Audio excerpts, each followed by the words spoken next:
Echo and Harper Audio present Cold Storage, a novel, by David Koepp, performed by Rupert Friend. Prologue. The world's largest single living organism is Amylaria solidips, better known as the honey fungus. It's about 8,000 years old and covers 3.7 square miles of the Blue Mountains in Oregon. Over 8 millennia, it has spread through a web-like network of lines underground, sprouting fruiting bodies above the earth that look like mushrooms. The honey fungus is relatively benign, unless you're an herbaceous tree, bush, or plant. If you are, it's genocidal.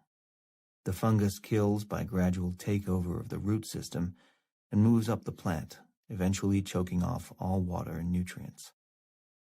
Amylaria solidips spreads across the landscape at a rate of 1 to 3 feet per year and can take 30 to 50 years to kill an average-sized tree.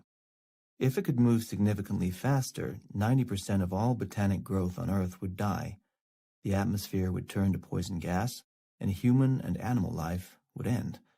But it is a slow-moving fungus. Other fungi are faster, much faster. December 1987. 1. After they'd burned their clothes, shaved their heads, and scrubbed themselves until they bled, Roberto Diaz and Trini Romano were allowed back into the country.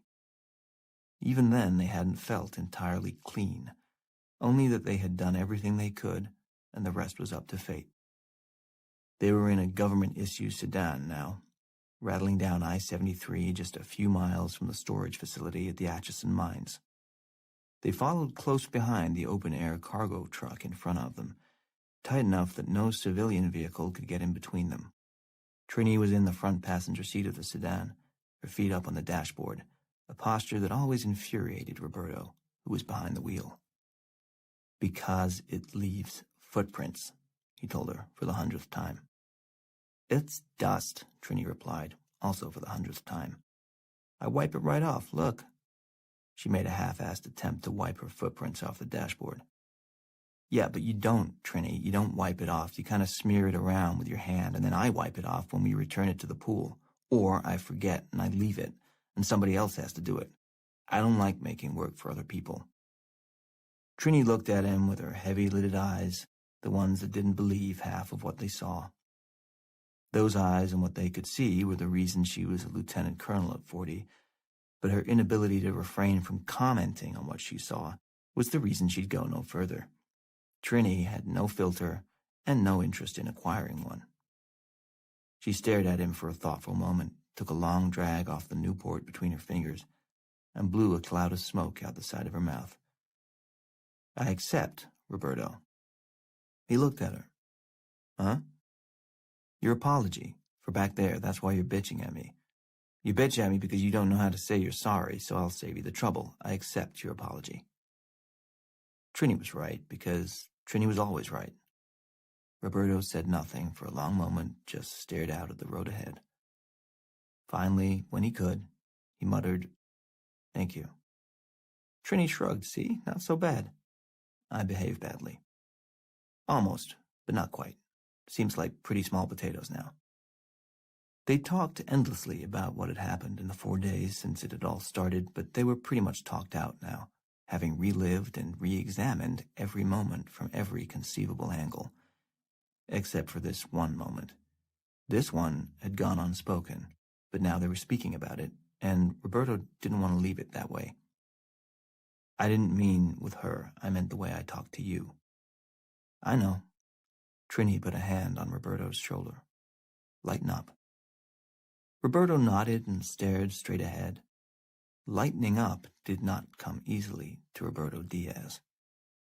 He was in his mid-30s, but his personal and professional accomplishments had raced ahead of his chronological age because he never lightened up. He got shit done. He ticked boxes.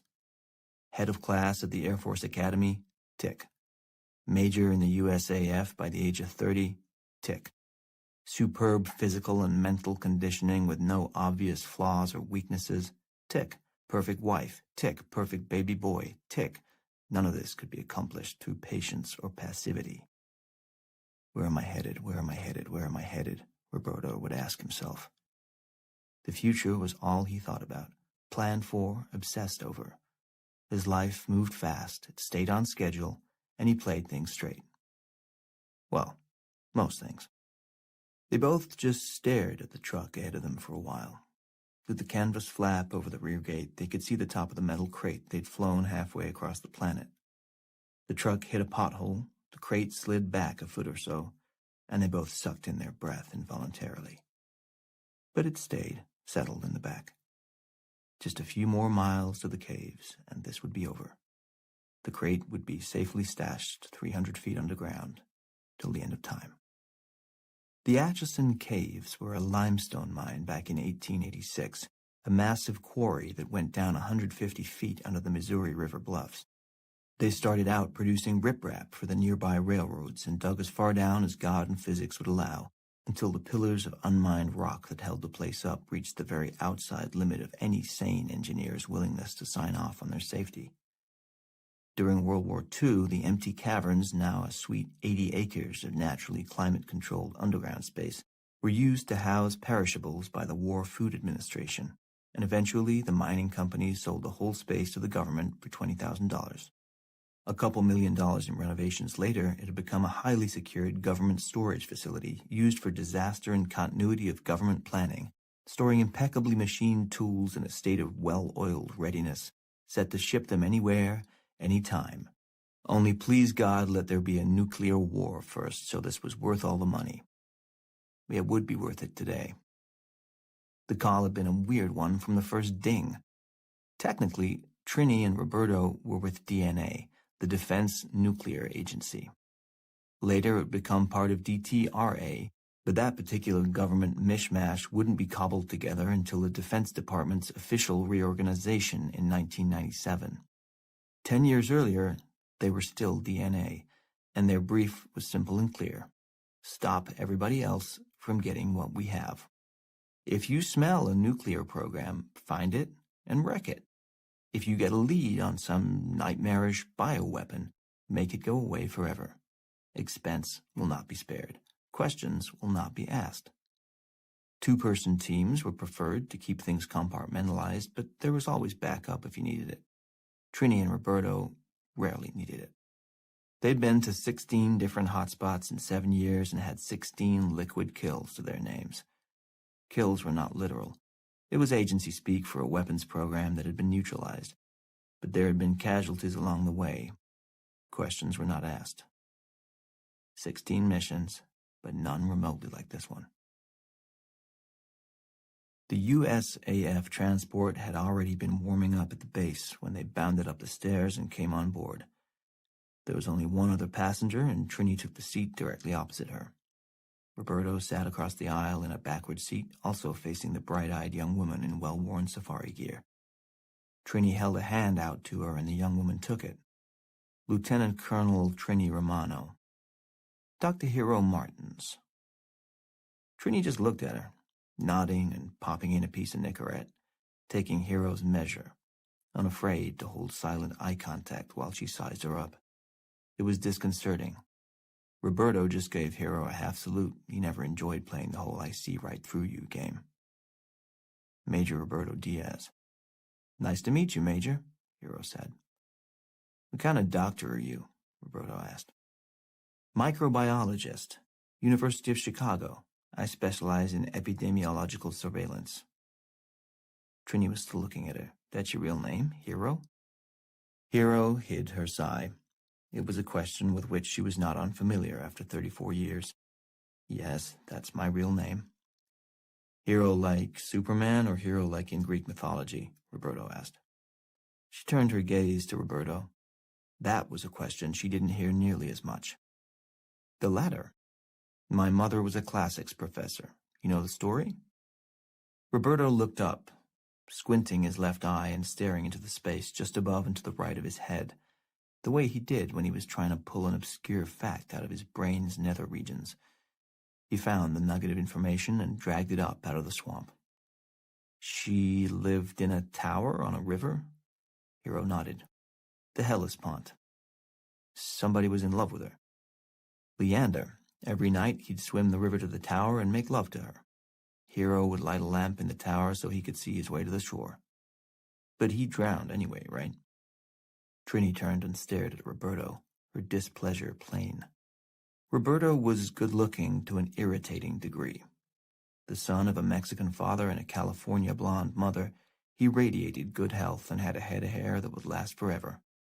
He also had a smart and funny wife named Annie, whom Trini actually found tolerable, which was saying something. Yet he'd been on this plane all of 30 seconds and was clearly trying to charm this woman. Trini had never picked her partner for a jerk before and hoped he wouldn't turn out to be one now. She watched him, chewing her gum like she was mad at it. But Hero was engaged. She kept on talking to Roberto, ignoring Trini. Aphrodite became jealous of their love. One night she blew out Hero's light, and Leander was lost. When she saw he had drowned, Hero threw herself out of the tower to her death. Roberto took a moment, thought about that. What exactly is the moral there? Try to meet somebody on your side of the river? Hero smiled and shrugged. Don't piss off the gods, I guess. Trini, weary of their banter, glanced back at the pilots and spun a finger in the air. The engines immediately whined and the plane started to move down the runway with a jerk. Subject changed. Hero looked around, concerned. Wait, we're going? Where's the rest of your team? You're looking at us, Trini said. Are you sure? This might not be something we can handle on our own. Roberto conveyed Trini's confidence, but without the edge. Why don't you tell us what it is, he said to Hero, and we'll let you know if we think we can handle it. They told you nothing? She asked. They told us we're going to Australia, Trini said, and that you'd know the rest. Hero turned and looked out the window, watching as the plane left the earth. No turning back now. She shook her head. I will never understand the army. Me neither, Roberto said. We're in the Air Force, seconded to the Defense Nuclear Agency. This isn't nuclear. Trini frowned. They sent you, so I assume they suspect a bioweapon. No? Then what is it? Hero thought about that for a second. Good question. She opened the file on the table in front of her and started talking. 6 hours later, she stopped. What Roberto knew about Western Australia could fit into a very small book. More of a flyer, really, 1 page, and with large type. Hero told them they were going to a remote township called Kirakura Community, in the middle of the Gibson Desert, about 1,200 kilometers east of Port Hedland. It had been established a decade earlier as a Pintupi outstation, part of the Australian government's ongoing attempts to allow and encourage Aboriginal groups to move back to their traditional ancestral lands. They'd been mistreated and cleared out of those same territories for decades, most recently in the 1960s as a result of the Blue Streak missile tests. You can't very well be living on land that we want to blow up. It's unhealthy. But by the mid-70s, the tests were over, political sensitivities were on the rise, and so the last of the Pintupi had been trucked back to Kirakura, which wasn't even the middle of nowhere, but more like a few hundred miles outside the very outer rim of nowhere. But there they lived, all 26 Pintupi, as peaceful and happy as human beings can be in a stifling desert without power, telephone lines, or any connection to modern society. They rather liked being cut off, in fact, and the elders, in particular, were pleased with their return to their ancestral lands. And then the sky fell. Not all of it, Hero explained, just a chunk. What was it? Roberto asked. He'd been holding eye contact with her throughout the brief history so far, and don't think for a second Trini didn't notice. In fact, she was glaring at Roberto, as if psychically willing him to stop. Skylab. Now Trini turned her head and looked at Hero. This was in 79? Yes. I thought that fell into the Indian Ocean. Hero nodded. Most of it did. The few pieces that hit land fell just outside a town called Esperance, also in Western Australia. Close to Kirakura? Roberto asked.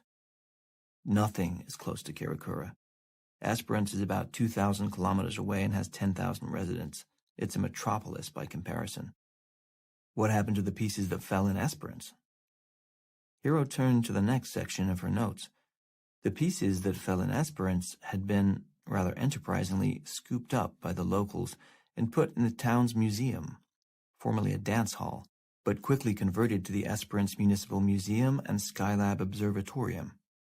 Admission was $4, and for that you could see the largest oxygen tank from the orbiter, the space station's storage freezer for food and other items, some nitrogen spheres used by its attitude control thrusters, and a piece of the hatch the astronauts would have crawled through during their visits.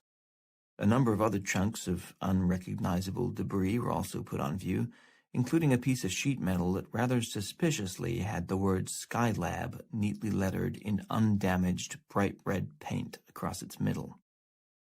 For years, NASA assumed that was all that would ever be found, as the rest of it either burned up on re-entry or is at the bottom of the Indian Ocean, Hiro continued.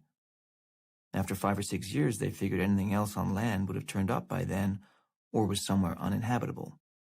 Like Kirakura, Roberto offered. She nodded and turned another page. 3 days ago, I got a call from the NASA Space Biosciences Research Branch. They'd gotten a message relayed through about 6 different government agencies that someone was calling from Western Australia because something had come out of the tank. What tank? The extra oxygen tank, the one that fell on Kirakura. Trini sat forward. Who called from Western Australia? Hiro looked down at her notes. He identified himself as Enos Namatjira. He said he lived in Kirakura and his uncle had found the tank in the dirt 5 or 6 years earlier.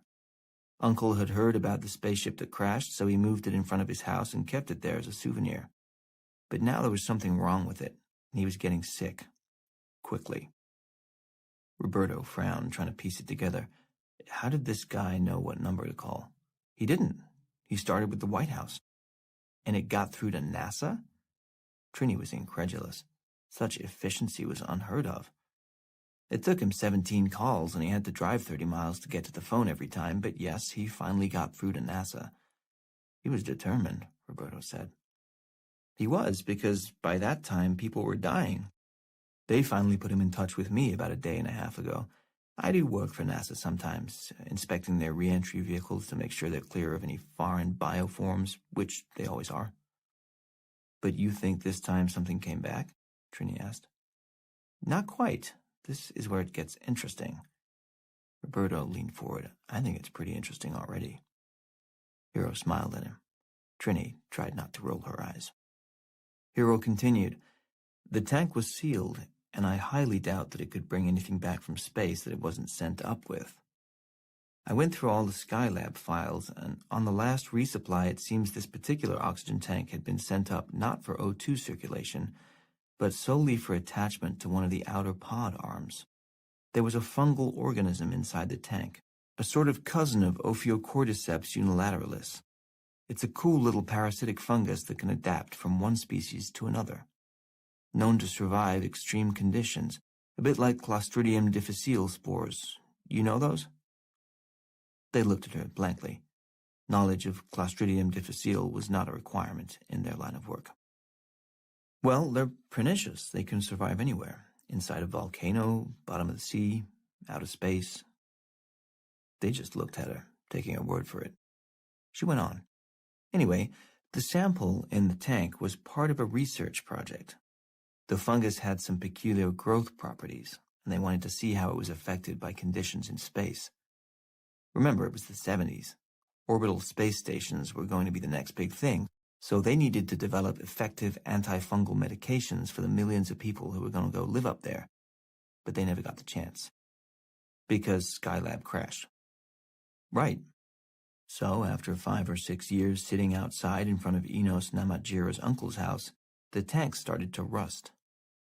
Uncle wanted to spruce it up a little bit, make it shiny and new again. Maybe people would pay to come see it. He tried to remove the rust, but it was resistant. According to Enos, his uncle tried a number of different cleaners, finally using a folkloric solution, cutting a potato in half, pouring dish soap on it and rubbing it on the surface of the tank. Did it work? Yep. The rust came off easily and the thing shined up. A few days later, Uncle got sick. He started to behave erratically, not making a great deal of sense. He climbed onto the roof of his house and refused to come down, and then his body started to swell uncontrollably. What the hell happened? Trini asked. From this point forward, everything I say is hypothesis. She paused. They waited. Whether Dr. Martens was aware of it or not, she knew how to tell a story. They were transfixed. I believe the chemical combination that Uncle used dripped through micro fissures in the tank's exterior and landed inside, where the dormant cordyceps fungus was rehydrated. With the potato stuff? Roberto wondered. Didn't sound very hydrating. She nodded. The average potato is 78% water, but the fungus wasn't just rehydrated, it was given pectin, cellulose, protein, and fat, and a nice place to grow. The average temperature in the Western Australian desert at this time of year is well over 100 degrees Fahrenheit. Inside the tank, it's probably closer to 130. Deadly for us, but perfect for a fungus. Trini wanted to get to the point. So you're saying the thing came back to life? Not exactly. Again, I'm speculating, but I think it's possible the polysaccharide in the potato combined with the sodium palmitate in the dish soap to produce a pro-growth environment. Normally, they're both large, boring, inert molecules, but you put them together, you might have some good unpredictable fun. Don't blame Uncle. I mean, the guy was trying to produce a chemical reaction. She was getting warmed up now. Her eyes shone with the intellectual exercise of it all, and Roberto couldn't help it. He couldn't tear his eyes away from hers. And he did? He sure the fuck did. Lord, she swore too. Roberto smiled. But I don't think either the polysaccharide or the sodium palmitate was the underlying change agent. She leaned forward as if telling the punchline to a joke that everyone was absolutely going to love. It was the rust. Fe2O3.NH2O. Trini spit her gum into a tissue and popped in a fresh piece. Do you think, Dr. Martens, that somewhere inside you lurks the capacity to summarize?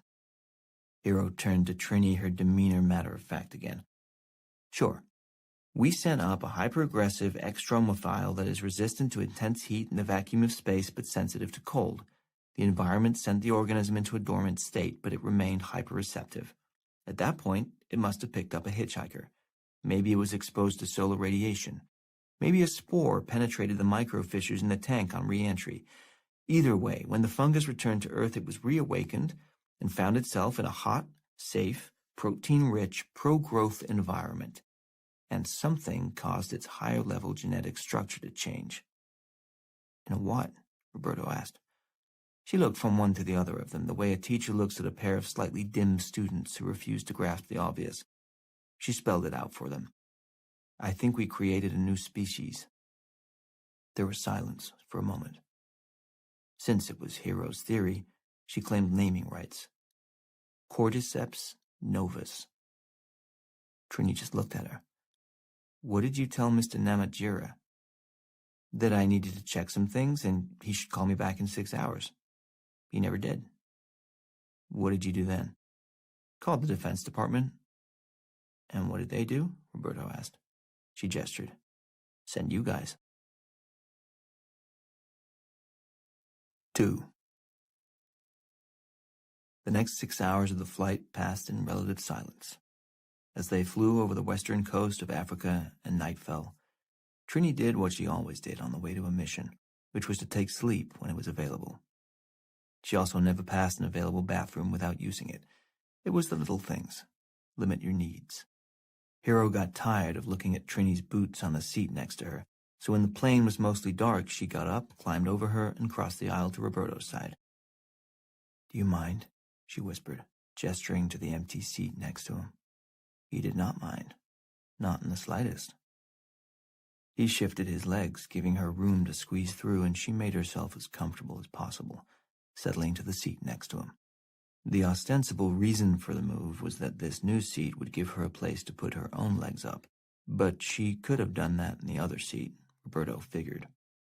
Maybe the real reason had something to do with the slightly furtive eye contact they'd been making since she'd finished the briefing. But it worked better for him, psychologically anyway, if he assumed the obvious was the case, while knowing full well it was not. The things you tell yourself.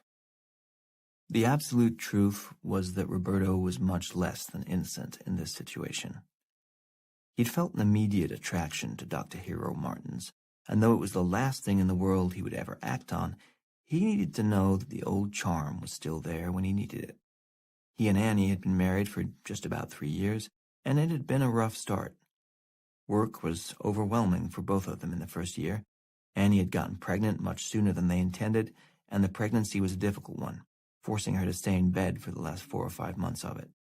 That's hard enough for anybody, but Annie had been a perpetual motion machine. She was a journalist and accustomed to life on the road.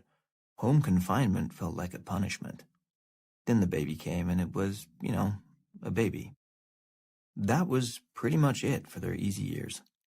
Where were the just us years? Where was the blissful early marriage time when we enjoyed our youth and beauty and freedom and each other? And where, as long as we're talking, was the sex, for God's sake?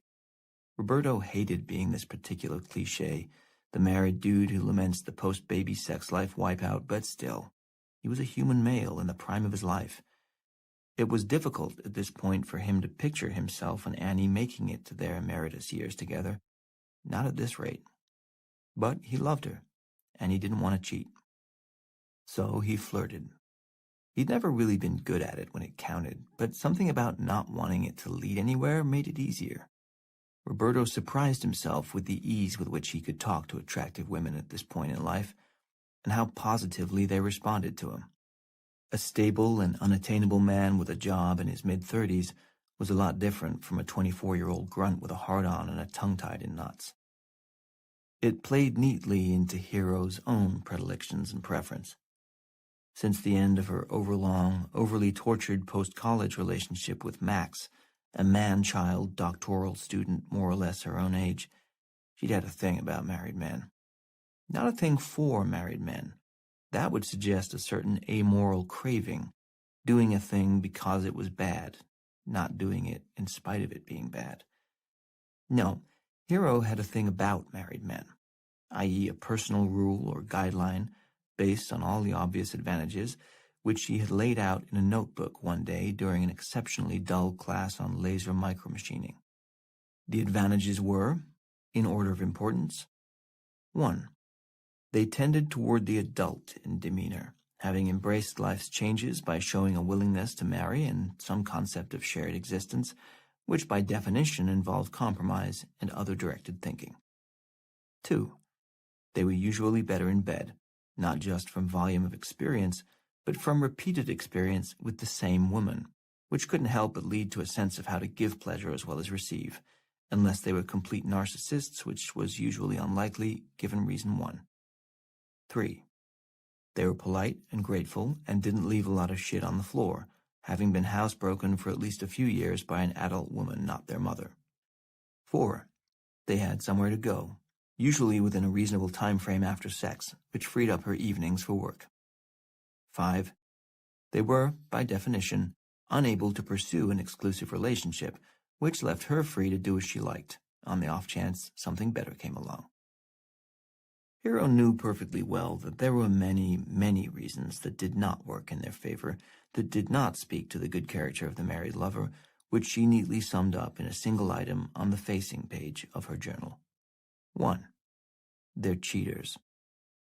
And so was she, and she knew it. She didn't cheat on them. She never had multiple lovers. One romantic complication at a time was more than enough in her life, and she wasn't cheating their unlucky spouses, by her estimation, because she didn't know them and had never promised them anything. The only person she was cheating was herself, by hanging out with a succession of people who, it seemed, by the very nature of their relationship, did not know how to love. Still, here she was, and here Roberto was, and here they were, possibly headed to their own doom. Rationalize much? and there surely could be no harm in making a little, pleasant, life-affirming conversation with a handsome soldier in his mid-30s who clearly had a thing for her. The fact that he wore a wedding ring was a total coincidence. While Trini slept, Roberto and Hero stretched their legs out on the seats in front of them, reclined as far as they could, and whispered to each other. They weren't tired. The frisson in the air between them was too invigorating. So they talked about his life, with the exception of his wife and kid, and they talked about hers, with the exception of her romantic history with guys like him. They talked about her work and about his, and the dangers he'd faced, and the exotic and frightening places she'd been in search of new microorganisms.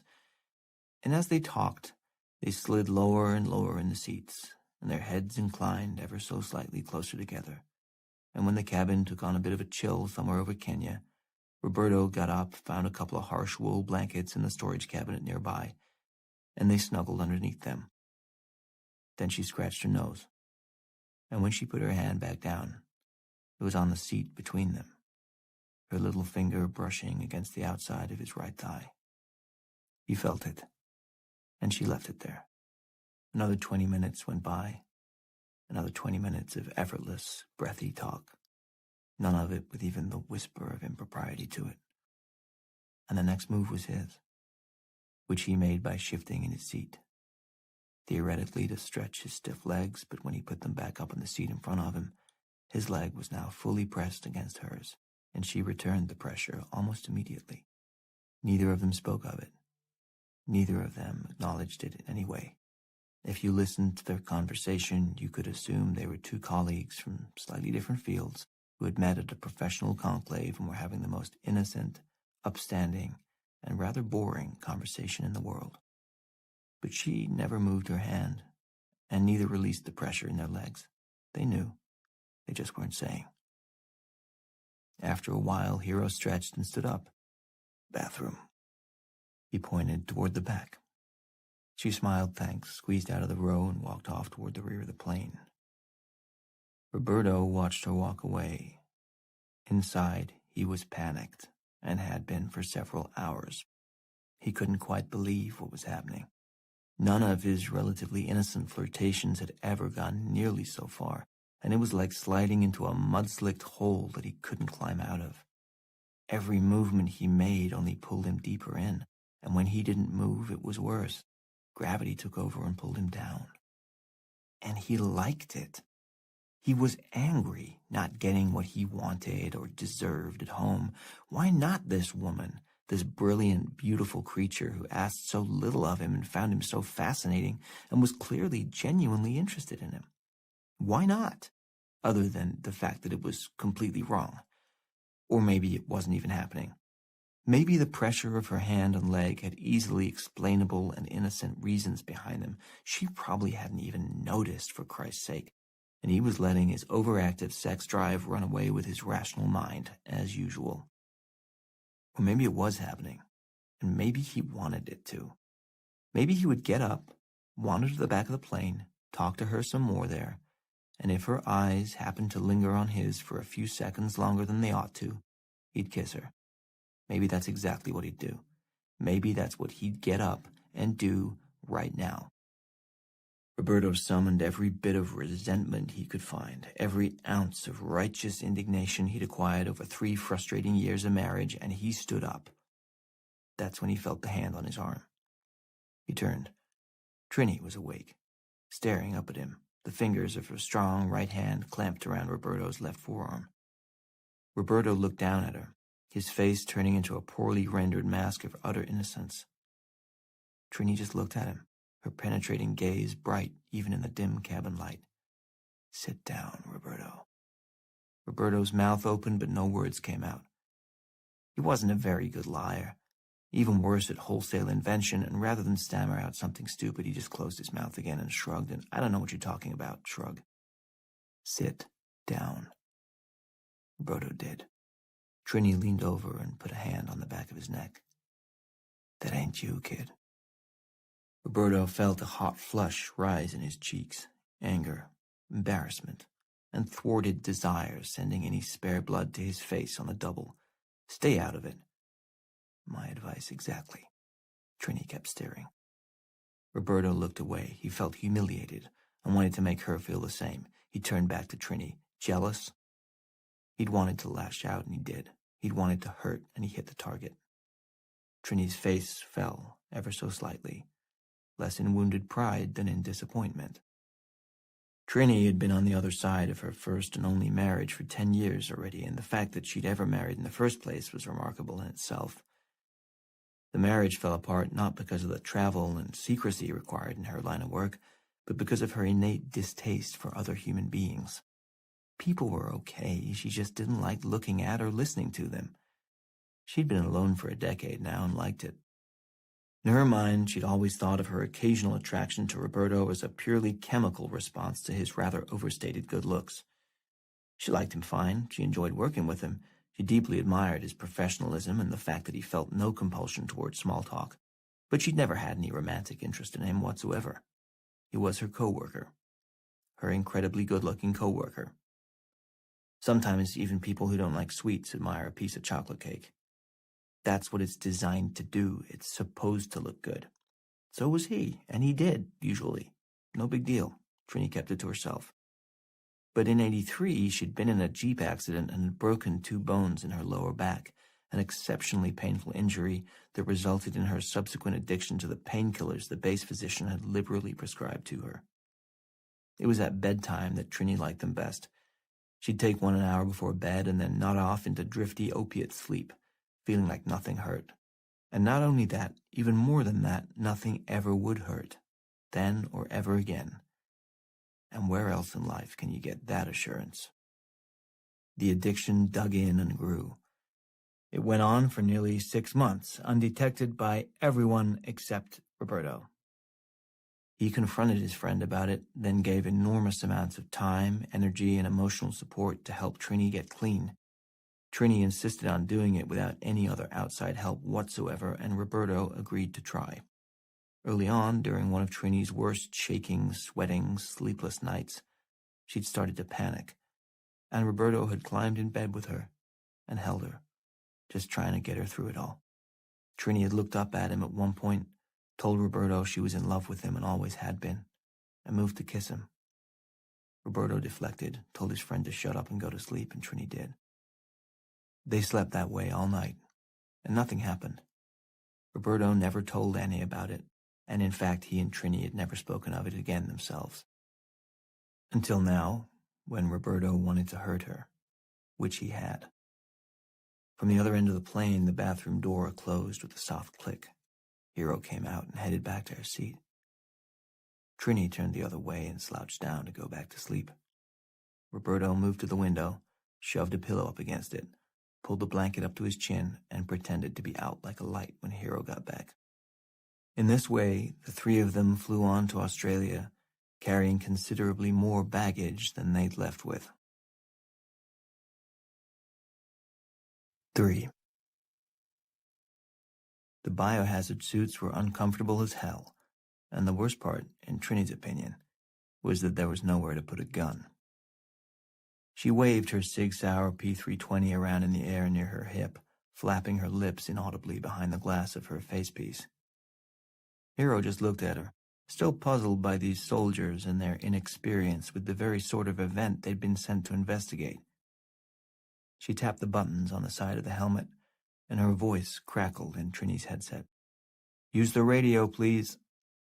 Trini fumbled on the side of her head until she found the right button and pressed it. "Doesn't this goddamn thing have a pocket?" Outside Kiwakura, they had changed into Level A hazmat suits, which were fully encapsulating chemical entry suits with self-contained breathing apparatuses. They also wore steel-toed boots with shafts on the outside of the suit and specially selected chemical-resistant gloves. And no, there were no pockets, which would sort of defeat the purpose of the whole thing, providing both a nook and a cranny for God knows what to write home with you. Hero decided a simple no would suffice to answer Trini's grumpy question. Trini had sucked down 3 cigarettes in quick succession after they'd landed. She'd been on Nicorette and the new nicotine patch for the entire flight, and she was wound tighter than the inside of a golf ball. Best to keep one's distance, Hero decided. Roberto turned and looked behind them, at the vast expanse of desert they had just crossed. Their jeep had kicked up a massive fantail of dust, and the prevailing winds were blowing their way, which meant a few 100 kilometers worth of sediment was airborne and swirling toward them. "Better get started while we can still see," he said. They turned and started the walk into town. They'd parked half a mile away, and the going was slow in the suits, but they could see the structures that dotted the horizon from here. Kirakura was a collection of one-story buildings, a dozen at the most, unpainted, a patchwork of colors coming from the cast-off wood and scrap particle board that had been given to the residents by the Resettlement Commission.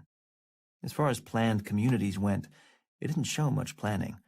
Just a main street, structures on either side of it, and a few outbuildings that had been thrown up later, possibly by latecomers who preferred a bit of space between themselves and their neighbors.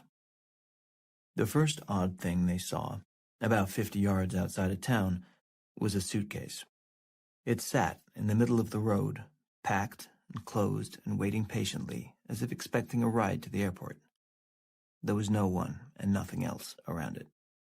They looked at one another, then went to it. They stood around the suitcase, staring at it as if expecting it to reveal its history and intentions. It did not.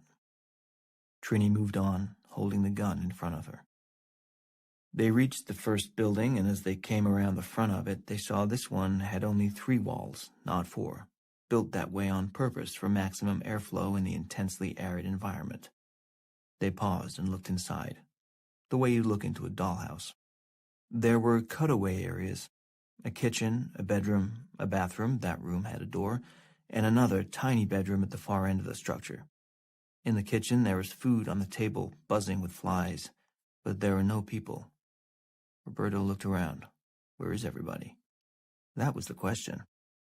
Trini backed away into the street again, turning in cautious semicircles, scanning the place. Cars are still here. They followed her gaze.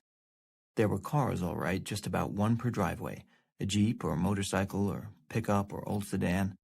However the residents had managed to get where they were going, they hadn't driven.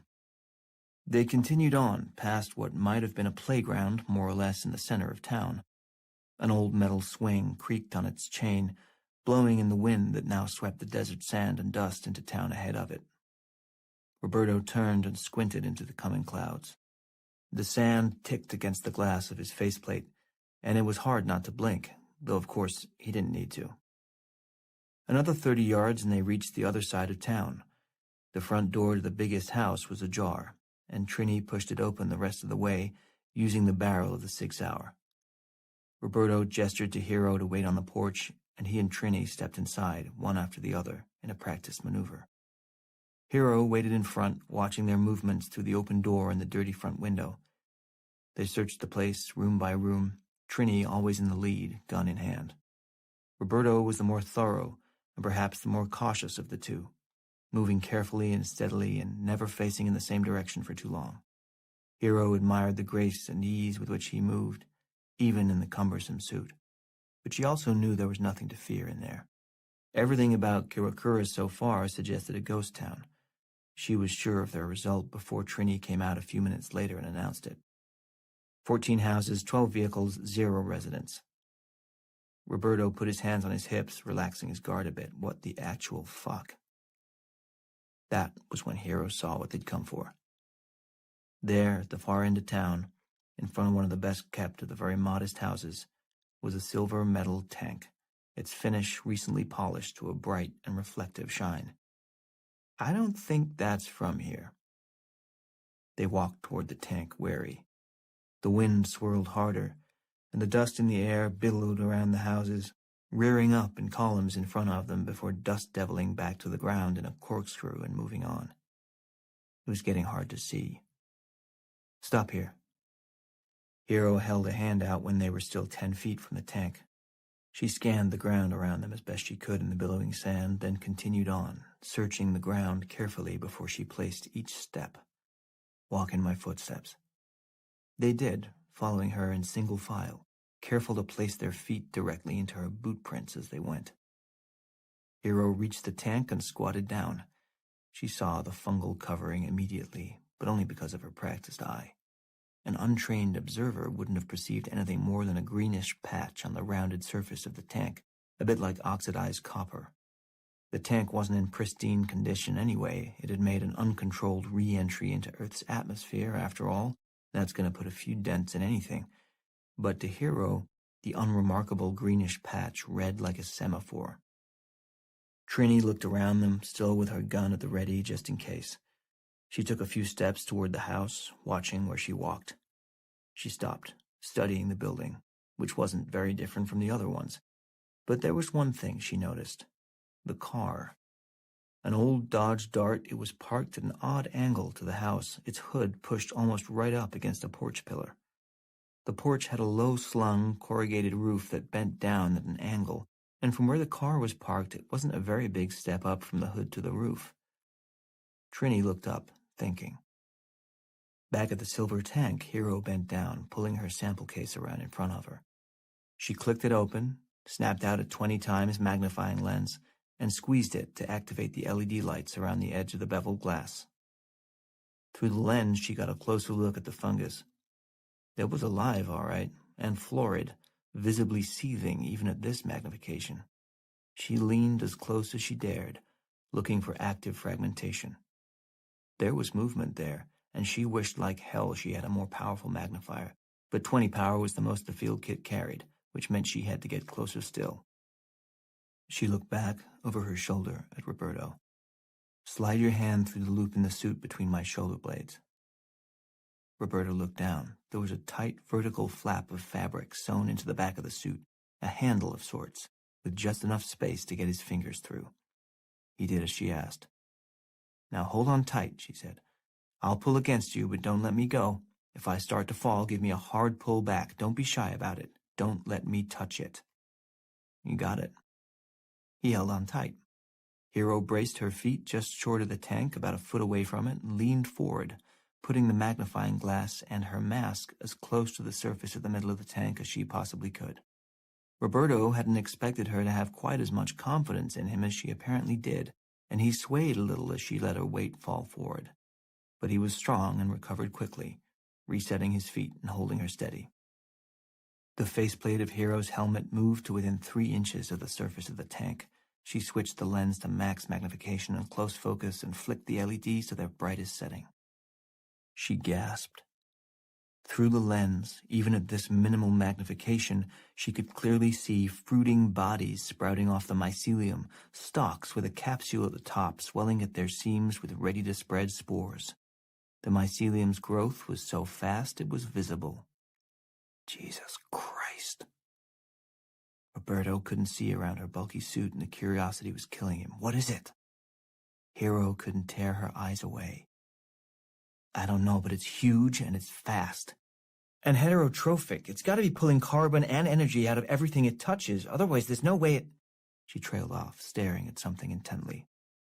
No way what? Hero didn't answer.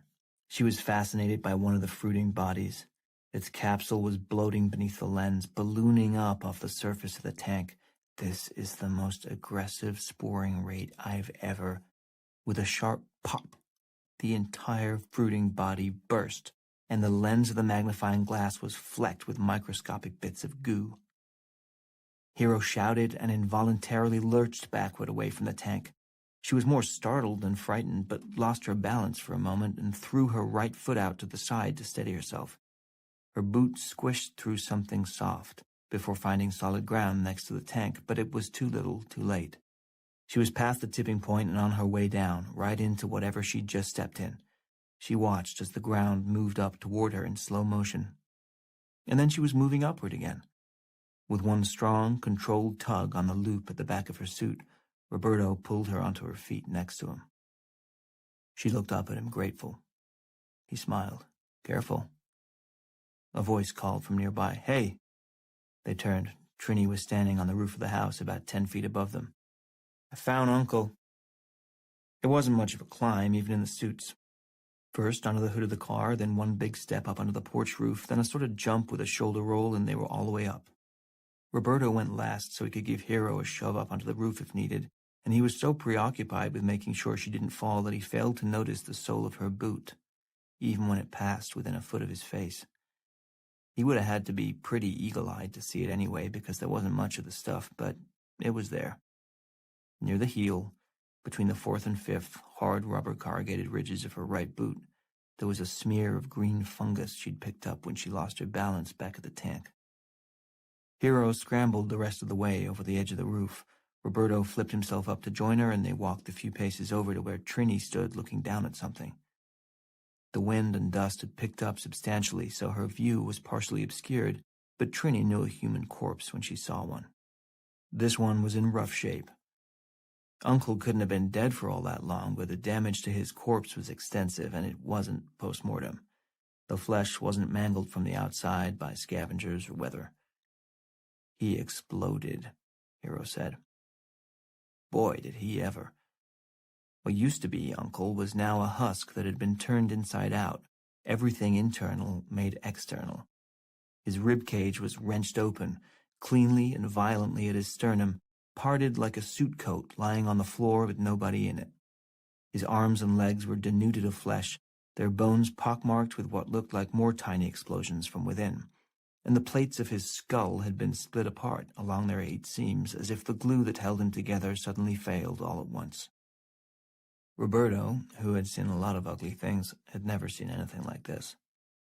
He turned away, and as he did so, the wind let up, the dust cleared for a moment, and all at once he had an unimpeded view looking back the way they'd come. Every building in town was more or less the same height, and from up here on top of Uncle's house, he could see onto all the other rooftops. Oh my God. The others turned and saw what he saw. The rooftops were covered with dead bodies. Every single one of them burst open in the same way as Uncle's. Roberto didn't need to count to know there would be 26. At the moment they stood on the roof piecing together what had happened to the residents of the doomed village, the fungus was busily at work between the corrugated rubber ridges of Dr. Hero Martin's right boot. Cordyceps novus had reached a barrier, the hard rubber sole between the boot and her foot, and if there was one thing it hated, it was a barrier. But every good villain has a henchman. In its mutated state, the fungus housed an endosymbiont, an organism that lived within its body in a mutualistic relationship. What the fungus couldn't do, the endosymbiont could. In this case, catalyze the synthesis of random chemicals in a special new structure in order to break through barriers. It was like having your own chemistry set. The endosymbiont, which lived on the surface of the fungus in the form of a light sheen, was exposed to the atmosphere every time Hero took a step. It absorbed as much oxygen as it could, combined it with carbon drawn from the dust and dirt particles that had stuck to the goo, and formed a tight network of carbon-oxygen double bonds. These carbonyl groups, now active ketones, pushed their way upward toward the soul itself, until stopped there by the hard, unyielding mass. So it hybridized again. The new ketones sampled available elements from the rubber and dirt and dust and cycled quickly through a variety of carbon skeletons. It mutated into oxaloacetate, which is great if you want to metabolize sugar, but no use getting through the sole of a boot. Undaunted, it mutated again into cyclohexanone, which would have been good for making nylons, and then into tetracycline, superb if you're fighting pneumonia, and then, finally, and most damagingly, it recomposed itself as H2FSBF6, fluoroantimonic acid. The powerful industrial corrosive began eating its way through the rubber bottom of Hero's boot. The mutation process so far had taken just under 90 seconds. Hero, of course, was unaware of what was happening. As they climbed down from the roof and hurried back to the tank, she was distracted, trying to explain what they had just seen. The fungus, she speculated, was mimicking the reproductive pattern of Ophiocordyceps, a genus that consisted of about 140 different species, each one of which reproduced by colonizing a different insect. How's it do that? Trini had her gun out again and her head was on a swivel as they climbed down onto the roof of the car. Hero explained.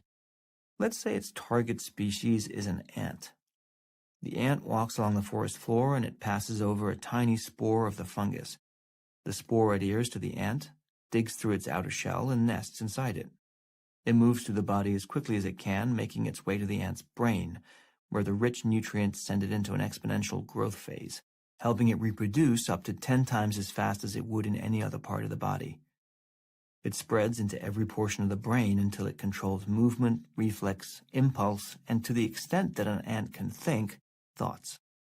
Even though the ant is still technically alive, it's been hijacked by the invader to serve its needs. She jumped to the ground, and the only thing a fungus needs is to make more fungus. Roberto looked around, understanding the town better now. Or the people, anyway. Jesus, the people. All of them. Hero walked quickly to the tank and knelt down beside it, flipping open her sample case again. The ant stops acting for itself. All it knows is it has to move. Up. It climbs the nearest stalk of grass, clamps its jaws down as hard as it can, and waits. For what? Trini asked. Until the fungus overfills the body cavity and it explodes. Roberto looked up at the roofs of the houses and shivered. That's why they climbed, to spread the fungus as far as they could. Hero nodded. It's a treeless wasteland. The roof was the highest spot they could find. You work with what you got. Her gloved hands picked carefully through the sharp metal tools in the case. She picked a flat-bladed instrument with a ring grip, slipped it over her right index finger, and flipped open a sample tube with her left hand. Carefully, she scraped as much of the fungus into the tube as she could. It's an extremely active parasitic growth, but that's about all we'll know until I can isolate the proteins with liquid chromatography and sequence its DNA. Roberto stared as she flipped the tube shut with a practiced gesture. You're bringing it back? She looked up at him, not understanding. What else am I supposed to do? Leave it. We've got to burn this place. Go right ahead, she said, but we need to take a sample with us. Trini looked at Roberto. She's right. You know she's right. What's the matter with you? Roberto didn't get scared very often, but suddenly he was thinking about his little boy and about the possibility that he might never see him again. He'd heard having a kid could do that to you, make you tentative, aware that you served some purpose larger than yourself. To hell with the rest of the world, I make my own people now and I have to protect them. Nothing else mattered. Then there was Annie. I have a wife, a woman I love completely, whom I was this close to betraying. And I would like very much to get back and get a head start on making that up to her for the rest of our lives. That's what was the matter with him. That's what he was thinking. But he said none of it. Instead, he said, for Christ's sake, Trini, it has an R1 rate of 1-to-1. Everyone who came in contact with it is dead, every single person. The secondary attack rate is 100%. Generation time is immediate, and the incubation rate is, we don't know, but less than 24 hours, that's for goddamn sure. You want to bring that back into civilization? We've never seen a bioweapon with anything remotely close to this kind of lethality. Which is exactly why it has to be tanked and studied. Come on, man, you know that. This place won't stay a secret, and if we don't bring it back, somebody else will come get it. Maybe somebody who works for the other side. It was a valid debate, and while they carried on with it, the corrosive inside Hero's boot heel continued to work with single-minded purpose. The fluoroantimonic acid had proven to be just the thing for eating through hard-soled rubber, but it wasn't so much digging a hole as changing the chemical composition of the boot itself as it went along. Minor mutations occurred almost in a spirit of experimentation as the strength of the boot's chemical bonds varied. The substance was a nifty adapter, zipping through most of the benzene group till it found the exact compound it was looking for. Finally, it reached the other side of the sole, evolving out onto the surface of the inner boot just beneath the arch of Hero's right foot. Benzene X, it had hybridized so many times at this point that it defied classification according to current known chemical compounds, had opened a door for the fungus, which was so much larger in molecular size, to pass through to the interior of Hero's suit, which is where Cordyceps novus found nirvana. The boot, like the rest of the hazmat suit, was loose-fitting, designed to encourage air circulation to prevent the wearer from overheating. The breathing apparatus contained a small fan for oxygen recirculation, which meant a fresh supply of O2 was continually moving through the inside of the suit.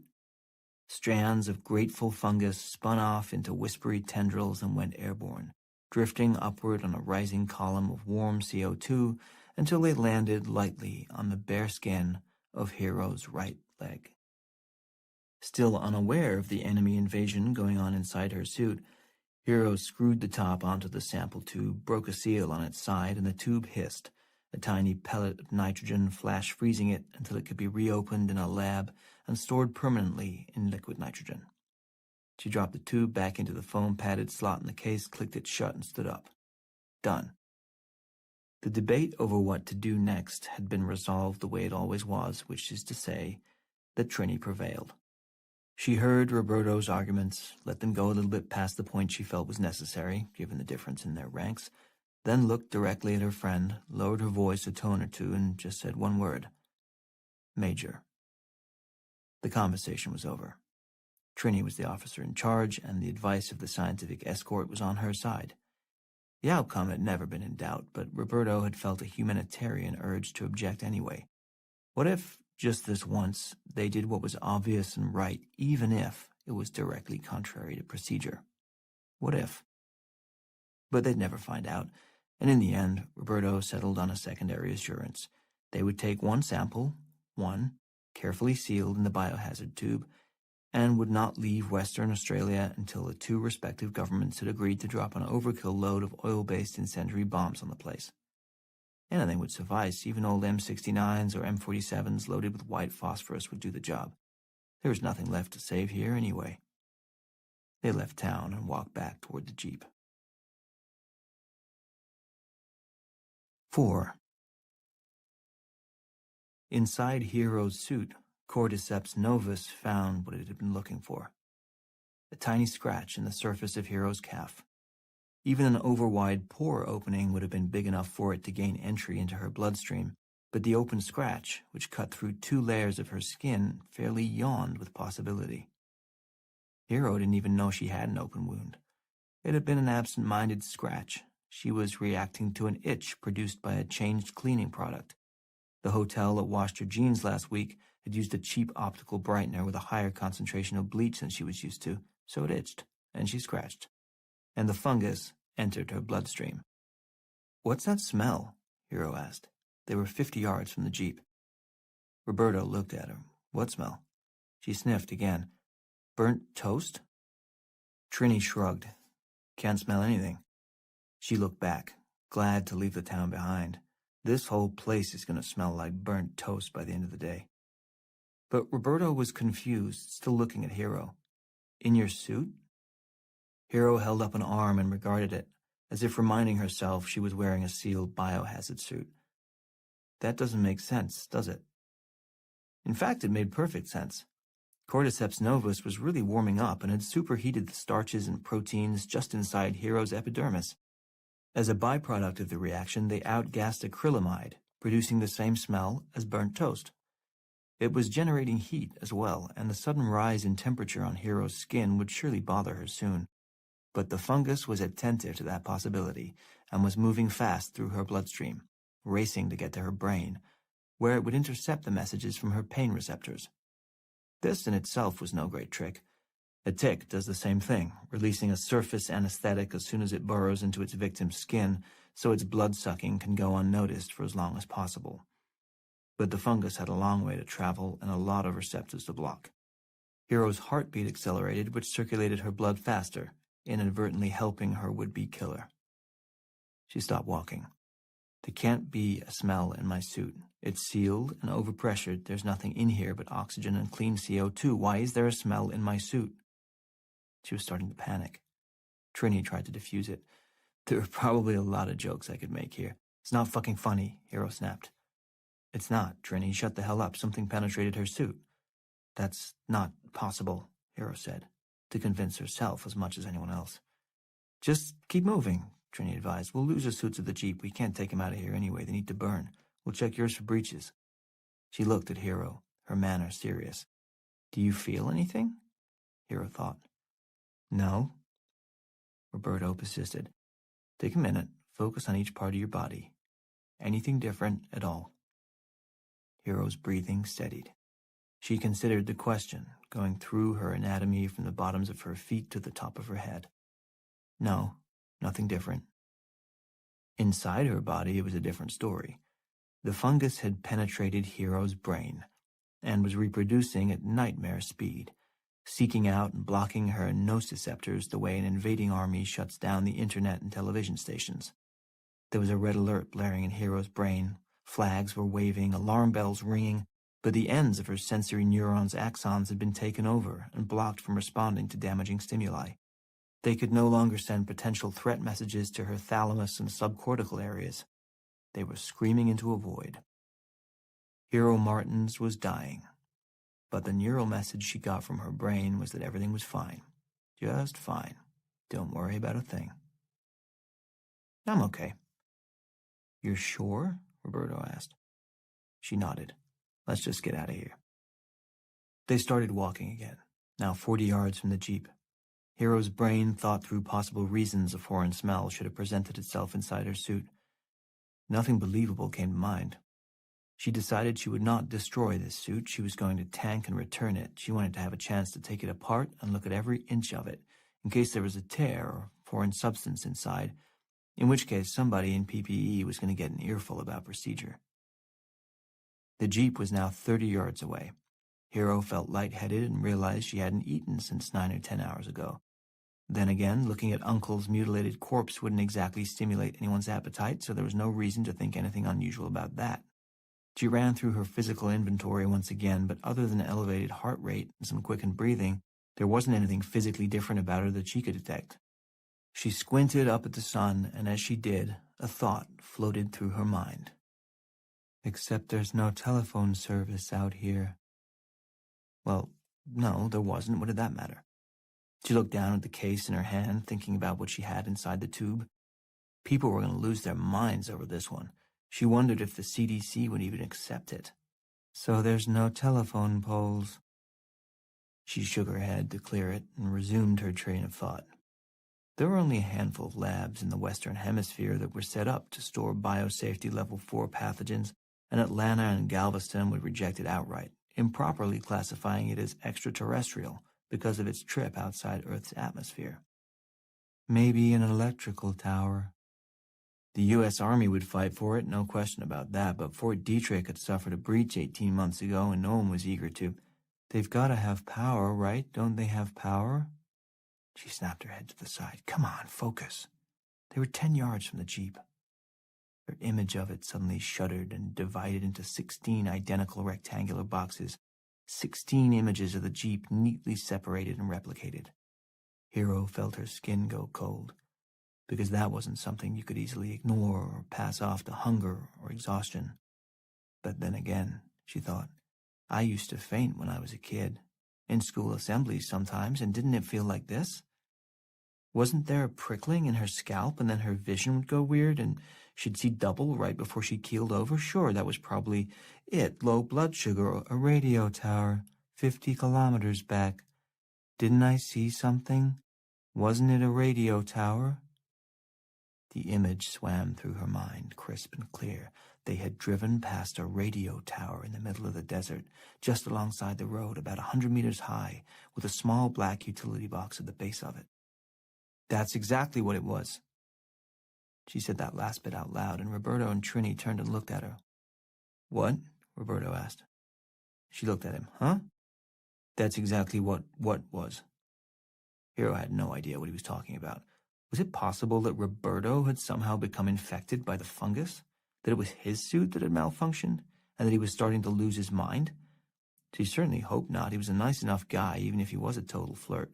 She really had to lay off the married men. Never again, she vowed, right there and then. From now on, either find someone appropriate or be content with, it can't be that hard to climb. Oh, shit. She had to think this through. To climb. The radio tower. It had lateral struts about 4 or 5 feet apart, but there's probably a service ladder inside the structure. How else would they repair anything that broke near the top of the thing? I could climb that. For the last time, the weight and pressure of the healthy, functioning neurons in Hero's brain outweighed those that had been consumed, destroyed, or shut down by cordyceps novus. Her prefrontal cortex, which handled reasoning and sophisticated interpersonal thinking skills, reasserted itself in a burst of clarity and control and told her quite clearly that based on A, her disordered thought processes. B, the smell of burnt toast inside her suit that indicated a foreign contaminant. C, the expressions on the faces of Trini and Roberto, who clearly thought something was wrong with her. And D, her sudden and irrational fixation on the feasibility of climbing a fucking radio tower, for Christ's sake. She had likely been infected by the fungus, and was moments away from coming under the control of a rapidly replicating fungus that constituted an extinction-level threat to the human race. Still walking, she glanced to her right and saw Trini was carrying her handgun loosely at her side as she and Roberto looked back and forth from her to each other, trying to communicate their concern wordlessly rather than over the radio system, which she would be able to hear. "Take the Jeep and drive to the tower." Hero walked faster, headed for the Jeep. They let her, happy to fall behind so they could keep an eye on her. "Climb the tower." As Hero neared the Jeep, she saw the keys, the sunlight shining off them in the ignition. She felt pulled toward them. "Climb the tower." Hero's frontal lobe was in a doomed fight for control. It made up a third of the total volume of her brain, but was now overrun with a florid, healthy colony of cordyceps novus. Her flag of intellectual independence fell. Still, her conscious thought didn't give up. It merely darted away, blew through the wasteland of her already conquered temporal lobe, and turned in desperation to the last part of her mental apparatus that was still free, her parietal lobe. There, her thought stream was precariously her own, but severely limited. Just math now. Math and analytics, where x equals regeneration of healthy brain tissue, probability is 0 minus x. Try recovery rate in event of default. She was pulling up a freshman economics class now, but it was the only scrap of useful knowledge left kicking around unfettered in her head, the only avenue of reasoning left open to her, and it was going to have to do. So, let's try a calculation, shall we? The equation to be formed would need to answer only one question. Could she survive this? Recovery probability, RP, versus loss given default, LGD, RP less than or greater than LGD, dependent on instrument type, where instrument type, IT, equals hypereffective mutating fungus, corporate issues, where corporate issues, CI, equals major default of more than 50% of healthy brain tissue, and prevailing macroeconomic conditions, PMCs, where PMCs equals every single other person who ever encountered this thing is dead. So, RP equals IT over CI times PMC equals... There's no fucking chance whatsoever. The answer was no. She could not recover. She was going to die. The only question was how many people she was going to take with her when she did. "Climb the tower," a brain told her. And with the tiny bit of volition Dr. Hero Martin still had left, she replied. "No," she said. She turned around fast. Trini didn't have time to react, in part because she was too stunned by the sight of Hero's swollen, heaving face, which was distended and discolored, the skin stretched so tight it was cracking. Hero was on her before Trini knew what was happening. She wrenched the gun from Trini's hand. "Gun out!" Trini shouted, but Roberto had already seen it.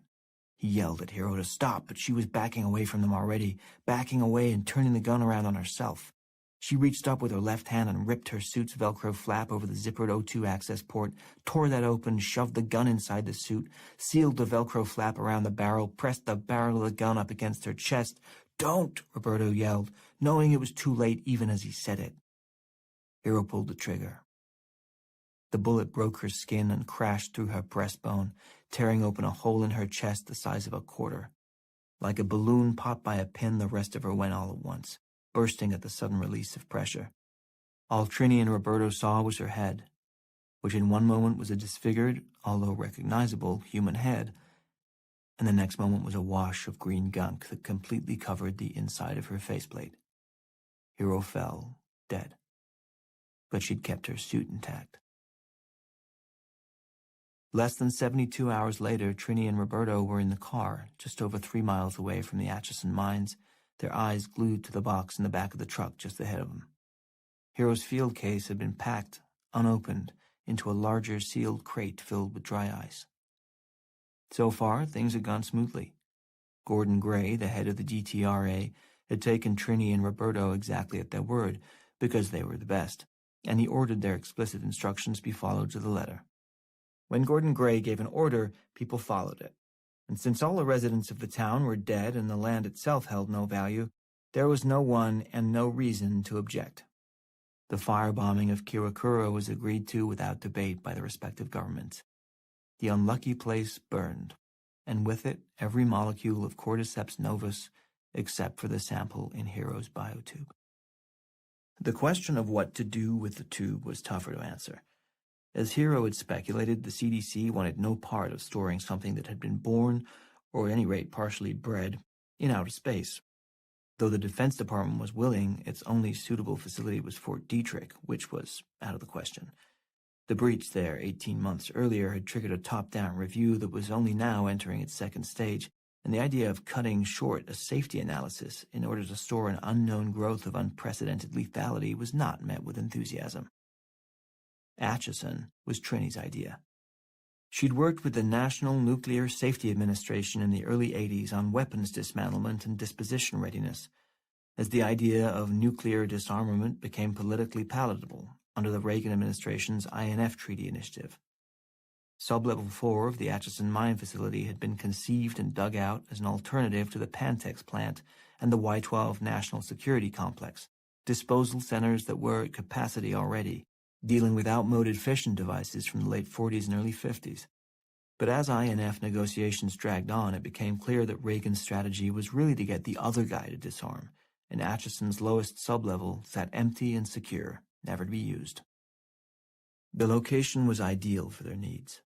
Because the mines were uniquely situated over a second-magnitude underground cold spring that pushed near-freezing water up from the bedrock at 2,800 liters per second, the lowest subterranean level at Atchison never rose above 38 degrees Fahrenheit. Even in the unlikely event of an extended power outage, the temperature at which the fungus would be stored was guaranteed to remain stable, keeping it in a perpetual low or no-growth environment even if it somehow broke free of its containment tube. It was a perfect plan. Cordyceps novus was thus given a home, sealed inside a biotube 300 feet underground in a sub-basement that didn't officially exist. As time went by, fewer and fewer people at DTRA came to share Trini and Roberto's alarmist view of the destructive capabilities of Cordyceps novus. How could they? They hadn't seen it. There were no photographic records. The remote town had been incinerated, and the only remaining sample of the fungus was locked away, out of sight and out of mind. People forgot. People moved on. 16 years later, in 2003, the DTRA decided the mine complex was a Cold War relic that could be dispensed with. The place was cleared out, cleaned up, given a coat of paint, and sold to smart warehousing for private use. The self-storage giant threw up some drywall, bought 650 locking overhead garage doors from Horman, and opened it up to the public. 15,000 boxes of useless crap were thus given a clean, dry, and permanent underground home. That 30-year-old drum kit that you never played could now survive a nuclear war. The storage plan for Cordyceps novus was a perfect one, unless, that is, Gordon Gray took early retirement, and his successor decided Sublevel 4 was better off sealed up and forgotten. And the temperature of the planet rose. But how likely was any of that? March 2019. 5. Your Honor, I get it. I mean, you're looking at a man who gets it. T-Cake hadn't prepared anything, but for him, words came whether he wanted them to or not. So even though he knew he wasn't the best person to speak in his own defense at his sentencing hearing, he figured he was the most qualified to wing it. Okay, so the last time we met here in Your Honor's courtroom a few years ago, you made a great suggestion. Hey, you said, what if instead of me sending you to Ellsworth, you joined the military instead? That was a great idea. Thank you for that, and I totally took Your Honor up on that one. 2 years in the Navy, submarine corps, and let me tell you, that pressure testing is no picnic. Great experience for me, though. Honorable discharge. The judge looked down at the sentencing report on the bench in front of him. Says here, general discharge, honorable conditions. Right, yeah, exactly. So similar thing there. The public defender assigned to T-Cake gave him a look that said, you are not helping. But T-Cake pressed on. Point is, I got it then, and I get it now. victim of being in the wrong place at the wrong time. I mean, I know that's not going to cut it with you, but there are, like, super mitigating circumstances here. I get talked into stuff. That's my problem. But my personal feeling is I should never have to do time for this. Not for basically sitting in a car, basically. I mean, it's no way to treat a veteran, for starters, but you probably took one look at me and were like, you again. And I get that. I do. Are you finished? Yeah, I'm going to wrap up. Long story short, if you have a buddy who goes by Hazy Davy, and if he ever asks you to stay with the car while he runs in to do this one quick thing, super quick, and you already know your name is sort of mud in Pottawatomie County, Kansas, you should for sure remember a previous commitment. That's all I'm saying. He started to sit down, then stood up again. Sorry, one more thing, real quick. I also been sick with the modern disease known as white privilege, for which I'm very sorry. Although that one's kind of not on me, I gotta say. I can't help I'm white. Anyway, thank you. Tea-Cake sat down abruptly and didn't dare glance at his lawyer. He could read a room. The judge put on his glasses, picked up the sentencing report, and said 6 words. Thank you, Mr. Meacham, 19 months. By the time he got out of prison, Tea-Cake's post-high school resume had exactly 2 things on it, a mediocre service record and his stint in Ellsworth Correctional. So the job at Atchison Storage was the best thing that could possibly happen to him, even at $8.35 an hour. Corporate didn't like a lot of employees to chase around, look after, so everybody did 12-hour shifts, 6 to 6, 4 days a week. Tea-Cake was the new man and got nights, Thursday through Sunday. Truth is, he didn't much like the few friends he still had around here, and he wasn't looking to make any new ones unless maybe one of them was her, so saying he'd take the social graveyard shift was no big deal. It might have been the reason he got the job. That and the fact that he had all his teeth, which meant he was reasonably clean. Around here, a full, toothy smile was the only character reference you needed to sit at a reception desk and look after 650 locked underground storage units in the middle of the night. It was not, as they say, the science of rocketry. Tea-Cake always tried to get to work early on Thursdays because he knew Griffin liked to get a jump on his weekend buzz and would beat ass out of there a few minutes before his shift was over. Griffin knew he could bail early because he could count on how badly Tea-Cake needed the job, and for nothing to go wrong. Sure enough, as Tea-Cake came around the long curve at the base of the bluffs, he could see Griffin's sweaty, bald head glowing in the setting sun as the thick neck popped open at Pab's blue-ribbon tallboy, 2 or 3 of which were kept in his Harley Fat Boy's saddlebags for, well, they were kept in the saddlebags at all times. Griffin drained the beer, tossed aside the empty can, kicked the bike to life, and raised a middle finger to Tea-Cake as he blew gravel out of there. The thing about Griffin, and everyone would agree on this, was that he was an asshole. Tea-Cake flipped the bird back at him, a more or less friendly gesture at this point, and it was what passed for human contact in his day. As Tea-Cake's Honda Civic passed the motorcycle, he breathed a sigh of relief that his boss had given him a miss, that he wouldn't have to have that same goddamn conversation with him again. But no such luck.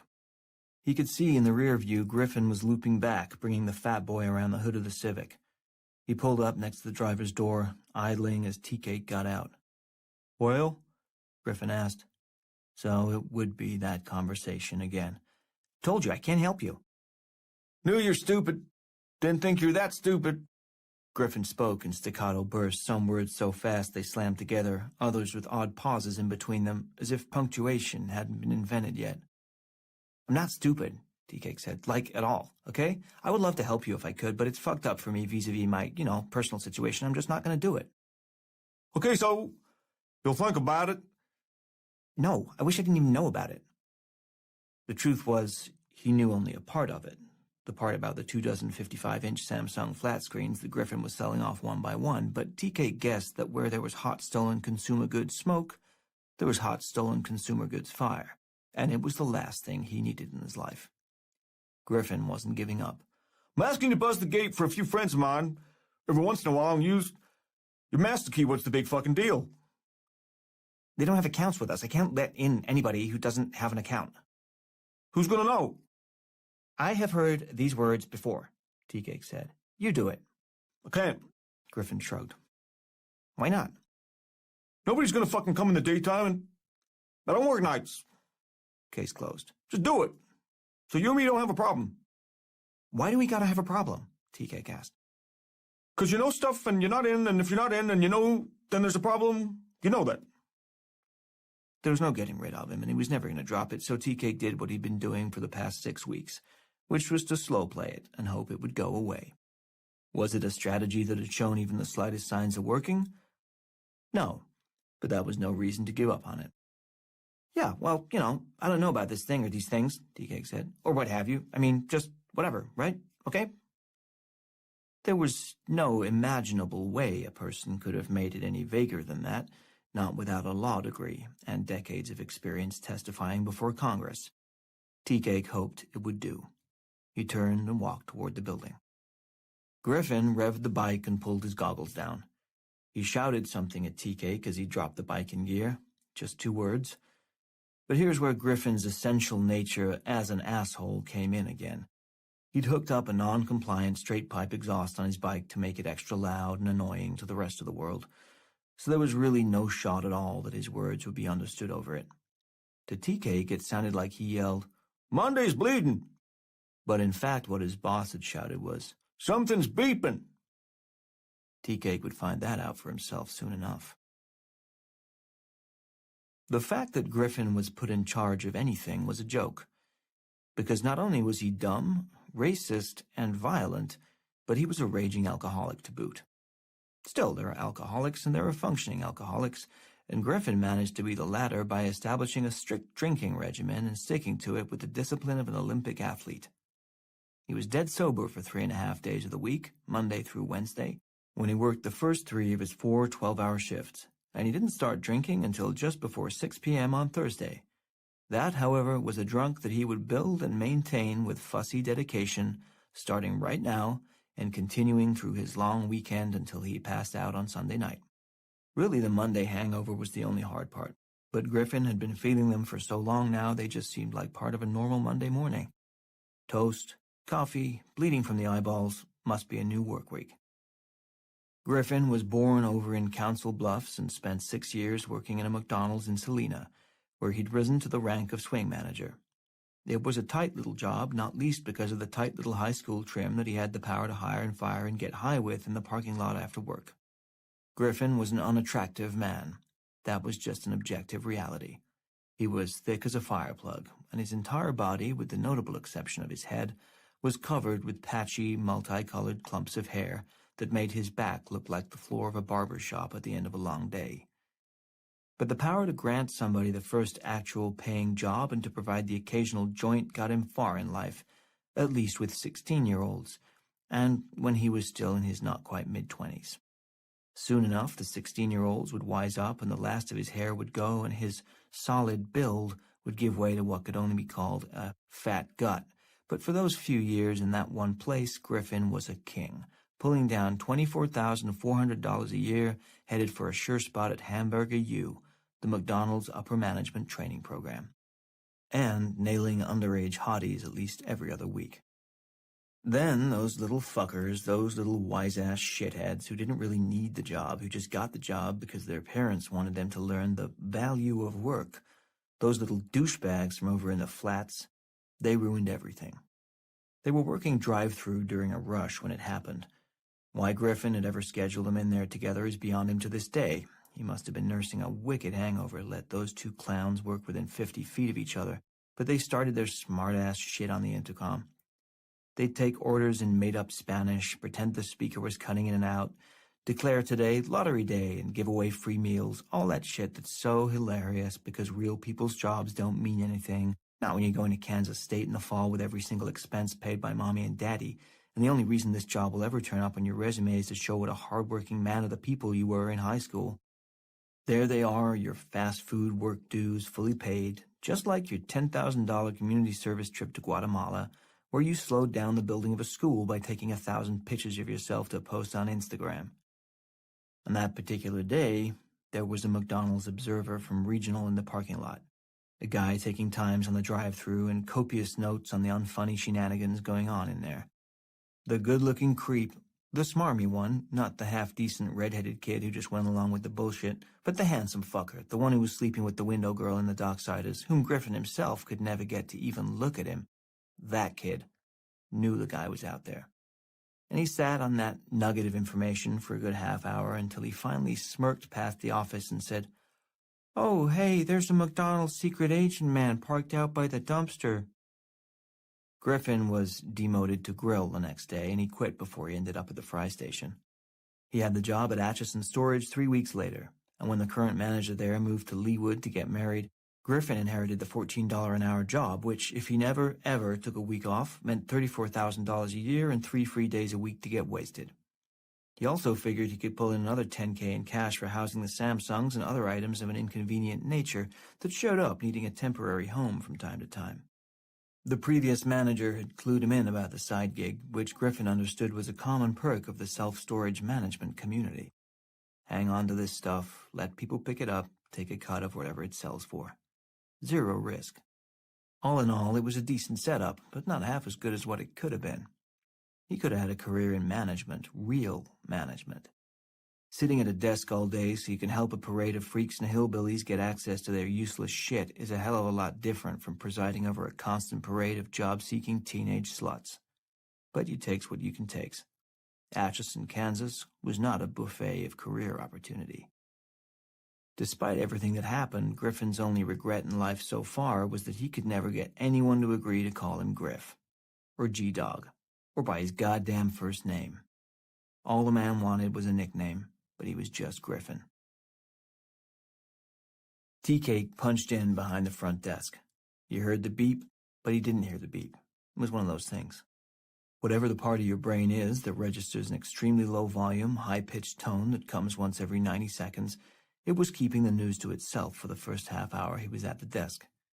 The faint beep would come, it would register somewhere in the back of his mind, but then it would be crowded out by other, more pressing matters. First, he had to check the monitors, of which there were a dozen, to make sure the place was clean and empty and as barren and depressing as always. Check. Then a quick glance over at the east entrance to see if she had shown up for work yet. She had, and to think for a second whether there was any plausible reason to orchestrate running into her. There wasn't. There was also the stink. Griffin was never a big one for tidying up, and the trash can was half full of Subway wrappers, including a former 12-inch tuna on wheat from the smell of it, and the reception area reeked of old lunch. Somebody would have to do something about that. 12 hours with tuna stench would be a long-ass shift. And finally there was a customer, Mrs. Rooney, coming through the glass front doors all frazzled and testy, and all of a sudden, "Hey, Mrs. Rooney, what up? You staying cool?" "I need to get into SB 211. Tea-Cake was not so easily deterred. "It's hot out, right? Like Africa hot. Weird for March, but I guess we gotta stop saying that, huh?" "I need to get in there right quick."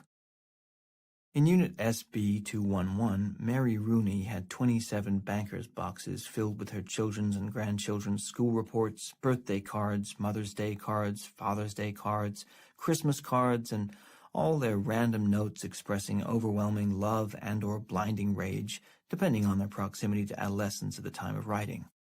She also had 42 ceramic coffee mugs and pencil jars made at Pottery for Fun between 1995 and 2008, when her arthritis got bad and she couldn't go anymore. That was in addition to 7 nylon duffel bags stuffed with newspapers from major events in world history, such as coverage of the opening ceremonies of the 1984 Olympics in Los Angeles, and a vinyl Baywatch pencil case that was stuffed with $6,500 in cash she was saving for the day the banks crashed for real. There were also 4 sealed moving boxes, contents long forgotten, so much old clothing that it was best measured by weight, 311 pounds, and an electric metal coffee pot from 1979 that sat on top of the mountain of other crap like a crown. At this moment, Mrs. Rooney had 2 shoeboxes under her arm and that look on her face, so Tea-Cake buzzed the gate that led to the storage units with no further attempt at pleasantries. Let the record show, though, that the heat that day was most certainly worthy of comment. It had been 86 degrees in the center of town at one point.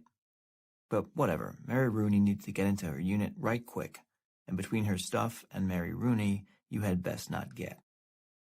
Tea-Cake watched her on the monitors, first as she passed through the gate, then into the Upper West hallway, her gray perm floating down the endless corridor lined with cream-colored garage doors, all the way to the far end, where she pushed the elevator button and waited, looking back over her shoulder twice. "Yeah, like somebody's going to follow you and steal your shoeboxes filled with old socks, Mary."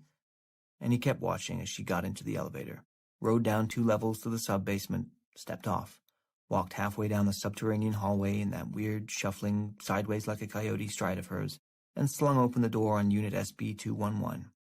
She stepped inside, clicked on a light, and slammed the door shut behind her. She would be in there for hours. When you find yourself staring glassy-eyed at a bank of video monitors, watching as a moderately old lady makes her slow and deliberate way through a drab, all-white underground storage facility so she can get to her completely uninteresting personal pile of shit. When you do this with no hope whatsoever that this lady will do anything even remotely interesting, that is the moment you'll know you've bottomed out, entertainment-wise. Tea-Cake was there.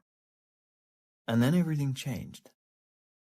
His eyes had fallen on the upper right-hand screen in the corner of the bank of monitors, the one that covered the other guard desk on the eastern side of the facility. Naomi was on the move. The cave complex was enormous and cut right through the heart of the bluffs, so to save the trucks from Kansas City having to drive all the way around Highway 83 to Highway 18 to Highway E, the U.S. Army Corps of Engineers had cut in 2 entrances, one each on the eastern and western sides of the massive chunk of rock. As a result, Atchison had 2 reception areas and 2 people working the place at any given time, although they had different sections to monitor, so running into your coworker almost never happened. Unless you made it happen, which Tea-Cake had been trying to do for 2 weeks now, since the day Naomi started. Her schedule was erratic. He could never put his finger on when she was going to be working and when she wasn't, so he'd tried to just keep an eye on the monitors and engineer a run-in, but it hadn't happened yet. There had been a few times she was doing rounds when he almost took a shot at it, but when she was on the move, he never knew where she was headed, so he hadn't come up with a scenario that would have given him quite the right degree of natural. The place was so big that the only way to make it work would be to check her location and then go into a full-on sprint to get near her while she was still even remotely in the area. It would have been more hunting her down than running into her. There's something about showing up breathless and sweaty for a coincidental bump-in with an attractive woman that is bound to come off as scary. Now, however, opportunity was pounding on his door with both fists, because Naomi was walking down the long eastern main hallway with a full trash can under her arm, and that could mean only one destination, the loading dock, where the dumpsters were. Tea-Cake grabbed the brimming trash can from next to the reception desk.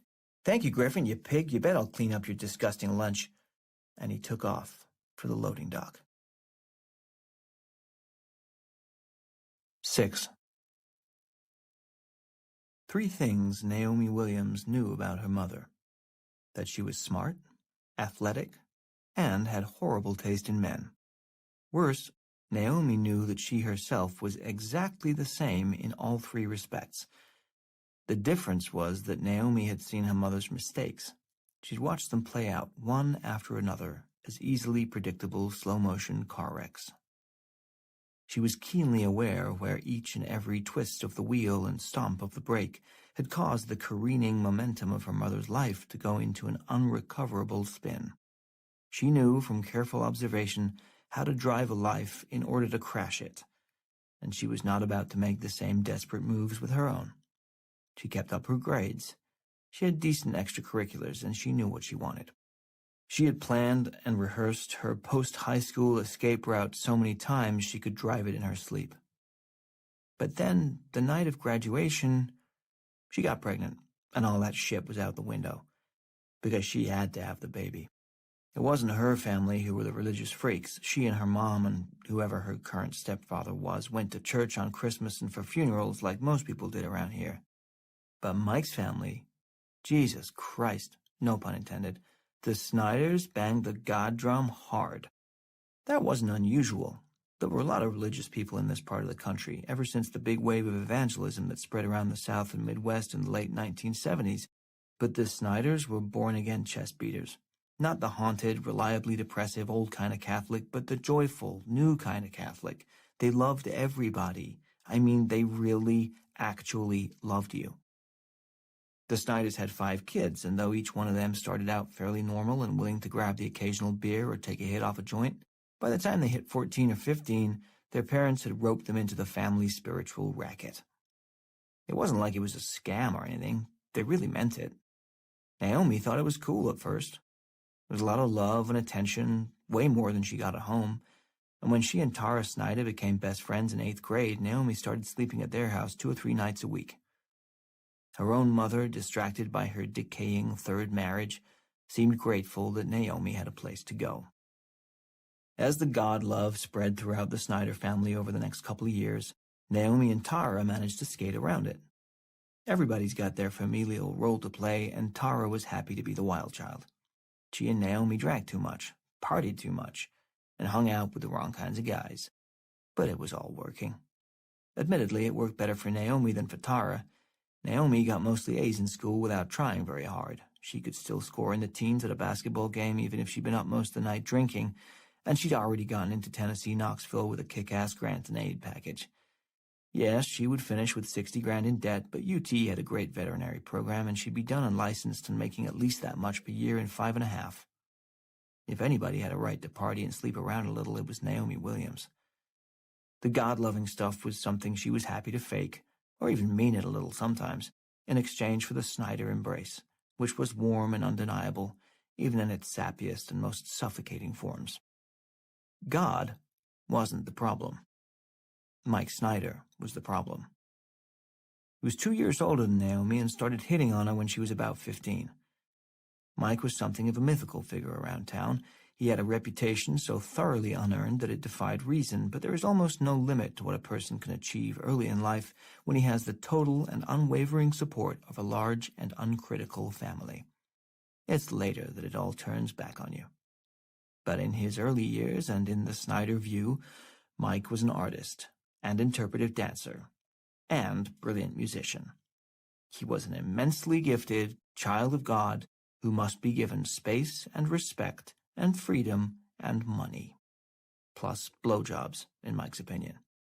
Naomi held off for a while, but he was so earnest, so tortured and pleading and clearly screwed up beyond his family's ability to see that she took pity on him. She knew it wasn't right. It wasn't how things were supposed to be, and looking back, she can't believe she was ever so passive. Why did she feel this weird obligation to him that she didn't feel to herself? But she did. They'd go through periods where things would heat up and cool down. There were times she thought she loved him, times she was pretty sure she hated him, but most times she just felt vaguely bad for him. The kid knew he was an imposter even if he couldn't come out and say it, and she wanted to make him calm down and leave her alone. Mike never wanted intercourse, even when Naomi did. Probably because he was tortured by the holdovers of the family's start in rigid Catholicism. Mike was the oldest, the only one who'd gone to Catholic grade school, and the talons of guilt were sunk into him but good. There was no sexual encounter with Mike that was not wholly shot through with his crippling sense of shame. Naomi, whose own feelings toward physical love were about 1 billion times less complicated, didn't press the issue.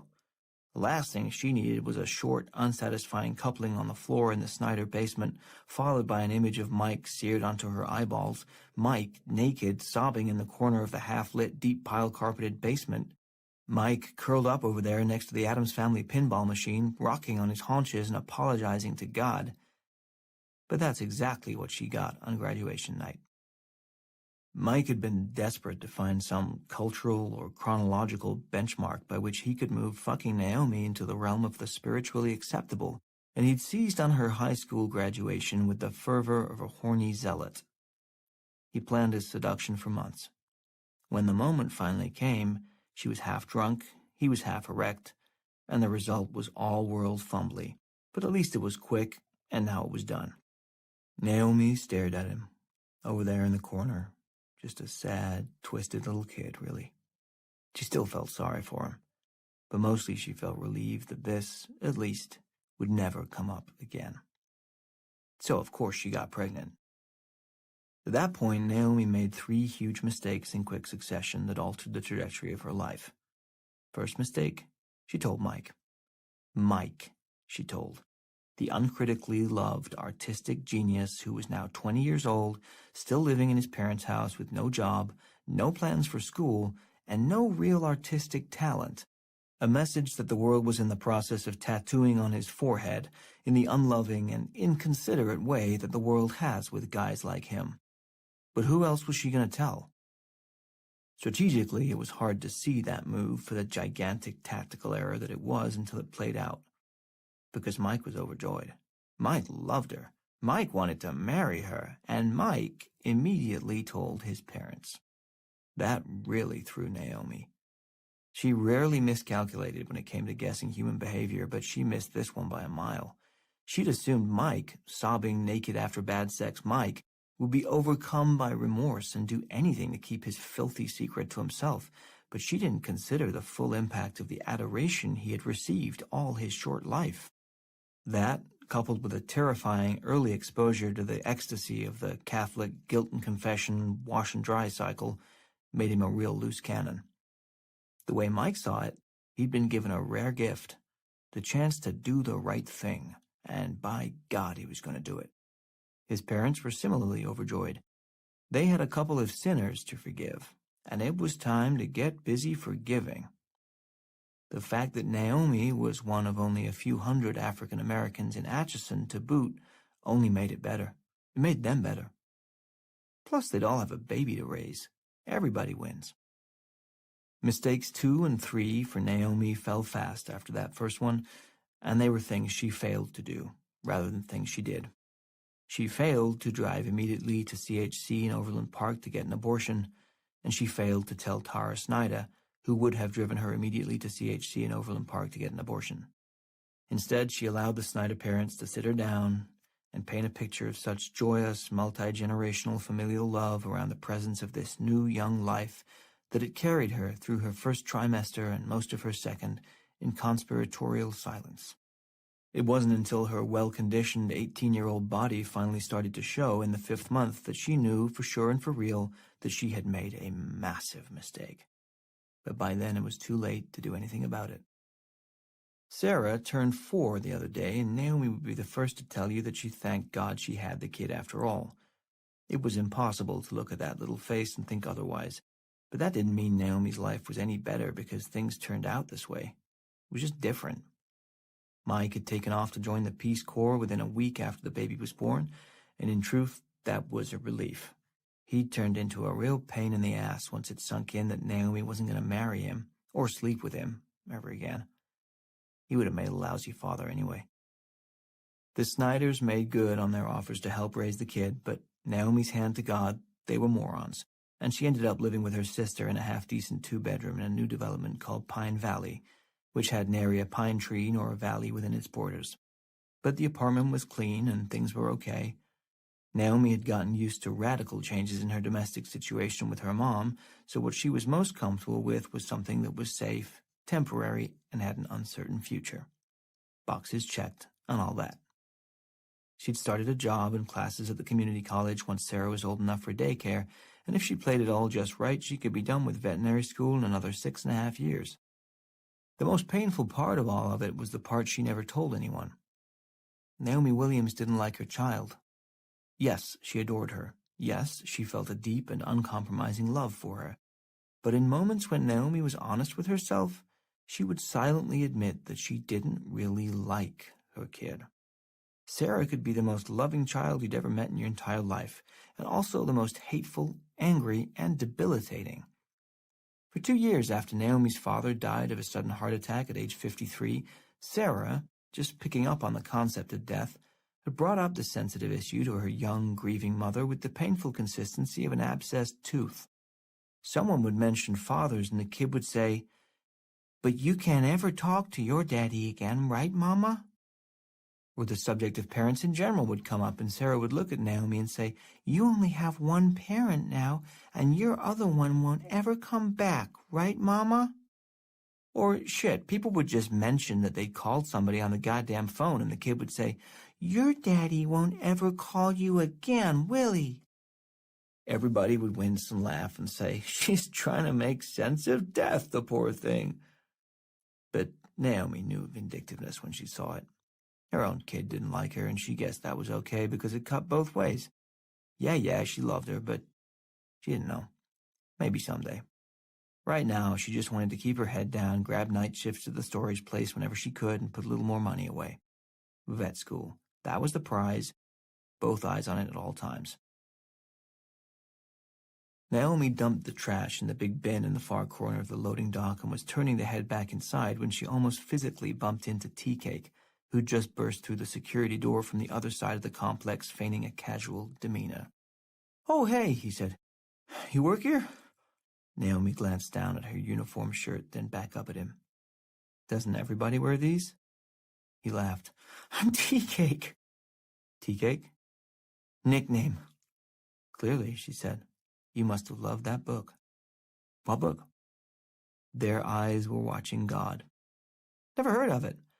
"Well, somebody named you after a famous character in it." "Nah, that's not it," he said. "How'd you get the name?" "Long story, fairly annoying." It wasn't like Naomi didn't have time, so she just looked at him, waiting. Her brown eyes. Jesus, he never knew. You couldn't tell from the video. Those brown eyes, they didn't look away, and did she ever blink? Her eyes told him to keep going, so he did.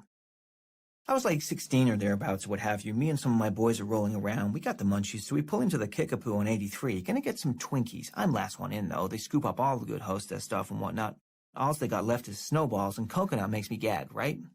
"If you say so." "I do," he said. "For real. Like, it closes off my throat. What's that one dessert? It's got, like, chocolate powder on it. I had it at an Italian restaurant in Wichita, and if you breathe in wrong, you suck up all the powder, and it closes up your throat, and you choke, and you can't breathe." Can't say I've ever had that experience. "Well, it's weird. Coconut's like that for me, but chunkier. Hang on, where was I? I wander sometimes, like verbally." "All the hostess was gone?" "Right. So the only thing left is something called an Aunt Sarah's tea cake. I buy it. I eat it. It's pretty good. So I don't know. Is that a crime? I say I want to go back and get another one. My boys, they think this is some kind of hysterical, funny shit. He wants a tea cake. He wants a tea cake. Hey, tea cake, where's your tea cake?" You know, like crazy, brilliant, witty shit like that starts flying around. Were there any of those marijuana cigarettes that I've heard about involved in this situation? "I have no idea what you're talking about." "Anyway, that was it. I was Tea Cake, and I haven't heard my given name since." "Your parents call you Tea Cake?" "My dad thinks it's a riot." "Your mom?" He shrugged. "Even longer story." She held out her hand. "I'm Naomi." He took her hand, trying not to look at the way her beautiful brown skin folded gently over her knuckles. Not all gross and shit the way some knuckle skin can be, those weird, crackly semicircles that look like an evil knothole in a tree in that one cookie commercial or whatever, but that's how his mind was. It grabbed hold of something and ran off with it, and now he was holding her hand too long, thinking about knuckles, for Christ's sake. She reclaimed her hand with a light tug. He tried to extend the moment any way he could. "I know you haven't been here long, so if there's anything, I don't know, like that you don't know, whatever, just hit me up, okay?" "Nothing I can think of, but thanks. Guess I gotta go." "Yeah, me too. Super busy. This place, man, always something, except it's never anything." She smiled at him. It was hard not to find Tea Cake moderately charming. She noticed the badly inked snake wrapped around his right bicep, but let it pass without comment. His ink was his business, and she'd seen enough to know where that kind of sloppy tattoo probably came from. He noticed her noticing, and he saw the slight change in the way she looked at him. A tiny lowering of her shoulders, the minutest tilt of the head away from him. It was always the same. If women were smart enough to know him, they were smart enough to not get to know him any better. Shit. Why did he bother? "See you around." She headed for the door to the dock. He started to follow, but she glanced at him and the half-full trash can he was holding. "Didn't you want to dump that?" "All right, yeah, duh, right." She turned back to the door, and busted, Tea Cake had no choice but to head for the dumpster. He was almost there when she called out, "Oh, there might be one thing." He turned back. "Over on your side." "Yeah?" "Do you hear a beeping sound?" He looked at her for a long moment, and the voice in the back of Tea Cake's brain that had been trying to get a hold of his attention finally broke through. "See?" the voice said. "I told you there was a beep." Tea Cake looked at Naomi, his eyes lighting up with the realization. "Your side too?" 7. Tea-Cake and Naomi stood stock still in the middle of the floor on his side of the complex for a good 45 seconds before he couldn't take it anymore and had to say something. He usually found it hard not to fill silences, but being around her made it worse. I swear it was there before. Maybe if we... She held up a hand, stopping him. Naomi had patience. Another 5 seconds went by in silence, then 10, then 5 more. Then there it was. Right down at the bottom of human hearing levels, maybe half a decibel if that.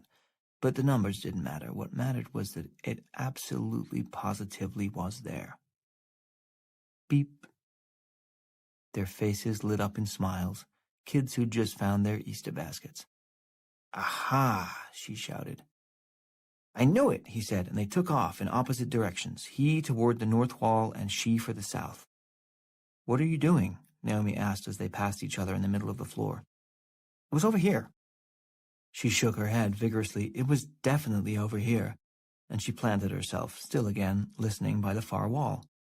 He called from across the room. Lady, I heard this thing for half an hour after I got in. It didn't register, but it did. You know how sometimes you know something but you don't, like, know it all the way, and then it just sort of pops up and...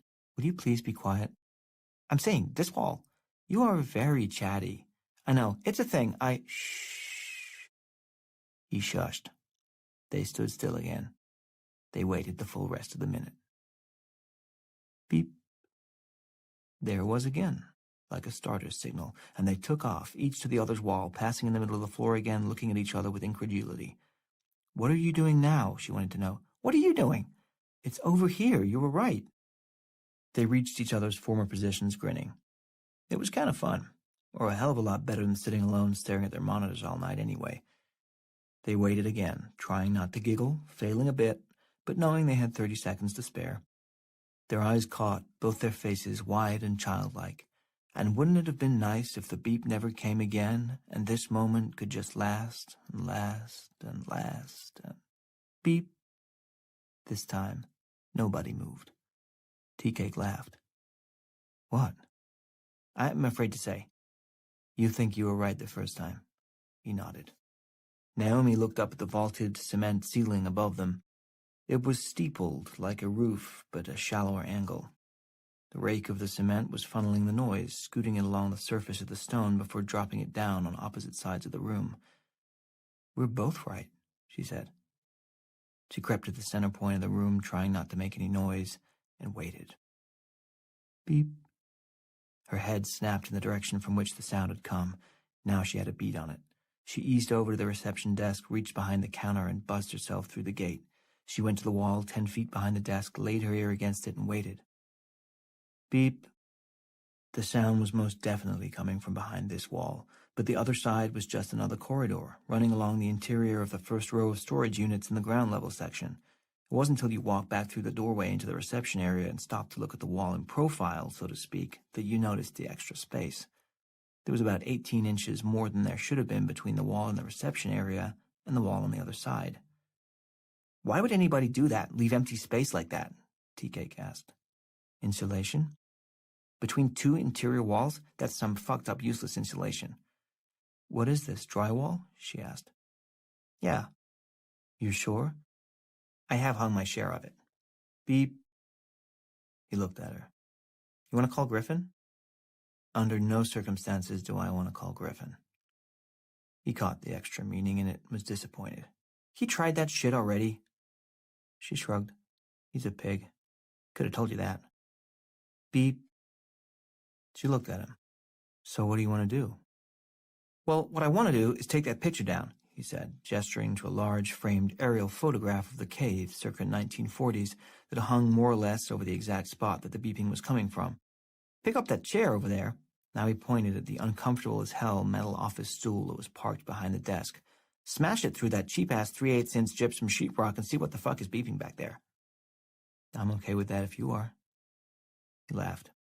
I said that's what I want to do, not what I'm going to do. Oh. They looked at the wall for a while. It beeped again. She couldn't take it.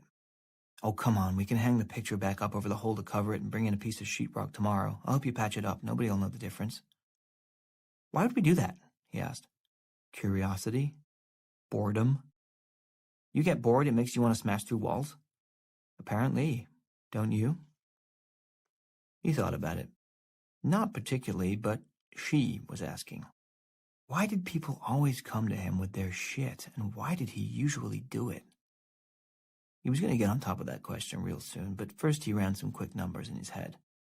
4x8 piece of drywall is $15, he said, plus a roll of joint tape, that's another 8 or 9.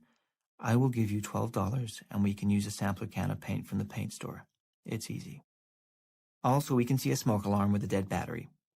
Maybe, she said, or maybe we see something else. Like what? Well, we don't know, that's the thing. I need this job. You're not going to lose it. No, I have to have the job. I get it, she said. He was getting heated. No, you don't. It's like a condition. I said I get it. I've lived here all my life. I know what a parole condition is. And I know where black and gray tattoos with shitty ballpoint ink get done. Ellsworth, right? I mean, I'm hoping it was Ellsworth. It was. Good, so you're not violent. Now, will you please pick up that chair and throw it through the wall for me?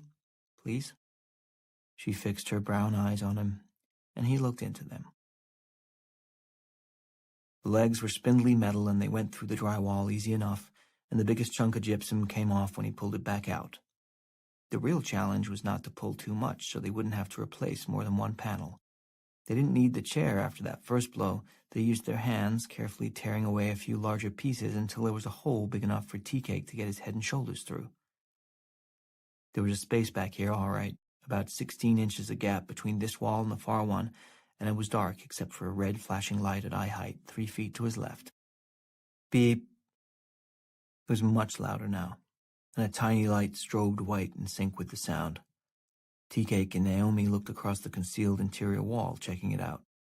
It was covered with dials and gauges long out of use and cut off from power. They were set in an industrial-looking corrugated metal framework of some kind, painted in the sickly institutional green used back in the 70s because some study said it was supposed to be soothing, or maybe the paint was just cheap. Beep.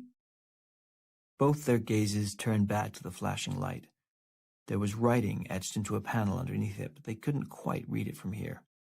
You got a flashlight on your phone? He asked Naomi. She dug her phone out of her pocket, turned on the flashlight feature, and shined the beam through the hole, but they still couldn't read the words underneath the panel. Hang on to the thing, Tea-Cake said. He put one foot on the stool, grabbed the edges of the hole, and hoisted himself up and through without waiting for a response. The stool pitched and started to fall. Naomi caught it, but not before it had knocked Tea-Cake off balance and dumped him upside down into the space between the walls. I said hang on to the thing. Yeah, I didn't say okay. Traditionally, you want to wait for that. Tea-Cake sneezed 6 times. When he recovered, he looked up from his semi-inverted position and saw Naomi's hand holding out a Kleenex through the hole in the wall. He looked at it, impressed. Who has a Kleenex in this situation? Thank you. He took it and blew his nose. He offered the soiled Kleenex back to her.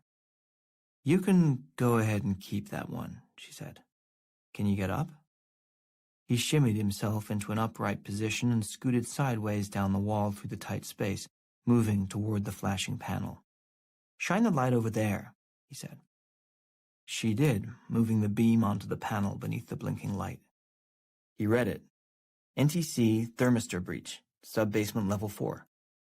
From the hole, she turned her light on him. He winced. Could you get that out of my eyes? Sorry. Thermistor what? NTC thermistor breach. There's a whole bunch of stuff back here.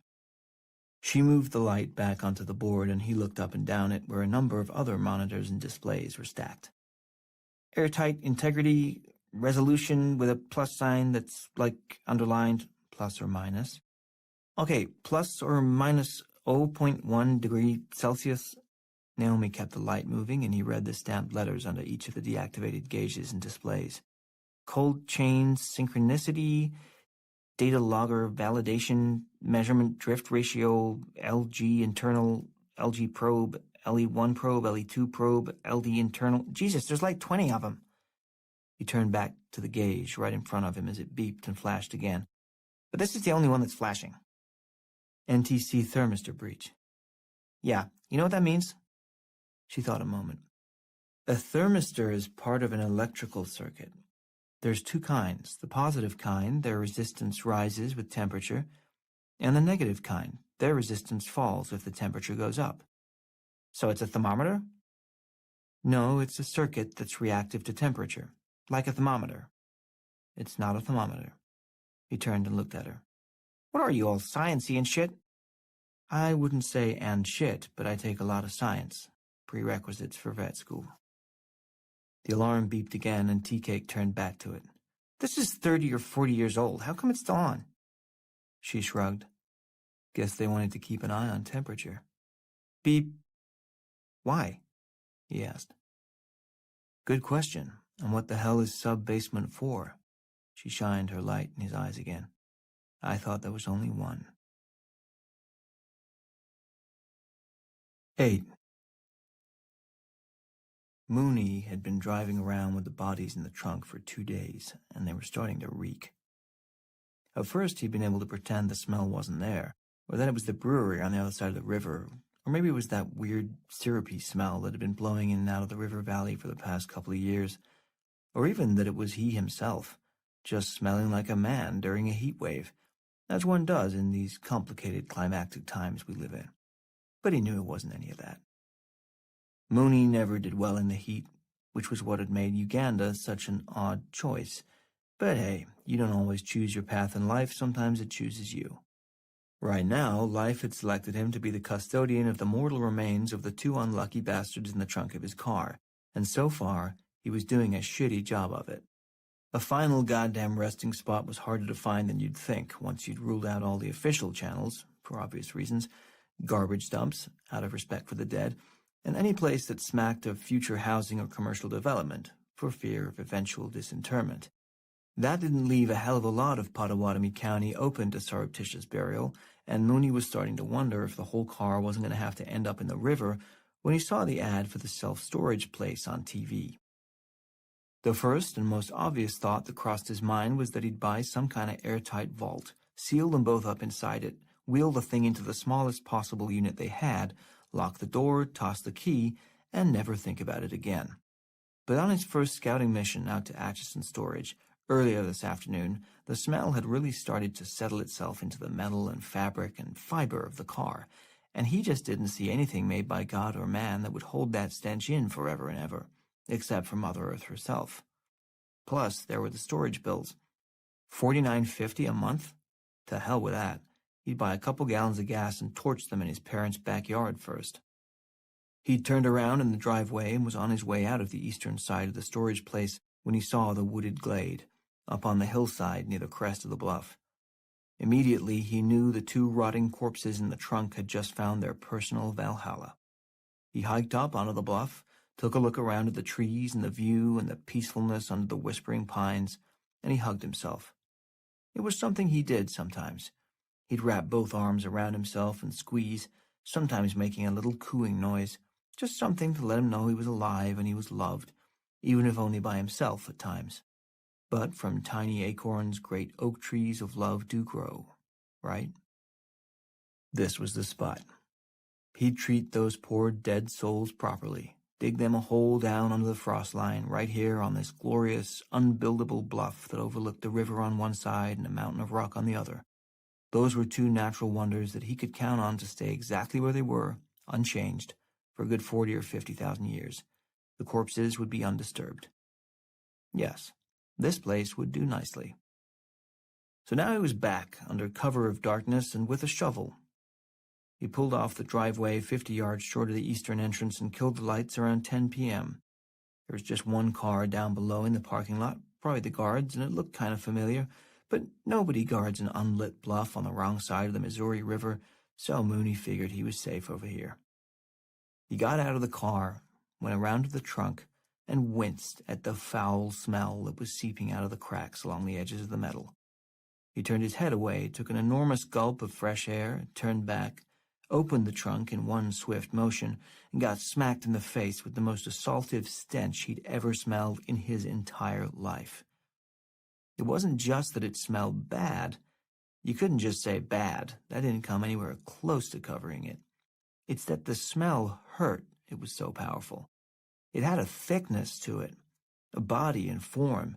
The smell was all hands, and they were all over him, grabbing him by the face and throat and nostrils and lungs and forcing their thick fingers into him. Mooney snapped his head away as fast as he could, barely getting a glimpse of the rapidly decaying contents of the trunk. He fumbled around for the shovel. It should have been right on top. That was where he'd left it. How could it have moved? Jesus Christ, where was the goddamn shovel? Face still averted, he slapped his hand around the trunk a few times, an angry dad swatting at the kids in the back seat while trying to keep his eyes on the road. But every place his hand landed was worse than the place before. That part was wet, and this part was hot. Not just warm, mind you, but hot. But wait, here it was, hard and wooden and shovel. His fingers closed around the handle, and he yanked it out of the trunk, slammed the lid, and practically collapsed, gasping for air. This couldn't be right. This smell could not be normal. Then again, what experience did he have? What did he know? Maybe this was how it went down when you died. If it was, quick mental note, he definitely wanted to eat better and exercise 4 or 5 times a week from now on, because death was no party. Okay. When did he fire the last kill shot? What was that, 2 days ago? Less than that. He'd loaded both corpses into the car at 2 in the morning on Wednesday. That's 44 hours. How fast does a body decompose? He actually pulled out his phone and was about to Google that very question when the essential insanity of that act somehow managed to announce itself through the fog of his stench-choked brain. He put the phone away and started to walk up the hill with the shovel to dig the grave. He was 10 steps away when he heard the first thump. He turned. It had come from the trunk of the car. 9. Tea-Cake knew from bitter experience that your head could only get so small. Everything else can squeeze, suck in, twist around. People can get pretty sideways when they want to or have to, but with your head there was no negotiation. Tea-Cake had direct knowledge of this from the fence that had run along the back of his high school. At the edge of the fence there was a pipe, set just a few inches too far off the brick facade, that left a 9-inch gap between the school building and freedom. Determined weed smokers used to be able to get off the bus in the morning, cruise through the front doors of the school, sign in for homeroom, and split out the rear fire doors before the handles got changed for the day. Totally legal, by the way. From there, it was just a matter of a shoulder shimmy, a gut suck in for Big Jim Schmittinger, and a willingness to scrape the shit out of both ears as you popped your head through to the other side. If you did all that, boom, you were loose in the open field behind the school building where you could blaze away in peace.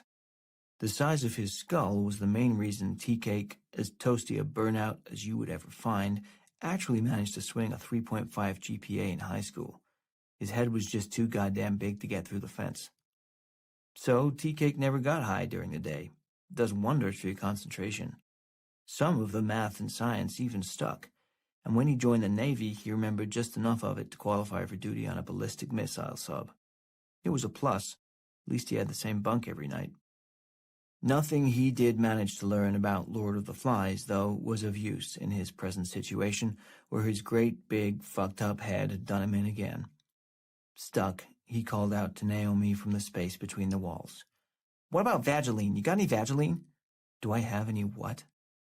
"That greasy shit you put in your lips. Get me out of here." "Are you trying to say Vaseline?" "Whatever the fuck it's called. Naomi, get some lotion or grease or butter and get me out of here." She'd been trying like hell not to laugh for the better part of the last few minutes, and it was a battle she now lost. "Oh, yeah, no, definitely, yes, do that," Tea-Cake sputtered. "Yeah, laugh, because this shit is, like, hilarious." He was still in the gap in the walls, and he'd wedged himself in good, in the precisely 9-inch space between two I-beams. He'd done well up to that point, sliding and twisting and pretzeling his body through the tiny open area toward what looked like an enormous map at the far end of the control panel wall. It was dark inside the gap and hard to tell, but it looked like a map anyway, and he had only been a few feet from it when he'd gotten stuck between the beams, and the entirety of his high school experience came flooding back to him. Now he couldn't move his goddamn head. "Lube, you gotta have some lube, right? Throw me it."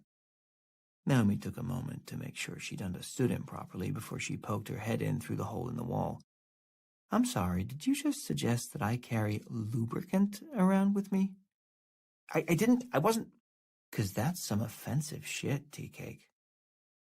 I'd like to apologize and start over. I mean, I don't know, you got any dental dams in your pocket? Naomi, ma'am, I'm kind of freaking out here. She took a step back, looked up and down the length of the wall, and thought. Are you good for another $12? She asked. Although we wouldn't have to buy the roll of tape again. Tea Cake was in no position to negotiate. Do what you gotta do, lady. Just promise me you're not gonna pull on me, because at this point I think if the angle's wrong, my left ear is just gonna tear right.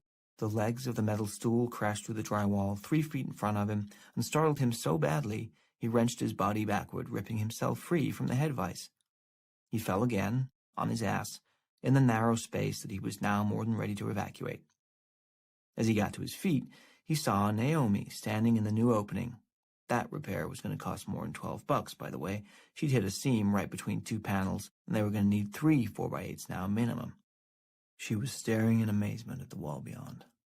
Holy shit. Tea Cake got to his feet, rubbing his ears in pain, and slid forward until he was alongside her.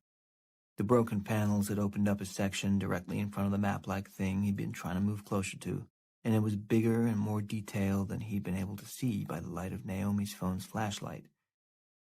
It was an enormous, hyper-detailed floor plan depicting every room, conduit, pipe, and piece of wiring in what must have been the old military storage complex. There were hundreds of LED lights painstakingly placed all over the map, marking God knows what, but they were all long since deactivated or burned out. Except for one, all the way down at the bottom right corner. Its tiny bulb strobed white, in sync with the light on the warning panel nearby. Tea Cake came over to the schematic, kicked out the remnants of the broken drywall, and stepped out of the inner space, moving back into the reception area.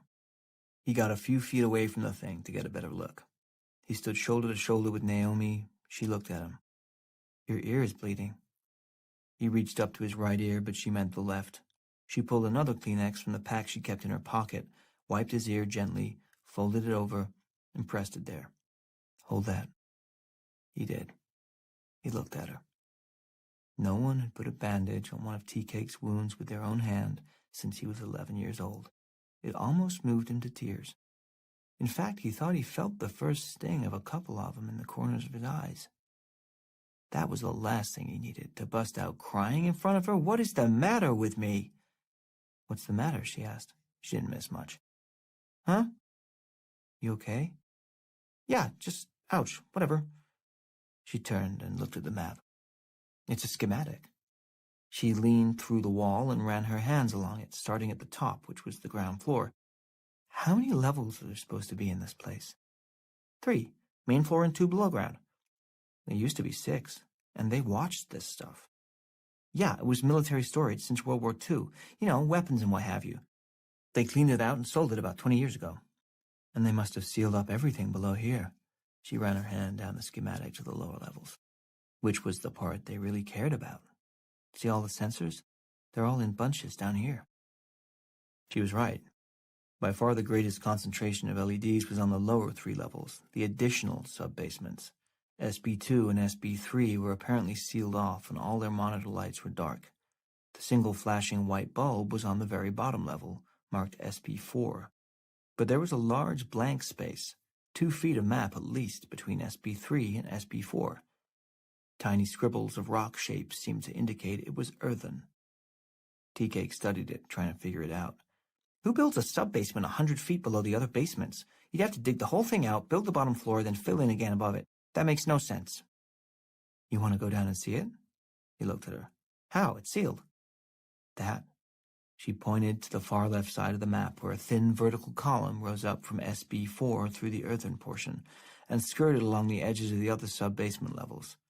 It was narrow, with hatch marks drawn evenly between the long parallel lines all the way up. What is it? A tube ladder. How do you know? It's shaped like a tube and it looks like a ladder. How else would they get down there? She pointed to the hatchings. Look, these are the rungs. He was impressed. You must go to college, right? It's a waste if you don't. I go as much as I can, yeah. Then you should be smart enough to not want to go down there. Come on, she said. This is the most fun I've had in years. This is a night out for me. Jesus, that's depressing. You don't go out? Not really. What about just, for a beer? I don't drink, he persisted. Not even for one beer? That would be drinking. You never go out for one beer? This is getting off the point. But he was determined. What about a coffee? I thought you were fun, Tea-Cake. You started out fun. Me? I'm totally fun. I'm huge fun. You're the one who just said your best night out in years is vandalizing your workplace. I have an inquisitive nature. She held up her phone and snapped a picture of the schematic.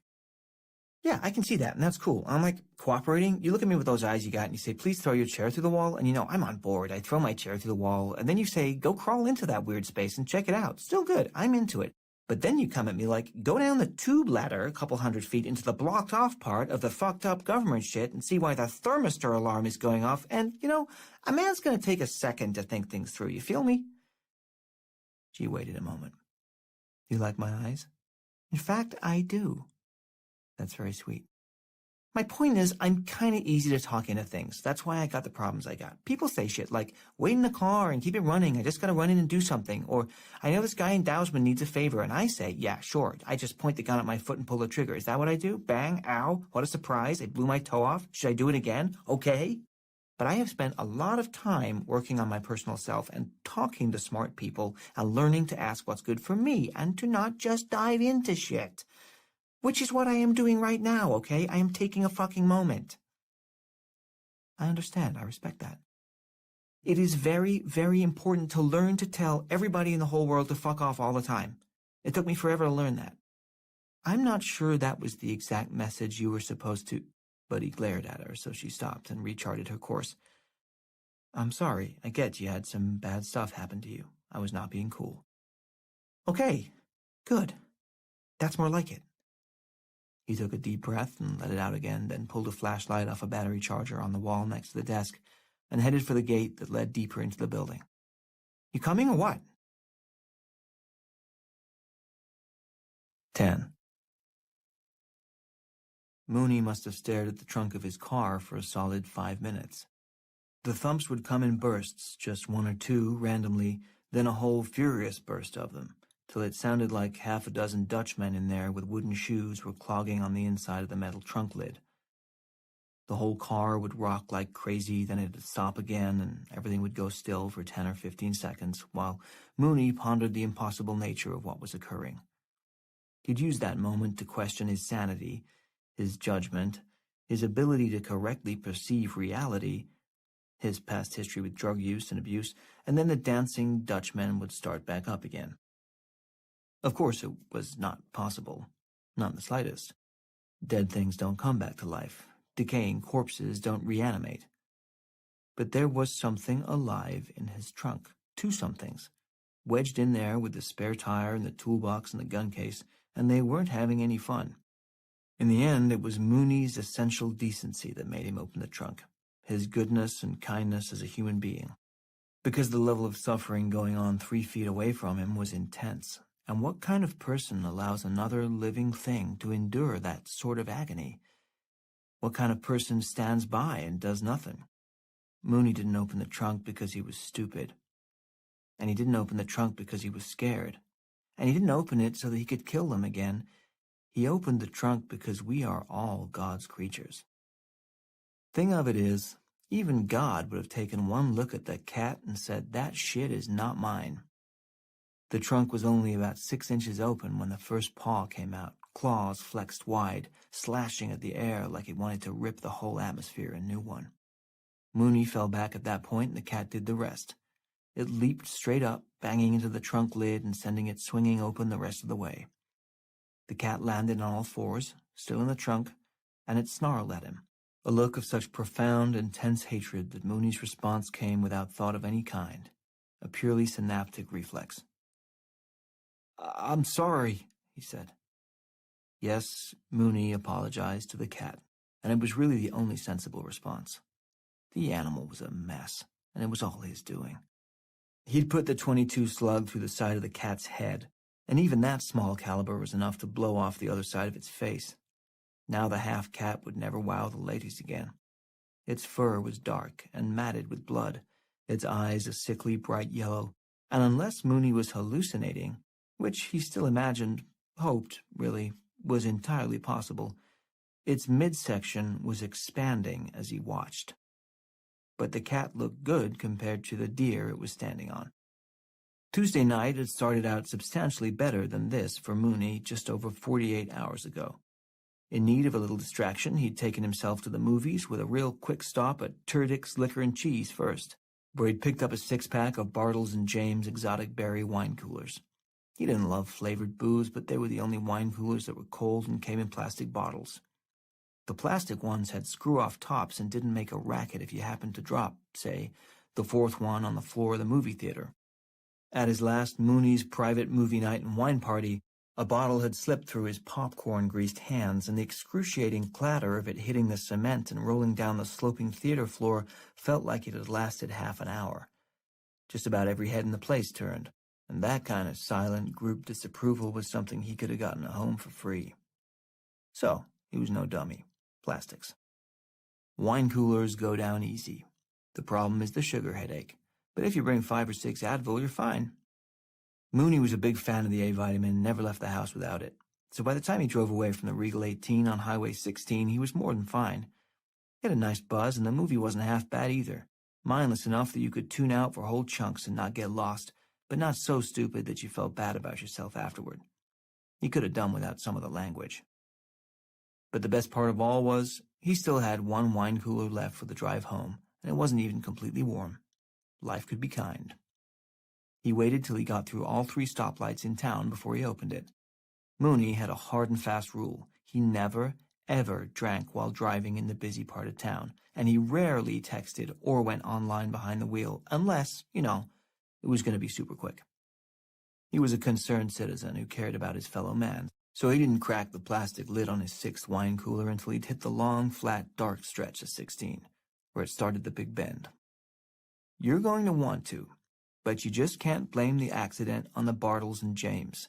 That wouldn't be fair.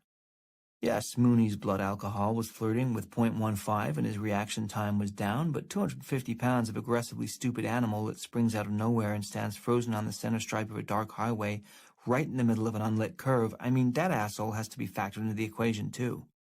Character is destiny, and that dumbass deer, that beautiful creature of God, that thing's character was drawn within the limitations of a non-sentient brain. It stood there, unmoving, as the car closed the last 50 feet on it. It just hunched there, watching death come hurtling at it, staring at the car like exactly what it was. There's a goddamn good reason for that cliché, so maybe it was fitting that the first thing that hit the deer was the headlight. The rest was a gruesome blur, and Mooney panicked and blacked out most of it, as he did sometimes when things got weird. Next thing he knew, he was standing over the wounded animal on the shoulder, staring down at its broken, twitching form and holding his father's .22 pistol. He kept it in the trunk for situations just like this, which, believe it or not, were not all that uncommon around here. Mooney knew what he had to do. It wasn't hard. You point the thing and pull the trigger and put the beast out of its misery. That's what any decent human being would do, and there was no law against it, neither God's nor man's. The animal was clearly suffering, its mouth opening and closing soundlessly, steam rising from its blood as it spilled out onto the asphalt, still hot from the exceptional heat of the day. Just kill it already. But Mooney had never killed before, never knowingly. He didn't even like swatting flies. It tended to send him off into flights of creepy reverie, reflections on his place in the universe. He'd always figured he was a Buddhist at heart. Weren't they the ones who were on about reincarnation all the time? Or was that the Hindus? Whichever. The ones who cared, the ones who loved all living things. That was him. But now, here he was, faced with the bang! The gun went off while he was still mid-thought, and it hit the wounded animal in the gut. It screamed. Oh, great, now a gut shot the fucking thing. How can this have happened? I'm a warm and sensitive and humane person, and oh my God, what is that horrible sound this disgusting animal is making at me now? I feel bad enough. What is it, hacking spit at me? And Mooney filled with some other feeling, not guilt, not tortured reflection, not the milk of human kindness, but a new one for him. Rage. Pure, undiluted rage at this senseless animal that had ruined his night his mental state, and the front left end of his car. He raised the gun again, put it to the deer's brain this time, and blasted away. More than once, way more than once. In spirit, it was more of a murder than a mercy killing, if anybody was keeping karmic score. The crying jag Mooney had afterward in the car lasted a good 10 or 15 minutes. Truth is, it felt pretty good as guilt flooded through his veins again. It was at least a familiar feeling, much better than the out-of-body experience he'd been having before that. Now, what to do? You can't leave a dead deer by the side of the road with 3 broken legs, a bullet in its stomach, and 4 more in its head. That's sick. Mooney needed time to think, which meant that deer had to get off the shoulder of the road and into the trunk of his car. The sight of Mooney, 180 pounds and half in the bag, trying to get a dead, gangly, 1/8 ton deer into the trunk of his car would have made for some pretty brilliant silent comedy. It may well have taken all night if not for Tommy Seipel, the driver of a 2015 Lexus. Tommy saw what was happening, pulled over immediately, asked one question, "You loaded?" And sensing Mooney's answer would be in the affirmative, threw his own considerable bulk into helping hoist the mangled deer into the trunk. He slammed the lid on it, wiped his bloody hands on Mooney's T-shirt, spoke a handful more words, "I'd get the fuck out of here if I was you," and went back on his way. Mooney occasionally knew good advice when he heard it, and this was the best advice he'd heard in years. He jumped behind the wheel, slammed his door, and did as told, driving off with the dead deer in his trunk. As he drove, where to exactly, he started thinking about the deer in those last gut-shot moments, when it seemed to be spitting at him, and he got enraged all over again. What exactly had gotten to him about that? Was it the temerity of the animal to accuse him of not being able to handle so simple an act as a mercy killing? Was that thing calling him inept? Unable? Telling him he couldn't hold up his end of the deal? Something had triggered a rush of bad, inadequate memories, but he'd taken care of that, hadn't he? He'd answered any questions quite definitively, with 1 or 2 or, okay, fine, 4 more squeezes of the trigger. No, I am capable, quite capable, thank you. I settled that shit, but good. And hey, what about my parents' fucking cat while I'm at it? Mr. Scroggins was 14 years old and had been sick for the last, say, 12 of those. He was a diseased and expensive pet. The bills from the animal hospital were about $400 just since the beginning of this calendar year.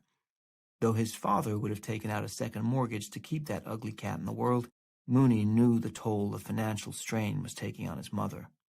Plus, come on, life couldn't be any kind of fun for Mr. Scroggins either, all riddled with disease and shit.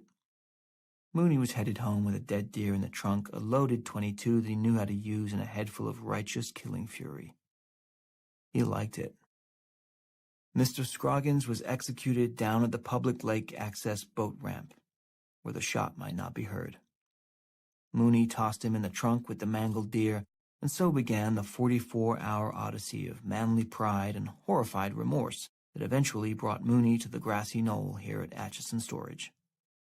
All he wanted to do was give these 2 innocent dead animals the Christian burial they deserved. But now Mr. Scroggins was alive again, standing on top of the once dead deer in the trunk of the car, and he seemed royally pissed off. The deer, whose mortal injuries had been far worse, flailed all 4 legs at once, trying to stand up in the trunk, but its broken limbs collapsed underneath it. Mr. Scroggins staggered off him, but caught himself on the rear lip of the trunk and clung there, hissing. It had probably been a long ride for these 2, and they were sick of each other. Motivated by something other than normal locomotive powers, the deer vaulted itself out of the trunk. It fell flat into the gravel, its legs splaying outward, cracking again. There had to be a couple new breaks in there somewhere.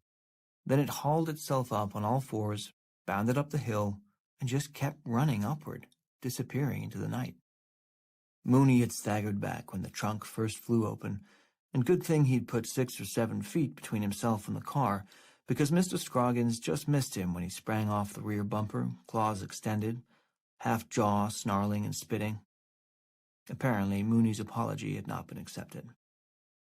Mr. Scroggins landed on all four paws, turned as if in reaction to a sound, and ran up the hill in the same direction the deer had gone.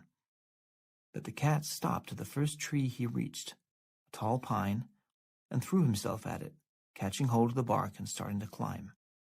Mooney got up and walked closer, staring in amazement as the cat climbed the tree with incredible determination. There were no stops, no hesitation, no second thoughts, only upward movement.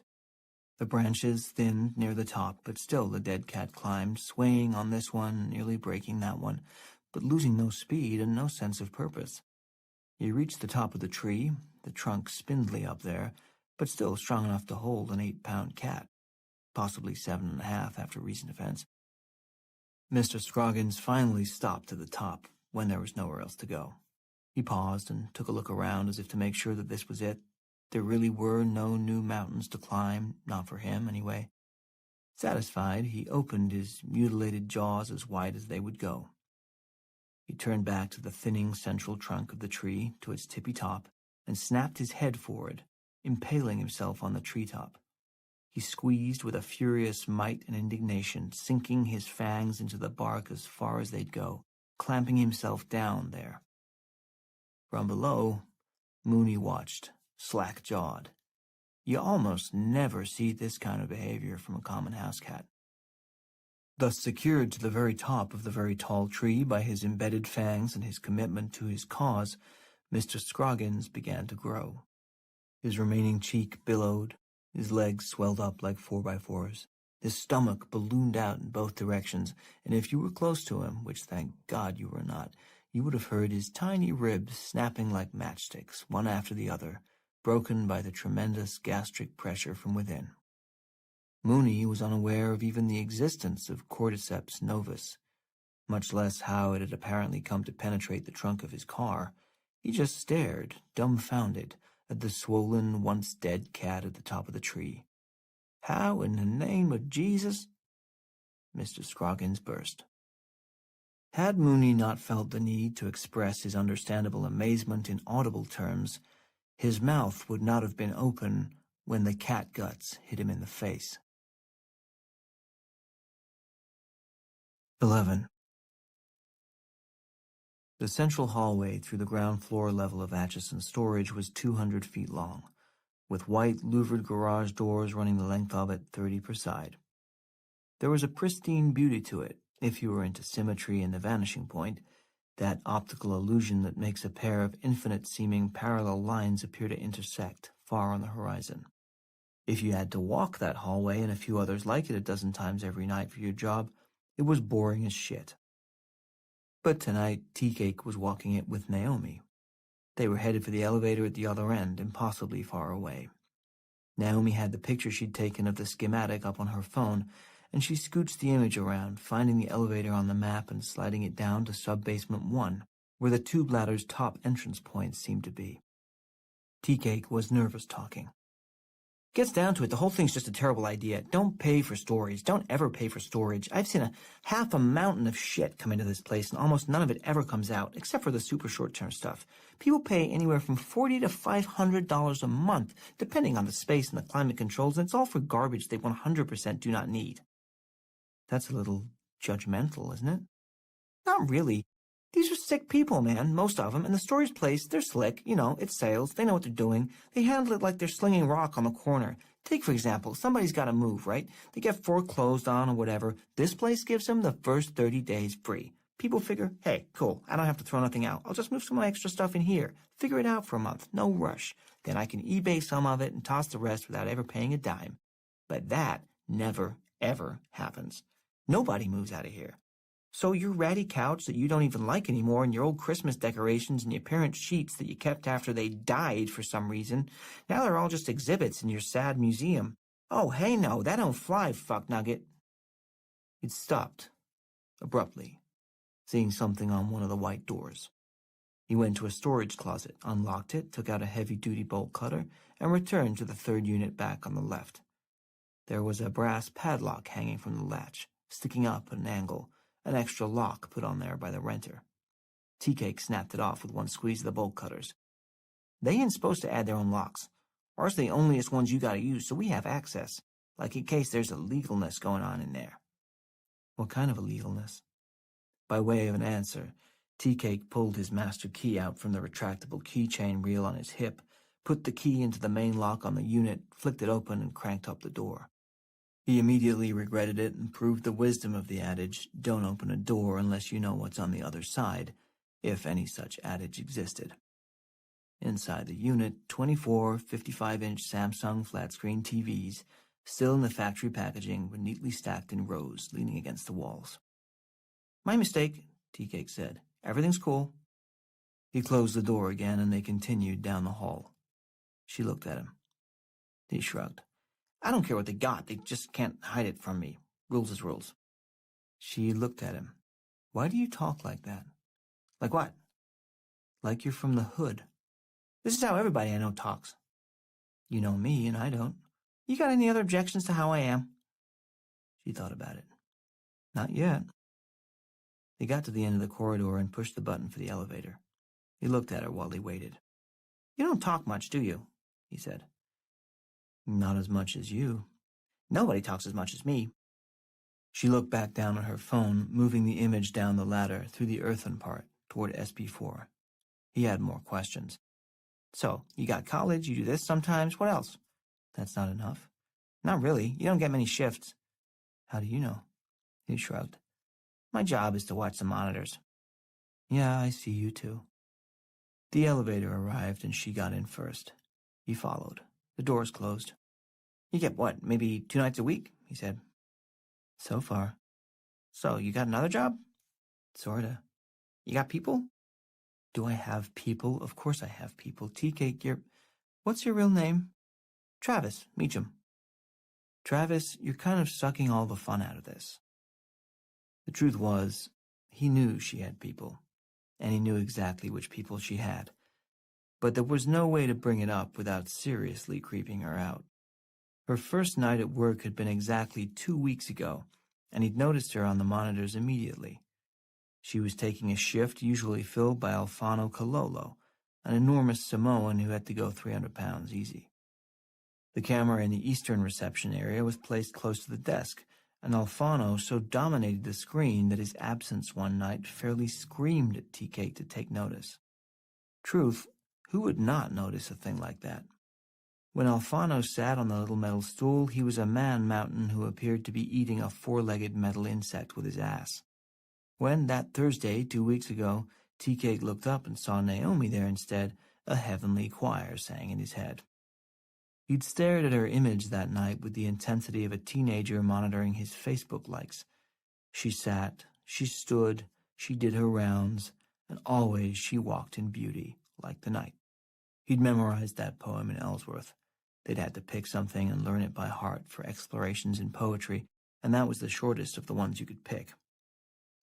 He knew the poem, but he didn't know the poem until he saw Naomi on the monitor. When she showed up for work again 2 days later, he studied her on the monitors for hours, absorbing as much detail as one possibly could from a 540-pixel image. She had a book with her that night. He couldn't quite get the title, but he loved her focus, the way her brow furrowed up at parts. He loved the way she turned the pages. He loved that she even read at all and didn't just stare at her phone like everybody else. When she wasn't back until the following Sunday, he realized she was a fill-in, that she was grabbing shifts when and if she could get them, and that there was a very real possibility that she would never be back again. So, he told himself, it wasn't really that he followed her after work. Yes, he did leave 5 minutes early so he could zip around to the other side of the bluffs and be near her parking lot when she left.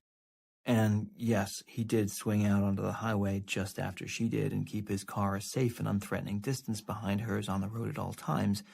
And yes, he did speed up when she sped up and slow down when she slowed down and make the same turns that she made until he eventually reached her place of residence. But he knew in his heart it wasn't with weird intent. He was just trying to engineer a casual run-in.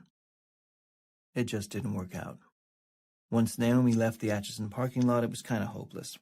all country highways till he got to her apartment complex, and then how on earth could he pull up in the car next to her at her building and say, "Oh, hey, don't you work where I do? Didn't I see you on the monitor a couple times? And man, isn't it weird that you live here 12 miles away and I was going the exact same way, but my car started making this weird sound, so I had to stop right here in the parking lot of the very same apartment building where you live? Isn't that bizarre?" He couldn't say that. The smoothest motherfucker in human history, arguably Wilt Chamberlain, couldn't have pulled that one off. So, rather than scare her, Tea-Cake had just sat in the car, waiting till she went in, pretending to be absorbed in his phone. It was a flip, by the way, so if she'd noticed him, she might well have wondered what the hell he was staring at. He waited till she got inside, then he waited some more just to see which light went on, then he waited a teensy bit more just to see if, well, because he did, and before he knew it, almost an hour had gone by, and he really honestly was about to go when the door of the place opened again, and he saw her come out with the little girl. There was no question that the girl was her daughter. Some things you can just tell.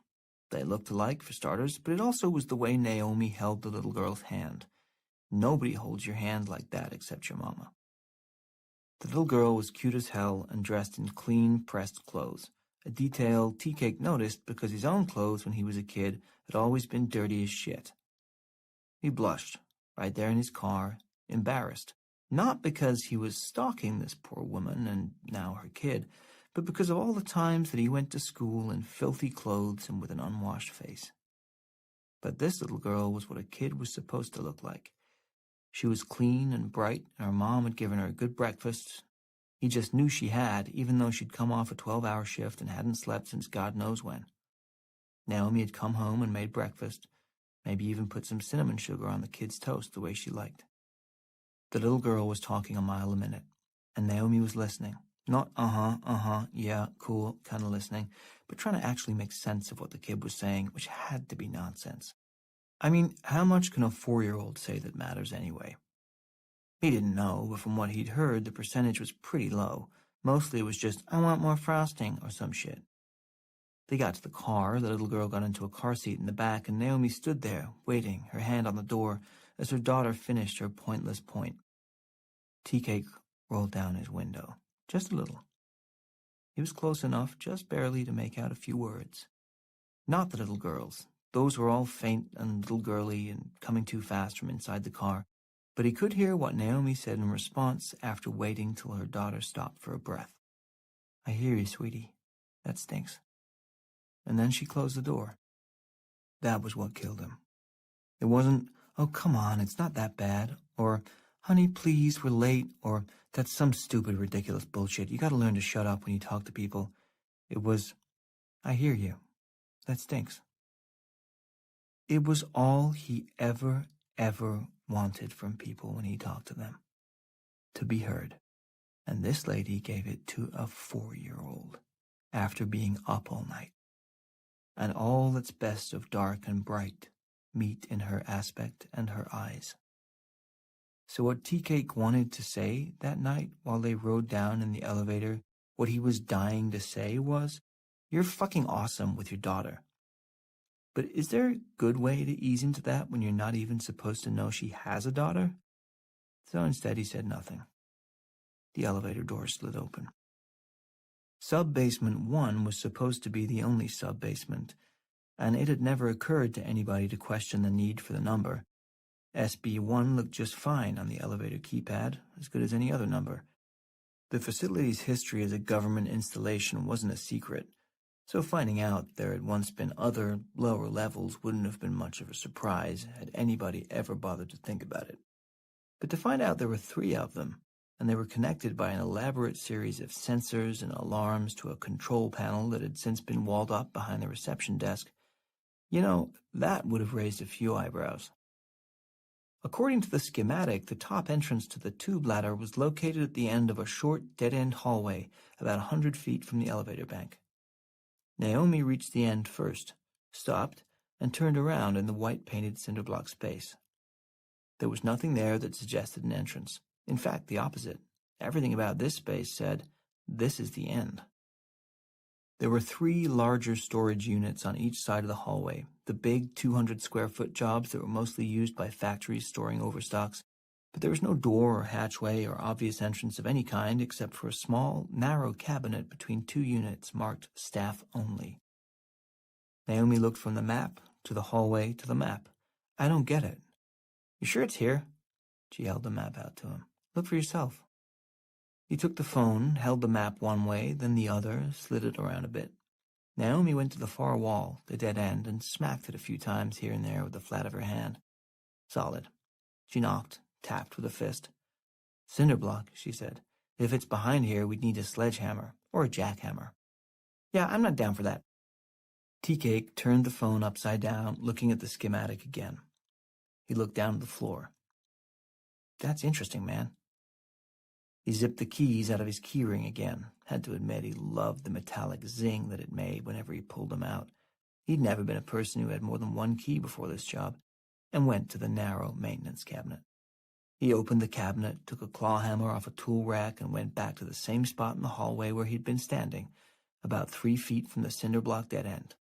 He moved till his back was against the wall, got down on all fours, and tapped the hammer once on the floor. It made an unpromising chunk sound. That's concrete, she said. Yep. He crawled forward, brought the hammer down again. Same sound. He kept crawling, tapping the hammer every 6 inches or so, getting the same sound every time. It's a concrete floor, Travis. Weird to hear my real name. He kept moving, kept tapping the hammer on the floor. Sorry, she said. It bothers you? Can't decide. Yes, he could, and he already had. It didn't bother him. He loved it. His heart skipped a beat every time she said his name. He couldn't wait till she said it again. Please say it again, just one more time. Dong! He'd nearly reached the center of the hallway, and when he brought the hammer down there, it produced a hollow, metallic echo. He looked up at Naomi. She grinned and squatted down on the floor next to him. He held up the phone, swiping to enlarge a certain portion of the screen. Right there. That semicircle made of dashes, kind of shaded gray. Can you see it? Yeah, barely. That's the entrance. They just painted over it.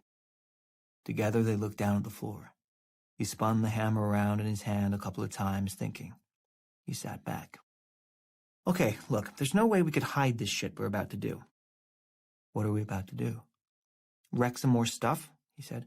But here's how I see it. Part of our job is security, and there's an alarm going off, It's too late to call Griffin. He's wasted by now, and he wouldn't know what the fuck it is anyway. He'd just call corporate, but there's nobody at corporate either. It's not like there are self-storage emergencies and they got operators standing by. See what I'm saying? The only other people I can think of to call are the cops.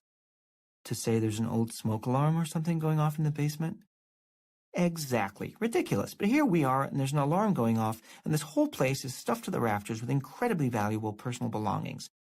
Right, this stuff is meaningful to people. This is true, what you're saying. I've always felt that way. He was warming up to it now, feeling the creative buzz of getting your story straight with somebody. There's an alarm going off, and we are guards. We are people of the security profession. We're more like clerks. Stay with me. Yes, it is a shitty job, but it is our job. It's our responsibility. Yes, plus we're curious, she added. Yeah, but we leave that part out. She wasn't a natural at lying. That's all right. He knew enough about it for both of them. We in? You know I am. Watch your eyes. She raised a hand and turned away, and he spun the hammer around so it was clawing down and swung it at the floor hard. The hollow metallic boom was louder. There was definitely something down there, and it wasn't cement floor. Chunks of dried paint flew. He swung again 2, 3, 4 times in quick succession, and more paint flecked away. On the last blow, a 2-inch square section flew off and gave them a good look at the unfinished surface beneath. There, under several layers of long-dried, oil-based, semi-gloss gray floor paint, were the unmistakable metal dimples of a manhole cover. 12. It had been 5 or 6 years since Roberto Diaz had gotten a call in the middle of the night. It was a fluke that the phone even rang on his bedside table.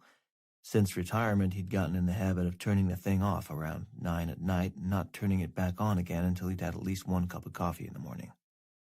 He'd been much happier ever since. Mellower, anyway. Annie couldn't quite get there with her devices. She always left her phone on in case one of the kids needed anything, but their youngest was 28, so chances of that were slim. Still, she liked to check the New York Times in bed first thing after she woke up to see if the world had improved in the last 8 hours. Strangely, it never had, but Annie was not one to give up hope. Tonight, Roberto had forgotten, left his phone on by accident, and it's funny how the old reflexes kicked in when the thing rang shortly after midnight. He was wide awake before the echo of the first ring had even faded, had his hand on the phone by the time the second ring started, and was sitting up with both feet on the floor when he answered. "Hello," he croaked. Whoops, no voice. Not quite the old reflexes. He cleared his throat and tried again. "Hello? Roberto Diaz?" It was a woman's voice. "Speaking. I'm calling about the 1978 Plymouth Duster for sale." He didn't answer for a long moment. "Mr. Diaz?" "Give me 5 minutes." He hung up and set the phone back down on the dresser. He just sat there for a few seconds, thinking. He regretted the second glass of wine at dinner, but other than that, he didn't feel much of anything at all. That's how you knew you were good, when the call didn't change anything emotionally. He counted a few breaths, stayed cool, and let the Buddhist mantra he'd discovered in his early 50s float through his mind. I'm here now. He wanted a cup of tea before he called back. Annie turned and looked at him over her shoulder, squinting into the dark. Who's that? My other wife. How can you be funny right away in the middle of the night? It's a gift. She fumbled around on her night table, feeling for something and not finding it, knocking a few things around. He looked at her. What are you doing? Looking for my glasses. Why? She rolled over and looked at him. I don't know. She glanced around the room as if to make sure everything was still in its place, then turned back to him. One of the kids? No, don't worry. She paused. Oh, God. If it wasn't one of the kids and he hadn't yet told her that somebody they knew was dead, then it could only be them. It was more of a tired, oh, God, that she let out than a fearful, oh, God, the kind of, oh, God, you'd say if you found out the cable had gone out again. Yep. Who? New voice to me. Somebody's having a panic attack. He leaned over and kissed her on the forehead. He never had cheated on her, or even thought about flirting anymore after the experience in Australia. He was grateful for that, and for her, every day. Go back to sleep, he said. I'll make it quick. He got up and pulled on the clean shirt and pair of pants he kept hung over the chair so they'd be easy to find in the dark. Talk about old habits. Annie rolled over and snuggled back into her pillow. Don't make it too quick. Wait till I'm asleep again, okay? Wasn't born yesterday, gorgeous. She muttered something sweet and inaudible and was back asleep by the time the door closed. The unexpected was still routine, even after all this time, and the calls had stopped seriously disrupting her sleep years ago. Roberto loved being in the North Carolina house more than any other place he'd ever owned, rented, or visited. It wasn't a great house, not by a long shot. It was late 80s construction and the walls were too thin. You could hear water in the pipes no matter where you were. They probably should have torn the whole thing down and built a new one 10 years ago when they bought it, but aside from the fact that it would have cost a fortune they didn't have, a teardown seemed incredibly wasteful. Mean, almost. The house had behaved well in the world.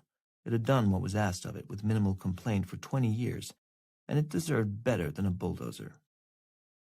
They bought it as is, recognizing its flaws, and made plans to repair and remodel in 2 stages. They fixed and painted the inside first, right after they bought it, and put off the decaying exterior for as long as possible, until the rotting porch and the leaking roof and the patchy siding, riddled with wasp nests, could no longer be ignored. Finally, they took a deep breath, got out the checkbook, and started the exterior work 4 years ago, just before they both retired. They ran out of cash with half the roof and none of the porches done. They didn't actually run out of money, not literally, but there were financial lines they had long ago said they'd never cross. Loans they would not take out, T-bills that would not be sold. And damn it if they were about to break their own rules now when they were so close to having enough to leave a decent college fund for each of the grandkids.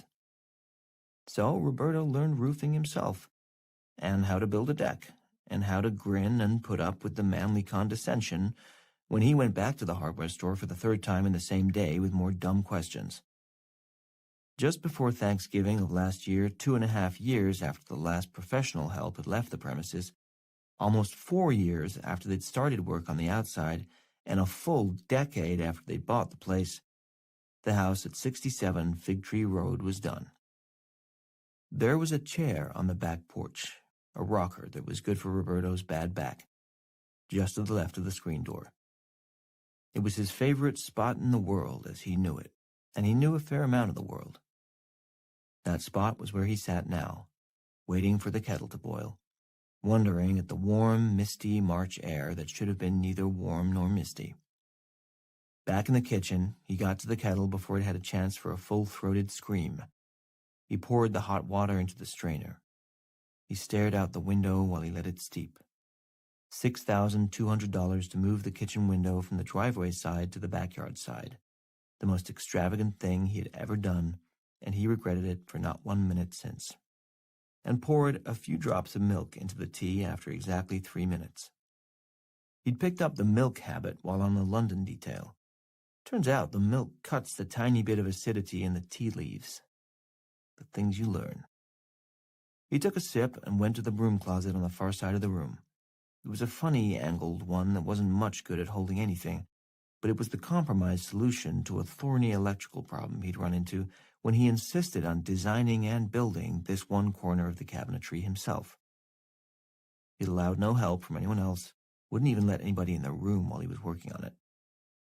Now Roberto took the brooms and mops out of the closet, pulled out the tall vases from where they were stored in the back, and took out the small mixer that couldn't seem to find a home anyplace else. He used a hidden key to unlock the lock on the angled panel inside, swung it open, and entered the combination into the safe. He felt a tiny surge of adrenaline when he threw the safe handle and it made that solid, satisfying, clunking sound. It wasn't excitement, far from it, but something more like self-preservation, the old system gearing up in case it was needed. Fight or fight. The safe was small. It didn't need much in it, just a few currencies and passports that were probably expired by now. It wasn't a proper run box anymore, just a place to put the secure phone and the snow globe. The one they'd bought at a gas station in Vermont. The slightly cheesy one they couldn't resist because it had 3 kids sledding inside it, 2 girls and a boy, like theirs. He took out the emergency phone, turned it on, and the screen showed the dull red outline of a battery with a big red line through it. Roberto was surprised it even had that much juice in it. He grabbed the cord, plugged it in by the sink, and looked out the window, drinking his tea while he waited for it to charge up. After a while, the phone binged and turned itself on. He looked at it for an extra moment, not thinking much, but not grabbing it either. He wasn't going to rush. It was just over 5 minutes now since he'd asked for that many, and the world wasn't going to end if he took an extra 30 seconds. That was one of the nice things about being older, how comfortable you became with the idea of conservation of energy, of deliberateness of style. Youth was all wasted movement and noise production, thinking that the more you looked like you were doing something, the more you really were, when in fact the opposite was most often true. Do you have the patience to remain completely still until the dirty water settles and you can see clearly? Not if you're under 50, you don't. When he was ready, Roberto dialed. The phone rang once and the same woman's voice answered. Fenelon Imports, 0474 Blue Indigo. Thank you, Mr. Diaz. What's up? We're getting a temperature breach alert from a decommissioned facility in the Atchison mines in eastern Kansas. He paused. I'm here now. Mr. Diaz? Yeah, I'd wondered about that, given the weather changes. Are you? I wrote a memo in 1997 on that very subject, he said. I don't see it in the file, and I called about 5 years after that. and 6 or 7 years after that. So you are familiar with that situation? She asked. Yes. Is it something we need to worry about? Yes, it's something you need to worry about. We thought, as a decommission facility, what time did the alert come in? He asked. He heard a pause and some keys clicking while she checked on a computer. 3:11 p.m. Central Standard Time. And you're just calling me now? It took some time to figure out whom to call. What if I didn't answer? He asked. Who does it say you call next? It doesn't. Roberto took a breath and looked out the window. Okay. I'm 73 miles from Seymour Johnson. I can be there in 90 minutes. I'll need a plane from there and a car waiting on the other end. I'll drive the car myself. Nobody else goes. Is it your opinion that this qualifies as a heightened threat? My opinion is it qualified as an exceptional threat at 3:11 p.m. She paused. I'll see what I can do about transportation. I'm not finished. I don't have any equipment. What do you need? Everything on the list? I'm sorry, Mr. Diaz. I'm just not familiar with... I wrote an ECI white paper in '92. It's compartmented and stored in the clean vault. It was 25 years ago. You'll need different software to read it, but I archived the program along with it and a floppy drive to run it. Get Gordon Gray to clear you. Only Gordon Gray. You don't need to call anybody else. Read the report and have everything listed in Appendix A. I mean everything, every single thing, in the car in Kansas when I land. Understood? I can't do all that without multiple authorizations. What's your name? You know we're not just your first one. Even a fake one. Something to call you. She hesitated. Abigail? Definitely not a real name. The slight rise in her voice gave that away. She enjoyed the flight of fancy. Good for her. That's probably why she got into this line of work, and she didn't get to use it much, handling dead file out calls at Fort Belvoir in the middle of the night. Okay, Abigail. Remember those good grades you got in high school? And the sports you trained your ass off for? The college you fought to get into? The number of times you said no when people wanted to go out and party and you knew you had to stay in and study? Remember the looks your family gave you when you told them what you wanted to do for a living? The abuse you put up with your first year in the department, and the personal life you've given up for the last, I don't know, from your voice it sounds like maybe 10, 12 years now? 8. Okay, so it's getting to you quick. That happens.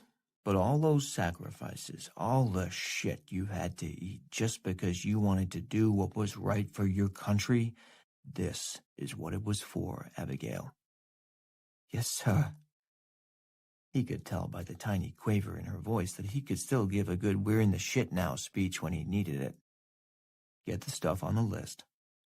I'll be at Seymour at 2:15 a.m. EST. He hung up. Annie woke up, unprompted, about 2 hours later. Fast asleep one second, wide awake the next. She came out to the kitchen where there was one light on over the sink. She knew what she'd find in there even before she came in the room. Roberto would have washed and dried the mug from his tea and put it away, the same with the strainer. The kitchen would be unchanged from the way they'd left it when they went to bed, except for the snow globe.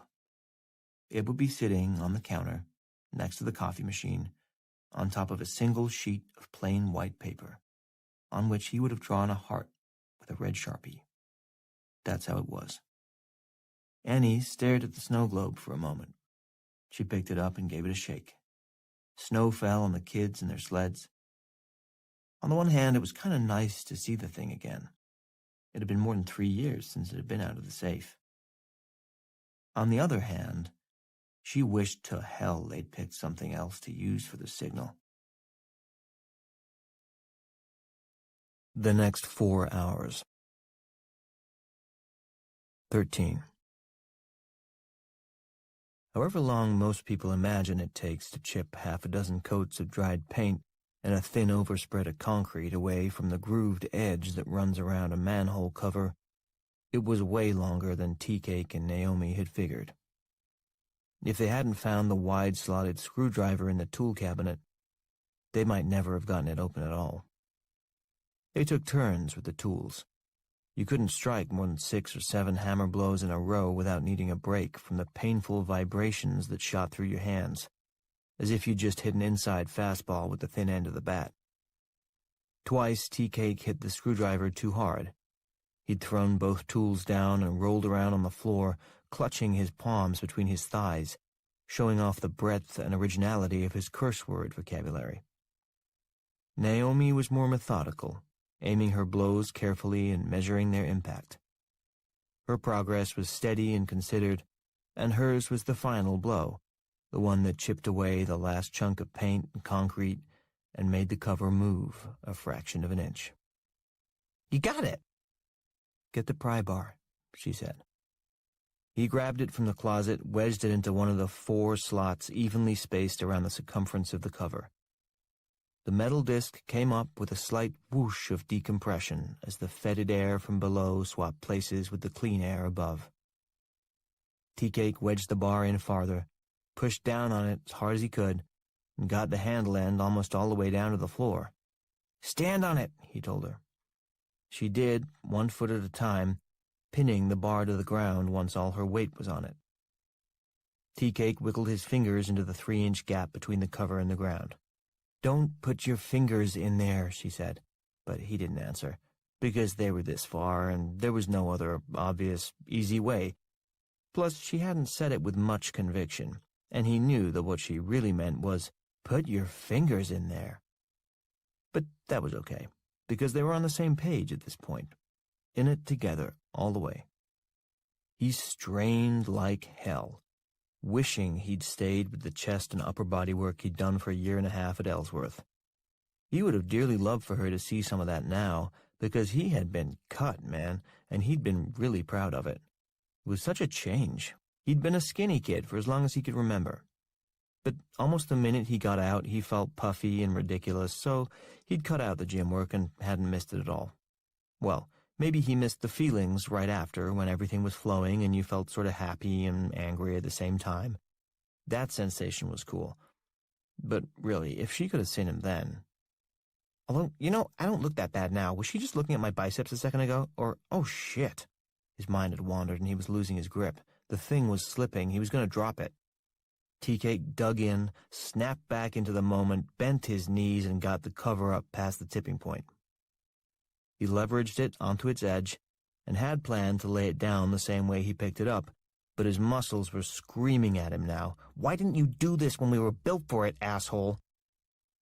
As soon as he got it all the way up on its edge, he gave the manhole cover a shove and it rolled away toward the wall. It didn't go far, though. It must have weighed 200 pounds, maybe 250, and after 6 or 7 feet it started to tilt over and arc back, rolling right toward them. They danced out of the way, absurdly, as the thing chased them for a few feet, pissed off at having been awakened from its comfortable slumber. The metal rim ground across the floor a few inches from their toes, described one last dying circle in the hallway, and very nearly fell right back into the hole it had just been covering. That would have been a scream. It settled like a spinning quarter on a tabletop, making a grinding cast-iron racket, until it finally came to a rest, upside down, just in front of him. When the echo faded, Tea Cake spoke. Looking back, maybe I could have just slid it to the side a little bit. Well, sure, we know that now. If he didn't love her already, he loved her for not telling him he was a fucking idiot the way his old man would have. She didn't say much, but when she did talk, it wasn't to give anybody shit, not even as a joke. Naomi picked up the flashlight, the one he'd grabbed upstairs. She clicked it on. They walked forward to the edge of the hole, got down on all fours, and shined the light down into it. The light was bright, the batteries fresh, but there isn't much any flashlight can do to illuminate a vertical cylindrical shaft that runs 300 feet straight down into the earth. The metal ladder ran along one side of it. A ton of newly raised dust floated in the stale air, stirred by the removal of the lid, but other than that, there was only the dark. They looked at each other. Neither one of them wanted to back down, and neither wanted to go first. "Climb 50 feet down and then we talk again?" she proposed. "How many rungs is on that ladder?" She shined the light down at the corrugated metal rungs and estimated 50, probably. Why? I don't know. I was hoping it would help. She shined the light down into the hole again, playing it around the edges this time instead of straight into the black. Some distance below, there was the dim outline of an indentation in the side of the shaft. Too far away to see clearly, but there was at least something there, some kind of goal. "Okay, look, let's go to that thing." "What thing?" "Over here." She gestured for him to come around to her side, and he did, moving up against her on the floor. His leg touched hers, just barely, but he was keenly aware of it. She traced the light beam around the edges of the indentation. "There, what is that? 30 feet, maybe? We'll climb down to that, see what it is. And then what? Then we'll talk. If it's cool, we keep going. If it isn't..." He waved off the rest of her sentence. "I get it." He took the light from her, swung his legs around, and started to climb down into the hole. "You don't have to go first." "I'm a gentleman. I'll go first and shine the light up so you can see." "You have to admit," she said, "so far this is cool." "So far, I have to admit this is cool." "You really think so?" "No, I'm just repeating what you told me I had to say. See you in 30 feet. She laughed, and he started down into the shaft. Climbing with one hand was harder than he thought, but he was so afraid of dropping the flashlight, he didn't even try to use the other. One hand holding tight on the light and the other clamped in a death lock on the vertical bar of the metal ladder, he broke a sweat within 10 or 15 rungs, more from fear than anything else. Then his mind got the best of him. It started to wander, as it did, and he thought about falling. First a foot slipping off a rung, then his shin banging into it, the painful stretch of tendons as his legs split apart, both hands flailing at the bars, maybe one or two fingers snapping, trying to support his falling weight as his body gained momentum. And then the moment of detachment, the cartoon suspension as his hands flailed at empty space and his feet popped free. Would he scream? Or would he go silent? Would all sound drain away as his eyes popped wide and his mouth opened in a horrified, perfect round O shape, making a soundless plea for help as he began to drop into the darkness, 100, 500, 1,000 feet straight down until he hit the cement floor at the bottom, feet first, his legs accordioning into his body, the long bones slamming upward into his internal organs, his femur or tibia or whatever the big one was, slicing up through his intestines, piercing his heart and driving itself up into the base of his skull. Official cause of death: man killed by own leg bone. Then another scenario occurred to him, one in which he did not fall free. In this chain of events, one foot wouldn't slip away clean, it'd get hung up in the rungs instead. He'd fall, but his body would flop over backward, bending at the left knee, and he'd hear the ligaments on both sides of the kneecap pop as it wrenched at an unnatural angle, bearing weight and torque it had never been designed to withstand. In this version he'd scream, all right, shriek like a wounded animal as he hung there, his shredded knee holding him upside down, head banging against the metal rungs beneath him. The flashlight would slip from his hand and fall, the beam throwing crazy, bouncing light over the inside of the shaft as it dropped, finally smashing to bits on the floor far below. Naomi would shout from above and try to save him. She'd climb down 3 rungs, loop one arm in, and lean down as far as she could, flailing for tea cake in the near-total darkness. But she'd miss his outstretched hand and lose her own grip. Now she'd fall, and she would fall clean, down 3 feet and right into tea cake.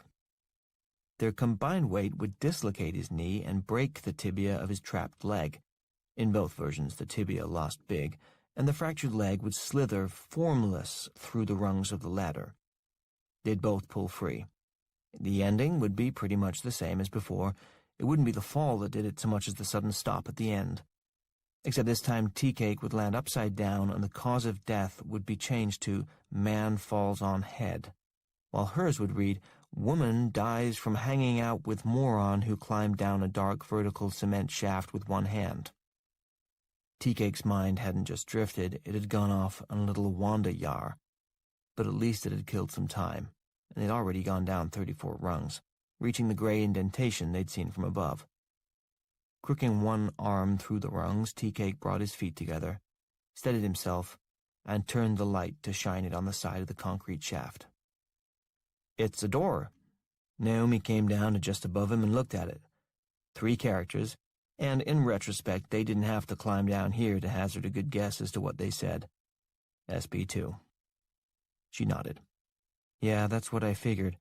Want to keep going?" Tea Cake didn't think he'd gotten what he'd paid for yet. He hadn't smashed up his employer's wall, hammered through a cement floor, and vividly pictured 2 distinct and gruesome versions of his own death so he could stare at a closed door with SB2 written on it in faded black letters. Without answering her, he shoved the flashlight in his pants pocket, still switched on and with the beam pointing upwards so it could light her way. With both hands free, he'd move a lot faster. They continued down. 14. After Mooney had thrown up onto the gravel behind the tailpipe, after he'd hacked and spit and blown his nose till it was raw inside, after he'd used the dirty beach towel from the back seat to clean every speck of cat gut off his face, he was able to think straight. Sort of. He couldn't get a handle on the whole thing because it was ungraspable, but he'd at least managed to calm his breathing and get his heart rate down to almost normal levels, and to stop squealing, "God, Jesus, oh, Jesus, God, what the fuck," or close variations thereof, every few seconds. As soon as he was clean, a powerful thirst overtook him, and he was relieved to see the lone remaining wine cooler was still mostly full, the cap only loosened in the moment before he hit the deer. He picked it up out of the exotic berry puddle it had made on the passenger side floor mat and finished it in one long gulp. It was warm now, which made the liquor feel stronger, and stronger was what he needed. A little courage washed through his brain, a familiar feeling, but different too. He could feel himself becoming stronger, calmer, better. He was also becoming a walking dispersal mechanism for Cordyceps novus. Mooney was the 28th human being to be infected by the fungus, but there was an important difference between him and the others. Bartles and James, like many wine coolers and wine products in general, uses the maximum amount of sulfur dioxide permitted by FDA regulations as a preservative. SO2 is one of the most effective antimicrobials on the planet, and is highly antagonistic to growth. In its gaseous form, SO2 can be lethal to any air-breathing creature, and is in fact the leading cause of death in a volcanic eruption. It's the poison gas that gets you, not the lava. But in liquid form, and in the right concentration, SO2 can be quite helpful. It not only prevents invasive microbial growth in human digestive systems, but it can actually clean and preserve a glass wine container itself during both the fermentation and the storage process. Mooney's last bottle of exotic berry, aside from being tasty and intoxicating, was also a superb growth inhibitor. Whereas the fungus's takeover of its previous human victims had been a blitzkrieg, in Mooney's wine cooler besotted state it was more of a slow and steady infantry assault through mud. The invading army of Cordyceps novus was going to win. Mooney was going to lose. But it would take a while. Having unwittingly bought himself a few extra hours on the planet, he stood back from the car to review the events of the previous couple of hours. There was a lot to review. The deer had been dead. There was no question about it.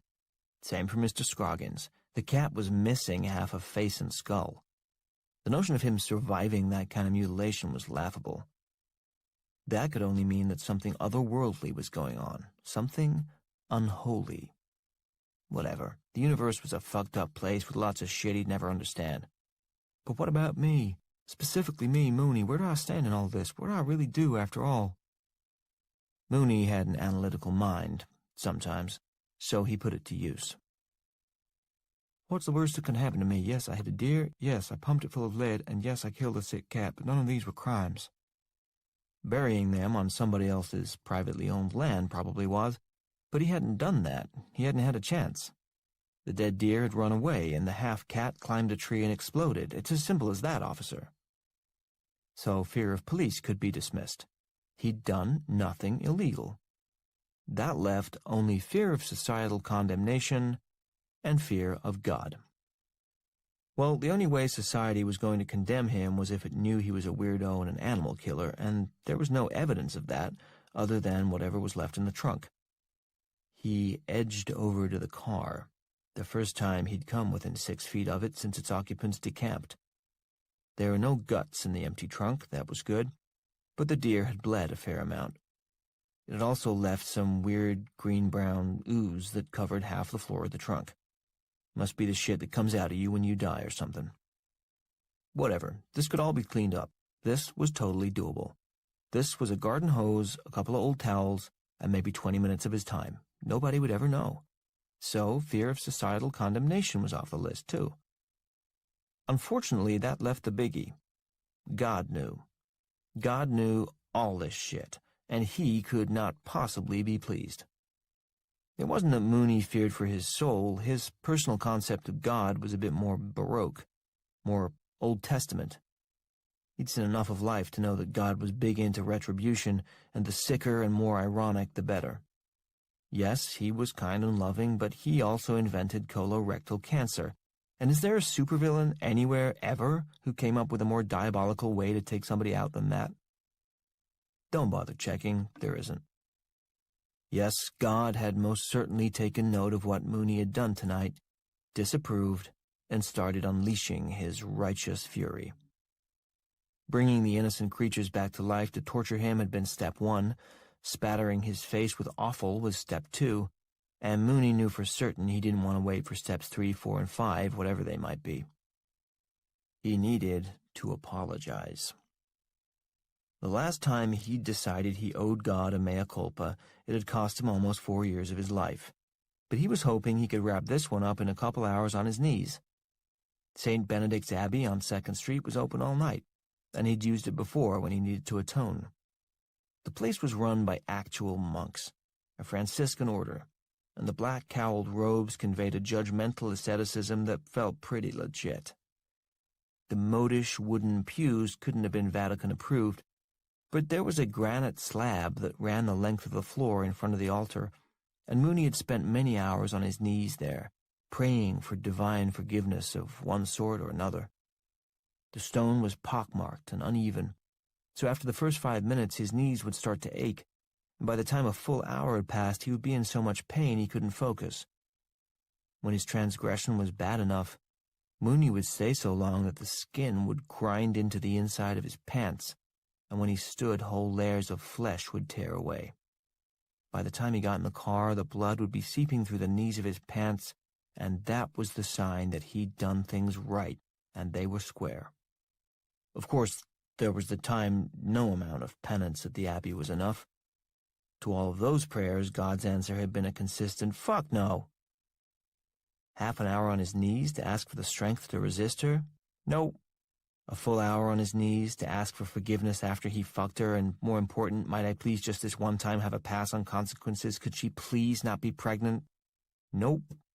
Another 2 hours to ask God to guide her with his wisdom and judgment and convince her to marry him?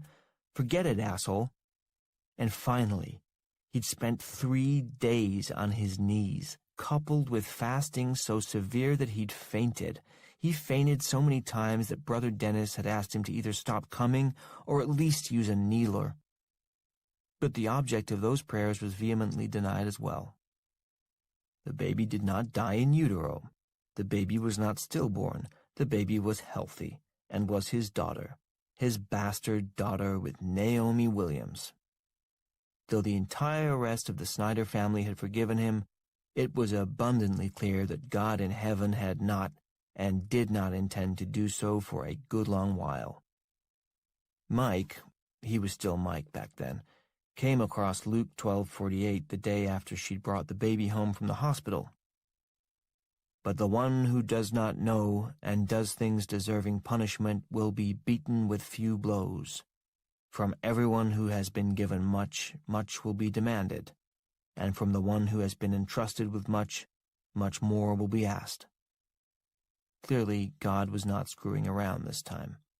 He was demanding an Isaac in the desert type sacrifice, and Mike Snyder just had to figure out what it was. The advantages of joining the Peace Corps were numerous. Escape, the chance to serve his fellow man. Escape, a settling of accounts with the Lord, and, oh yeah, escape. Sadly, they rejected him. Turns out the Peace Corps looks for college graduates with decent resumes and real skills. You know, people who actually have something to offer. Who knew? Service Brigade, Inc., however, would take just about anybody, provided you were not currently under indictment in your country of origin. The brigade had a contract with the Ugandan government to build affordable housing for a modest fee, which in local terms meant a fee that was highly inflated and heavily kicked back to the government officials who distributed it. Whatever. Mike was out of a bad situation at home, Service Brigade was willing to pay him a decent amount under the table, and his family thought he was a saint, so he took it. Within a few weeks of his arrival in Uganda, the local workers he was teamed with started calling him Mooney, short for Mooney Yaga. He liked the sound of it, so even after he found out that Mooney Yaga means one who bothers other people in some goddamn African language or another, he stayed with his new name. He was Mooney. It was a fresh start. He returned home to Atchison just a few months ago, was given a hero's welcome and drawn into the uncomfortably tight embrace of his family once again. He'd regretted coming back almost the minute he got there. As soon as he felt their brimming eyes on him, judging the living shit out of him, telling him they forgave him for everything, for his weakness, for his cowardice, for what had turned out to be his complete lack of artistic ability. They'd tried to get him to take an interest in his daughter, to at least go see Sarah, but that wasn't going to happen. Her mother, sure, that'd be hot, but not the kid, never the kid. But Naomi wouldn't see him at all. 3 days after coming home, Mike had started planning how to get out again. Maybe he'd meet his buddy Daniel Mafabi back in Budadiri, where Mafabi had worked out a sweet deal with the Ministry of Works and Transport to build schools all across the country at double cost. There were a lot of Ugandan shillings sloshing around the budget since Nakadama took office, and Mike knew the people who knew the people. Another couple of years over there and he'd be sitting on enough cash to split on his family for good, to never ever have to hear that they'd forgiven him again. But God was another matter. Those eyes followed him wherever he went, so tonight he needed to get his ass to St. Benedict's, make his apologies, and call this awful night to an end. He got in the car, turned the key, and it clicked. Of course. He tried again. Not even a grind, just a click. Dead starter. He got out of the car and slammed the door as hard as he could. It bounced open, so he slammed it even harder, then kicked it square in the middle, leaving a good-sized dent. One more thing for the insurance report. He looked around, assessing the middle-of-nowhereness of it all. The car at the bottom of the hill caught his eye again. It was parked near the entrance to the storage place, just under a mercury vapor light that lit up the parking lot. In the yellowy haze of the light, he could see the rear end of the car, a 10-year-old Toyota Celica. It rang a distant bell somewhere in his mind.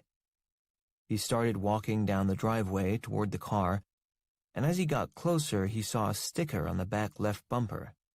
Closer still, and he could make out what it said. Proud parent of an AHS Honor Roll student, 2012. Unbelievable. He knew that car. It was Naomi's parents' car. Or it used to be. It was probably hers now. He'd had some good times in that car. He started to smile and walk faster, drawn to the car as if by the ghosts of make-outs past. He'd heard she was going to school and working nights someplace. Evidently she was here, right here where he needed her, when he needed her. And if that wasn't Providence speaking to him, what was? Mike took a deep breath of the moist night air, feeling better now, definitely better, thinking more clearly. Go inside and find Naomi, that's what I'll do, find Naomi, find Naomi. Growing more comfortable in his body and mind, improving by the minute. He walked faster, stretching out his neck. Everything was going to be okay. Naomi would be so happy to see him. Things were clarifying. 15. Tea Cake and Naomi had reached the bottom of the ladder, and damn, it felt good to put his feet on solid ground again. The flashlight in his pocket had been shining upward the whole way, and Tea Cake had long since settled into a kind of trance, his body moving mechanically, step down, slide hands, step down, slide hands, step down, slide hands. No use looking down, since it was all just a big black inky puddle down there. Step down, slide hands. He'd hesitated briefly when they reached the gray door for SB3, but Naomi hadn't even bothered to look down. And if she had, he would have grinned and kept on, knowing perfectly well neither one of them would settle for anything less than making it all the way to the bottom at this point.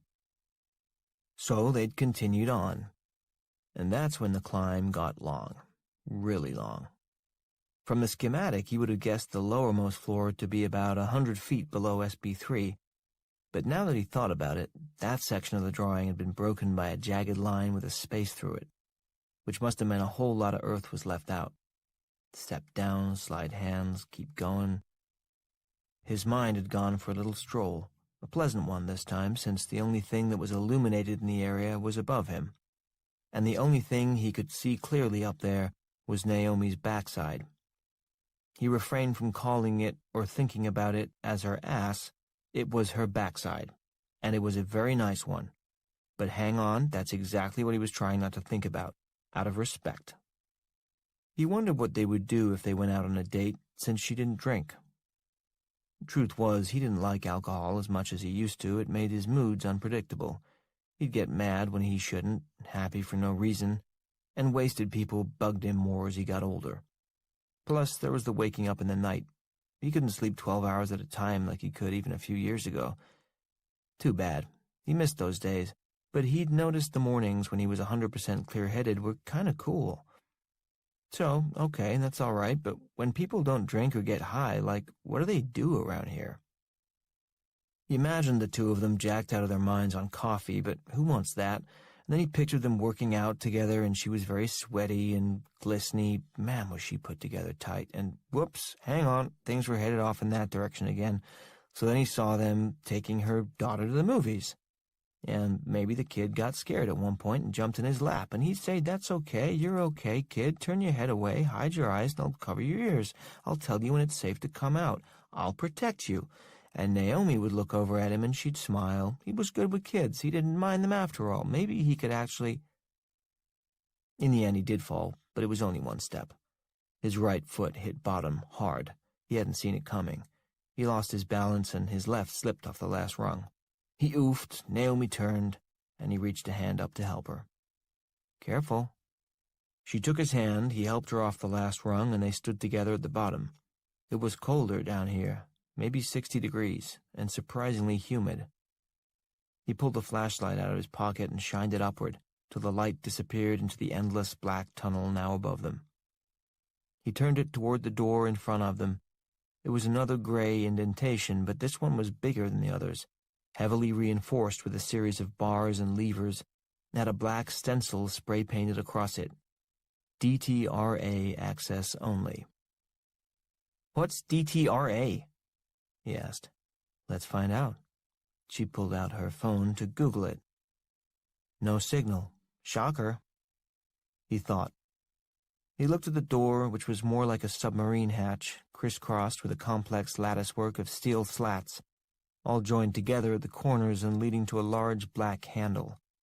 Pull on the handle, the hinged slats pull against each other. The door opens.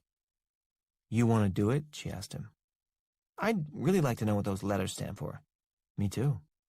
"I get the feeling I'd like to know more." "What if it's don't touch radiation, asshole?" "Yeah, that would be some amusing shit," he said. "I'm cool if you want to just go back up." Yeah, like that was going to happen. He reached for the handle, but she put her hand on his arm and caught his eye. "I mean it." He looked back at her and thought about that for a nanosecond or two, and really, could things have been going any better at this point?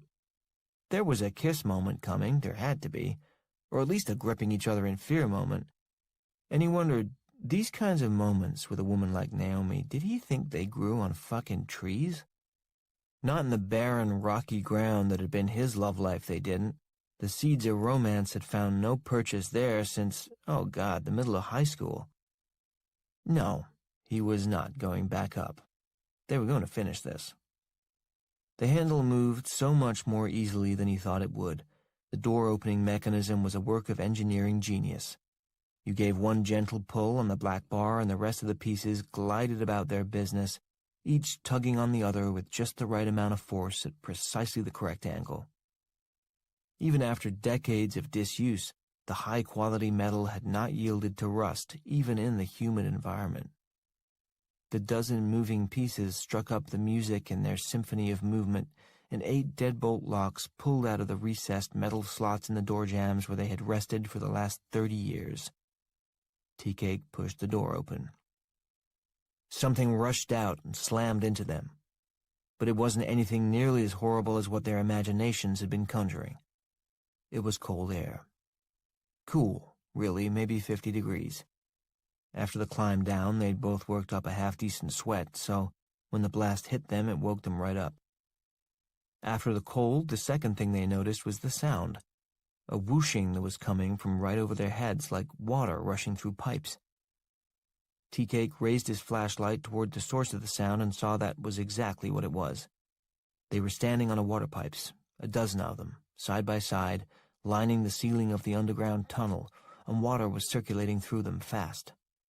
It was a low ceiling down here, so Tea-Cake stretched up to reach them, and his hand came away wet. The pipes were sweating. Naomi looked at him. Hot? Cold. Freezing. I don't hear any pumps or anything. Tea-Cake looked at the moisture on his hand. But they're sweating. Must be humid down here. It is, I can feel it. Why would it be humid underground? He asked. Can I see that? She meant the flashlight. He handed it to her and she shined it around the place. They were in another long tunnel, a mammoth, concrete-lined underground space. She looked up at the pipes, rushing with water. Where's it coming from? She asked. Like an underground cold spring? Guess so. From the far end of the corridor, they heard a familiar sound. Beep. The goddamn beep again, accompanied simultaneously by a pinpoint of white light, a super bright strobe about 20 yards away. Naomi turned and looked at him. Dude, we are so close. Beep. He took the light back. I carry this. He started down the hallway, shining the light in front of him, following the pipes as they went. She stayed close. The beeping got louder, the strobe brighter as they moved toward it. Farther in, they could make out the shapes of other doorways. It wasn't just a long tunnel, but another level of a storage complex. There were half a dozen doorways on either side of the corridor, all heavily reinforced steel with the same kind of complicated locking mechanism as the entry door had. There were panels and sensors outside each door, but they were all deactivated. 2 of the doors had been left open altogether, but a quick shine of the light inside showed them to be empty, just blank concrete walls and vacant space. To be fair, there could have been more to the rooms than that, but Tea-Cake had little interest in going into them, or even diverting the light away from the path ahead for long enough to get a good look. He had a plan, a very clear plan, both short-term and long-term. Shine light, walk forward, figure out goddamn beeping, get your ass back upstairs, ask for her number, call it a night. Steps 1 and 2 of his plan were going fine. The beeping continued to get louder, the strobing light brighter. As they drew close to the source, though, step 3 was looking to be a real bitch. They slowed to a stop at the last door on the right, where there was a vertical display panel similar to the one they'd seen upstairs, but more detailed, and covering only the room beyond this door. Many of the sensors and indicators had been deactivated, but there was one that still worked, and it was going off now. NTC thermistor breach. Tea-Cake looked up because the whooshing of water through corrugated metal pipes was even louder down at this end of the hall. He shined his light up at the ceiling and saw that the pipes, all of them, made a right turn just over their heads and went directly into this room, through half a dozen specially cut holes in the thick concrete outer wall. Beep. There was only one door left. Tea-Cake and Naomi looked at each other, to open or not to open. She spoke first. "No, I'm good. Me too." They turned to get out of there at almost exactly the same moment, like a couple of synchronized swimmers. Enough is enough. Although he had to admit that was fun, of course he'd thought something awful was going to happen. But what do you know? It didn't for once. And no, they still didn't know what was defrosting, but they knew enough and they both felt alive, and he was definitely getting a phone number out of this. That's when they heard the squeaking. It had been there all along, they just didn't pick it up until the moment they turned away from the door. It was the squeak of an animal, or many animals. Tea-Cake swung his flashlight beam over toward it fast, and the light fell on a lump of fur on the floor a few feet behind them. It looked just like that at first, a chunk of mohair or animal hide. But this thing was moving, writhing on the floor. They edged closer, in spite of themselves, the flashlight's pool of light getting smaller and brighter as they drew up on the thing. There was a lot of movement there. The center of the object was fairly still, but all around its edges there were irregular shapes moving independently, stretching and snapping. They were rats' heads. There were a dozen of them, arranged in a rough circle around a tangled mass of ropey cartilage in the center. It was like staring at an optical illusion at first, trying to figure out what in God's name this thing could be. It was a rat. It was one rat, but it was also a dozen rats, fused together into one body at the tails, all screeching and snarling and biting at each other.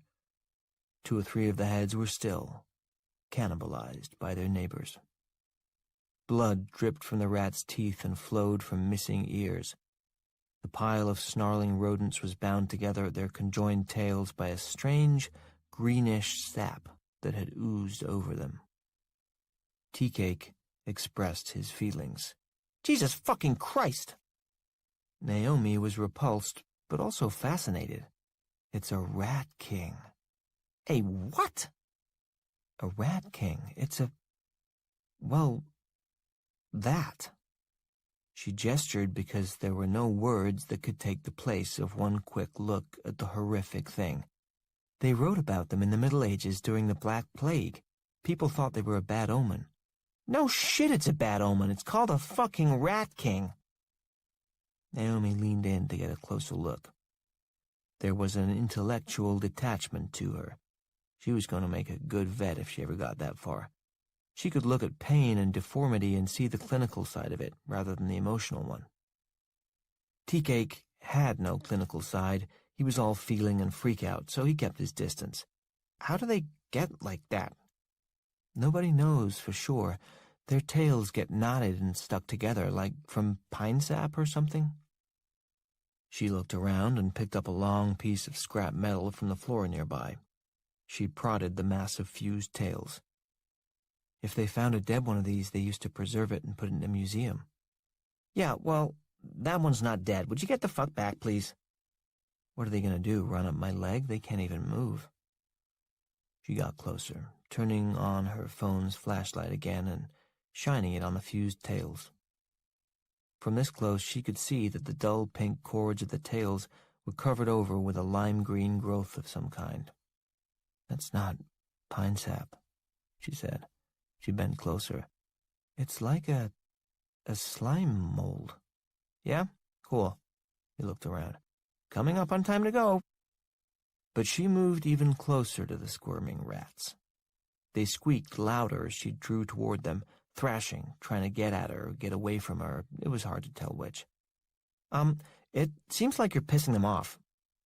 Naomi's light was close to the snarl of tails.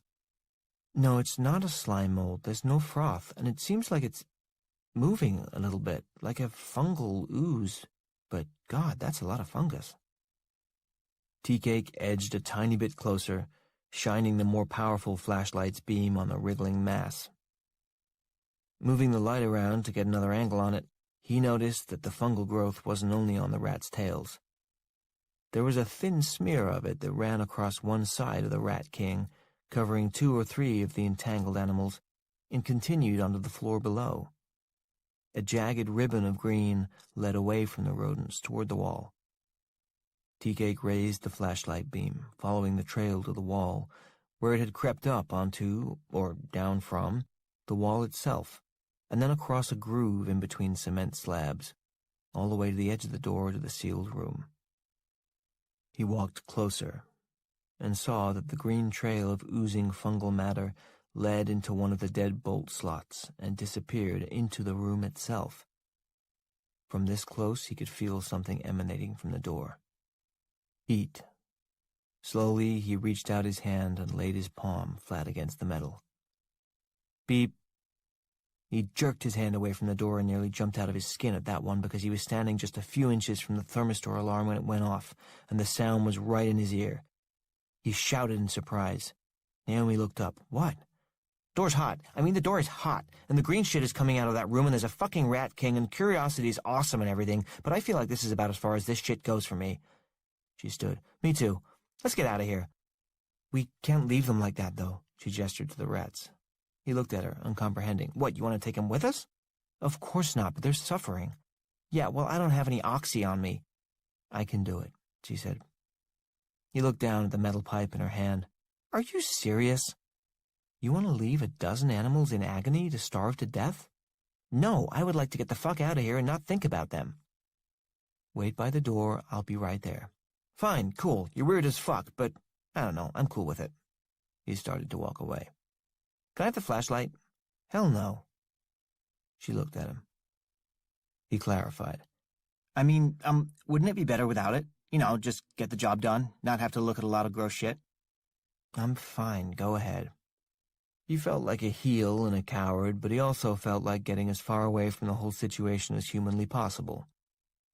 As far as the fight between his competing needs went, his need to put some distance between himself and the hot room and its weird fungal shit beat his need to impress Naomi in a first-round knockout. He covered the length of the tunnel in about 30 seconds, looking back over his shoulder only once. He caught just a glimpse of her, bending down over the Rat King, staring at it enthralled. He reached the hatch at the far end and came out into the dark space at the base of the tube ladder. He'd never been so glad to be at the bottom of a 300-foot concrete shaft in his life. He closed the door most of the way, just enough to not see or hear whatever it was she felt she had to do, and he waited. It took her longer than he thought it should have, but then he'd never had to put a dozen conjoined rats out of their misery, so what did he know about how much time a person needed to get that shit done? After a few minutes, he got impatient and opened the door to take a look. But he could already see the weak beam of Naomi's phone light coming at him, bouncing as she walked. As she drew close, she switched off her phone, and he waved the flashlight beam in her direction to light her steps. He raised it to her as she got close. You get any of that shit on you? He asked. No. You sure? I'm sure. She came through the hatch, and he closed it, shoving the big black handle into place. The locking mechanism did its job again. It must have been thrilled to get to open and close twice in 10 minutes after decades of just sitting there minding the store. It sealed up the tunnel with a reassuring chunk of metal in metal. Tea-Cake shined the light up the ladder, assessing the climb ahead of them. You want to go first this time, or... He didn't see the kiss coming. And if he had the moment to live over again, of course he would have done his part differently. 1 second he was looking up and talking, and the next he felt her lips on his cheek, and her hand on his other cheek, turning him softly toward her. Then they were kissing. Well, she was kissing him, really, and it was a soft and sweet and full-lipped kiss, just the right kind. It was over before he'd had a chance to get his bearings, and maybe for that reason it was the perfect first kiss, the kind that leaves you feeling fresh and alive and wanting another one exactly like it. Because he could not help himself, he spoke. Wait, what? She smiled. Thank you. That was bizarre and cool. Without another word, she turned away and started climbing back up the ladder toward the top. TK grinned. Some things you just couldn't call. So are you, lady. He shoved the flashlight back in his pocket and followed her. He smiled all the way up, and he did not look at her ass, not even one time. 16. The moment he pulled onto the base, Roberto knew that Abigail hadn't called Gordon Gray after all. If she had, they wouldn't have stopped him at the back gate on Andrews and sent him around to the main entrance on Pope. He wouldn't have had to wait 10 minutes for the 2 base security lunkheads to put him in a jeep and drive him to the runway, and Stratcom certainly would not have put him in the care of the 416th Fighter Squadron with a priority clearance and a passenger manifest that showed up on every screen in Omaha. Gordon would have moved with speed and with stealth. Roberto would have taken off 15 minutes ago on an already scheduled flight of the 916th Air Refueling Wing. Just another retired officer hitching a free ride west to see the kids. He would have been the kind of old duffer the pilots barely even notice, and certainly don't chart. Instead, he was alone in the back of a C-40A, as obvious and traceable as the Air Force could possibly make him. Darn it. It was such a good speech to Abigail, too. He'd really thought he'd put the fear of God into her. 6 or 7 minutes after takeoff, the phone rang in the burnished walnut cabinet next to his absurdly comfortable leather chair, and he picked it up. Hello? Designator, please? I had such high hopes for you, Abigail. Could you please tell me your designator? I guess I might have done the same thing at your age. All right, we can recover. Makes everything a little harder, but we'll fix it. She hung up. Of course, he'd known she'd hang up. She had to. He was just having a little fun with her.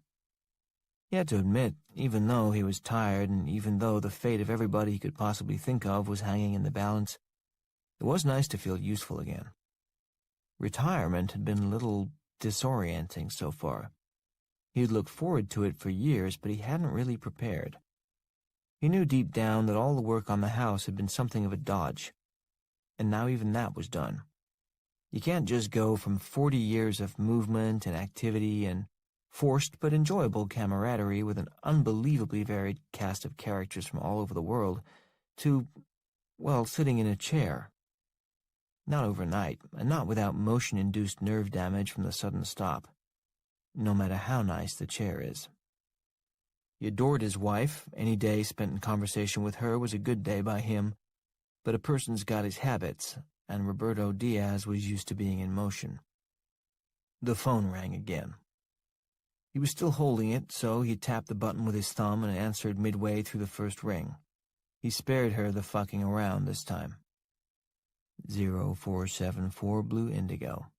Thank you. ¿Qué pasó, Abigail? I was very specific.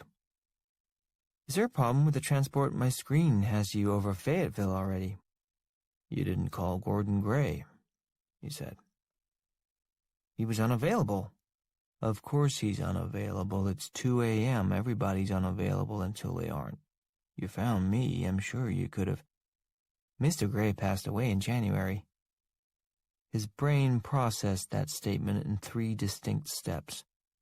The first 2 were achingly familiar, because they'd happened so often over the past 10 years. Step 1 was the absorption of the information. Gordon Gray was dead. The man who had once refused to cross a casino picket line out of moral principle was gone. Gordon, Roberto had said at the time, you're drunk as a skunk, you're gambling with your rent money, you just broke a guy's nose because he stepped on your foot, and you're in Las Vegas. Why exactly are you making a stand here? Gordon had just smiled at him and shrugged. I'm full of contradictions. There were 1,000 other memories, most of them far less benign, but that was how he always chose to remember Gordon, as a pretty amusing bundle of non-matching character traits. Now that particular molecular combination of soul and folly no longer existed. Once Roberto forgot about that endearing moment in Las Vegas, it would be gone into the ether. It would never have occurred.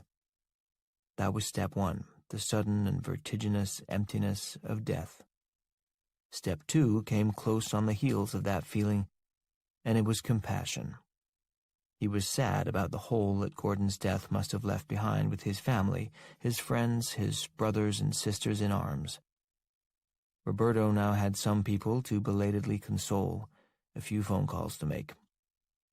And that was what brought on step 3, which was an entirely new thought, one he hadn't had with any friend's death till this moment. Roberto had the grim feeling that he'd just moved into a new phase of proximity to death, because no one had called him to say, Gordon's dead. When you're young, the reaction is, holy shit, so-and-so is dead, can you believe it? Then you get older and start glancing at the obituaries to see if there's anybody you know in there. But that stage doesn't come as a surprise because every middle-aged person you've ever met tells you they do that.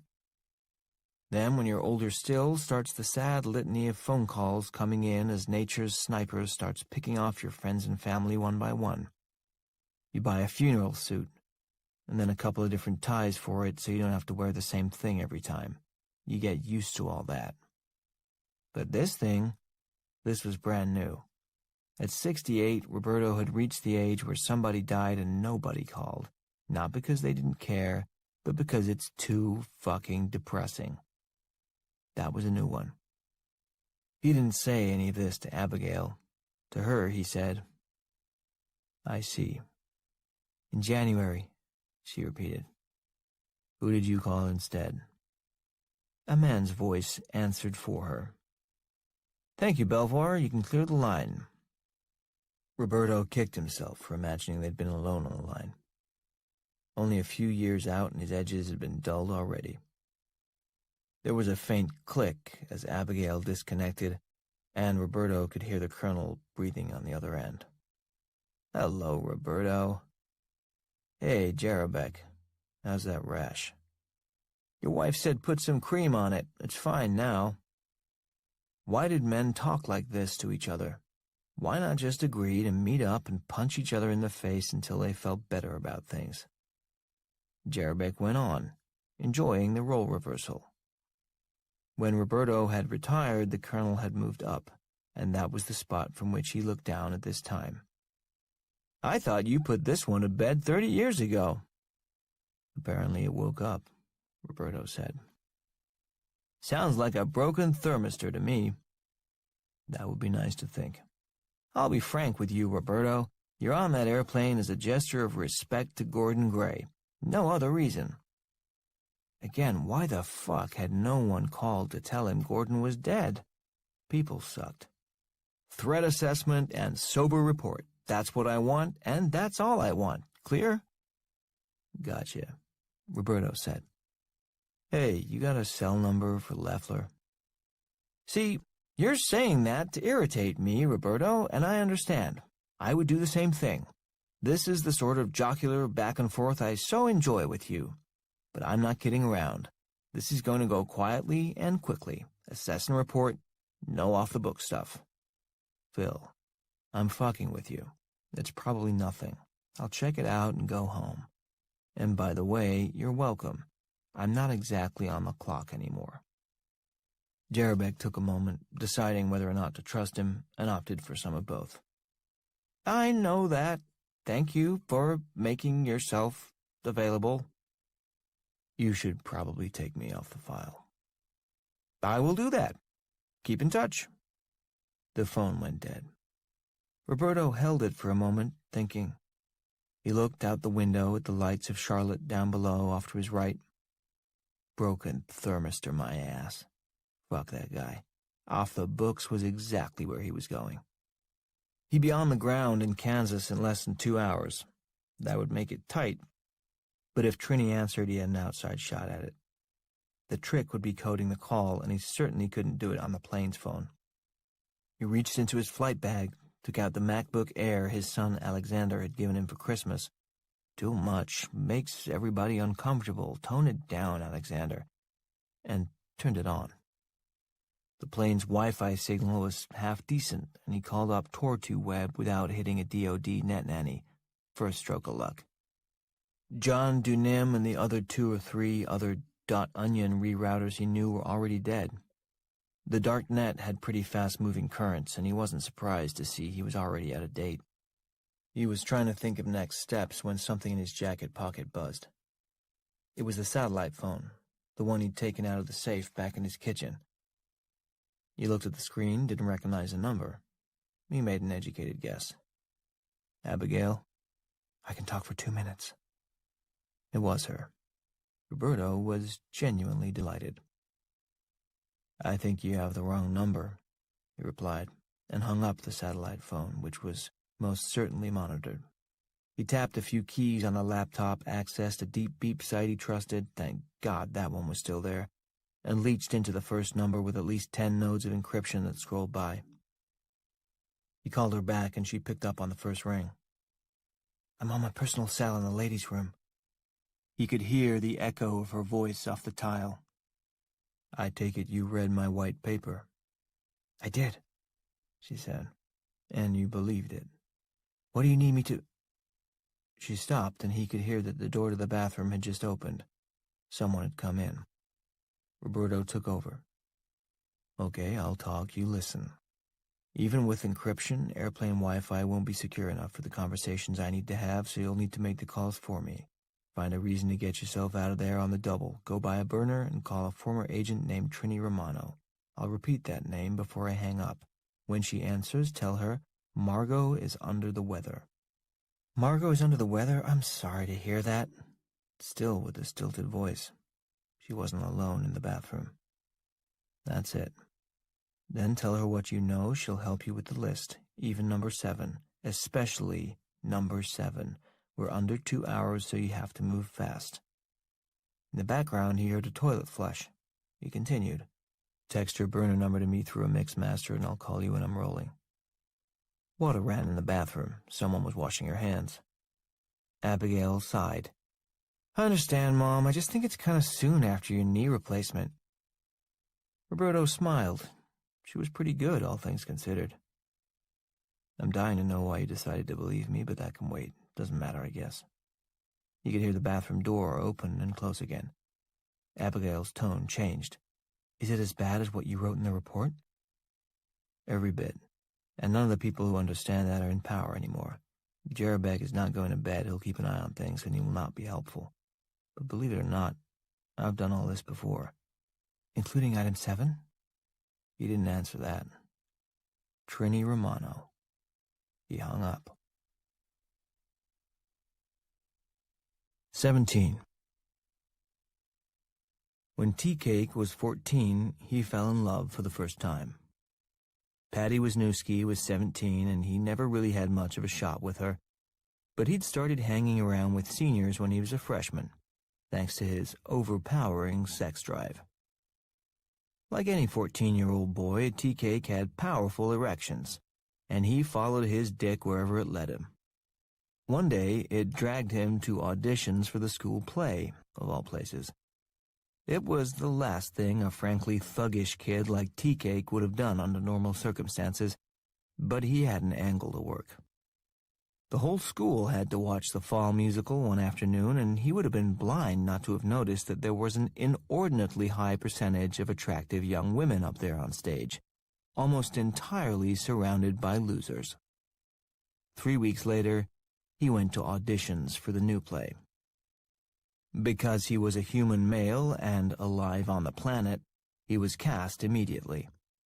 It was some shitty old play about a bunch of actresses sitting around a New York City apartment waiting for their big break. He barely knew the name of it then and certainly couldn't remember it now. He played Frank the butler and had exactly 2 lines. "Shall I call a taxi, Miss Louise?"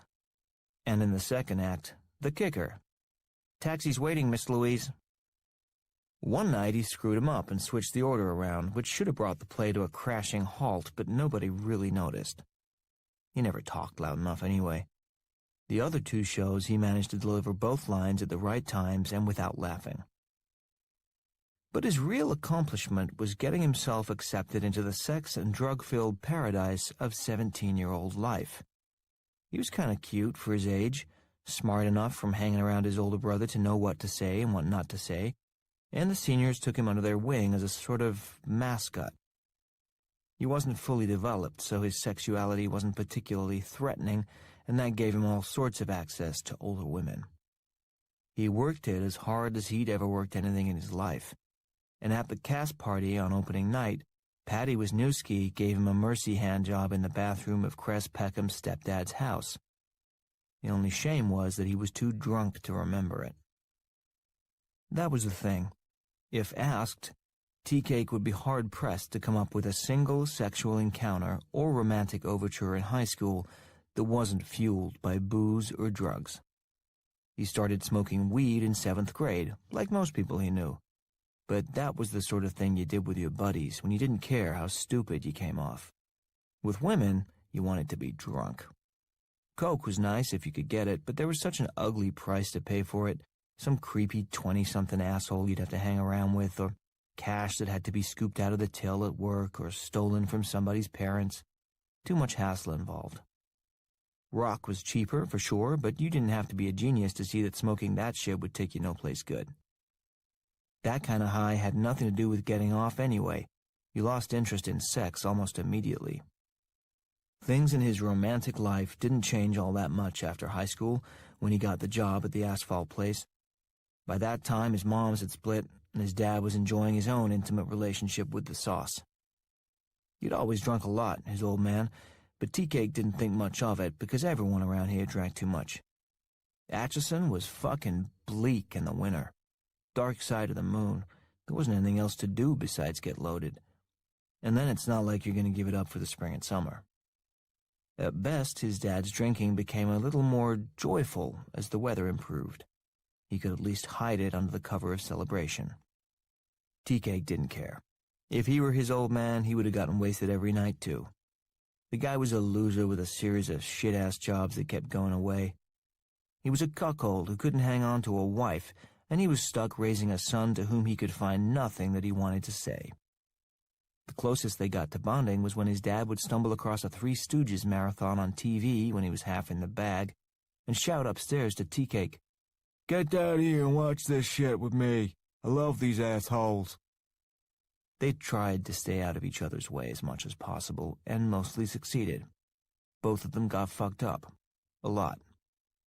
What was there to stay sober for? Atchison had been nice once, but now it was your basic, deserted Main Street with 30% unemployment. The majority of the populace saw inebriation of one kind or another as a valid survival mechanism. They weren't wrong. It works, at least in the short term.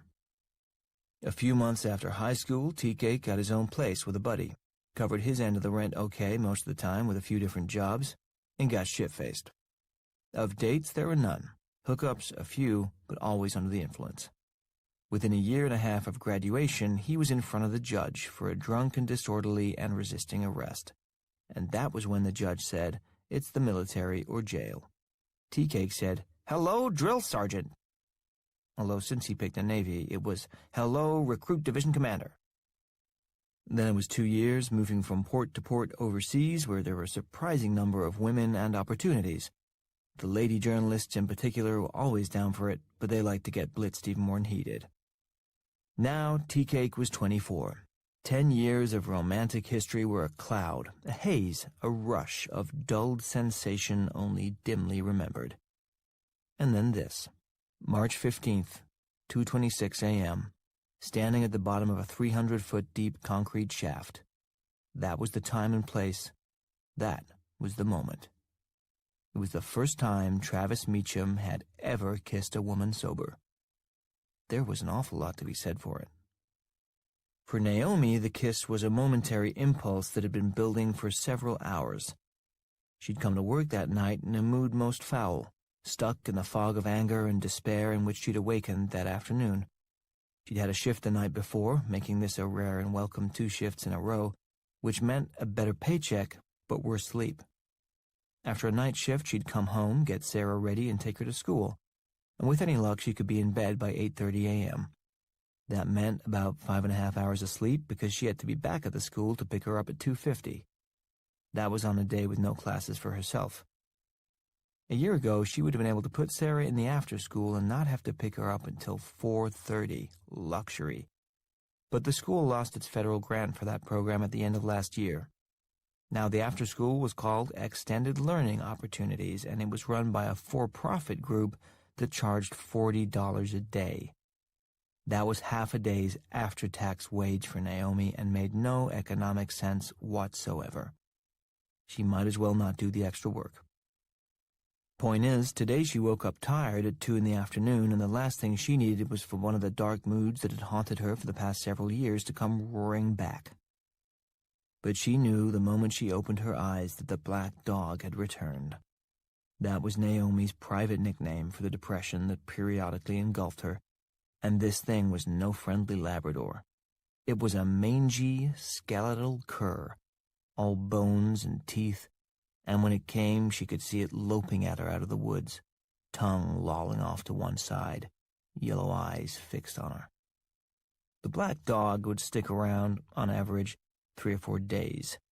Sometimes there'd be a day of false hope in the middle, a day when she'd feel okay and assume it had gone back into the primordial forest where it lived. But no, the mutt had only been hiding, the better to screw with her head, and it would come back to finish its run of despair the following day. She knew she was impossible to be around during those periods, but she didn't care. It was everyone else's fault anyway. They were the ones who'd called the dog in the first place. How exactly, she did not know, but rationality was in short supply when she was in a mood. She learned after a few years that the best thing was to just stay away from people as much as possible during those times. To hide in her room, curled up on the bed with the door shut. "If you can't be a pleasant part of things," her mother used to say to her when she was little, "then you need to go somewhere else and leave us alone." That was before her mother decided that she herself could not be a pleasant part of things and went somewhere else for good. So the black dog had followed Naomi to work that night, and had stuck around until the moment she started talking to Tea Cake. That hadn't ever happened before. No one person could make the darkness go away. Hell, 50 of them couldn't. But Tea Cake had. She'd sensed it the moment they started chatting on the loading dock. She'd gone with him to check out the beeping sound, in part because she was curious, but also because being around him made her feel better. The black dog in her mind had skittered away, back into the trees, and disappeared further and further into the forest the longer she talked to Tea Cake. Why? He wasn't impossibly sexy, and he wasn't impossibly smart, and he was, not to put too fine a point on it, an ex-con. But he made her laugh, and he kept the dog at bay. Whatever that mysterious thing was, Tea Cake had it, and Naomi wanted to be around it, at least for tonight, to see if it was real. So, yes, a kiss is just a kiss, but this one meant something to both of them. Ground had been broken. More was expected. They exited the top of the tube ladder through the open manhole in the floor of SB1. They were laughing, exhilarated by the brush with weirdness down below. They'd talked about it all the way up, fast and excited. The obvious next move was to call Griffin. The broken wall was something they were prepared to live with because they actually had found something.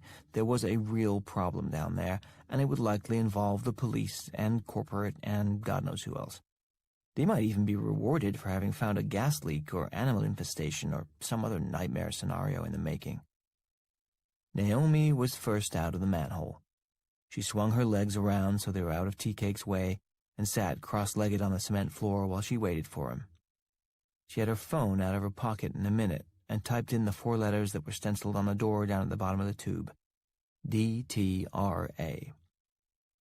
The first hit she got off Google was the Dirt Track Riders Association, but she didn't even have to think about that one to know that wasn't it. It was never a serious candidate, not even for the split second it took for her eyes to skip down to the second link on the page. Defense Threat Reduction Agency, she read. Tea Cake, just coming out of the manhole, didn't respond right away, but she wouldn't have heard him if he had because she'd already hit the link and was scrolling through the U.S. government's homepage for the DTRA. Her attention was fully consumed by unreassuring headlines like Stepnogorsk Biotoxin Production Facility Briefing Notes, and Joint Improvised Threat Defeat Organization links with DTRA, and death by nerve gas, 2 arrests, many questions. "Holy shit," she said. "Holy shit," he replied. They'd said the same thing at more or less the same time because they were each looking at something unexpected. For Naomi, it was the DTRA website. For Tea Cake, it was the bloated deer. The animal was standing at the end of the short hallway, just staring at them. This in itself wasn't a big deal. That was sort of what deer did. They stood there and stared at you, frozen, wondering how it's all come to this. But this deer's insides were moving. You could see it in every breath it took. Either it was about to give birth, or it had eaten something that seriously disagreed with it. Naomi saw it and stood, slowly, phone in one hand and the other held out to the deer as if to say, "Wait, you don't make sense." The deer lifted its chin and made a grotesque hacking sound at them.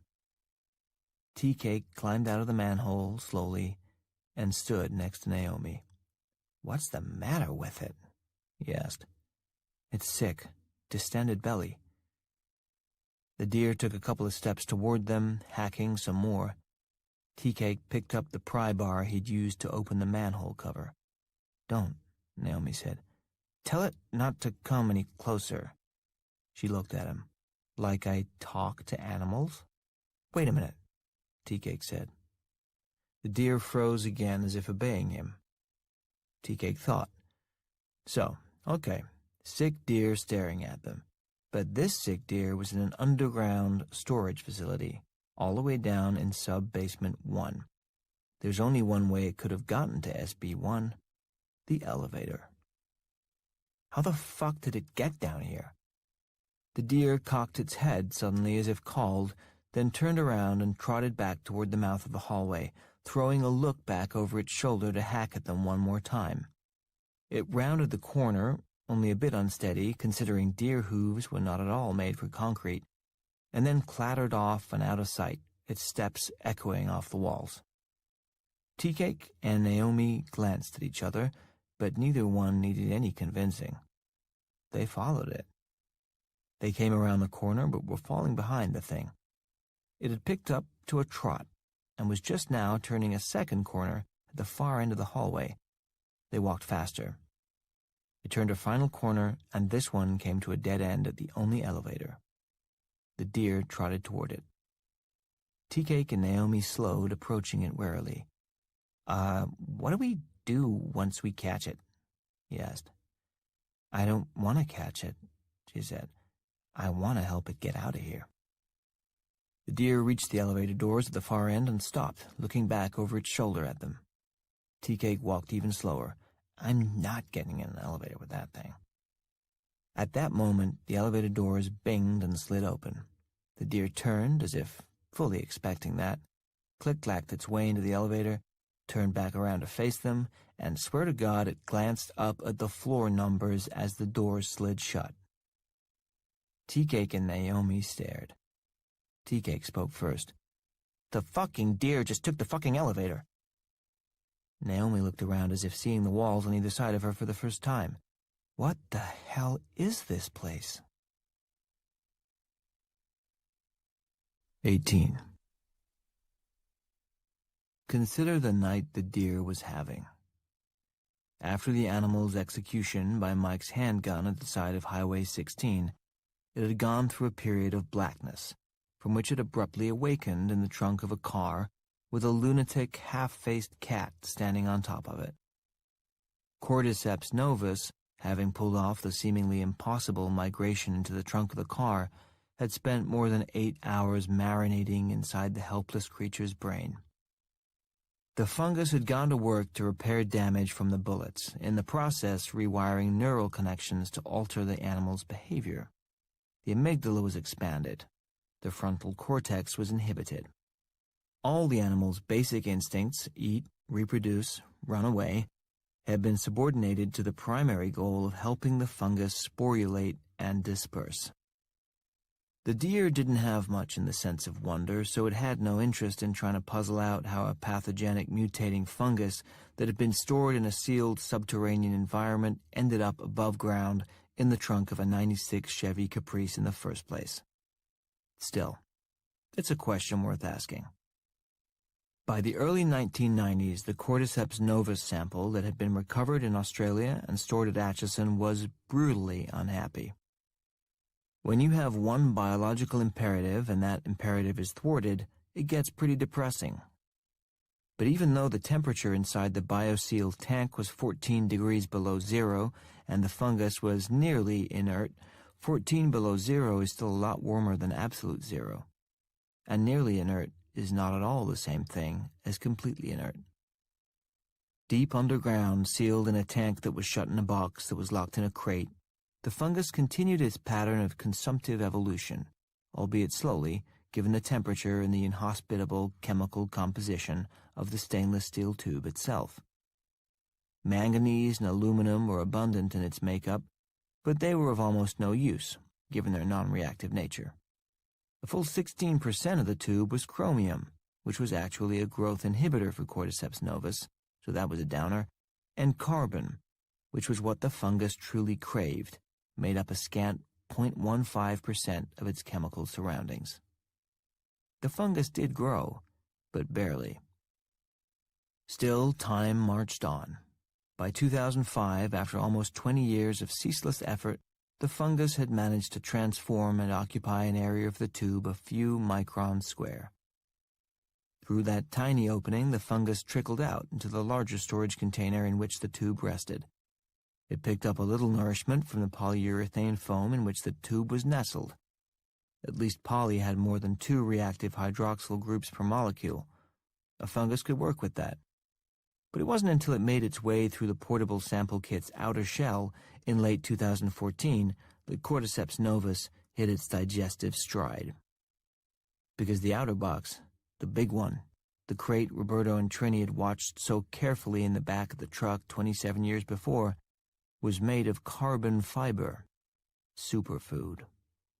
The fungus was out of containment and loose in the sealed room at this point, but still slowed by the underground temperature. Slowed, not stopped.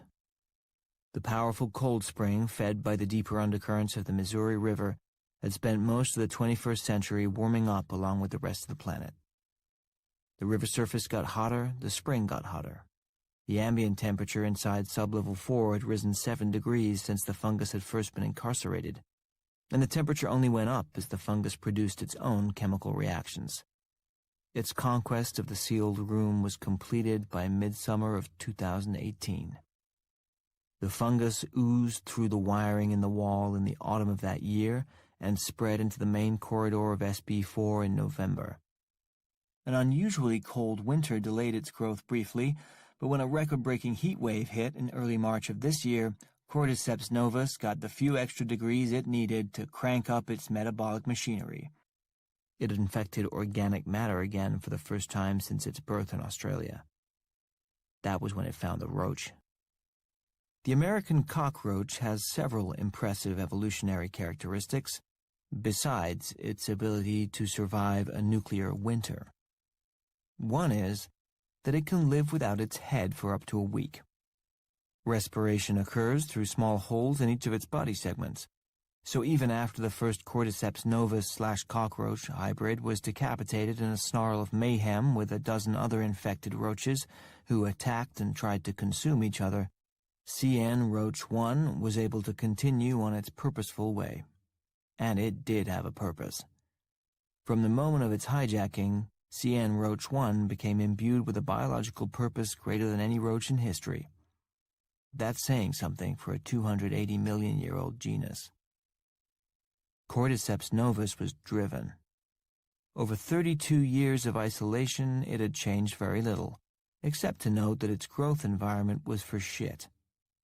Its epigenetic memory of its initial expansion back in Kirakura community was one of extreme fertility. The first living thing it had come into contact with was Enos Namajira's uncle, whom it had entered through a loose flap of skin under a torn fingernail on his right hand. The The warmth and fetidity of the inside of a human body had caused explosive proliferation. Human beings were also highly mobile, and as a species had a tendency to congregate. It was as if God had drawn these creatures up specifically to make life easy for the fungus. The complete takeover of 27 human flesh pots was fast and easy. Oh, how glorious things had been back then, before the fungus was jailed inside this tin can. If there's one thing prison gives you, it's plenty of time to sit around and long for the good old days. Cordyceps novus had tasted humans, and it wanted more. First, it had to get out of here, and CN Roach 1 was a means to that end. The headless insect had moved methodically back and forth across the floor of SB4 for 4 days, skirting a path around the shrieking, cannibalistic rat king until he reached the far end of the corridor. There the roach discovered a 4-centimeter tube opening at the base of the wall, covered by a small metal grill. The tube was required by law in any underground structure more than 50 feet below ground level in order to prevent the type of CO2 buildup that had killed so many mine workers in the 19th century. From a containment point of view, the opening was a terrible idea, but the sublevel had never been designated for storage of biohazards, and the opening was just small enough to have escaped the notice of the team that had entombed the fungus 32 years ago. CN Roach 1 didn't care why the tube was there. It just sensed fresh oxygen, crawled inside, and followed an upward curve in the pipe, which rose gradually to vertical. The insect climbed. 2 days later, nearing the end of its life but about to achieve its greatest success, and late success really is the sweetest, CN Roach 1 reached the ground-level grating of the ventilation tube's emission port and wriggled out onto the surface of the hot, loamy earth. It was 50 yards from the entrance to Atchison storage on a warm, late winter afternoon. What a piece of work was this roach. It had endured infection by a hostile fungus, it had survived its own decapitation, it had methodically searched for and found a way out of a prison specifically designed by intellects far superior to its own to allow no escape. But little CN Roach 1 had done just that. Headless, dehydrated, and dying, it had climbed 323 feet straight up on a slick surface. Given its tiny size, this feat was the human equivalent of climbing Kilimanjaro on your knees right after going to the guillotine. The tiny roach had performed perhaps the greatest act of physical conquest in the history of earthly life. Then a car parked on top of it. CN Roach 1 died with a squishy pop beneath the right rear tire. The car was Mike's, and this was this afternoon when he'd come to Atchison storage looking to bury the cat and deer he'd murdered. While Mike walked up to the hilltop and searched for the right spot, Cordyceps novus faced the latest obstacle in its 32-year journey. 10 32 of an inch of thick rubber car tire. But it had been confronted with something similar once and knew just who to call. The sheen of benzene X that lived on the surface of the fungus activated almost immediately. It invaded the rubber in the tire, ate its way through, and opened a doorway for the fungus to pass into the airy interior of the wheel.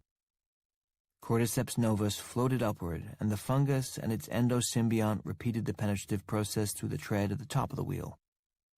From there, they rode along a bit of wiring that led into the trunk of the Chevy Caprice, where Cordyceps novus discovered abundant consumable organic matter in the form of a dead deer and Mr. Scroggins, the former cat. That was more like it. 19. The fucking deer just took the fucking elevator. Naomi, who was still staring at the closed doors in amazement, didn't even look at Tea-Cake, still trying to digest what had happened. She murmured, "You said that already." "I think it is 100% worth repeating. The fucking deer just took the fucking elevator." Naomi looked back at the phone in her right hand. She didn't know exactly what the Defense Threat Reduction Agency did, but it was a safe bet that a rat king and a deer that knows how to work an elevator were probably right up their alley. She turned her phone around and showed him the website. We need to call this place. Be my fucking guest. Do you mind with the language? Sorry. He was. Anything for her. Please call them. Naomi scrolled to the Contact Us header, clicked on it, and a list of phone numbers popped up. There's got to be 100 numbers listed here. Like what? Naomi thumbed her phone again, rolling past the numbers and job titles. Director, Deputy Director, Command, Senior Enlisted Leader, Counter WMD Technologies? TK looked around, nervous as hell. What about, like, green shit leaking everywhere and animals acting all fucked up? Chem Bioanalysis Center? DOJ Radiation Exposure Program? From the elevator shaft, they heard an inhuman caterwauling echoing off the concrete walls. They took a step back. Or, TK offered, maybe we put a couple miles between us and this place and then we call them. I'm cool with that. Another howl came from inside the elevator shaft. Stairwell? Naomi suggested. This way. He led her down the hall at a run, around the first corner, and they reached the locked stairwell. TK zipped his key off the ring, still loved that sound, no matter what else was going on. Unlocked the door, and they pushed through. They bounded up 2 flights of stairs, reached ground level, and he used his key to open the door there. They stepped out into the all-white hallway, never so grateful to be above ground in their lives.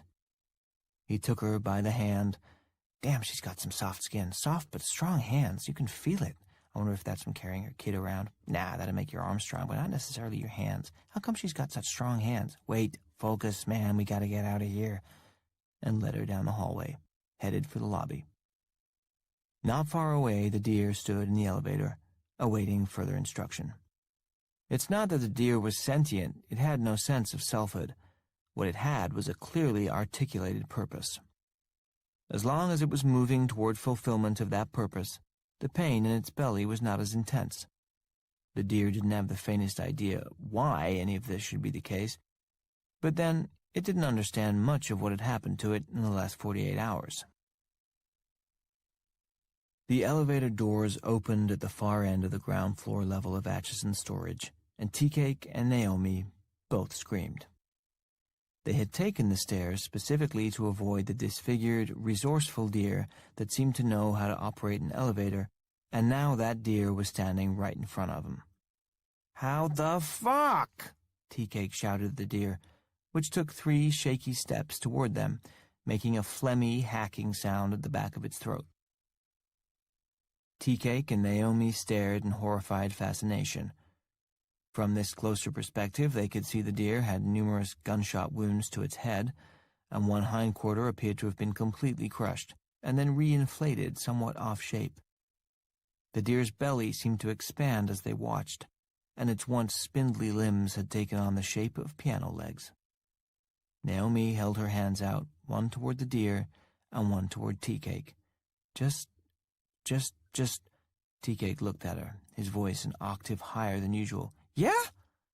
Don't, are you talking to me or the thing? She wasn't sure. The deer took another few steps toward them, and they in turn took a few steps back. They continued to back away, moving toward the T-junction of the hallway. Inside the deer's head, a civil war was taking place.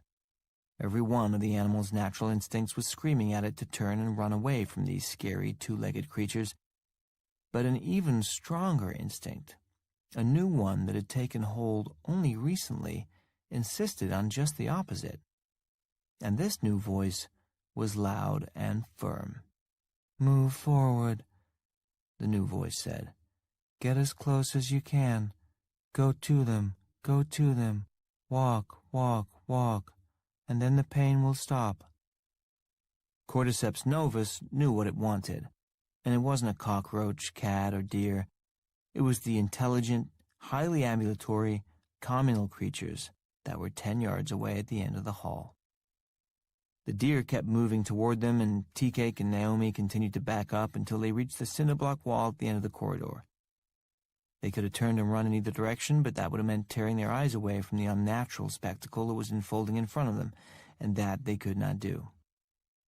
The deer was still swelling, its body creaking and groaning and snapping on the inside. It was puffing up like a water balloon at the end of a hose. There were just a few seconds left before his gut let go. Naomi and Tea-Cake were directly within its spatter radius and didn't realize how close they were to a certain and painful death. But at the very last moment, Naomi's 4-year-old daughter, Sarah, stepped in and saved both of their lives. For the last 3 months, Sarah had been deep in the throes of a Willy Wonka obsession.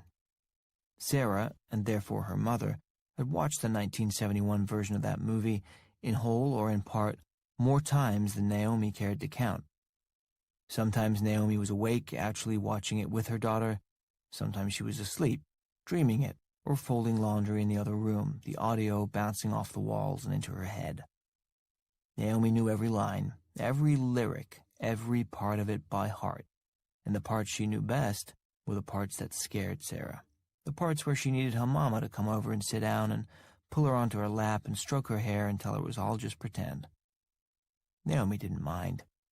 She actually liked her kid best of all in those moments, because those were the times she felt like a halfway okay mother. The scary parts of Willy Wonka were some of the most peaceful moments of Naomi's life, which of course made her feel guilty. Does my kid have to be terrified and clingy in order for me to be happy? Well, no, but sometimes it helps. What mattered now was the part of the movie that scared Sarah the most, when Violet Beauregard stole the 3-course dinner gum and began to swell and blow up into an enormous blueberry. Sarah would cover her eyes and scream in panic, "She's gonna pop! She's gonna pop! Mama, she's gonna pop!" The deer was going to pop. Naomi grabbed Tea-Cake by the arm and hauled him to the side, pulling him around the corner and slamming them both up against the wall, hard, just as the deer's overtaxed frame gave out. It isn't accurate to say that the deer burst like Mr. Scroggins and Enos Namachira's uncle had. This was different. 1 second the deer stood there, swollen nearly to round like Violet Beauregard, and the next second the deer was not standing there. But the ceiling, floor, and walls of the hallway were painted with thick, foamy green fungus. Naomi held Tea-Cake pressed firmly against the wall, inches out of the line of fire, safe behind their blast shield when the goo flew. There was a second there where Tea-Cake could look into her eyes from up close without coming off as creepy. A second where it was just gratitude and connection. The first half of that second was thrilling. Her eyes were home. They were the only place he ever wanted to be, and the last lines of the only poem he knew flitted through his mind. A mind at peace with all below, a heart whose love is innocent. But then came the other half-second, and his mind was no longer at peace. It felt only sorrow. Because he knew, no matter how she felt tonight, no matter the thrill or danger or exhilaration of discovery, inevitably tomorrow morning would come, those feelings would fade, and she would realize they couldn't possibly be together. A single mother, no, an outstanding single mother, would not, could not choose to be with a minimum wage worker with a prison record. Specifically, she would not choose to be with him. If she did, she wouldn't be her, and he wouldn't respect her. He'd spare her the awkwardness of telling him once they got out of this. He'd just slip away. She wouldn't know why, but maybe she'd know he'd saved her the trouble. From around the corner, they heard the elevator doors open again, and the sound of footsteps on the hard cement floor. What now? Naomi pulled back from Tea-Cake, and they looked at each other in confusion and alarm. Still hidden around the corner, they stayed silent, gesturing to each other.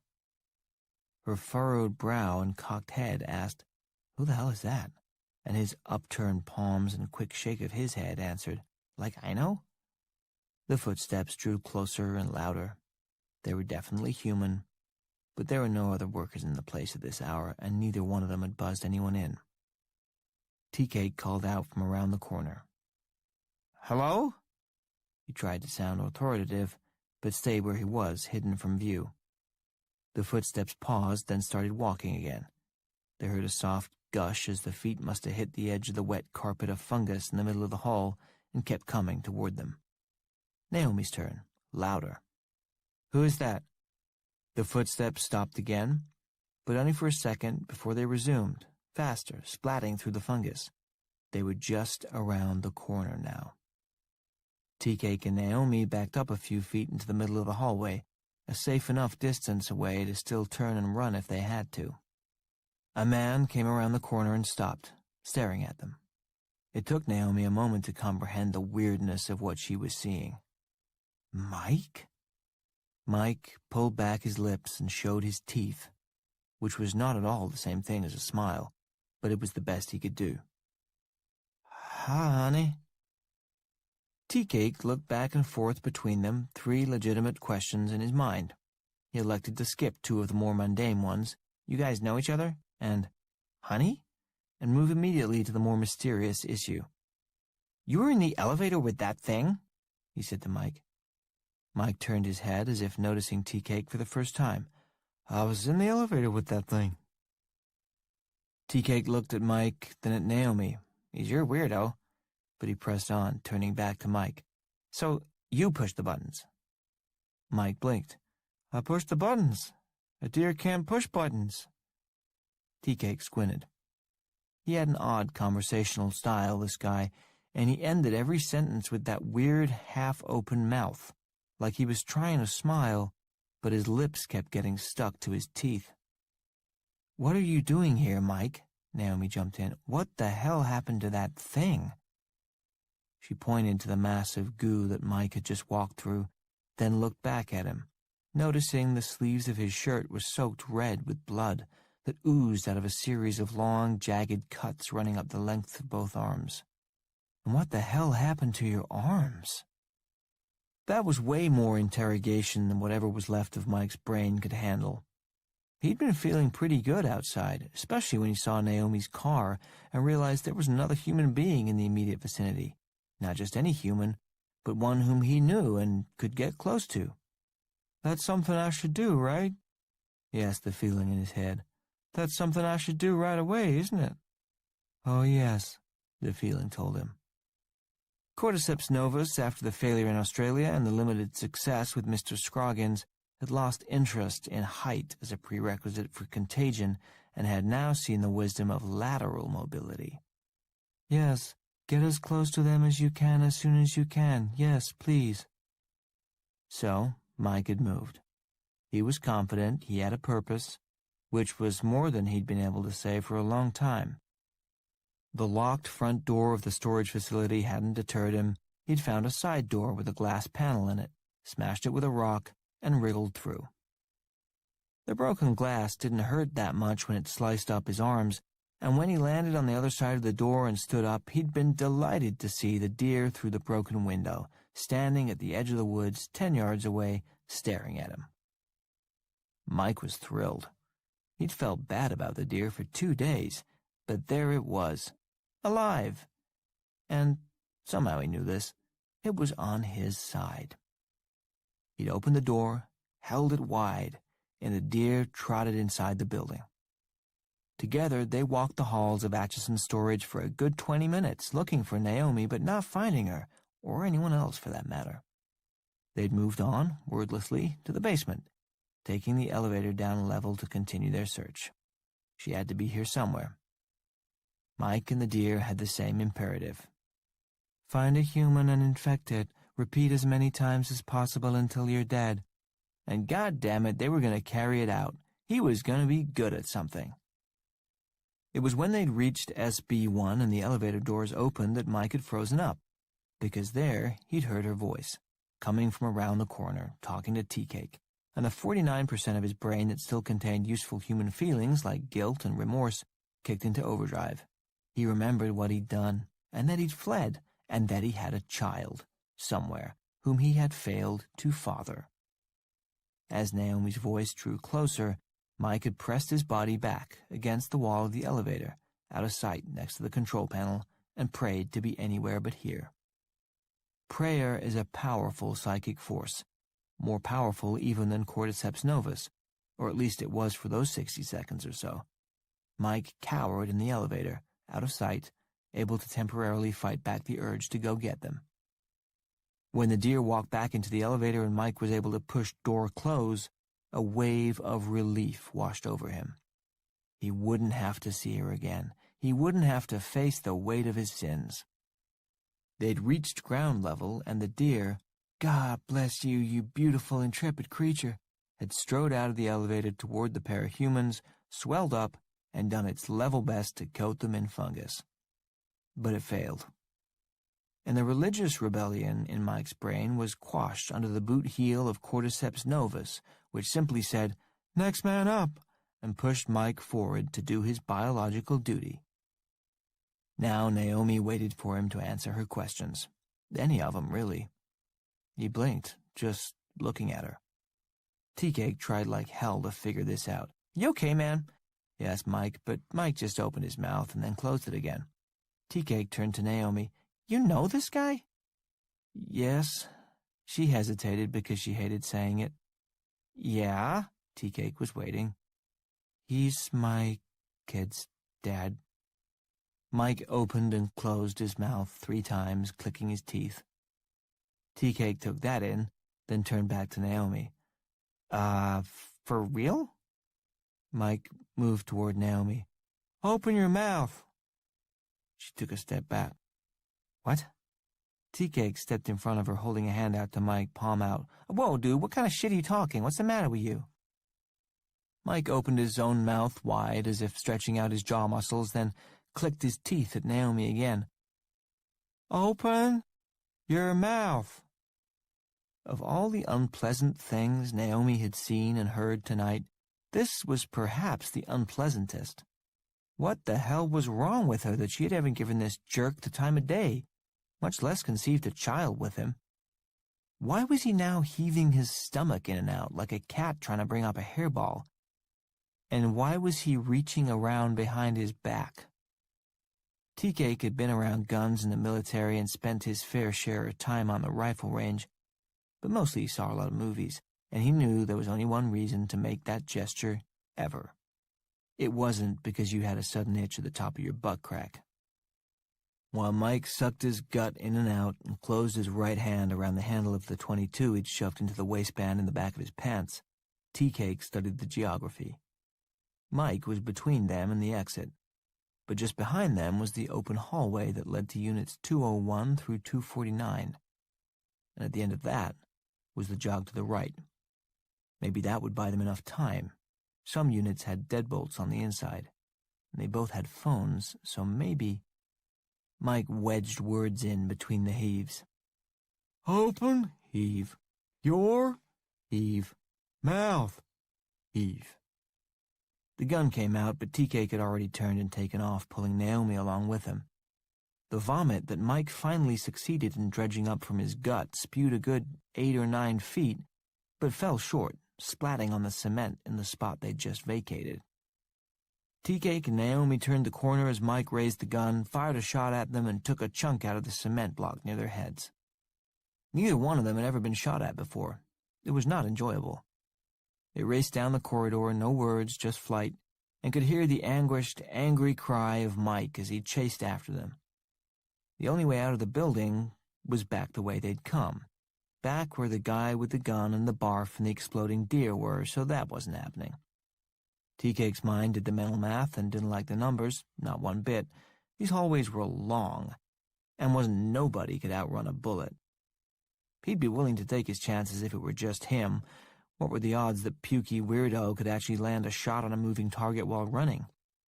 But that wasn't a risk he was willing to take with Naomi's life. He took the next corner hard, pulled them both to a stop in front of Unit 231 to 232, a sweet combo unit 8 feet wide and 16 feet deep. He zipped the master key up off his hip, flicked the lock open, and yanked the door up a couple feet off the ground. Naomi knew the only option when she saw it. She dropped to the floor and rolled into the door, into the darkness on the other side. Tea-Cake didn't open the door any farther. He didn't want to in case he had to close it quickly and lock her in, which he was fully prepared to do. If Mike had been rounding the corner already, he would have done it and fought the fucker one-on-one, gun or no gun. When he looked back, the hallway was clear, though Mike's semi-human cries of rage were coming this way fast. Tea-Cake dropped to the floor. As he hit the ground, he saw Mike's feet come around the corner. They were only about 10 feet away, and he heard the sharp cracks of 3 wild gunshots and the clang of bullets hitting metal. Tea-Cake's view of the feet spun over, upside down, as he rolled under the door into the storage unit. Then the feet were right outside the door, and Mike's hands were reaching down to rip the overhead door open the rest of the way, and Tea-Cake knew he'd miscalculated just by a few seconds, but it was enough. He'd fucked this up. He was in no physical position to get up and pull the door down before Mike succeeded in ripping it open the rest of the way. Shit, great plan, asshole. He'd led them straight into a dead end, a sealed storage unit. They were cornered. But Naomi was on her feet already. Of course she was. She'd leaped to her feet as soon as she'd come through. She was up and braced and had both hands on the door's center handle. She got leverage on you, motherfucker, Tea-Cake thought, as she put everything she had into it and slammed the door down so hard the clang echoed all the way down the hall. Mike howled in agony, his hands crushed underneath the metal lip of the door, pinned there for a moment. Naomi pulled it back up 3 inches, not out of sympathy, but just to let him get his sorry-ass hands out of there. Mike yanked them back. Naomi slammed the door again, and Tea-Cake, now on his feet, threw the metal locking pin at one end of the door, then darted over and threw the pin on the other. The two of them stood in the pitch dark for a few seconds, breathing heavily, listening, while Mike yowled and raged in the hallway outside. He banged on the metal with both fists. It rattled and clanged. He fired another 6 gunshots at it, and dimples bloomed on the inside of the door as bullets slammed into the thin metal. Mike kicked it, then he tried like crazy to open it again. Light from outside streaked underneath as the door lifted and fell, but it would only rise a 1/2 inch, and the steel pins at either end had no intention of ever giving more ground than that.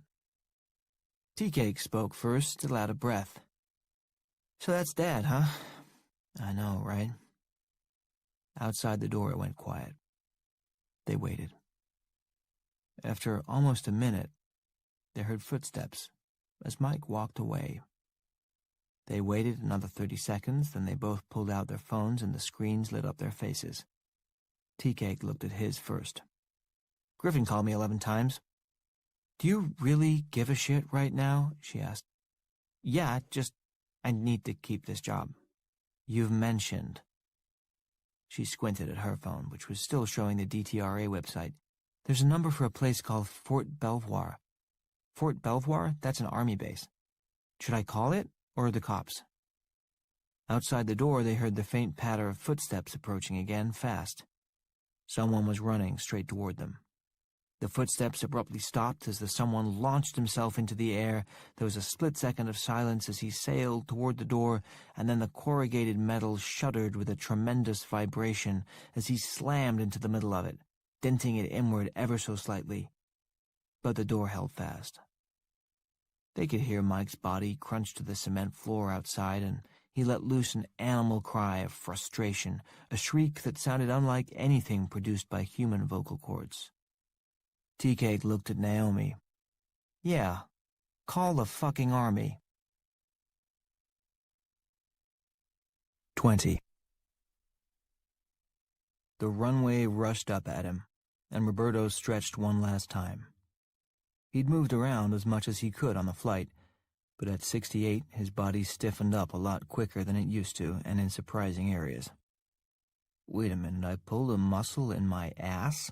How does that even happen?" He and Annie talked about it all the time. They'd started to strain muscles in odd places, or trigger back spasms by doing formerly uncontroversial things like, standing up, or opening a jar of peanut butter. That was the last thing he needed tonight. Some pop-up infirmity to slow him down, and 30,000 people die as a result. The plane landed and taxied toward the far hangar, the one the airstrip at Leavenworth saved for visiting dignitaries and emergencies. "Thanks a lot again, Jarabek. Way to keep it all low profile." Roberto couldn't wait to get off the government plane, drop his cell phone in a Faraday bag to block signal detection, and fail to call in for a good 4 or 5 hours, until this was sorted. Sorted. He'd picked up that expression in London, too, and always loved it. Sorted. Handled. Dealt with. Everything put in its proper place. quietly and efficiently, like a clerk in an office. Well, this one wouldn't be quiet, but it would be thorough as hell if all went according to plan. Permanent. Sorted. He looked out the window and saw the open doors of the far hangar. The lights were on inside, but it appeared to be empty, just a large expanse of gleaming floor. There was a van parked in front and a figure in a dark coat standing beside it, a cloud of smoke curling up above the person's head, backlit by the fluorescence inside. The pickup truck with the air stair reached the plane just as it came to a stop. Inside, Roberto was already at the door. The co-pilot met him there with just a nod, no loose talk. That was one thing he missed about the service. Pleasantries were kept to an absolute minimum, which felt honest, and God knows it saved time. They both waited a few seconds for the tap-tap, pause-tap from outside. Then the co-pilot flicked a few switches, pulled the handles, and the door sucked inward and rotated open. The co-pilot gave another nod and a tight, "Good night, sir," and Roberto stepped out into the 4 a.m. Kansas mist. He hurried down the metal stairs, returned a salute from the airman at the bottom, and walked across the tarmac toward the van. He closed the distance between himself and Trini, and each of them was struck by how much older the other one looked. He hadn't seen her in 15 years, which meant Trini was in her 70s by now. Her health habits had never been good, and they had not improved, judging by the bright red glow at the end of the Newport Menthol King she was inhaling. The cigarette didn't stand a chance. Roberto reached her and stopped. He looked around the empty tarmac. No base security escort? Told him to buzz off and go back to bed. And they did. She nodded. I'm persuasive. She went into a hacking cough and held up a finger. Hang on. Roberto waited until she finished. How is it possible you're not dead yet?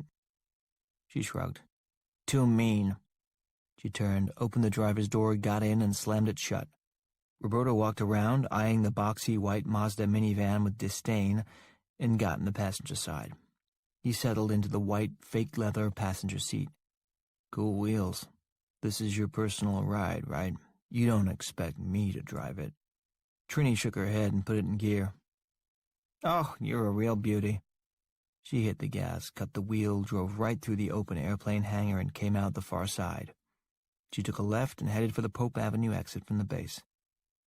Seriously, Trini, I'm concerned. Didn't you get lung cancer about 10 years ago? I do not have lung cancer, you inconsiderate prick, and I never have. I have emphysema, which is completely different and 100% survivable. She took another drag on her cigarette. Could you at least open a window? She opened his, and it sucked all the smoke right past his face. Come on. Sorry. She closed it and opened hers instead. That Tootsie from Belvoir sounded like you put the fear of God in her. What'd you tell her? Tiny bit of the truth? Yeah, well, that'd do it. She gestured toward the rear of the minivan. It's all there. Roberto turned and looked in the back. The rear seats were folded down, and there was a tarp thrown over several storage crates that looked like about the right size and amount, including number 7. She shook her head. We have to stop and pick that one up. He looked at his watch. Are you kidding me? You know we're critical, right? There had been a shift in their power dynamic about 20 years earlier, when Trini stopped advancing in rank and Roberto continued his upward trajectory. He'd given the orders to her after that, not that she really cared all that much. She turned to him now, offended. The balls it takes for you to complain. 2 hours ago I was asleep, now I'm driving you around at 4 a.m. with half a dozen contraband items that could get me sent to prison for the rest of my life. So, what would that be, like 3 or 4 days? She laughed until she hacked so hard she almost had to pull over. He smiled at her. Do you miss it? Like crazy. Which part? She gestured back and forth between them. This stuff. The bullshit. He enjoyed it too and hadn't realized how much he'd missed her. Gordon's dead, he said. Yeah, I know. It was a beautiful service. He looked at her, annoyed. How does everybody know this except me? Why didn't you call me? Not my job to call around every time somebody dies. I'd never get off the fucking phone. Well, that was true. Roberto looked out the window for a moment, trying to remember the last time he'd seen or talked to Gordon, but he couldn't call it up. He returned to the present and turned back to Trini. You know, you actually look pretty good, kid. I look like hell, fucker, and you know it. You look great. Sorta over-the-top handsome as usual, like a Mexican Ken doll. I picture you with no private parts. Don't picture that. What should I picture? Why do you have to picture anything at all? She shrugged. They reached the main gate and she opened her window the rest of the way, throwing a stern glance at Roberto. See if you can shut up for a minute. While Trini signed them out of the base and discharged a wave of Newport smoke into the guard shack, Roberto took the Faraday pouch from his jacket pocket and opened the double-grade military-tested fabric. Just as he was about to drop his phone inside, it buzzed. He looked at the screen. The number had a 703 area code. He plugged one ear, hit answer, and listened for a moment. A woman's voice spoke. Hello? Roberto listened. He heard the sound of wet tires on pavement on the other end. 2 minutes, he said into the phone. Then he hung up. He went into the weather app on his phone, entered Fort Belvoir, Virginia, and saw that it was raining there. Satisfied the call came from where it said it was and had not been put through a rerouter, he dropped the government-issue cell phone into the Faraday bag and zipped it shut. He pulled his laptop out of his backpack, slipped a card into one of the free USB ports, put in a Bluetooth earpiece, and called up the Deep Beep site he'd accessed on the plane. He typed in the phone number that had just called him on his phone.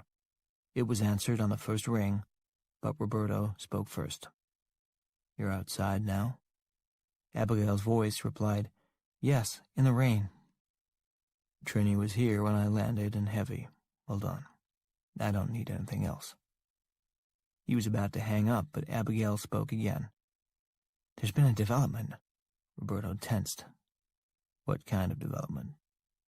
On the ground at Atchison. Someone made a call to Belvoir from inside the facility. Who? A civilian? 23-year-old woman? That's too bad. How'd she get your number? She Googled DTRA off a door. Okay, she's not stupid. What'd you do? Abigail paused, and Roberto could hear voices on the other end as people hurried past her in the rain. When they faded, Abigail went on. I hung up on her, came outside, and called her back on one of the burners I got. I have her on the other line now. Want to talk to her? Roberto continued to be impressed by Abigail, but this was going to be even more complicated than he'd thought, and he knew he'd need her again. He was careful not to overpraise. Yes. What's her name? Naomi? Toss your burner into the back of a moving truck when we're done and text me a new number. Will do. Hang on. Roberto waited. Trini looked at him and inclined her chin. What's up? He covered the phone's mic with his thumb. Civilian, inside the mines. Trini winced. I hope she's enjoyed a full life. The connection worsened, and the frightened voice of a young woman came through Roberto's earpiece, trying hard to sound authoritative. Okay, who is this now? Hello, Naomi. My name's Roberto. I'd like to talk to you about what's going on. Okay, why did that first lady hang up on me? Because she cares about your situation and wants to see it resolved in the right way, like I do. In the background, Roberto could hear shouting, a man's voice, something along the lines of, Ask him what the fuck is going on, or words to that effect. I hear someone there with you. What's his name? Travis, we're security guards here. Okay. Could you do me a favor and ask Travis to shut up while I'm talking to you? Her voice was fainter as she turned her head and said, He says you should shut up. Then a pause, some mumbling, and she spoke into the phone again. We have a serious problem here. There's this virus or a fungus. Right, on the second one. I know all about it. I know more about it than anyone else. Are you somewhere safe right now? We're locked in a storage unit. Okay, could be worse. Stay in there. No kidding. For how long? Are you sending people? Has anyone come into direct physical contact with it? You'd know if they had, because they'd have... Yes. Roberto mouthed, shit, silently. Trini looked at him as often as she dared while driving at 70 miles per hour over Centennial Bridge. "Hello?" Naomi asked. "Yes, I was just calling something up on my screen," he lied. "How many people have been infected?" "Just one, I think." "And is that person still inside the facility?" "Yes, he keeps trying to get in here where we are." In the background, he heard more shouting. The ranting guy was at it again. Naomi conferred with him quickly and said, Okay, and came back on the line. "Also, there was a deer. A deer was infected." "Where's the deer now?" "It blew up. Outside or inside?" "Did you hear me? I said it blew up." "Yes, I heard. Can you tell me where it blew up?" "In the hallway." Her tone said, "Like that matters," but Roberto breathed a tiny sigh of relief that it was still inside the building. He continued, "Okay, listen to me, Naomi. You're going to be all right. You called exactly the right place, and you're speaking to exactly the right person. You have some excellent instincts, and they've served you well so far. Now it's time to trust somebody else. I'm on my way there, and I know what it takes to resolve this situation. There are several of us who've encountered this before, and we've planned for a situation where we might have to deal with it again. I'm going to be there in—" He looked at Trini. "Less than an hour," she said. He spoke back into the phone. "A little over an hour. Stay right where you are. Don't open the door. Don't call anyone else, not even Fort Belvoir. The woman who put us in touch will call you every 10 minutes. Speak only to her or to me. Don't pick up your phone again unless it rings. Do you understand?" "What are you going to do?" "Tell me you understand." "I understand." "Who should you call?" "Nobody. You'll call me every 10. There you go. A+. Keep Travis calm. He sounds like the type who might want to try to leave. Don't let him." The deer exploded. "I know. Some crazy shit, right? I'll tell you all about it when I see you. You're going to be fine. 1 hour." He closed the computer, took out the earpiece, and rubbed his head. Trini looked at him. 3 people and a deer? 1 person infected, still in the building. The other 2 are clean, locked in a storage unit. The deer burst, but it was contained. I guess that's workable. He looked at her. Are you kidding? It's a gift from God. Let's hope it lasts an hour. Trini nodded, eyes on the road, weighing it all. Finally, she spoke, just a few words. They're dead, aren't they? He thought. Probably. He didn't like that answer, so he thought some more. He thought it all the way through, but came up with the same conclusion. Probably. 21. The hour's first 15 minutes had gone pretty well. Mike had settled down outside, just sitting on the floor across the hall from Unit 231 to 232, staring at the metal door. He didn't know much anymore, only that he had to get in there. I have to get in there. The door is closed. I have to get in. I have to. Door closed. As for a solution to that problem, his complex reasoning and problem-solving weren't firing on all cylinders, but they were grinding away as best they could, and had come up with a few different approaches. The first strategy had been based on a fragment of song his father used to love that was bouncing around somewhere in Mike's subconscious. Something about throwing yourself against a wall, but that strategy hadn't worked out very well. He'd likely separated his shoulder when he crashed his body into the metal door, and for sure he broke 2 fingers underneath himself when he fell to the cement. The pinky finger on his right hand stuck out at an angle Mike had never seen before, but he didn't give it much thought. He didn't have the thought to spare. Have to get in, door closed, get in. Strategy number 2 involved more vomit, this time by lifting up the garage door a crack and trying some target-specific barfing through the half-inch space underneath it. But the appeal of that approach had been dimmed by the sensory memory of his fingers, which had been crushed beneath the door when Naomi had slammed it down, and he never tried it. Strategy number 3 was, as they say, still in development. While Mike waited for that idea to come, he sat and stared at the corrugated metal door, dead-eyed. He'd wait. Behind the door, Naomi and Tea-Cake were considerably more comfortable, but their minds were no more at ease. The unit in which they'd taken refuge was a lucky choice. It looked like someone's overflow furniture from when they'd had to move to a smaller house. Maybe the renters were sure the move was only temporary, that they'd be back on top one day soon and they'd need all their stuff again. The extra couches and chairs had been in there for a few years now, but they didn't stink. The owners had covered them loosely and loaded the cushions up with silica packets the way you're supposed to. There was even a dehumidifier plugged into one of the outlets. Naomi and TK had thrown the cheap sheets off a couple of the armchairs, shoved them toward the back of the unit to stay as far away from the door as possible, and even found a lamp with a bulb in it that still worked. They sat there, armchair to armchair, lamp on a box between them, and they stared at each other, wondering how it had all come to this. Tea-Cake, who abhorred silence, was the first to speak. "So that's Dad." "Please stop saying that." "Sorry, it's just kind of hard to get my head around, that's all. How does that guy have a chance with you?" She looked at him. "He wasn't always like that." "Well, yeah, obviously I get that. I don't think anybody on Earth has ever been quite like that. But I mean, he had to be some version of that, right?" "I guess so." "And you're, you." "Thank you." She wished he'd stop talking. "And she's a beautiful kid." "Oops." Naomi tilted her head, looking at him, thinking. Oh, God, how he wished he could snatch those last 5 words out of the air before they found her ears. How he wished he could go back in time. Just 3 seconds would do it. But he couldn't. He'd said it, she'd heard it, and she understood what it meant.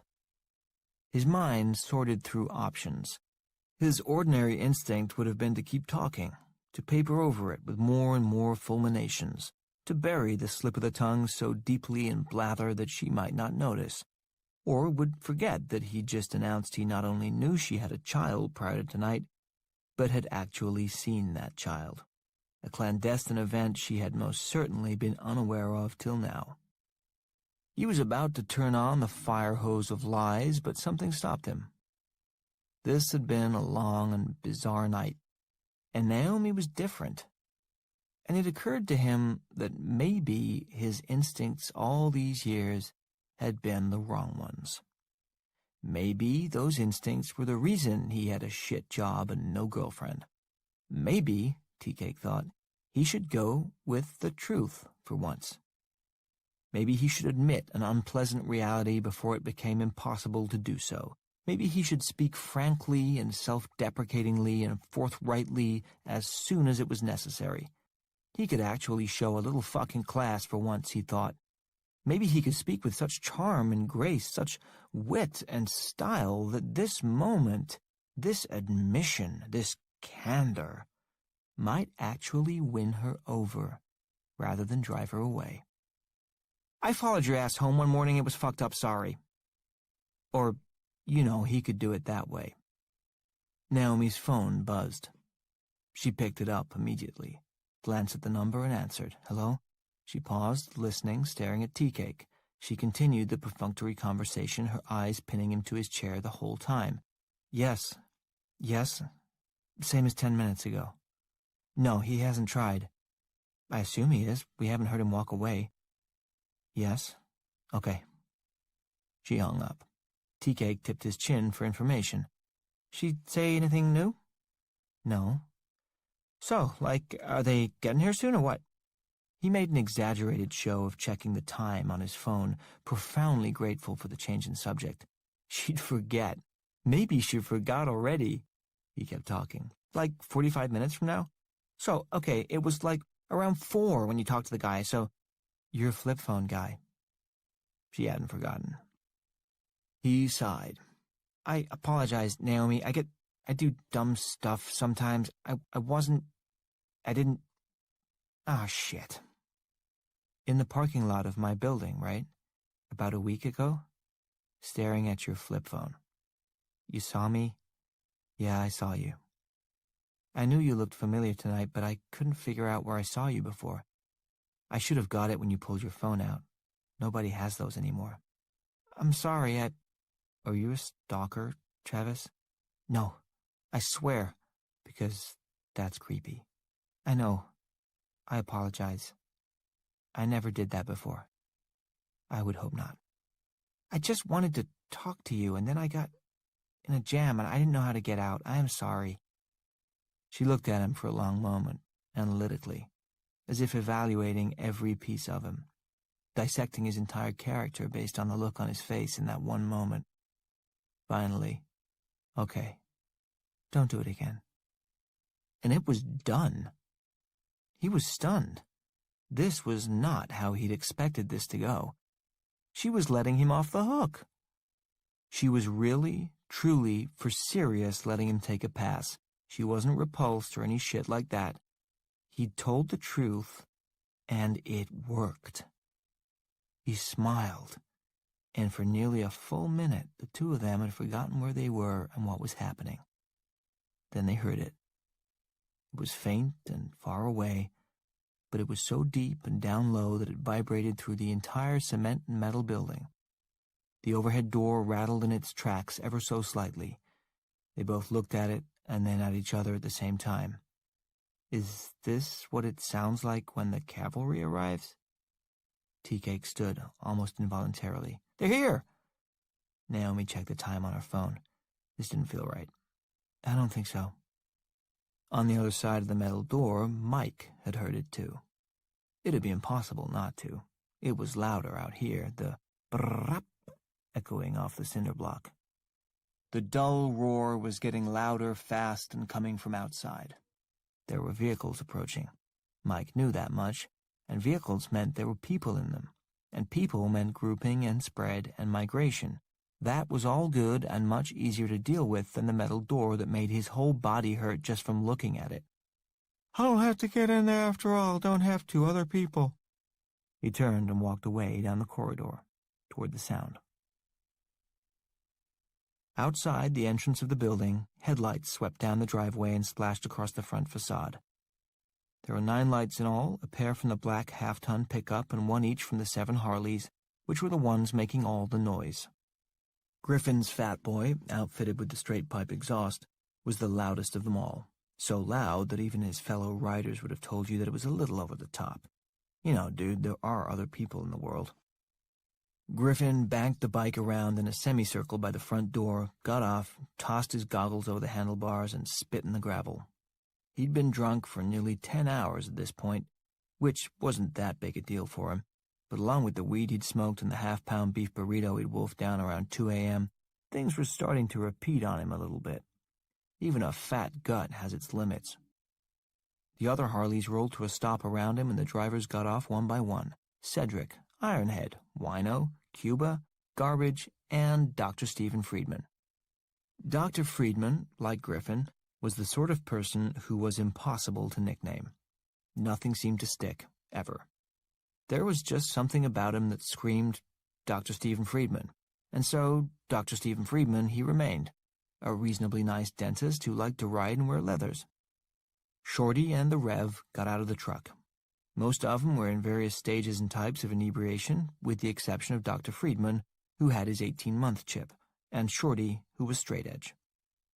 The night had started innocently enough at Griffin's rented house, a sparsely furnished 2-bedroom ranch style near Cedar Lake that was down a long driveway at the end of a cul-de-sac. The neighbors were far enough away that they didn't complain about noise, and Griffin didn't care what happened to the place or what you did.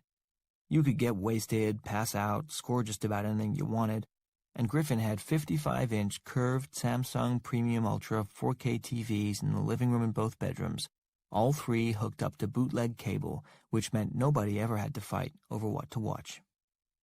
They'd come to the storage place at 4 in the morning because of the TVs. After 5 months of sitting on a stash of 24 hot Samsungs, Griffin had finally sold half of them tonight.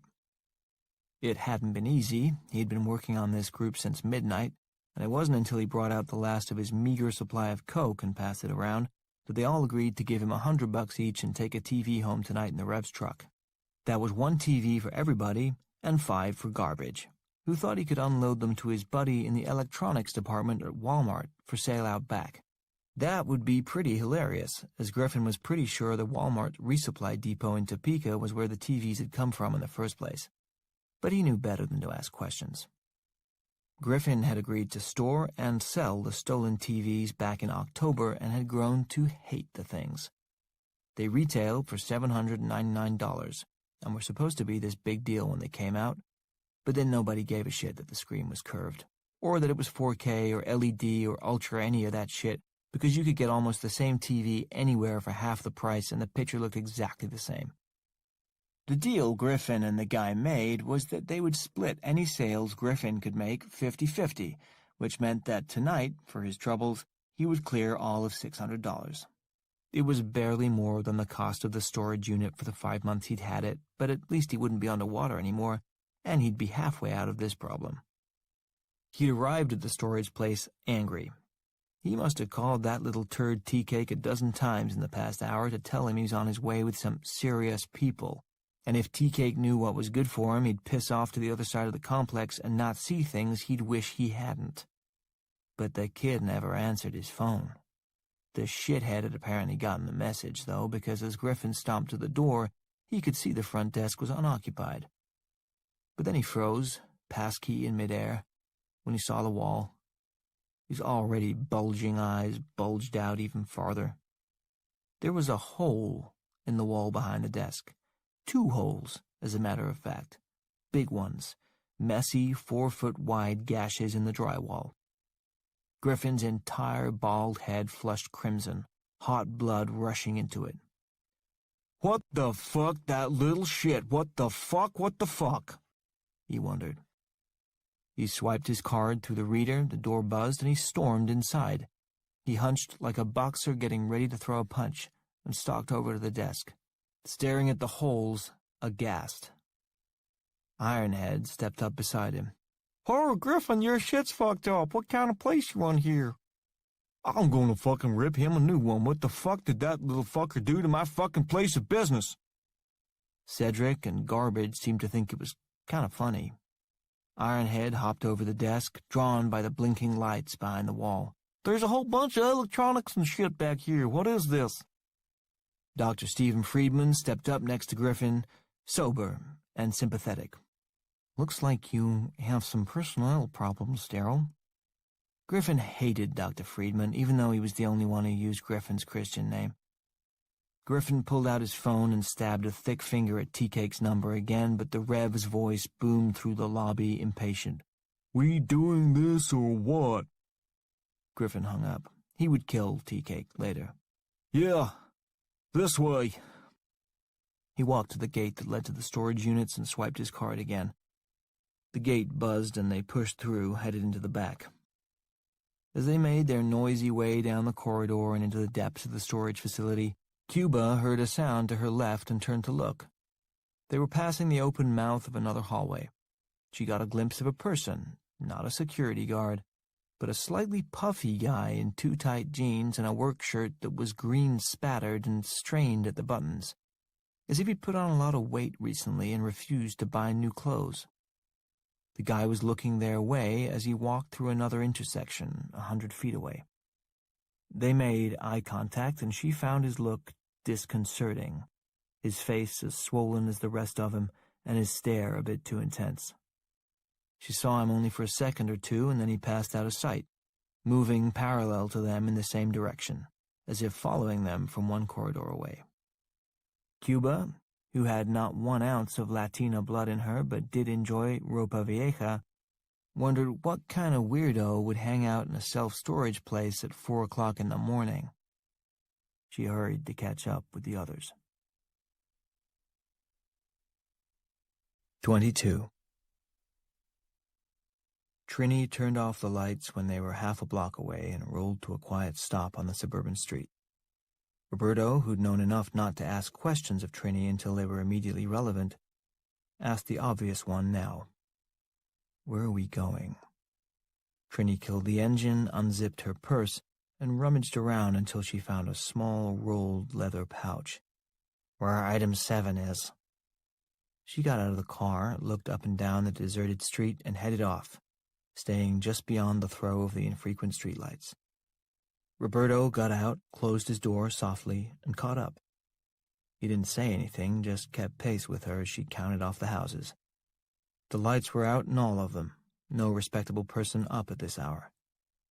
Trini stopped just before a pleasant-looking 2-story, stepped up off the street and started across the grass toward the house. She didn't bother with the front door. Instead, she went into the narrow yard, about 50 feet of space between the house and the one next to it. She reached a side door, dropped to her knees on the cement slab just outside it, and unrolled the leather pouch on the ground in front of her. "A little light, please." Roberto pulled out a keychain with a tiny mag light on it and bent down to contain the beam. He clicked it on and held the beam on the pouch. As it rolled open, the light glinted off a pick set, half a dozen metal tools of varying shapes and sizes. "Forget your keys?" he whispered. Trini didn't answer. The less he knew, the better, so she offered nothing. She skimmed her fingers over the torsion wrench and the offset pick, glanced up at the style of the lock on the door, and selected an L rake. She wiggled it into the lock and maneuvered it carefully, listening. Roberto looked around, then back at her in mild annoyance. "This is really the best storage plan you could come up with?" "Worked for 30 years, didn't it?" She kept wiggling the L rake, but wasn't getting anywhere, so she pulled it out, switched to a diamond offset pick, and went back to work with that. "Only pain in the ass was when they moved. Took me 6 weeks of very creative lying to get them to let me pack the basement by my—" "There we go." The lock had clicked. She turned it gently, using the pick. The door opened a crack. She slid the tools back into the leather roll, tied it quickly, and shoved it in the back of her pants as she stood up. She looked at Roberto, expecting praise, but not getting any, then shrugged. There's no pleasing some people. She opened the door and stepped inside. Roberto followed. They were in a kitchen, a busy family one from the looks of it. Even in the dark, they could make out the counter crowded with olive oil jugs and spice bottles and half-read books, and somebody's homework and assorted plastic crap. Trini nodded her head, and Roberto followed her across the room, silently, to a section of the wall that was covered by a pinboard filled with kids' drawings and ribbons and schedules and reminders. Trini reached down to a half-hidden handle, turned it, and opened the door. "Light again." Roberto shined his tiny mag light ahead of them, revealing a staircase that led to a basement. They glided down the stairs. He kept his light on this time, shining a path ahead of Trini as she moved through the half-converted downstairs space, past the ratty sofa and the broken, permanently reclined recliner, around the bumper pool table, and to another door at the far end of the room. She turned the handle and pushed into an unfinished storage room. The family had lived there for quite a while, and there must have been a number of kids, spread out over a fairly wide age range, because there was everything down here, from old big wheels to a rack of frequently used skis. The back half of the storage room was curtained off, and whatever was piled back there bulged, threatening to push right through the curtain. Trini pulled it aside. The character of the stuff in the back half of the room was different. There was no kid paraphernalia back here, just a lot of beat-up old crates and cases packed on top of one another, unsentimental keepsakes like camp trunks and an old snowblower. There was a narrow path through the cases, a definite method to someone's pack-rat madness, and Trini held her hand out for the light. Roberto gave it to her, and she turned sideways, making her way between the cases toward the very back of the very back. There was a large storage container there, locked in 3 places along its front edge. Trini pulled out a set of keys, handed the light back to Roberto, and opened the locks, then the lid. Inside the trunk was a large, flat wooden tray with divisions of all shapes and sizes, filled with colorful pieces of paper. Roberto's first thought was that it was currencies. Maybe Trini had a run box down here. But on closer examination, the paper wasn't money at all. It was much too small and square. Trini drew her breath in sharply as if she'd forgotten what was in the box, and he flicked the light up to her face. She was grinning like a 6-year-old. "My stamp collection!" She ran her fingers lightly over the rows of neatly mounted stamps, sorted by country and continent, each one on a tiny piece of stiff cardboard, its date and origin neatly lettered beside it. She picked one up, fascinated. "Kampuchea, that's rare." "Maybe not right this second." "Sorry, forgot it was here." She spread her arms out, reaching all the way to both sides of the 5-foot-long box, and locked her hands around the wood frame of its top tray. She wiggled it a little and lifted, pulling the whole tray out the way you would the top level of a footlocker. She turned, found a flat place nearby, and while she set it down, Roberto turned the light back to the trunk. Beneath the top shelf was a mountain of bubble wrap. He started pulling it aside. Trini turned back and pulled the rest out, and finally they uncovered what they'd come for. The thing was big and shaped like a water barrel that had been cut in half vertically. The flat portion had a series of straps and ropes and buckles and clamps, and they wrapped around the barrel itself with 3 or 4 leather straps. As a container, it was meant to be lightweight, but with that size there wasn't much of a chance it actually was. The exterior was covered in a light-colored canvas with some kind of hard shell underneath. It was exactly as Roberto remembered it from 30 years ago. He wasn't sure why he'd thought it would be any different. Looks old. Trini shrugged. So are we. We still work. True, but they were human bodies, meant to age and decay and malfunction from time to time, and the half-barrel backpack was a T-41 Cloudburst, a selectable-yield man-portable nuclear weapon. If Trini's or Roberto's body broke down, they'd die, and a few people would cry for a while. If the T-41 broke down, everybody within a 10-mile radius died. The T-41 was a product of the Operation Nougat tests in the early 1960s, after Eisenhower had first authorized and implemented the concept of battlefield nuclear weapons. Subsequent models were refined and deployed throughout the late 60s, most of them to various Western European hotspots. The idea behind the weapons was that they could be used to stave off a Russian invasion. They were to be delivered where needed by U.S. Army Greenlight teams, elite squads of soldiers specially schooled in the care and activation of portable nuclear weapons. The weapons were designed so that they could be carried behind enemy lines by a 1- or 2-man squad, set with a timer or radio detonator, and used to destroy strategic locations such as bridges, munitions dumps, or tank encampments. They could also be delivered by parachute or into water, or buried to a depth of up to 20 feet, although detonation was significantly less reliable than when accompanied by a technician. The T-41, like most of the W-54 series of Special Atomic Demolition Munitions, SADMs, could be adjusted to a yield as low as 10 tons or as high as 1 kiloton, which was enough to destroy either 2 city blocks or the entirety of the country of Liechtenstein. In the latter circumstance, the safe escape of the Greenlight team was highly in doubt, and the soldiers who had taken the job had been told to view it as a kamikaze mission. This particular T-41 had been built and deployed in 1971 for use in the Fulda Gap in West Germany. Strategically critical for most of the modern era, the Fulda Gap contains 2 corridors of lowlands through which it was feared Soviet tanks might drive in a surprise attack on the Rhine River Valley, their entrance to Western Europe. To prevent a drawn-out tank battle, the idea was that a single T-41 would remove the threat in a controlled burst of destruction. Nuclear weapons, in those early days, were viewed by some in the Pentagon as just bigger and more effective versions of conventional bombs. By 1988, sentiment had changed. The INF Treaty had taken firm hold, and the last 300 SADMs were removed from Western Europe, decommissioned, and dismantled. Except for this one. For 3 years after confirmation of the success of the Kirakura firebombing, Roberto, Trini, Gordon Gray, and 2 other cohorts in the DTRA had been on a fruitless and frustrating quest to warn their superiors of the need for a contingency plan should Cordyceps novus ever escape its confinement beneath the Atchison mines. The nature of the storage facility was ideally suited to a controlled detonation of a nuclear device, they'd argued. With proper planning and placement, they could closely limit loss of life. Even an underground nuclear blast would be impossible to conceal, they granted. But after all, this was a break-the-glass scenario that would likely never have to be used.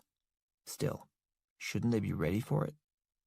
Rebuffed or ignored at every turn, they had finally taken matters into their own hands. As disarmament activities swept through Western Europe, they falsified movement records within the Joint Elimination Coordination element. And 30 years later, here it was, the contingency plan, in a box in a basement, underneath Trini's stamp collection. Roberto started to lift the unit out of the crate and felt a twinge in his back. He stopped immediately. Don't push it, moron. Bent his knees, straightened his torso to vertical, and lifted. The T-41 weighed 58 pounds, heavier than he expected or remembered. He set it on the edge of the crate and looked up at Trini. Hold on to that for a second, will you? She reached out and steadied it. He turned around and squatted down, facing away from it.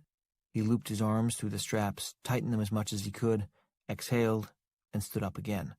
He could feel it in his thighs already. This thing was heavy, and he was not the man he used to be.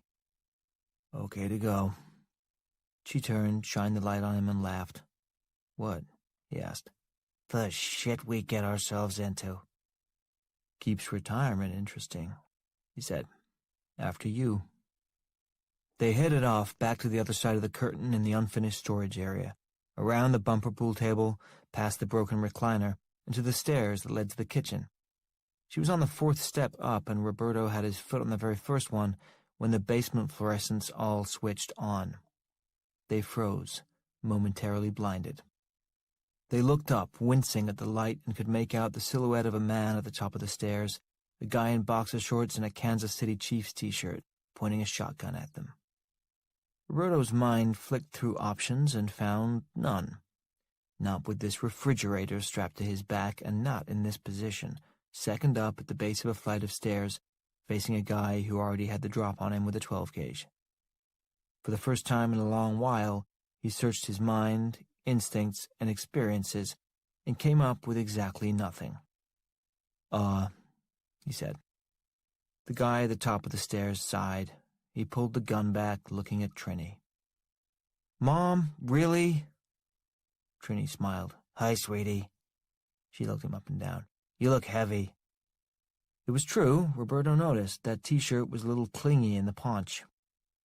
The man came down a few steps, cautious with the shotgun and even more careful with his voice, keeping it low. What are you doing? Trini continued up the stairs toward him, and Roberto followed. Oh, just grabbing something, she said. Out of your hair in 2 seconds. Remembering she wasn't alone, she turned around. Sorry, Anthony, this is my friend Roberto. Roberto came up another step, reaching a hand past her to shake. We met. I think you were about 3 years old. Anthony took it reflexively. Uh-huh. He turned back to Trini. Janet would kill you, and me.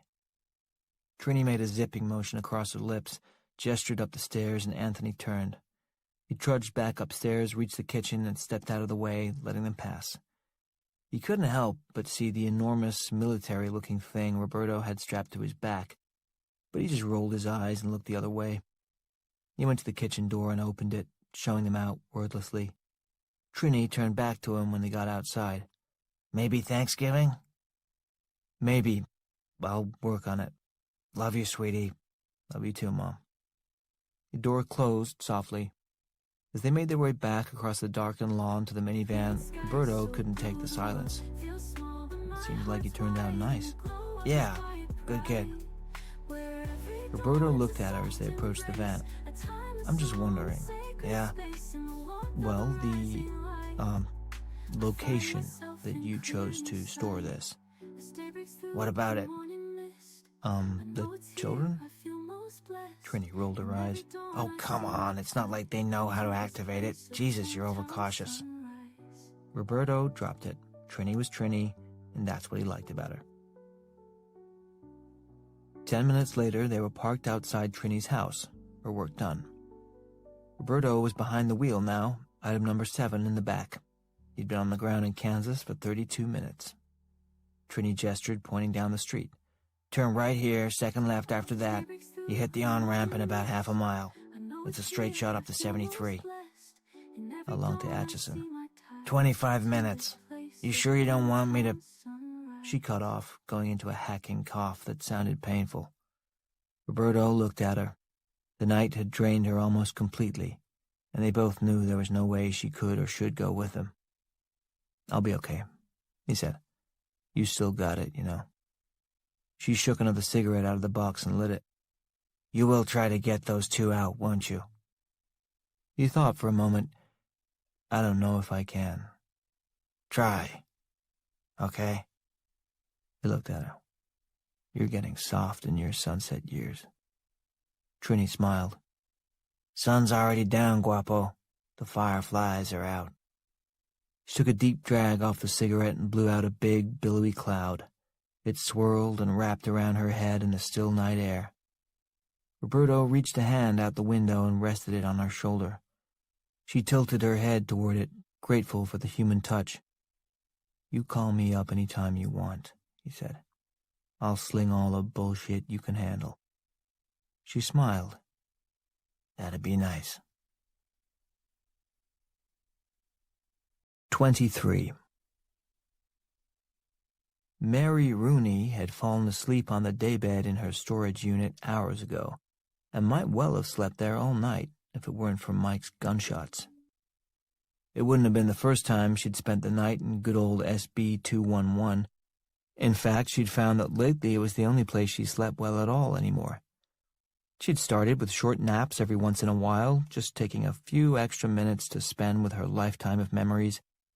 But once she'd moved the daybed out of the guest room at home and into storage, things got awfully cozy in here. The naps got longer and longer. Where else was it completely peaceful? Where else could she be surrounded by her loved ones' things, and where else did she feel as safe? Certainly not in her apartment, with the ill-advised roommate she'd taken in at the assistance of her kids, who were worried about her living alone. Mary had come in today with the last of Tom's things, a couple of shoeboxes filled with his mementos and certificates of meritorious service from his time on the force. As she'd set about putting it all in its proper bin, the walk down memory lane became exhausting, and she'd laid down and drifted off. She was awake now, that was for sure. The first report from the 22 had done the trick. This place was an echo chamber, and there was no mistaking a gunshot. Mary had sat up, wide awake for the next half-dozen shots, which fully answered the question, did I dream that? No, she had not. Someone was shooting out there from somewhere above her. Who the hell was robbing a storage facility in the middle of the night, and why were they killing people to do it? It made no sense to her at all. Or maybe she thought it was one of those crazy mass shooters you see all the time, but that made even less sense. Didn't they want to kill a lot of people? Wasn't that sort of the whole point? She'd never seen more than 2 people in this place at a time. Mary had sat stock still for the next 15 minutes or so, not daring to leave her locked storage unit, but there was no way she was going to be able to go back to sleep either. When the roar of the motorcycles echoed from outside, she'd heard voices in the hallway, a lot of voices, and she'd started trying to come up with a plan. Staying in here all night until the situation resolved was probably the best idea, but what if there were people in danger? What could she do about it? A better question, what would Tom do? She looked at her husband's things, sorted and piled so neatly and lovingly on the metal and particle board storage racks she'd ordered off Amazon and assembled all by herself. She tried to put Tom in her shoes, because Tom would definitely do something. 24. Nearby, Tea-Cake and Naomi had been sorting through plans of their own ever since they'd heard the sound of the Harleys. They'd heard Mike's footsteps as he headed off down the hallway, apparently drawn by the sound himself. Tea-Cake had come to a conclusion about it all that he was unwilling to be moved off of. This is like some kind of zombie shit. Naomi was feeling more reasonable. Okay, first of all, zombies are not real. Zombies are real. Zombies are 100% real. No, they're not, Travis. That's TV. That's movies. Yes, and some really fucking excellent TV and movies, I'd like to point out, but that's not what I'm talking about. Zombies are totally real. They're based on this shit in Haiti. It's like common knowledge or whatever. It's dead bodies they make into slaves with magic. I cannot believe you don't know that. And you want to be a vet? She looked at him. Do you actually believe that's what's going on here? Haitian magic? What? Fuck no, I'm not an idiot. He's getting impatient. So, what is your point? I said this is like some kind of zombie shit as opposed to exact zombie shit, which I understand is, like, not a thing in Kansas, okay? Whereas, i.e., that is to say, in reality here tonight, there is some growing green fungus and a rat king, an exploding deer, and a dude that wants to throw up in your fucking mouth. He made a gesture that said his point was proven. Right. And the thing, whatever it is, It's spreading. It wants to spread. Call it whatever you want, but the thing is in here, in this building, and it wants to get out there into the world. So what are we going to do about it? 20 years from now, when you and me are sitting around the fire, and our great-grandchildren are asking us what we did way back in the great big zombie war, what are we going to be able to tell them? She opened her mouth to speak, but he held up a hand to stop her and kept talking. And yeah, I know my math doesn't add up on the great-grandchildren thing, so don't even start. She wasn't going to quibble with his math. She'd been about to point out that he had just assumed they were going to have children together. But that seemed beside the point. And kind of sweet, anyway, so she let him keep going. We gotta go out there and stop that dude before he throws up in somebody else's mouth. Why do we have to do it? The guy on the phone said he'll be here in 20 minutes. Yeah, and who is that exactly? He asked. A guy on the phone who talks a big game? A lady at Fort Belvoir who had to hang up on you and call you back on her cell phone? Why would she do that? These are fucking amateurs, man. They're just as scared as we are. I don't know why, but they are. Now, if you talk to Colonel Dick Steele or whoever, and he said there were half a dozen Sikorskys flying in here with missiles armed and playing Don't Fear the Reaper on big speakers, I'd maybe wait around and let that happen. But I don't think we have time to sit here hoping a couple freelancers show up and don't get eaten before they get out of their own car. We gotta go out there and do something. The debate bounced back and forth for another minute or two. Tea-Cake had by now played Griffin's messages and knew it was him and his low-life biker buddies who had arrived, probably to pick up the stolen merchandise. It was all Tea-Cake's fault, of course, because he'd been unwilling to bend the rules, yet another example of doing the right thing and getting screwed because of it. But he and Naomi finally agreed that Griffin and his friends, though admittedly detestable, were human beings and didn't deserve to die. Or, if they must, it would be great if they didn't spread a deadly fungus to the rest of the world on their way out. They agreed that starting with a phone call made sense. Tea-Cake hit callback on Griffin's last incoming call to him and waited. The phone rang twice before Griffin answered. He was talking before the phone got to his mouth, so it picked up mid-sentence. You fuckwit, you ever ignore my calls again, I'll fucking fire you. You think there's some kind of fucking game? I promise you it. And then his voice faded away again as he lowered the phone and hung it up, also mid-sentence. Tea-Cake looked at the phone. Wow. What? He's just such an asshole. I'm always kind of taken aback. He hung up. Tea-Cake nodded and called again. It went straight to voicemail. Tea-Cake lowered his phone, stumped. I have to admit, I did not see that coming. Did he sound all right? Well, he sounded like a jerk-off, so I guess it was him and he's all right. Let's get to him before your friend does. He's not my friend, she said, indignant. Whatever, the guy you had a baby with. Let's stop him. He went to the door and threw the bolt on one end. She stepped in front of the bolt on the other end, not done talking about this yet. He has a gun.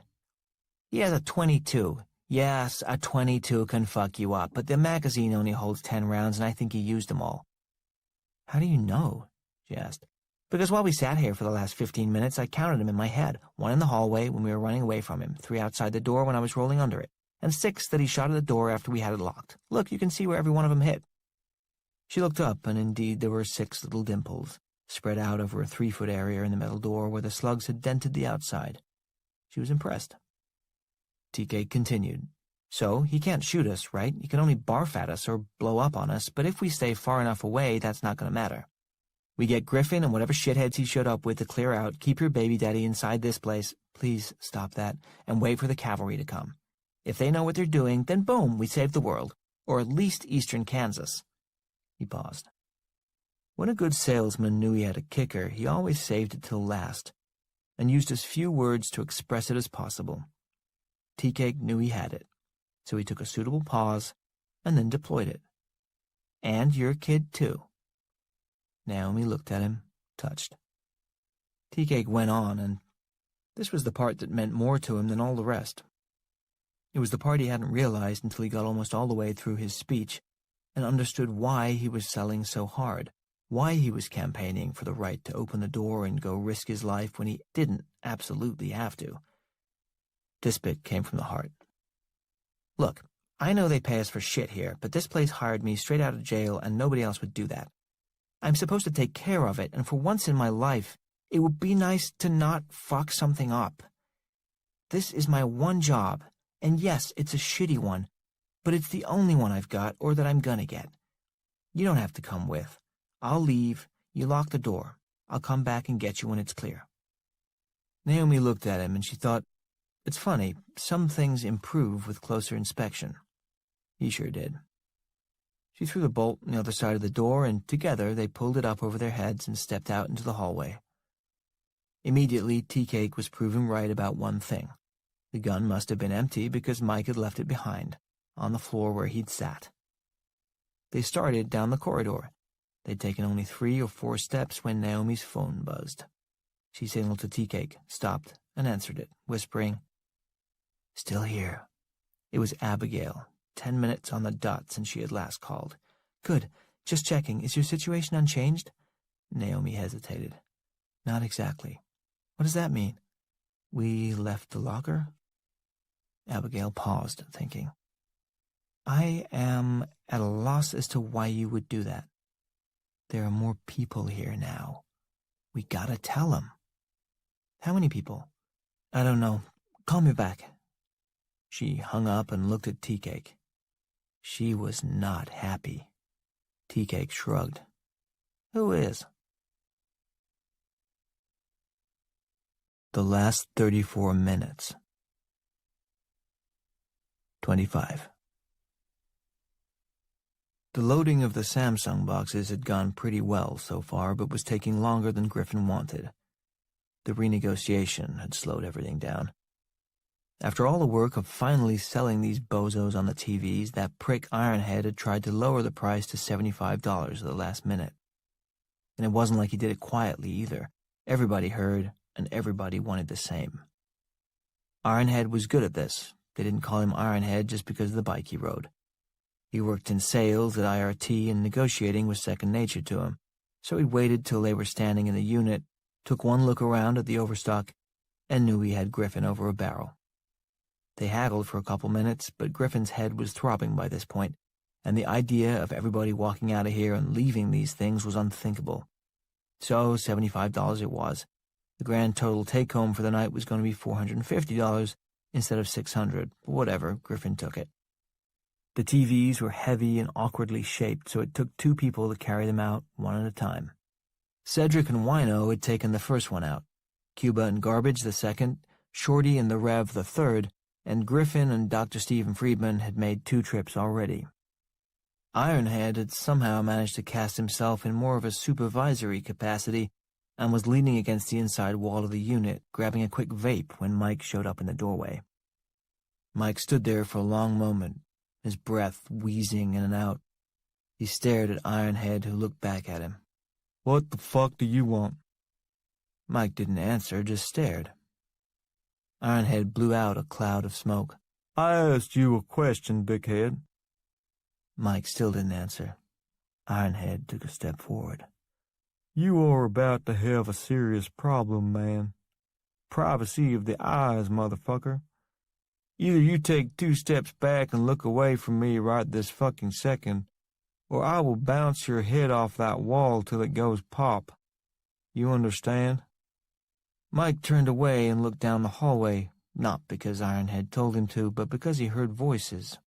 Cedric, Wino, Cuba, and Garbage were headed back from their first load to the truck, coming for more, and they were drawing close. They saw Mike, but he took a few steps back, giving them plenty of space. Ironhead assumed he had managed to intimidate the psycho who had been staring at him. "That's what I thought," he said to Mike, as the others came back into the unit to get another TV. Cuba looked over her shoulder, recognizing the weirdo who had watched them earlier. His shirt was even tighter than before, 2 of the buttons already popped over his swollen midsection, and a couple others looking like they were about to give way. "What's that guy want?" she asked Ironhead. "I saw him before." "Fuck if I know. Don't worry about him, just keep going, we don't got all night." Cedric had seen enough of Ironhead's bossy behavior over the years to be sick of it. "When are you gonna grab one, you lazy piece of shit?" "Hey, I'm coordinating. You should be thanking me. I should be charging you a commission for the money I saved you." From outside they heard shouts, 2 voices somewhere far away, and they looked again, past that weird staring guy, but didn't see anybody. Ironhead turned back to the others, waving them along with some urgency. "Get a TV, come on, let's get the hell out of here." There was a low, tearing sound like a sheet ripping in half, and they all turned at the same time. Mike was back in the doorway, and the sound had come from his midsection. His stomach lining, stretched beyond its elastic capacity, had finally separated from the stomach wall and was now a free-floating mass of viscous jelly inside his abdomen. He had less than 90 seconds to live. Jaws dropped open, but only Ironhead managed to get a couple of words out. "What the f—" He cut off, because all at once Mike's stomach collapsed inward as his body forced his insides up, through his throat, into his mouth, and out into the air at 25 miles per hour. That's not very fast for a car, but for puke it's super quick, and it covered the distance between Mike and the rest of them in less than a second. Certainly it was less time than any of them had to react, and the spray of the droplets was wide, so they were all caught and contaminated by the blast. They screamed, staggered back, and Mike reached up, slamming the overhead door and slipping the padlock back through the hole. He wasn't exactly sure why, but he knew he had more work to do, and needed them to stay out of the way. The evolved form of Cordyceps novus inside Mike was racking up one positive growth experience after another, and now it had learned the value of not detonating a host's body at the very first opportunity. Mike's spread of the fungal mass had proven just as effective via vomit as it would have been by the fruiting burst of his entire body. Plus, it had the additional advantage of leaving him somewhat intact and mobile for at least another 60 seconds. The fungus was an excellent student. It learned.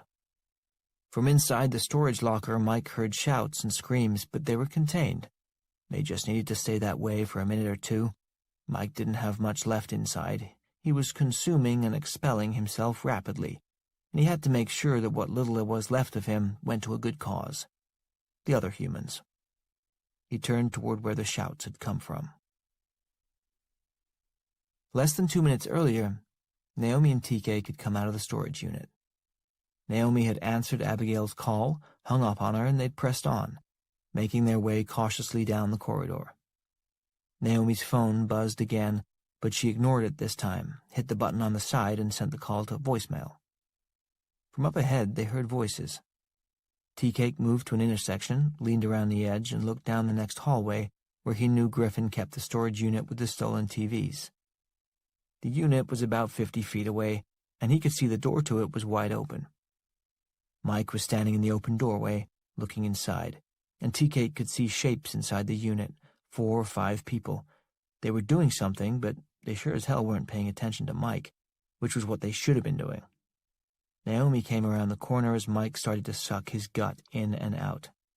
They both knew what was coming next and shouted at the same time to the poor bastards inside the unit, "Look out! Get away! Get the hell out of there!" But they were too late.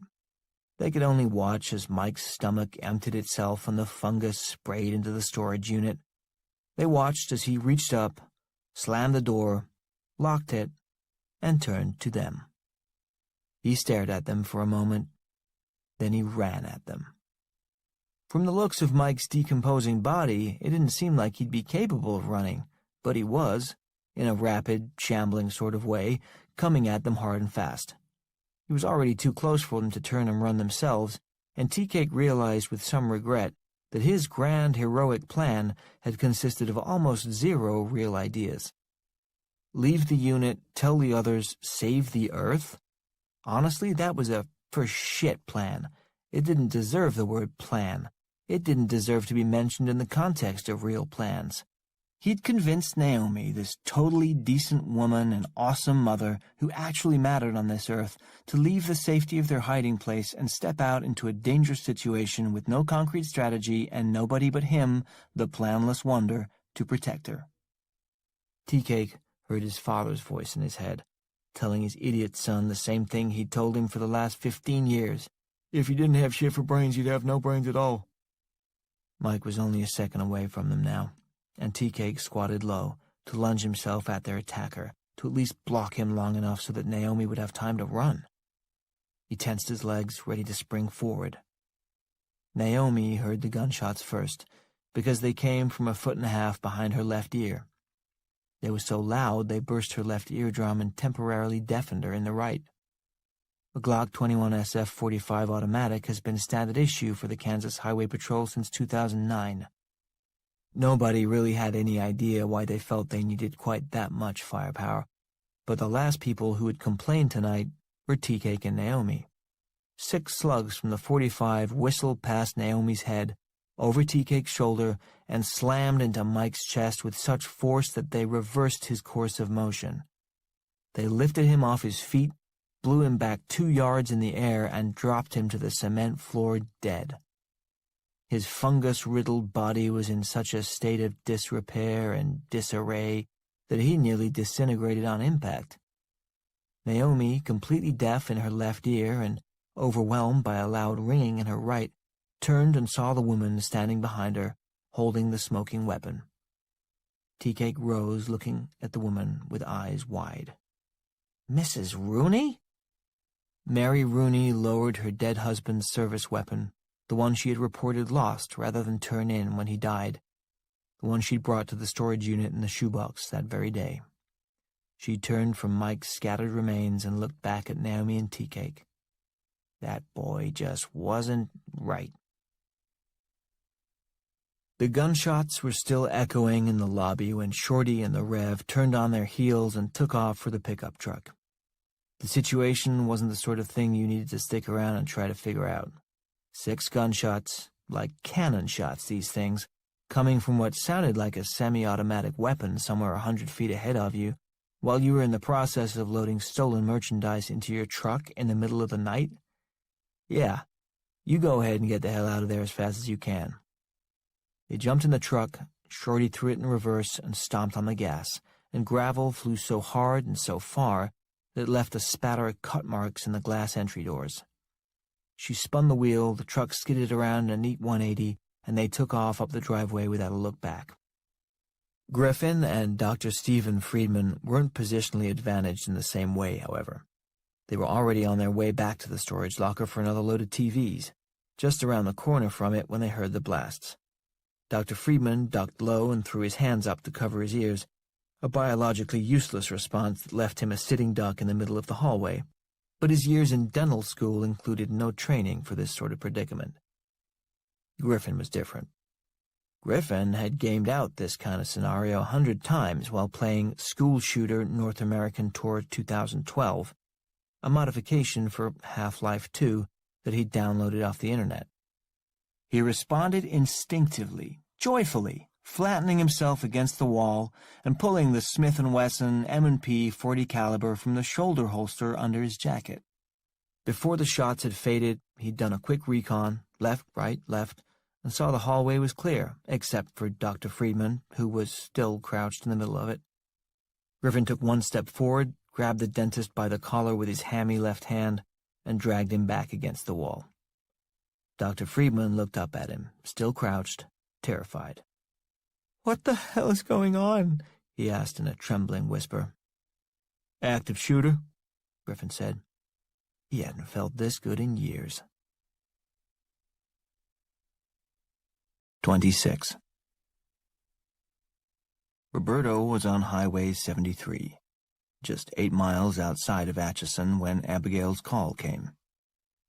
His cell phone was still sealed in the pouch, so he'd left his laptop open on the passenger seat, using an AT&T card to stay connected to the internet. He put in his Bluetooth, hit the spacebar to answer, and listened while she explained the latest development from inside the storage place. He wasn't quite sure he actually understood. "They left? What do you mean they left?" "They're not in the unit." "Why the hell not?" "She said there were others inside the facility and they had to warn them." "Great. They're noble. How many others?" "She didn't say." "Can you get her back on the phone?" "I've tried 4 times. She doesn't answer." "How long ago was this?" "Less than 2 minutes." "What about the other person?" he asked. "The infected one, outside their door." "She didn't say." "You didn't ask?" "It was a very short conversation. She hung up on me. You know everything I know."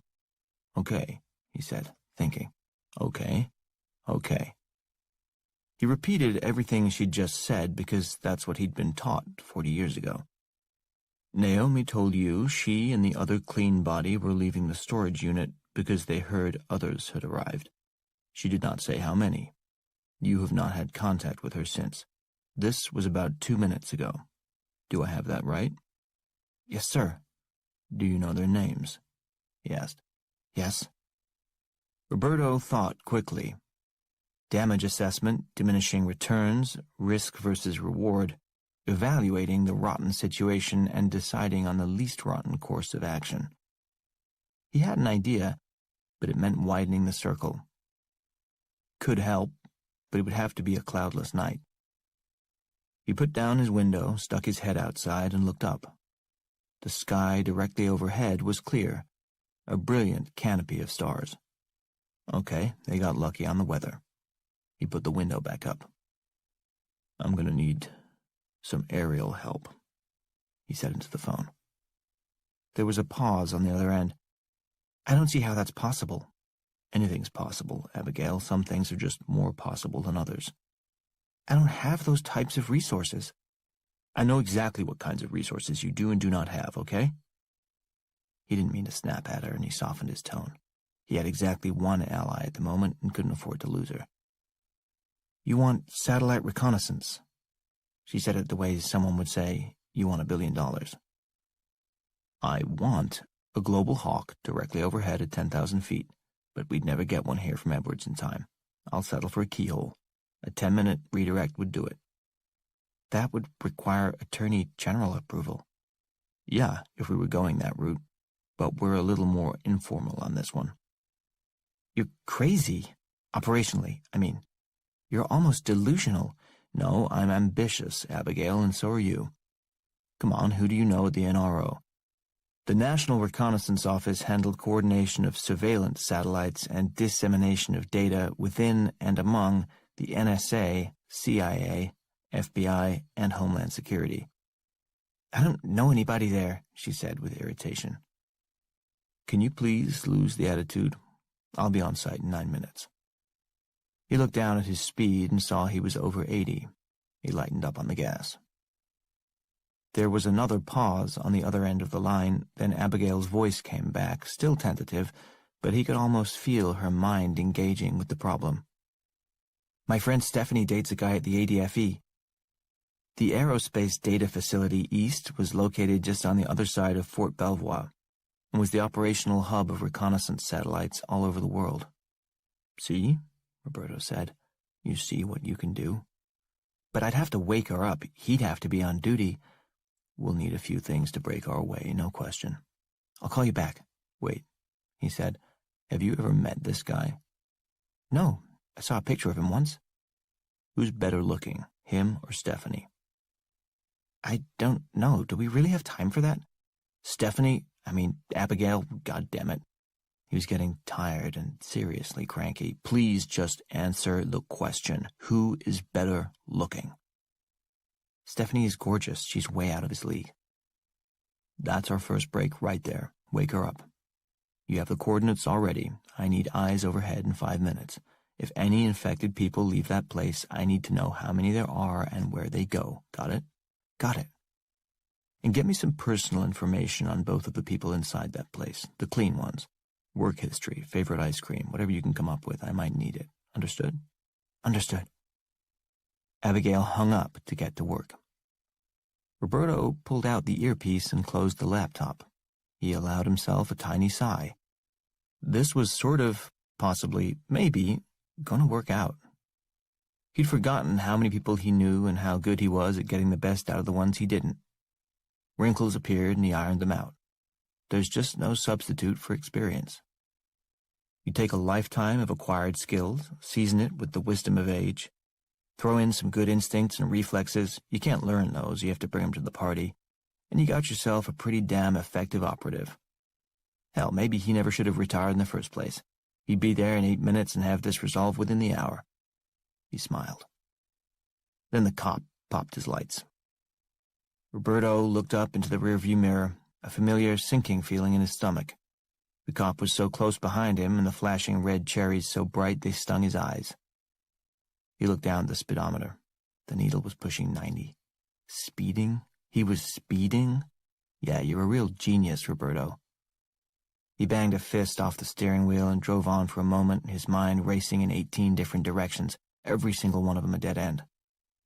The cop double-tapped the siren, and the whoop-whoop almost made Roberto jump out of his skin. He had no choice. He pulled over. The gravel shoulder crunched under Roberto's tires, and he brought the minivan to a smooth and responsible stop. He looked up into the rear view to see if there was anything he could learn. The cop's car was a standard four-door sedan, probably a Chevy Impala. It had a red light bar on the roof, square headlights with alternately flashing high beams, and a blue zipper light in the front grille. This information, taken as a whole, was of absolutely no use whatsoever. A look back over his shoulder was too much an admission of guilt, so Roberto switched to the side view, where the angle would mean he was a bit less blinded. The police car hadn't pulled as far onto the shoulder as he had, so he could make out the cop's silhouette through the windshield. The man was looking down, radio in hand, probably just ran the plates and was waiting for a response. Roberto steadied his breathing, running through options. There weren't any good ones. Taking off was the worst. He can't outrun radio waves. He'd end up in a high-speed chase that he would lose. He thought about throwing the minivan in reverse and slamming into the cop's front end, hoping he'd get lucky and pop a tire. But he was just as likely to blow one of his own, which would make it a real short chase. And even if he got lucky and disabled a police car without damaging his own, see section regarding radio waves. Reluctantly, he thought about killing the cop. Even if he could get his head around murdering an innocent officer of the law who was just doing his job, he had no weapon on his person. The nearest gun would be an unloaded M9 in one of the trunks in back. Trini would have left a full clip in the foam packing beside it that he could slap in a second, but getting to it would be a problem. If he made the slightest move toward the rear of the car, that cop would be out of his own vehicle and crouch behind his door with his weapon drawn in seconds. And then there was that part about killing an innocent cop. He'd never done that before. The door of the police car opened and the cop got out.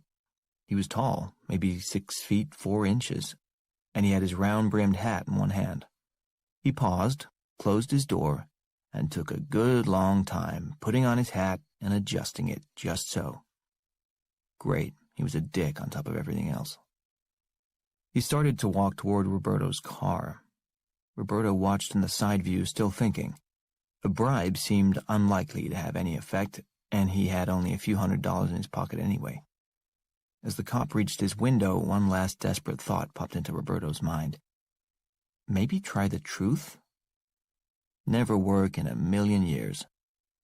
He opened the window. The cop glanced at him, bent down ever so slightly, and checked to reconfirm that Roberto was the only passenger. "License and registration, please." Was I speeding? Jesus, was that it? The skilled professional, and that was what he came up with, the exact same thing that every single motorist who's ever been pulled over in the history of the interstate highway system said? Was I speeding? "You were. License and registration."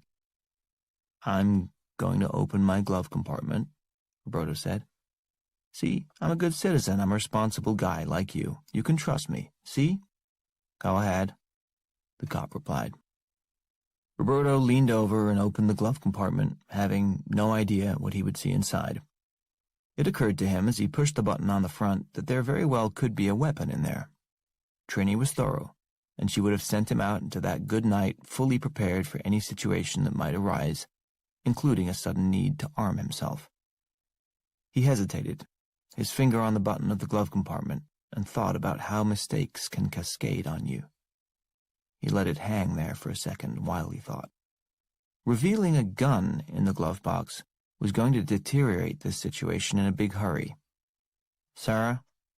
Roberto's head was turned toward the glove compartment, so he couldn't see the cop, but he could feel his presence, and he could hear the rustle of the man's shirt as his arm moved. There was a very subtle creak of leather, and Roberto knew the cop's right hand was now resting on the butt end of his sidearm, moving it infinitesimally in its holster to make sure it wasn't stuck. Things were falling apart fast. Again, he had no choice. He had to open the glove compartment and hope. He released the button, it clicked, and the door fell open. There was no gun, He closed his eyes and willed himself to breathe. Still okay. Not only was there no gun, but there was a neat yellow rental car jacket, the paperwork exactly where it should be. Roberto picked it up, turned, and offered it out the window to the cop. "It's a rental." The cop took the papers. "Your license?" "Inside my jacket." He held up his hand just outside his jacket. "May I?" "Go ahead." Roberto reached into his jacket, took out his wallet, removed his license, and handed that out the window, too. The cop took it.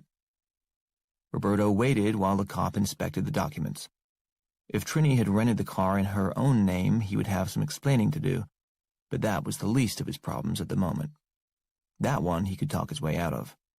He looked at the dashboard clock. He'd lost 3 minutes already. He needed to be rolling in another 2, or the satellite window he'd asked for, which he had no reason to think Abigail was even going to be able to open, would be closed by the time he needed it. How could everything be so much worse now than it was just 180 seconds ago? "Thank you, Mr. Diaz." Roberto heard a slight pause and the tiny bit of spin the cop put in his last name. Tried to think about whether that casual racism would help or hurt matters, and concluded it made no difference.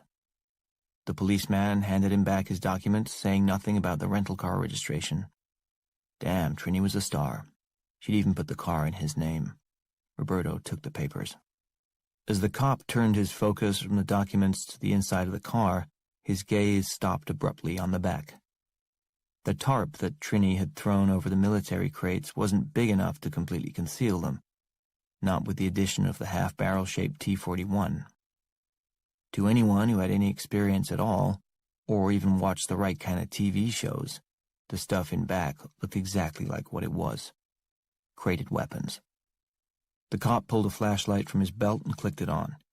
He couldn't look in a trunk without permission or cause, but he could sure as hell look into a car through an open window. Roberto glanced up at the cop, taking advantage of the momentary distraction to size up his opponent.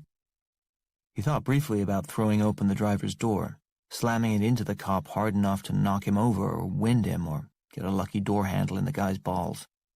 If that went his way, he'd keep his momentum going, lunge out of the door, disarm the cop, and pop him twice in the head with his own gun. That was a lot of ifs, and most likely it ended with Roberto dead by the side of the road, or stuck in a Kansas jail cell while a plague-like fungus ravaged the land. So, not so good, that one. But then he saw the tattoo. Because the cop had to keep his right hand near his weapon at all times, he'd pulled the flashlight with his left and had to reach across his body to shine it into the back of the car. The warm weather meant he was wearing his summer uniform, a short-sleeved, light blue shirt that cut just below the biceps. His arms were big, worked, and as the cop moved his arm around with the light, the sleeve slipped up over the curve of muscle, revealing an extra 4 inches of bare skin. Roberto saw the thick black X tattooed there, meant to fall just above the line of the uniform, discreetly kept under the fabric. But tonight, at this moment, in this position, it was revealed, lit by the red flashing lights of the cop's own cherries. The X was just 2 thick bars, their tips pointed into triangles at either end. Nothing fancy, nothing colorful, just black ink. But Roberto was reasonably certain it was a Southern nationalist flag symbol. The bars were meant to evoke the St. Andrew's Cross and the blue star-spangled X of the Confederate battle flag. But the color and stars had been removed for those who wanted or needed to keep their alt-right political views to themselves in certain situations, like being at work when you're a police officer. The cop shifted the flashlight back to the front seat, momentarily shining it right in Roberto's face as he put it away. "What have you got back there, Mr. Diaz?" Aha! The pause was longer this time, and the tiny emphasis on Roberto's last name confirmed any lingering suspicions. "Aha, you racist son of a bitch, I got you figured out now. You're a white nationalist." Okay, that was something. Roberto could work with that. "You got me, brother." The cop looked at him. Brother? That was starting out awfully strong, but hey, when you only got one card, you play it for all it's worth. "I got you doing what, Mr. Diaz?" The cop's face was unreadable. He gave nothing away. Being ready. For what, sir? For when the day comes. The cop stared at him for a long moment. He gave no reason for Roberto to feel encouraged, but he didn't ask him to get out of the car either. Roberto took that as license to continue. He shoved the rest of his chips into the middle of the table. Saw your tattoo. If we lived in a free country, I'm guessing you'd put 3% on there, am I right? The cop just held eye contact, thinking. Over the last 7 or 8 years Roberto was at DTRA, there had been a sharp increase in reporting on weapons acquisitions by well-armed domestic militias. He'd read those sections of the daily security briefings only cursorily, as his purview was almost exclusively overseas. But he knew enough to know the names of a few of the more prominent nationalist movements, which included the Three Percenters. An American paramilitary movement, its members pledged armed resistance against any attempts to limit private gun ownership by a tyrannical government. The name was derived from the claim that only 3% of the population of the original 13 colonies fought against and defeated Great Britain in the Revolutionary War. In truth, the number was closer to 15%, but who's counting when there's a rhetorical point to be made?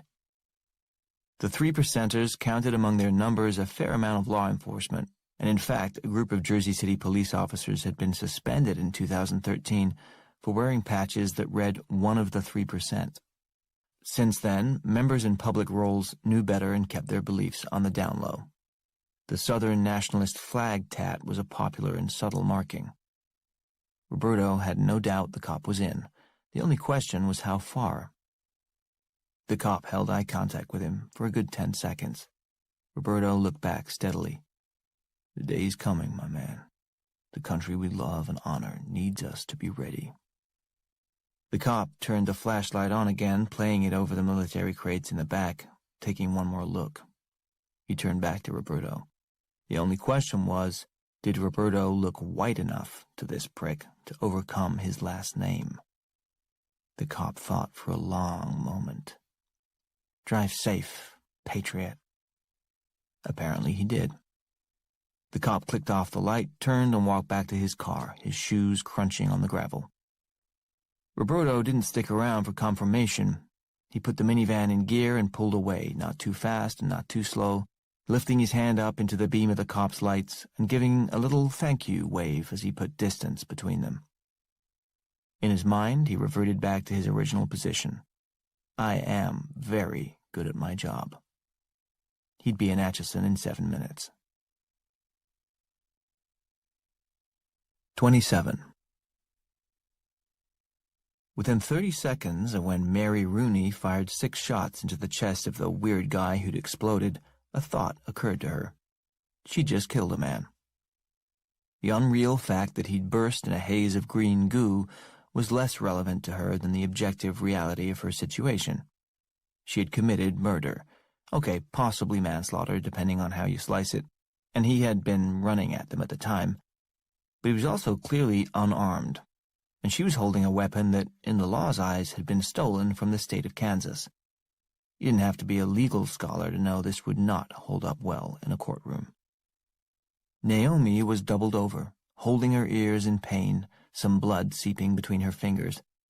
Tea-Cake turned to Mrs. Rooney, eyes wide. "Mrs. Rooney, Jesus, thank you, God, where the hell did you get that?" he asked, all at once, his eyes fixed on the smoking cannon in her hand. "I have to get out of here," she said.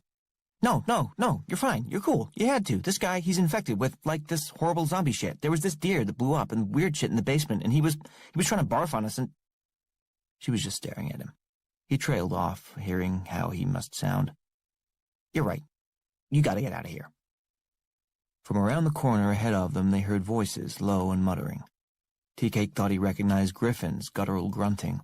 He turned back to Mrs. Rooney, took her by the shoulders and talked fast. "Not the front. Go back that way. Turn right twice. Go out the side door." He pointed to the gun, still in her hand. "Dump that in the river." She didn't move. From around the corner, Griffin raised his voice. "I'm armed, motherfucker!"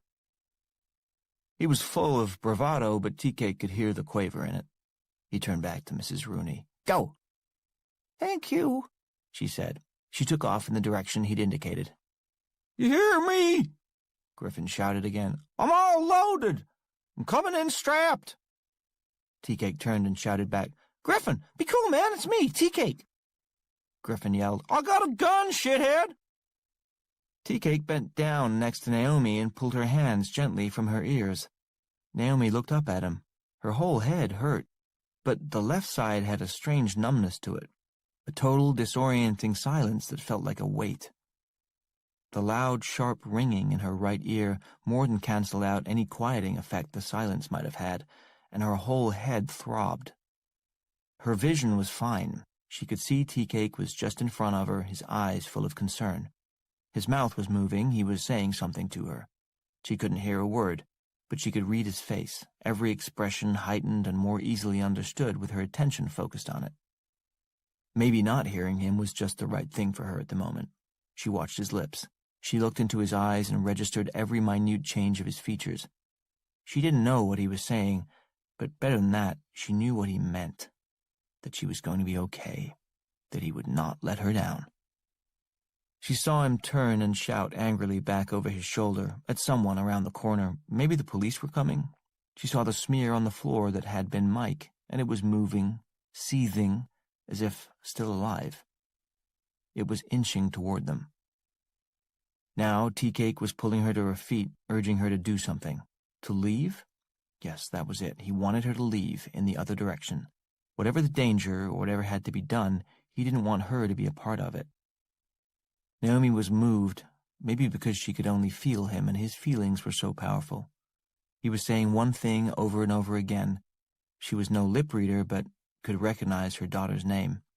He was telling her to get out of there right now because maybe he didn't matter, and maybe she didn't either, but her daughter did, and she had to take care of her. Tea-Cake turned and shouted something over his shoulder again.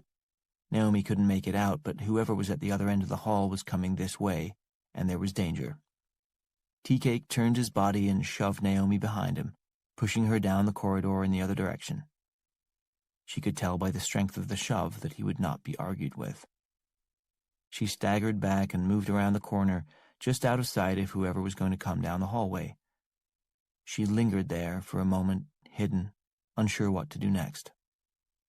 She couldn't hear. Her head felt like it was going to split in half from the pain rattling around inside it.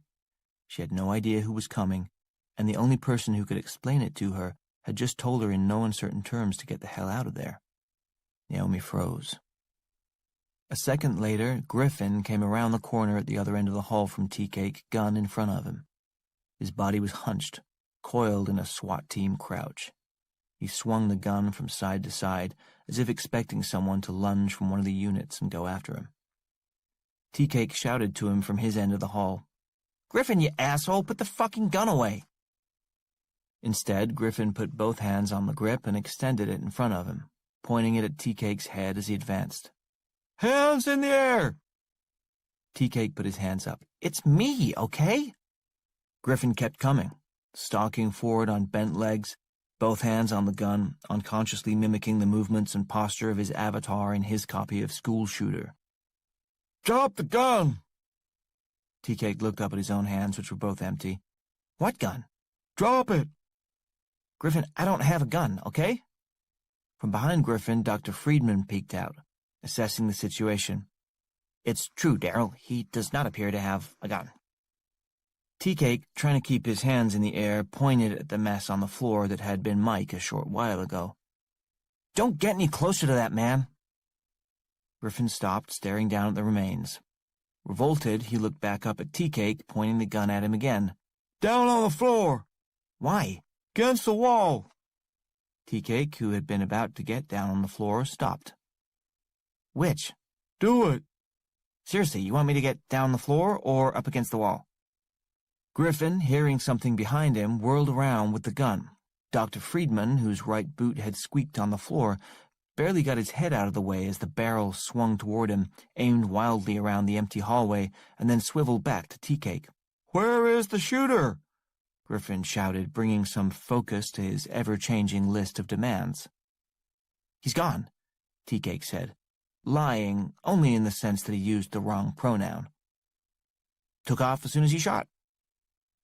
Griffin looked down at Mike's body again. Who is that? That's what I'm trying to tell you, Tea-Cake said, taking a step forward. Don't come any closer. Tea-Cake sighed and stopped.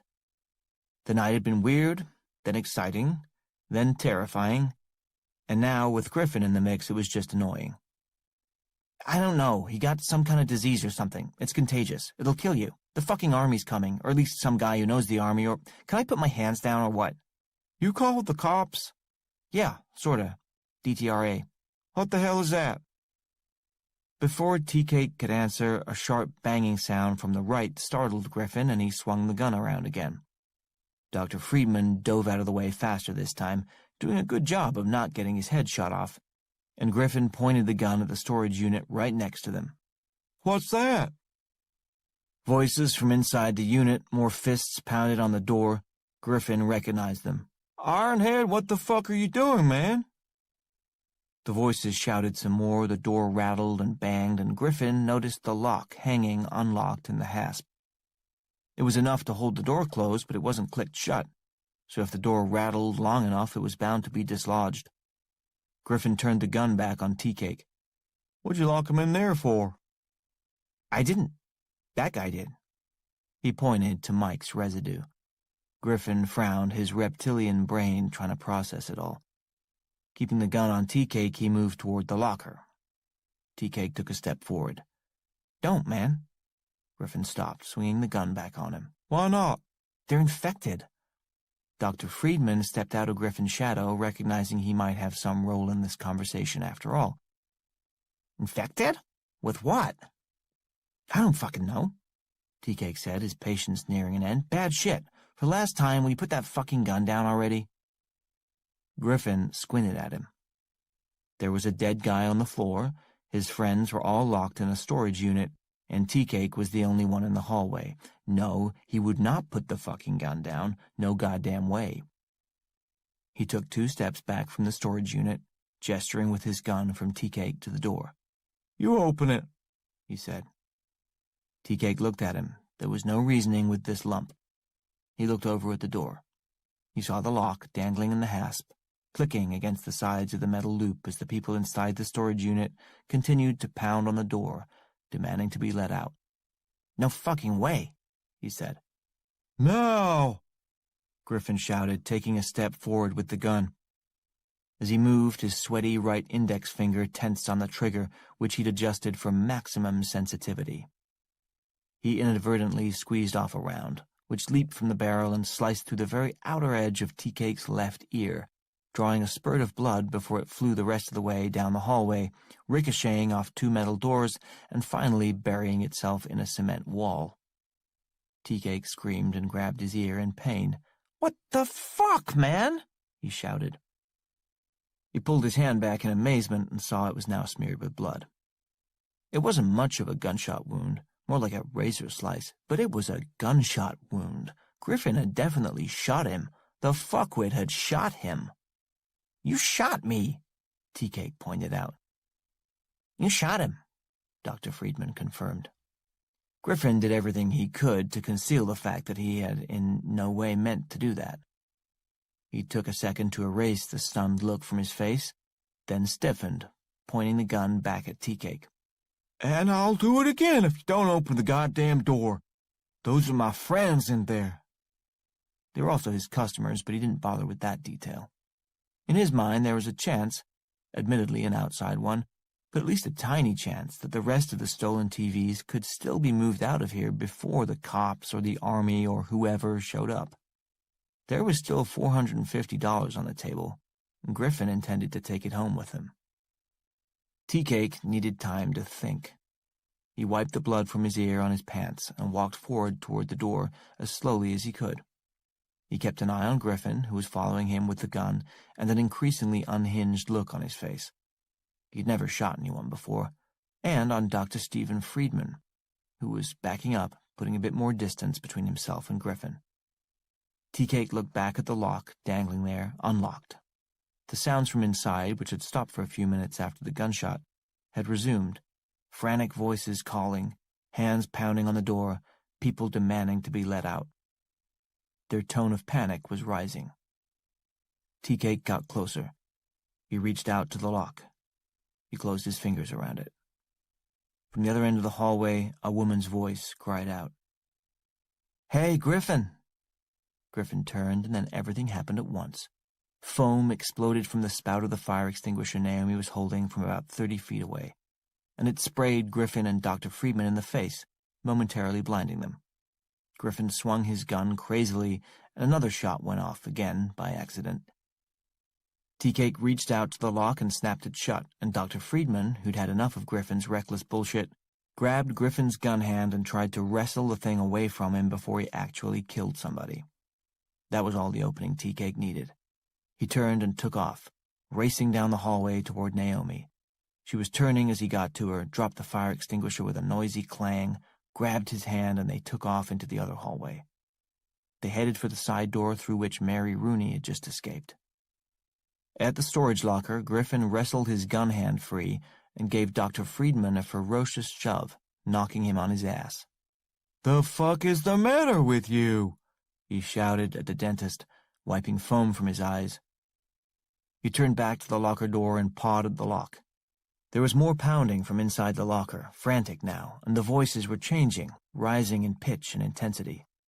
There was panic inside the locker.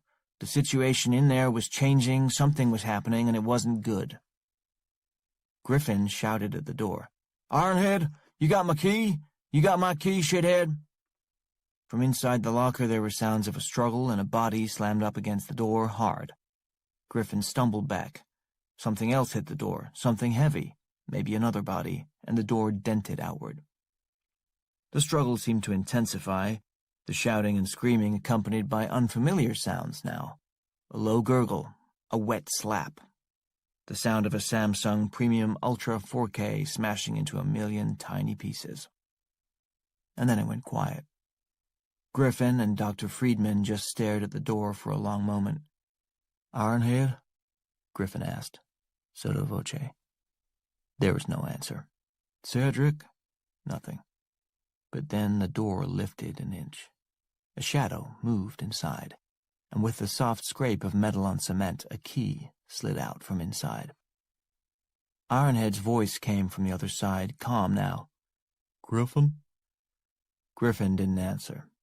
"You there? Griffin?" Griffin picked up the key. He looked at Dr. Friedman. Ironhead's voice came from the other side of the door again. A low chuckle. "All's cool, man. Just got a little hairy there for a second." They didn't answer. "Hello? Griffin?" Griffin hesitated. "You there?" Griffin and Dr. Friedman just looked at each other. No idea what to do. Ironhead spoke again. "Griffin? Griff?" Griffin turned back to the door. He had waited 31 years for someone to use his self-chosen nickname. Hearing it was a balm on his soul. He put the key in the lock. 28. Roberto answered the phone on the first ring. "I'm a minute and a half out." Abigail replied, puzzled. "I had you there 6 minutes ago." "Bit of a snag. I worked it out. I'm just west of the Missouri River and about to make the turn onto White Clay Road. What have you got?" "I got a hold of Stephanie." And the name of the guy at ADFE is Oscar Andar. He's not on duty right now." Shit. But Abigail wasn't done. Better than that. He's in bed with her at her place, and he can redirect to KH-11 from his laptop. Roberto closed his eyes and promised God that if this worked out, he would never take his name in vain again. God damn. After tonight. That's great. Will he do it? He's not happy, but he's doing it. Apparently it's something he's done before, to impress her. On their third date, he grabbed video of them in front of her house, waving up at the sky. Our national security is in good hands. I hope he got laid. It would seem. Roberto slowed, his headlights revealing the entrance to a long, gravel driveway through a break in the tree line up ahead. Do we have visual yet? Yes, 9 minutes left of a look down before we lose orbital view and control passes off to Canberra. Anybody leave the place? One, a little over a minute ago. A woman, late 60s, driving a late-model Subaru Outback. Do you want the license number? If she was able to drive a car, I'm not worried about her. Let it go. Anybody on foot, I need to know immediately. He turned into the driveway and approached the crest of a hill. He could see the lights of the storage facility glowing just over the rise. He slowed. I'm pulling into the driveway now. You have Oscar live? Yes, sir. Stay with him. Anything you know, I need to know, when you know it. He reached up to his earpiece to end the call, but then had another thought. Hey, Abigail? Yes, sir. You know what I have to do, right? Yes, I do, sir. You're okay with that? She paused. I read the white paper, sir. There were good, smart young people out there. Roberto hoped they'd get to stick around to be good old people. It wasn't so bad being old, as long as you were with the right person. But better not to think of Annie right now. Don't tug on that thread. The whole sweater'll come apart, and you won't do what needs to be done. Tell me quick what you found out about the people inside, he said. Abigail told him what she knew. He made mental notes of what he could remember and wrapped it up. I'll have to use my cell. That means Jarabek will know I'm here and he might get curious. Watch your back. I always do, sir. Roberto hung up.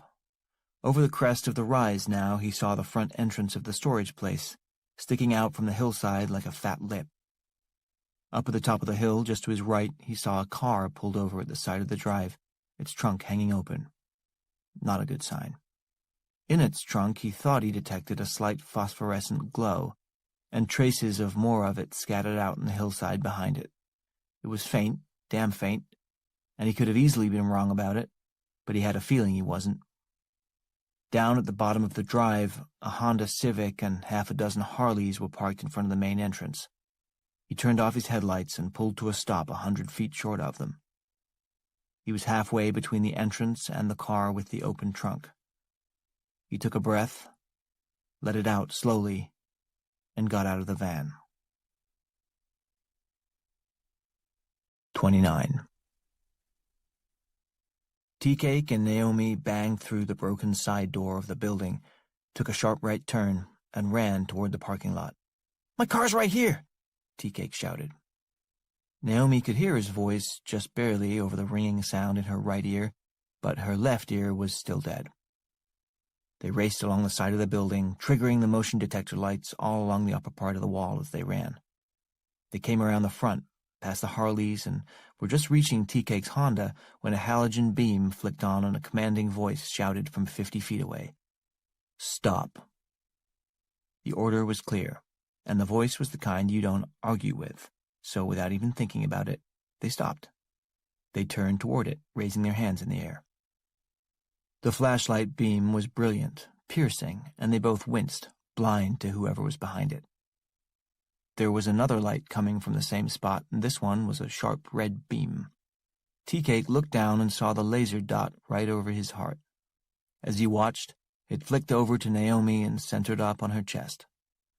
Shoes crunched on gravel as the figure walked toward them, cautious. As the man drew closer and came into the light, he slipped the flashlight into his belt but still held the gun on them. He had a pair of green, owl-like goggles on his head, but not down over his eyes. He was holding an M16 with a laser scope. Naomi spoke first. It came out more of a shout, as she could barely hear herself. Roberto? Roberto stopped. Naomi? Tea-Cake wiped more blood from his dripping, injured ear. Do you mind? He said, gesturing down at his chest where the red dot had recentered itself over his heart. I've had about enough of fucking guns pointed at me, okay, fucker? Roberto lowered the rifle. And you must be the other guy. Tea-Cake looked around the parking area, the driveway, the hillside. Where's the rest of your crew, man? Roberto took a moment. I'm it. You're it? Naomi shouted. Roberto looked at Tea-Cake. Why is she shouting?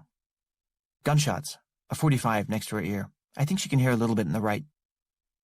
Roberto looked at the building. Who's got a gun in there? So far, everybody but us. Roberto nodded and hoped Trini still knew how to pack. What was especially sweet about the minivan was that Both the side doors could slide open electronically, and the back hatch went up too. Tea-Cake had been singularly unimpressed by the white Mazda when Roberto first led them toward it. "You gotta be kidding me, they sent one guy and he's in a fucking Hyundai or whatever?" But he'd come around as soon as the doors opened and he saw the array of military crates inside. The first one Roberto opened held one of the hazmat suits, neatly folded, with its dead-faced helmet staring up at them like a scream mask. The next several cases were standard Navy SEAL gear: a tactical vest, K-bar knife, Heckler & Koch machine pistol, sniper rifle, half a dozen breaching charges for removing iron doors that might stand in the way, and a surprising number and variety of MREs. Trini was a mom, and she worried about people getting hungry. But there's nothing that really catches your attention like a nuclear weapon. Naomi's eyes had fallen on the half-barrel-sized backpack immediately, and its obvious age, military origin, and strange shape gave it away as the joker in the deck. "What the hell is that?" she'd asked. But Roberto declined to answer right away, arming up instead. Given all that had transpired in the past 4 or 5 hours, they required very little bringing up to speed. Roberto told them what he knew about the fungus, and they were already perfectly aware of its lethality. After Roberto was satisfied that they were both uninfected, there was a brief period of debate, during which he unconvincingly offered them the chance to leave. But that argument had collapsed under the weight of reality. There were now as many as 7 infected humans inside the storage facility. The 3 of them out here, 3 of the only people on the planet who had seen Cordyceps novus in action firsthand, were the ones who truly understood the need to eradicate it right here and now. And Roberto couldn't be in 2 places at once. The only way to pull off his plan was with someone upstairs, making sure no infected bodies left the building, while the others went back down to sub-level 4. "Back downstairs?" Tea-Cake asked. "Are you crazy? To do what?" Roberto reached in and pulled the pack forward, feeling his back twinge again. How long would it take him to learn that leaning at bizarre angles and trying to move heavy weights was a bad idea from an orthopedic standpoint? This time he felt the pain shoot out from his sacroiliac and radiate all the way down his right leg, a hot, searing feeling that reached his big toe. The muscles of his lower back, having voiced their objection, released their hold on his spine after a few seconds, but their point had been made. Roberto bent his knees and dragged the pack carefully to the edge of the cargo area. He stopped and thought for a long moment. There was no escaping reality. He could bob and weave for as long as he wanted, but eventually it was going to punch him in the face. He decided to stop dancing with it. He turned and looked at Tea-Cake and Naomi. "You're going to have to place the device." Naomi, who had most of the hearing back in her right ear, picked up that part clearly. She stared down at the half-barrel shape. "What kind of device?" she asked. "Think of it as a big bomb." "How big?" Tea-Cake asked. Roberto gave it to them straight. 0.3, 5, 10, or 80 kilotons. It has a selectable yield. Naomi closed her eyes, her fears confirmed, but Tea-Cake went through the motions of pretending he had not seen that one coming. "It's a nuke? A fucking suitcase bomb?" "No, it isn't a suitcase bomb," Roberto said, irritated, as he strapped on the tactical vest. "There's no such thing as a suitcase bomb. What kind of invading ground force carries suitcases?" "Dude, you know what I mean. It's a—" Roberto cut him off. "Yes, it is." He turned to Naomi. "You asked if we had a contingency plan. This is it. You saw how that fungus spreads, how fast and how far, and how lethal. A group of us have spent 30 years thinking about this. Precautions have been taken. Arrangements were made. This is the only way." Tea-Cake looked at Naomi, who seemed calm, but he couldn't believe what he was hearing. "You're going to kill everybody in eastern Kansas." "We're not going to kill anyone. Detonation will be hundreds of feet underground. This immediate area will be irradiated, and they're going to sell a lot of bottled water around here for the next 20 years, but there will be no atmospheric fallout, and the problem will be solved. Once everything sorts out, we'll all get awards. Let's just hope they aren't posthumous." "You're out of your goddamn mind," Tea-Cake said. No, he's right. Roberto smiled at Naomi, strapping the K-bar knife to his thigh. She'd sounded smart when he talked to her on the phone. He was glad it was true. He turned to Tea-Cake and looked him up and down. How much can you deadlift? I don't know, 200? Roberto looked doubtful. What? Is that too much? We'll find out. Roberto said, You two are going to carry this down to sub-level 4 and activate the triggering mechanism. I'll show you how. I'm going to stay up top and remove any infected organisms that try to escape the area prior to detonation. Remove? Naomi asked. She knew, but she asked anyway. I'm going to kill them, he said. I'm going to execute people whose only crime is that they were exposed to a deadly fungus. Would you rather do my part of the job or yours? They didn't answer. Roberto continued, After you start the timer, you'll have between 8 and 13 minutes to get back up here, get in the van, and get at least half a mile away. 8 to 13? Naomi asked. The timer duration is unstable without a mechanical wire. Tea-Cake was aghast. So it could blow up at any fucking time? Roberto looked at him and repeated himself, keeping his tone neutral. The timer duration is unstable. Tea-Cake looked at the backpack incredulous. What did they used to say to the poor fucking grunts they sent out with these? Tell your parents that you love them. And they still did it? Blew themselves up? No, Travis. No one did it. These were never used. You would have heard about that in school, but people were willing to do it because they thought the future of the world depended on it, which it does, right now. He picked up the Heckler & Koch, slapped a fresh magazine into it, and straightened, using every inch of his height advantage over Tea-Cake in an attempt to inspire. E3 Seaman Meacham, you're what I've got right now, and frankly, it's more than I expected. You were on a ballistic sub, so you're no dummy, and you know at least the fundamentals if you weren't too stoned in recruit training. I suspect you're a much better soldier than the general discharge honorable conditions they gave you. Come on, Squid, why don't you prove it tonight? Travis looked at him stunned. How'd you know? We had your first names and your place of business. These aren't state secrets. He turned to Naomi. I know you've got a child at home, Ms. Williams, but that pack is 58 pounds, and Travis can't get it down the tube ladder by himself, not safely. Can you shoot a gun? She nodded, sort of. Roberto took a Glock 19 from an open case, loaded it, and turned it around, offering it to Naomi handle first. Travis will have his hands full, so you'll watch both your backs. You've got a 12-shot magazine, a trigger safety here, and a thumb lock over there. You need to flip both of them to pull the trigger. Once you've pulled, each shot requires another pull, but the safeties won't re-engage unless you take your finger off the trigger. Got it? She nodded, taking the gun. She'd never held one before and had always hated them on principle. She still did. I'm not going to fire it, she said. You will if you need to. Roberto replied. I doubt it, she said. Roberto continued. When you put somebody down, you aim for the chest. It's the biggest target. Wait till they get close enough and you won't miss. 2 shots in the chest, then once they're on the floor, another one in the head. No more than that. That's 4 people per clip. Count your shots. If you get below 3 shots left, you change clips, understood? She nodded. Roberto looked at them. You two may have started the night as minimum wage security guards, but you're ending it as a green light team. America's finest. Now put on the suits. 30. At that moment, there existed on Earth 4 distinct colonies of Cordyceps novus, each with its own chromosomal characteristics, growth rate, and ambitions for expansion. Deep underground, in sub-level 4, the original colony, or more accurately, the original American colony, remained in a multiplication phase, though its growth had plateaued since its expansion into the hallway outside the cell in which it had first escaped from the biotube. In terms of organic nutrients, the rats it had infested and fused together were far and away the most abundant source of fuel, but that had been exhausted.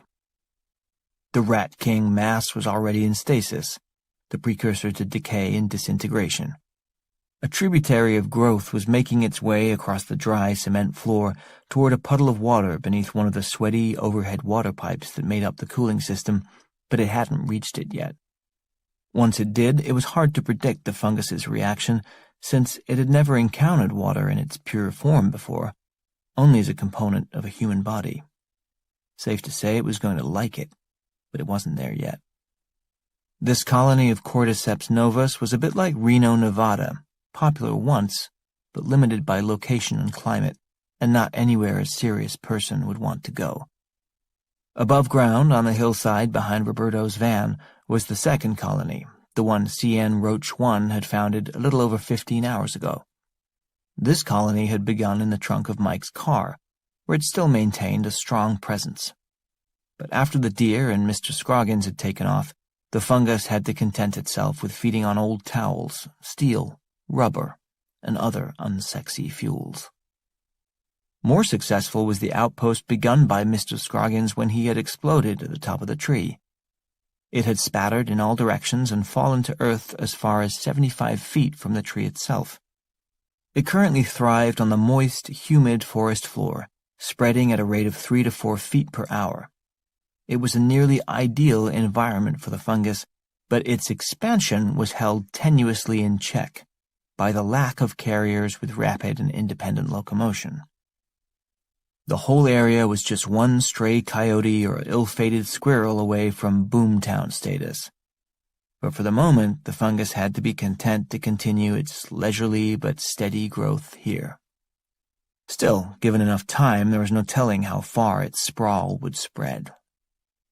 This colony was similar to Los Angeles, slow, inevitable, and in no one's best interests.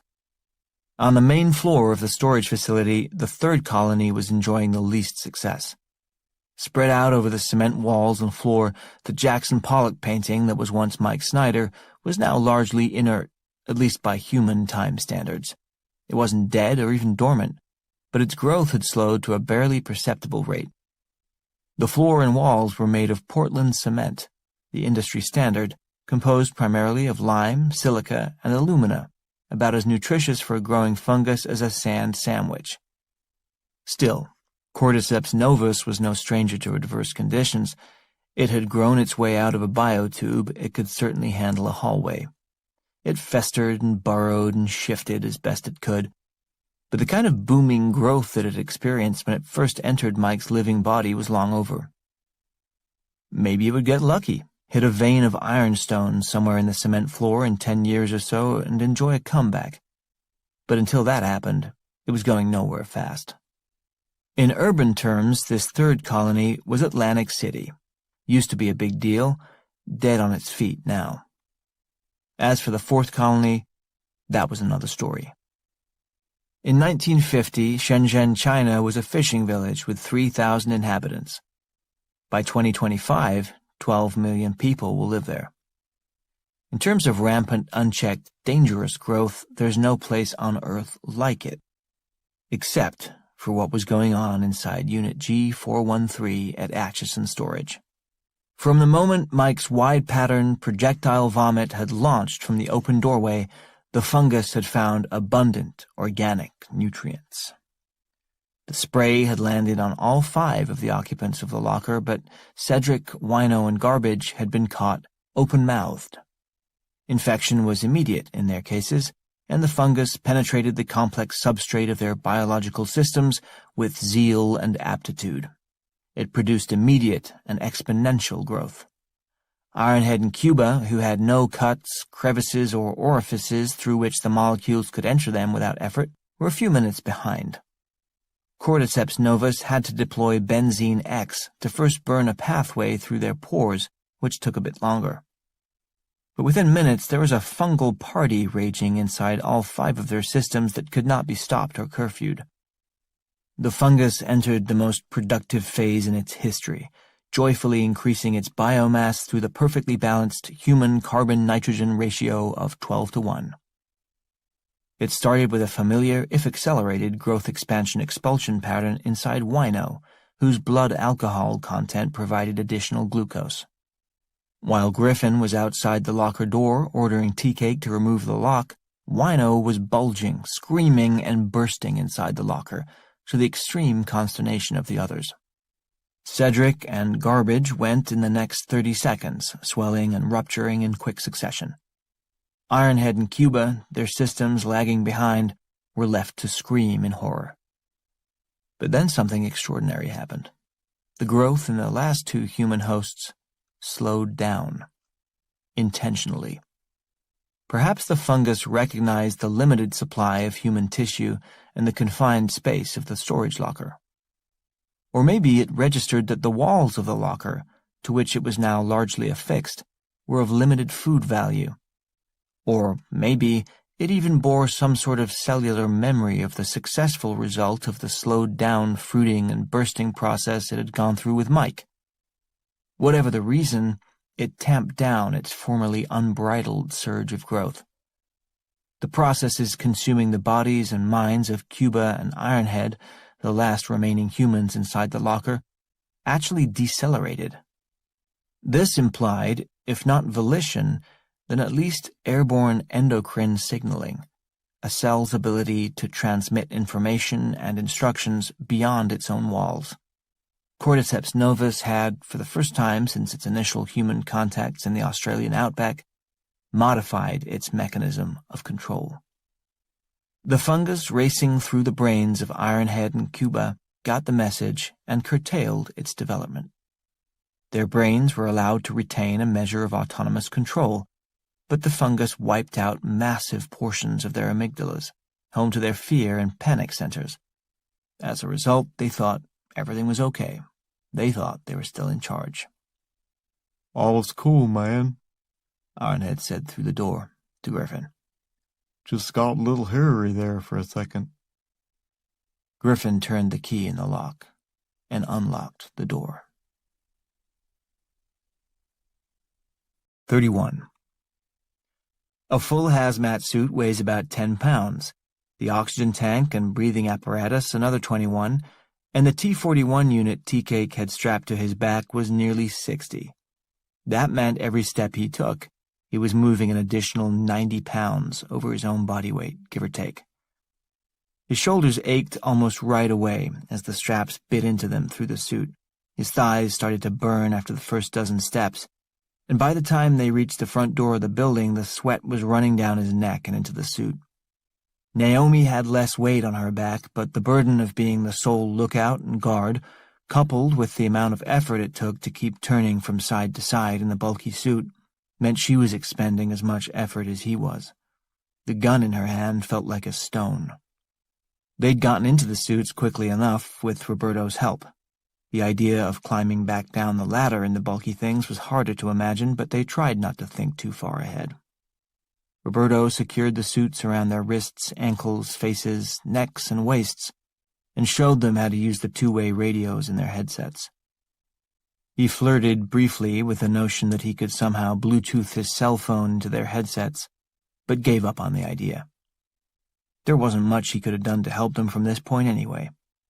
He'd shown them both how to arm and activate the T-41, which was fairly straightforward.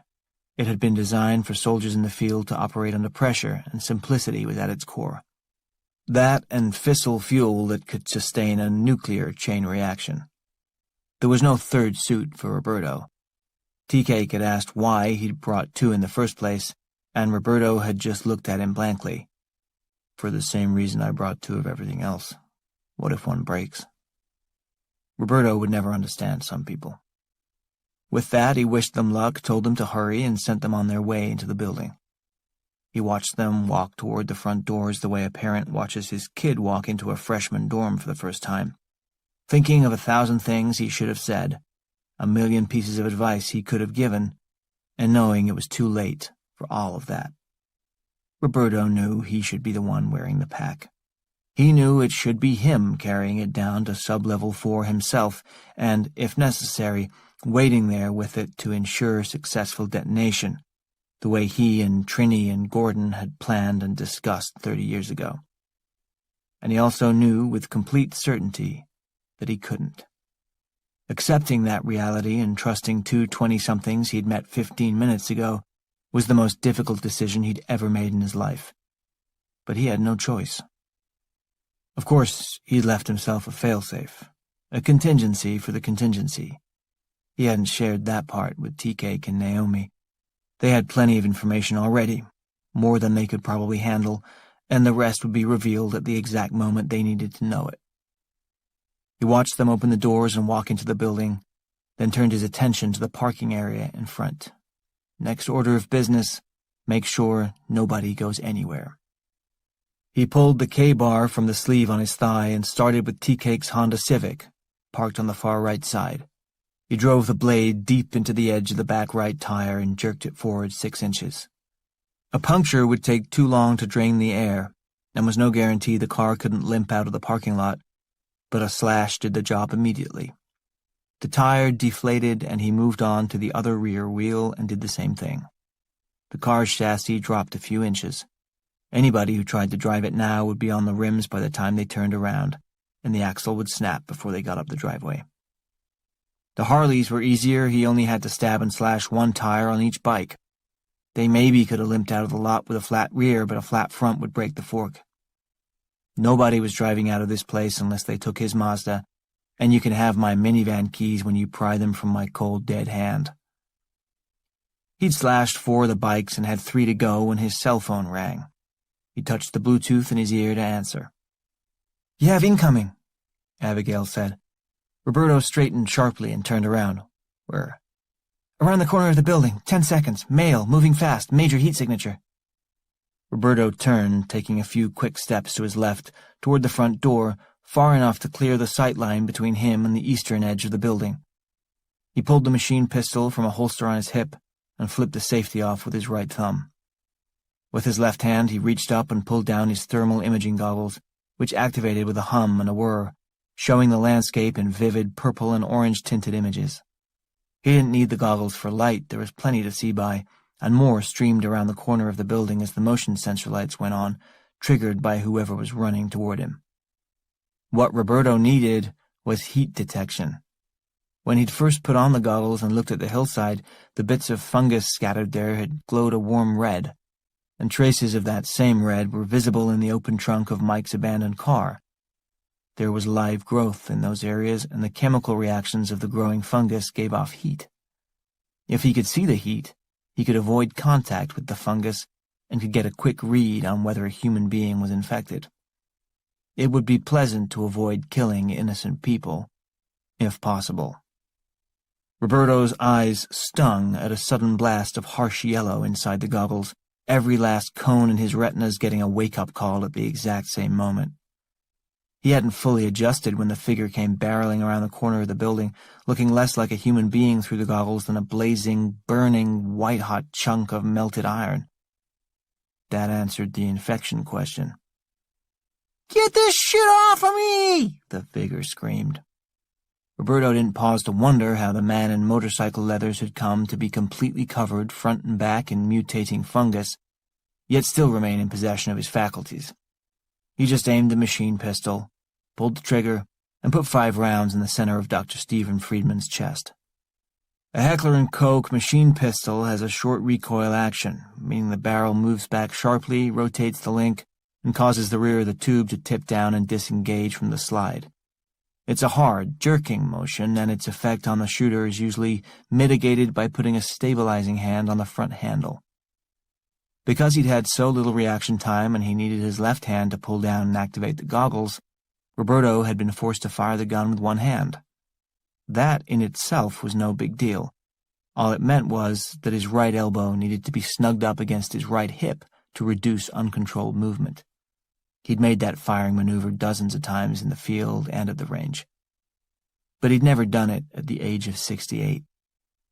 His body absorbed the first 3 recoils without incident, but on the 4th one his back rebelled.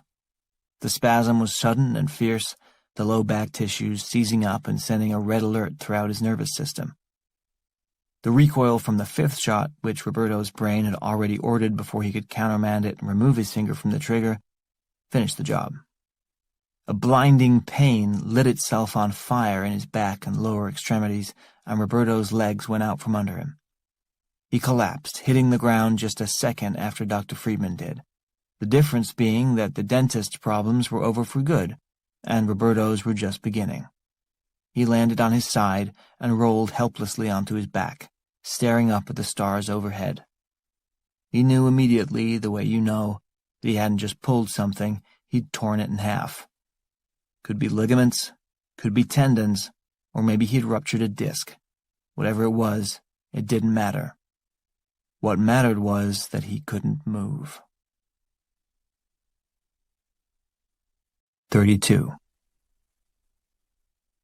A few minutes earlier, outside Unit G413, Griffin had removed the lock from the hasp on the door, turned the handle, and swung the overhead door open.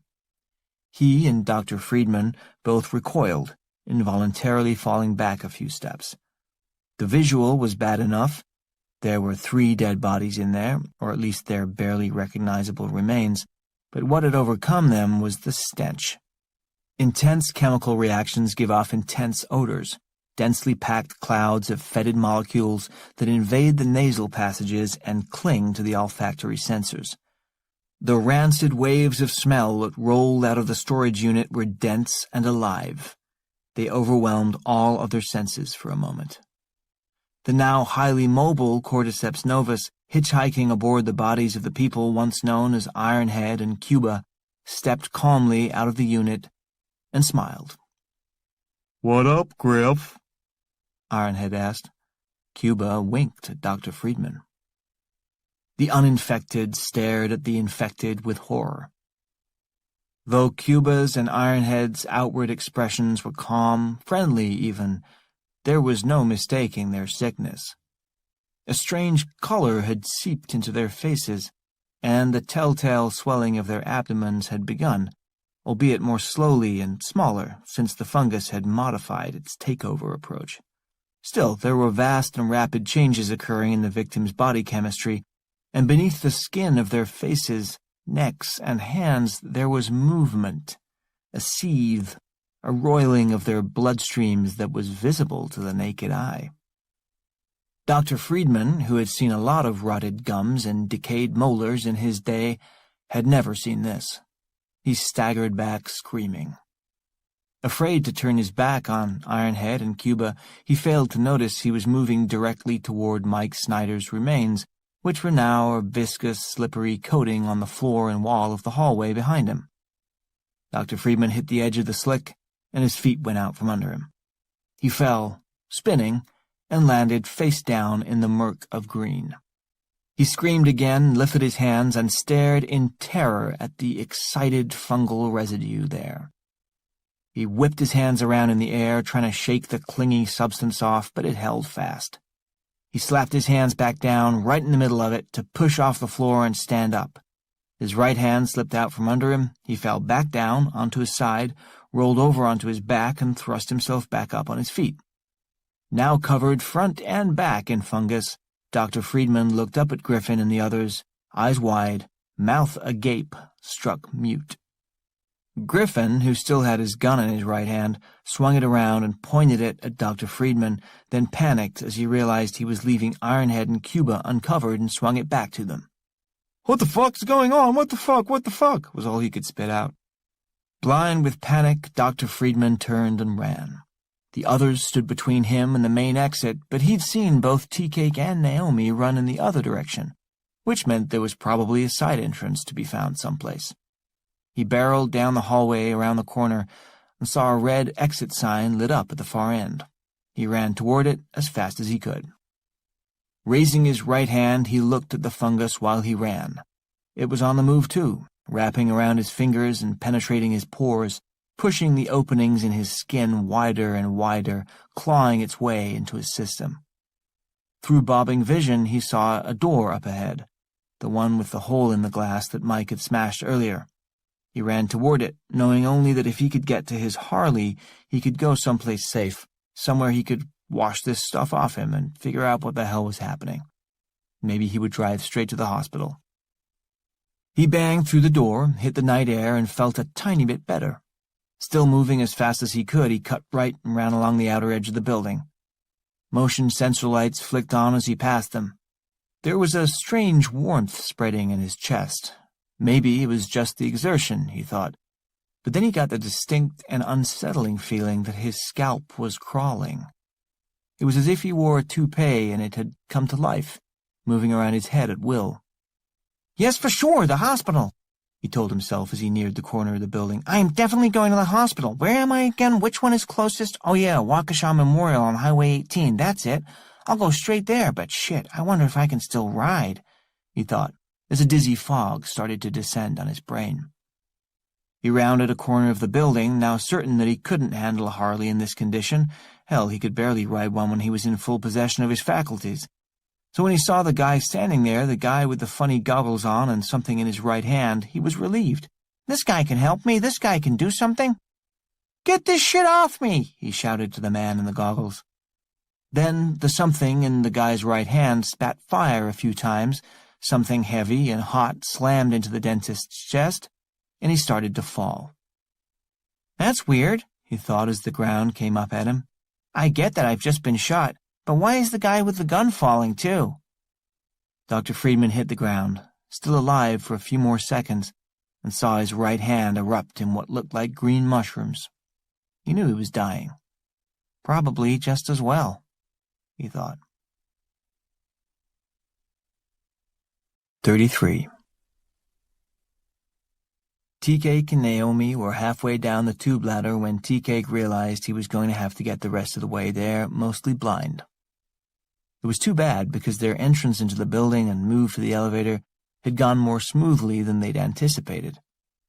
Hearing the shouts from the hallway near Griffin's storage locker, they'd cut to the left, gone down a parallel hallway, and made it to the elevator without incident. Tea-Cake had insisted on going down the ladder first because the T-41 was a son of a bitch on his back, and his legs were trembling with lactic acid before they got to the first rung. He was by no means confident he was going to be able to make it all the way down without slipping and falling, and the backpack was so large it was pressed firmly up against the wall of the tube. If he fell and Naomi was below him, he would take her all the way down too. Couldn't let that happen. Everything about the suit made the climb down difficult. The gloves were clunky and his hands moved around inside them, which made his grip on the ladder uncertain. Shifting his weight from one rung to the next required full concentration and a bit of luck. The pack scraped along the wall as he went down, producing friction that slowed him and made every movement harder than it needed to be. But worst of all was the clouded mask. The effort of lugging the extra 90 pounds that far had been grueling, and he was sweating profusely by the time they started down the ladder. The sweat wasn't the problem. That was just uncomfortable. But the inside of the plastic shield was fogging up from his labored breathing. The suit's oxygen recirculating system had been designed with some amount of condensation in mind, but not this much. The designers had never anticipated a full-body workout while wearing the suit, and the heat and CO2 that Tea-Cake was throwing off were more than it could compensate for. "I can't see," he said to Naomi through the radio. "What?" she replied. "I can't see," he shouted into the mask. Great, he thought. One of us is blind, the other one's deaf. This should be a breeze.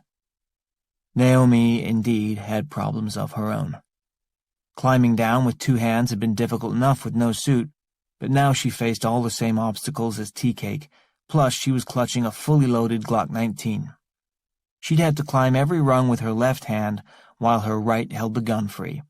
That meant her left arm, her weaker arm, had been doing all the work, and it already burned so badly she almost couldn't feel it. And then there was her hearing. She was still deaf in her left ear, and the ringing in the right, though it had abated, intensified whenever the radio frequency was activated. It was as if the suit was deliberately trying to mute everything Tea-Cake said, raising the level of the ringing to obscure his words, then going back down when he was silent. But his second shouted, "I can't see," had gotten through. Clearly enough, anyway, and she shouted back, "Why not?" "Sweat, fogged up, can you?" "Yeah, mostly." "How much farther?"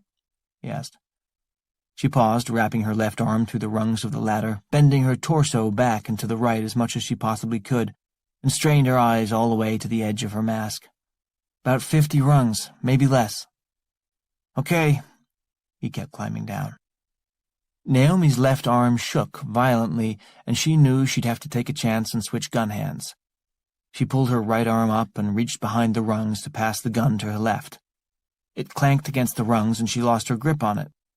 Her hand lashed out, pinning the gun against the wall. She was no longer holding it, she was just sort of trapping it there with pressure. Tea-Cake must have heard the clank, and he asked her something in the headset, but it was lost to her under the ringing sound. She ignored him, eyes focused on the gun, still held tenuously up against the cement wall of the tube.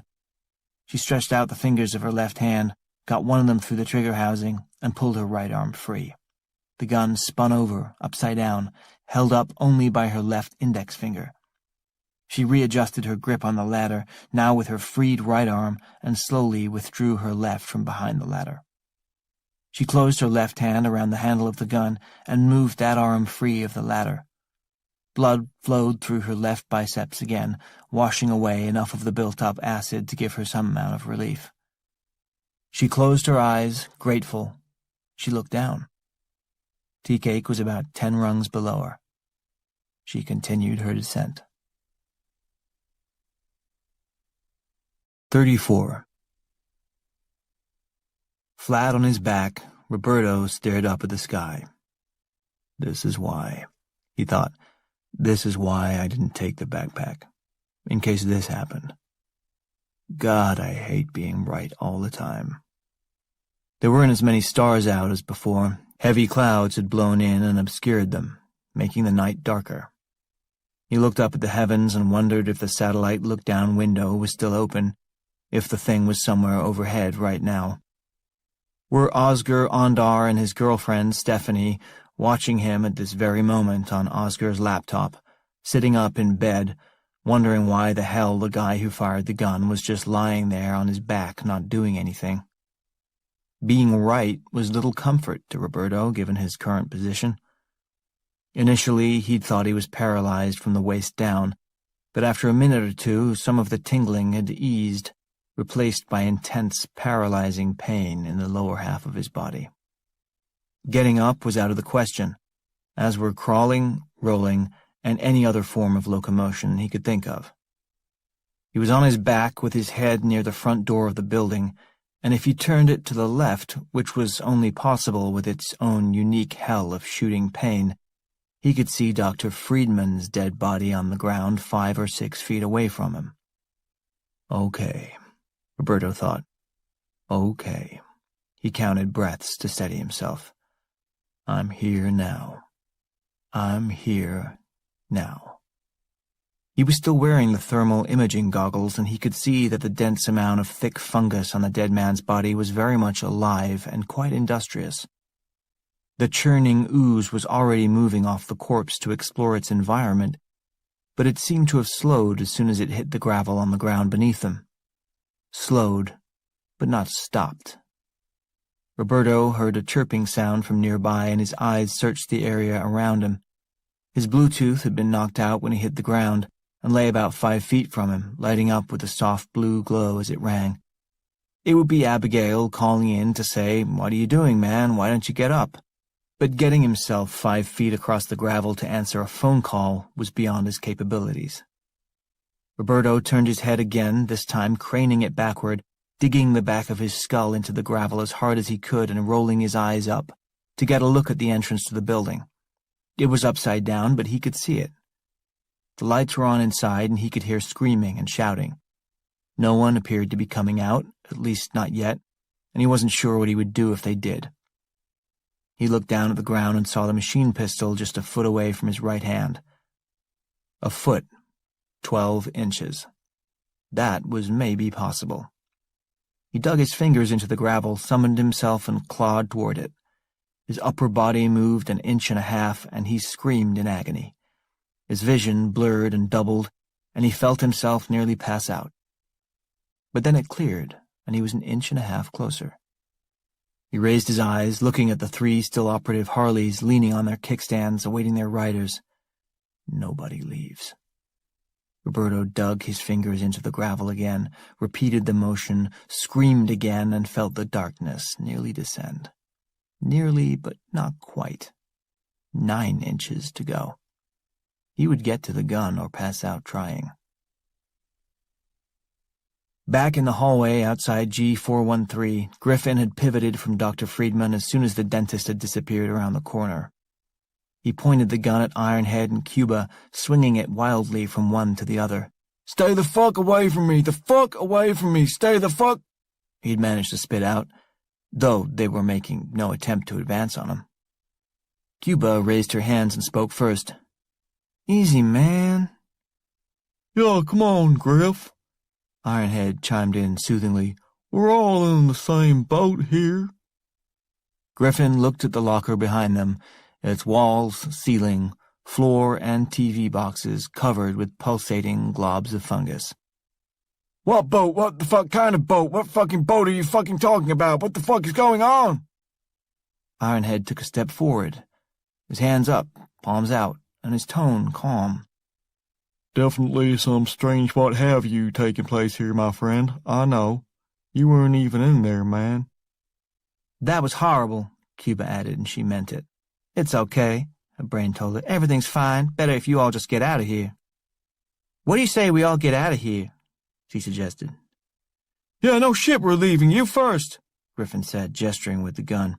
You go ahead of me. Sure, man, no problem, Ironhead said. He turned and looked at Cuba and nodded his head toward the entrance and started walking that way. She fell into stride beside him. Ironhead was cool. Best he'd felt in a long time. That dude behind you is crazy, his brain told him. Don't do anything to upset him. He doesn't know up from down. Let's just go. They kept walking.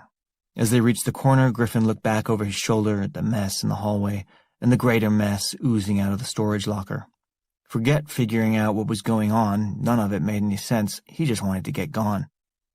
He turned back to the front and watched Ironhead and Cuba as they walked ahead.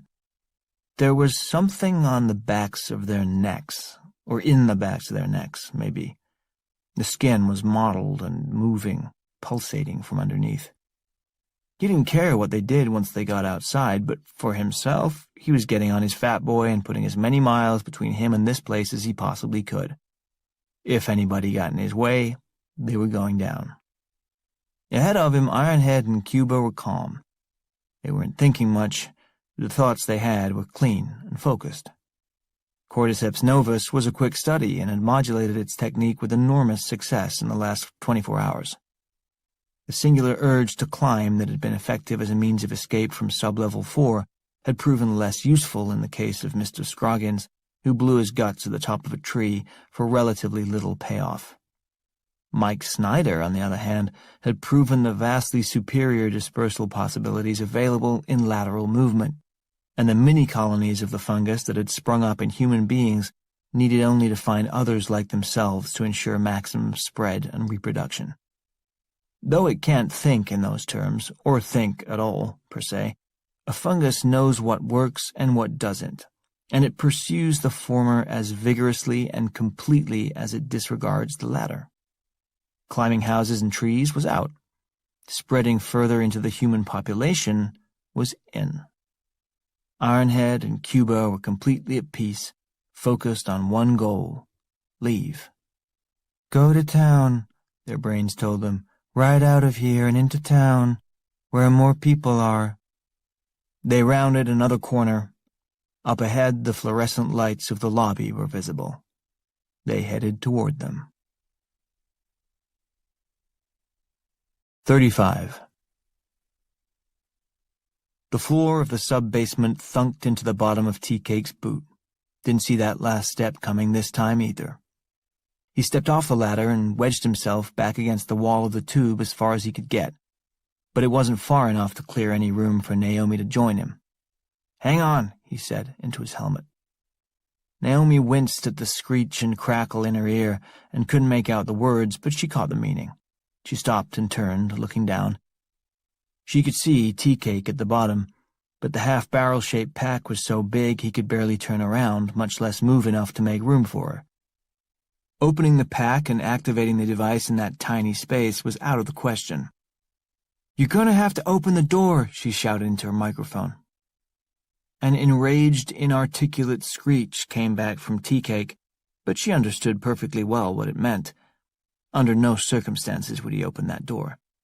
She proceeded on that assumption and replied, "There's no room to take that thing off." Tea-Cake looked up at her through the thickly clouded face mask. He could see the white blur of her suit and her arm extended, pointing toward the heavy metal door. He turned, tried shaking his head in the hope that some beads of sweat would fly off his face, hit the mask, and streak paths through the condensation. It worked, sort of, and a tiny ribbon was wiped clear, just enough for him to get a sense of where the large handle was that would release the door mechanism. He reached out and gripped it. If he hadn't been wearing the hazmat gloves, Tea-Cake would have felt the heat immediately, and there's no way in hell he would have opened the door. But through the thick plastic layer, he couldn't tell there was any difference. On the other side of the door, the situation had changed radically in the past 10 minutes. The trail of fungus that had been creeping across the floor from the depleted mass of the Rat King had reached the small puddle of water on the floor beneath one of the sweaty cooling pipes. Throughout its entire history as a species, Cordyceps novus, in all its mutated forms, had never run across pure H2O. From its birth inside a sealed oxygen tank, through its brief childhood in the arid Australian outback, and even in its recent experiences inside the bloodstream of human bodies, water had been a rare and heavily diluted substance. Even in abundance inside a mammal, it was corrupted by other elements, its essential power limited. The moment the fungus broke the surface tension of the water molecules at the edge of the puddle, it had undergone a profound and spectacular blossoming. It bloomed into the puddle like a time-lapse film of a flower in springtime. It shot up the rivulet that had run down the wall within a matter of seconds, and it attacked the outside of the sweaty overhead pipe with fervor. It grew along the length of the pipe in both directions, sprouting and dripping onto the floor in great gobs of living organism. Everywhere it contacted the pipe, it set to work with great industry, deploying copious amounts of benzene X, now a steel-eating acidic substance determined to chew through the pipe and free the flowing waters within. Once it broke through, it would open the way for the fungus to spread like wildfire through the pipe, into the groundwater, and then the Missouri River beyond. As the chemical reactions raged, the temperature in the hallway had risen. It topped 80 degrees when Tea-Cake turned the handle on the door. The interlocking metal bolts slid out of their guide tracks and the door swung inward. "Holy Jesus Christ!" he said, looking into the hothouse, now dense with active, visible growth. Aerosolized bits and spores hung and swirled heavily in the air all around him. Through Naomi's headset, all she heard of his voice was a tooth-grinding shriek. But she saw what he saw and had no interest in pausing to admire it. She spun Tea-Cake around, shouting into her microphone, "Unbuckle the front straps!" He set to work with fumbling hands to undo the leather straps and get the T-41 off his back so they could activate it and get the hell out of there. The buckles on the bottom came off easily enough, and his shoulders seemed to float as Naomi lifted the weight off from behind. He fell forward, his upper body surging with relief, and for a moment he felt like he was flying. He could hear the backpack thud to the cement floor behind him, and he stumbled forward against the tube wall, staring in disbelief at the gurgling mass of fungus covering the walls and floor of the hallway. He could hear the snap of the leather and the rustle of canvas as Naomi opened the pack in the way Roberto had demonstrated.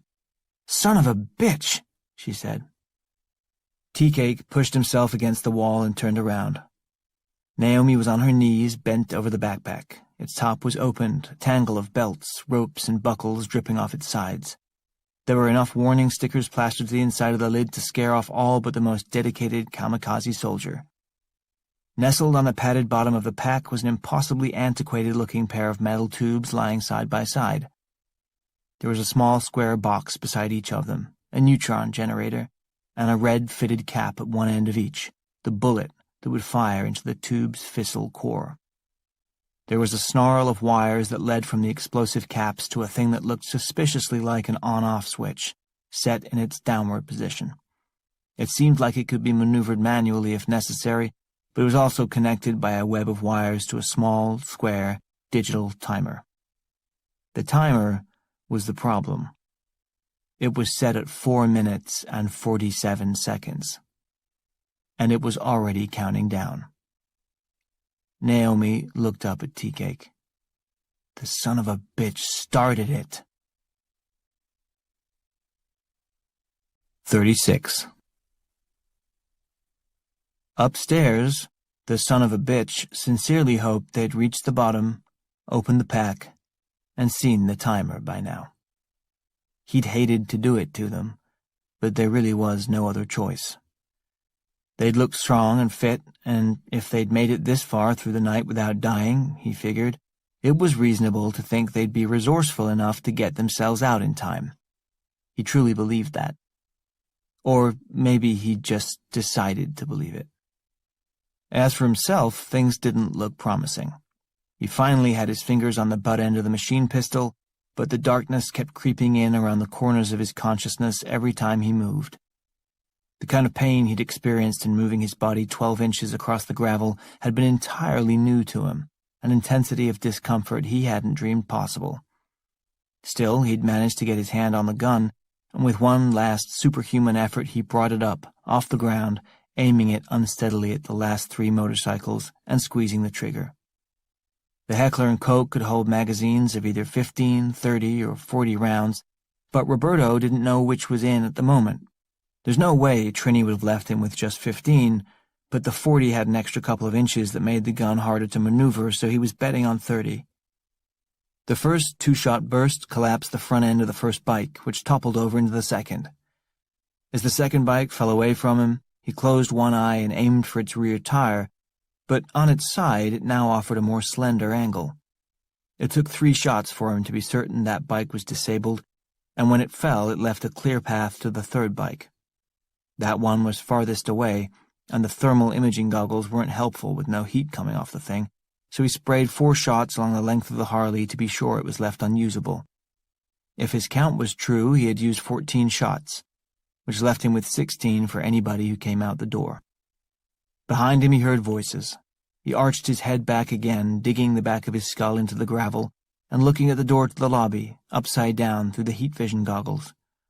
He blinked the sweat out of his eyes and could make out figures coming this way, a man and a woman in front and someone behind them. They'd heard the gunshots and were running. The man and woman were infected. They glowed red-hot. Not quite as vivid as Dr. Friedman had been, but clearly alive with mutating fungus. The figure behind them looked normal, but the angle of his arm suggested that he had a gun. Roberto sucked in his breath, and with a great groan of pain, he flopped the machine pistol over onto his chest. Gritting his teeth so hard he thought he might crack a molar, he slid the gun up the length of his body and over his left shoulder, trying to get the barrel as far away from his ear as possible. That wasn't very far, maybe 6 inches at the most. The lobby door swung open inward. The man was in front of the woman, a blurry, red-hot target almost impossible to miss. Roberto knew that as soon as he fired, the others would start to disperse, so it was going to have to be 3 very short and precise bursts of gunfire, rather than one long one. He squeezed the trigger as the first man came out the door. Ironhead's chest exploded and he staggered back into Cuba. That was a bit of bad luck for Roberto, as it meant his aim was obscured, and he'd need to take a moment to wait for another clean window.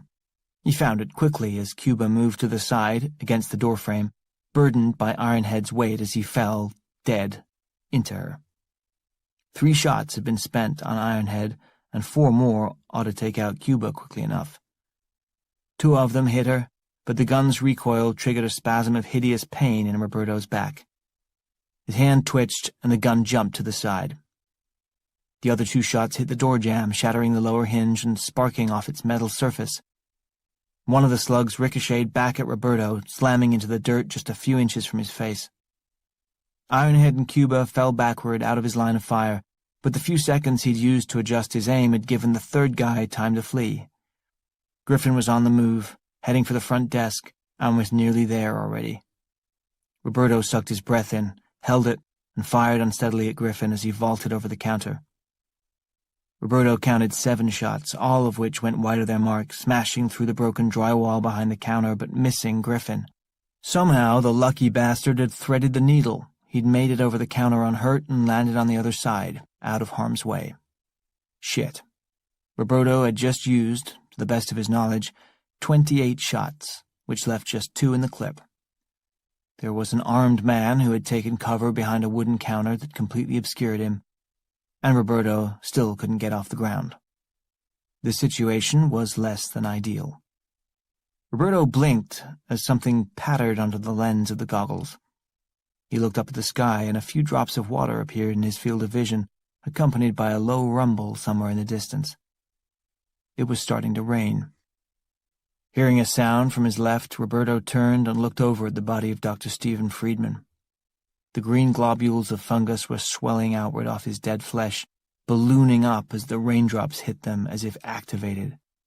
Cordyceps novus greeted the rain with unbridled joy. The fungal mass, re-energized, dripped off the dentist and moved, expanding across the gravel driveway on the light carpet of water that the rain was laying down. It moved toward Roberto.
"37.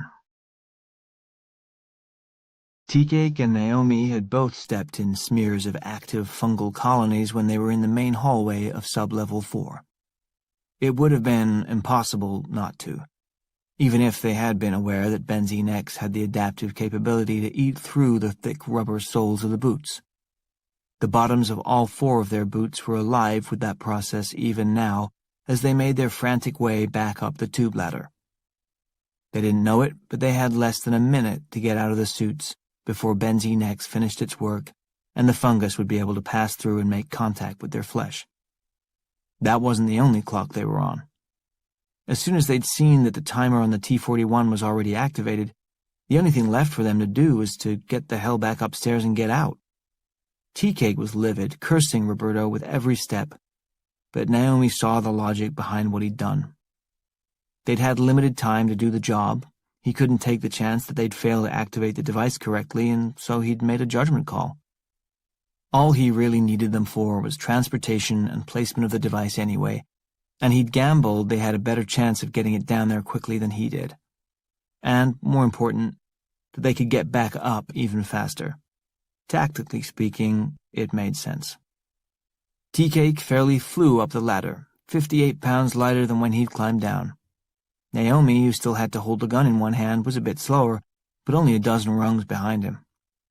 She looked up and could see the small round circle of light where they'd removed the manhole cover.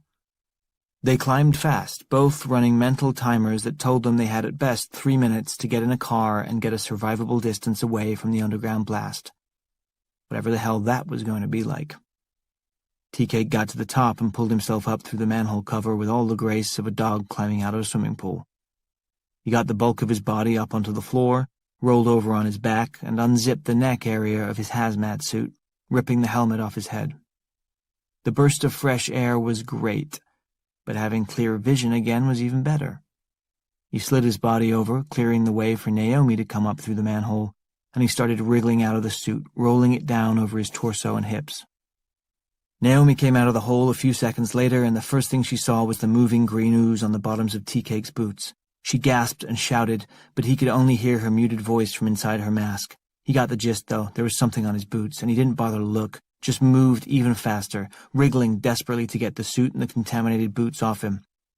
Naomi shouted louder from inside her mask, and this time he could hear her. "What are you doing? You can't take it off." "We'll never get out of here in these things. Take yours off."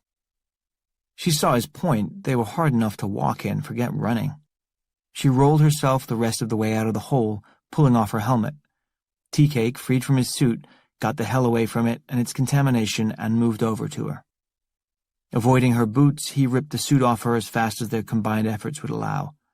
She kicked the suit away, got to her feet, and they took off down the hallway in their socks. Downstairs, there was less than 2 minutes showing on the timer. But Roberto's voice floated through Naomi's mind as she ran. "The timer duration is unstable," he'd said. 38. In front of the building, the rain was falling harder now, and the creeping fungus was bubbling across the gravel in lively fashion, only a foot or two from Roberto. Through the thermal imaging goggles, he saw it as a blazing white foam headed right for him. He turned his head and looked toward the lobby entrance again. The shooter was still out of sight, hidden somewhere behind the front counter, but Roberto had a more immediate concern, and an idea. His eyes went to the front door, the lower hinge of which had been shot off by the errant rounds he'd fired at Cuba. The glass door was hanging at an angle, held in its frame by just its upper hinge now. The door was designed to open inward, and Roberto was lying directly in front of it, or at least he hoped he was. He glanced over at the advancing fungus, which was dancing exuberantly in the falling rain. It was only a foot or so from his left hand now, and Roberto took a breath and dragged his arm closer to his body.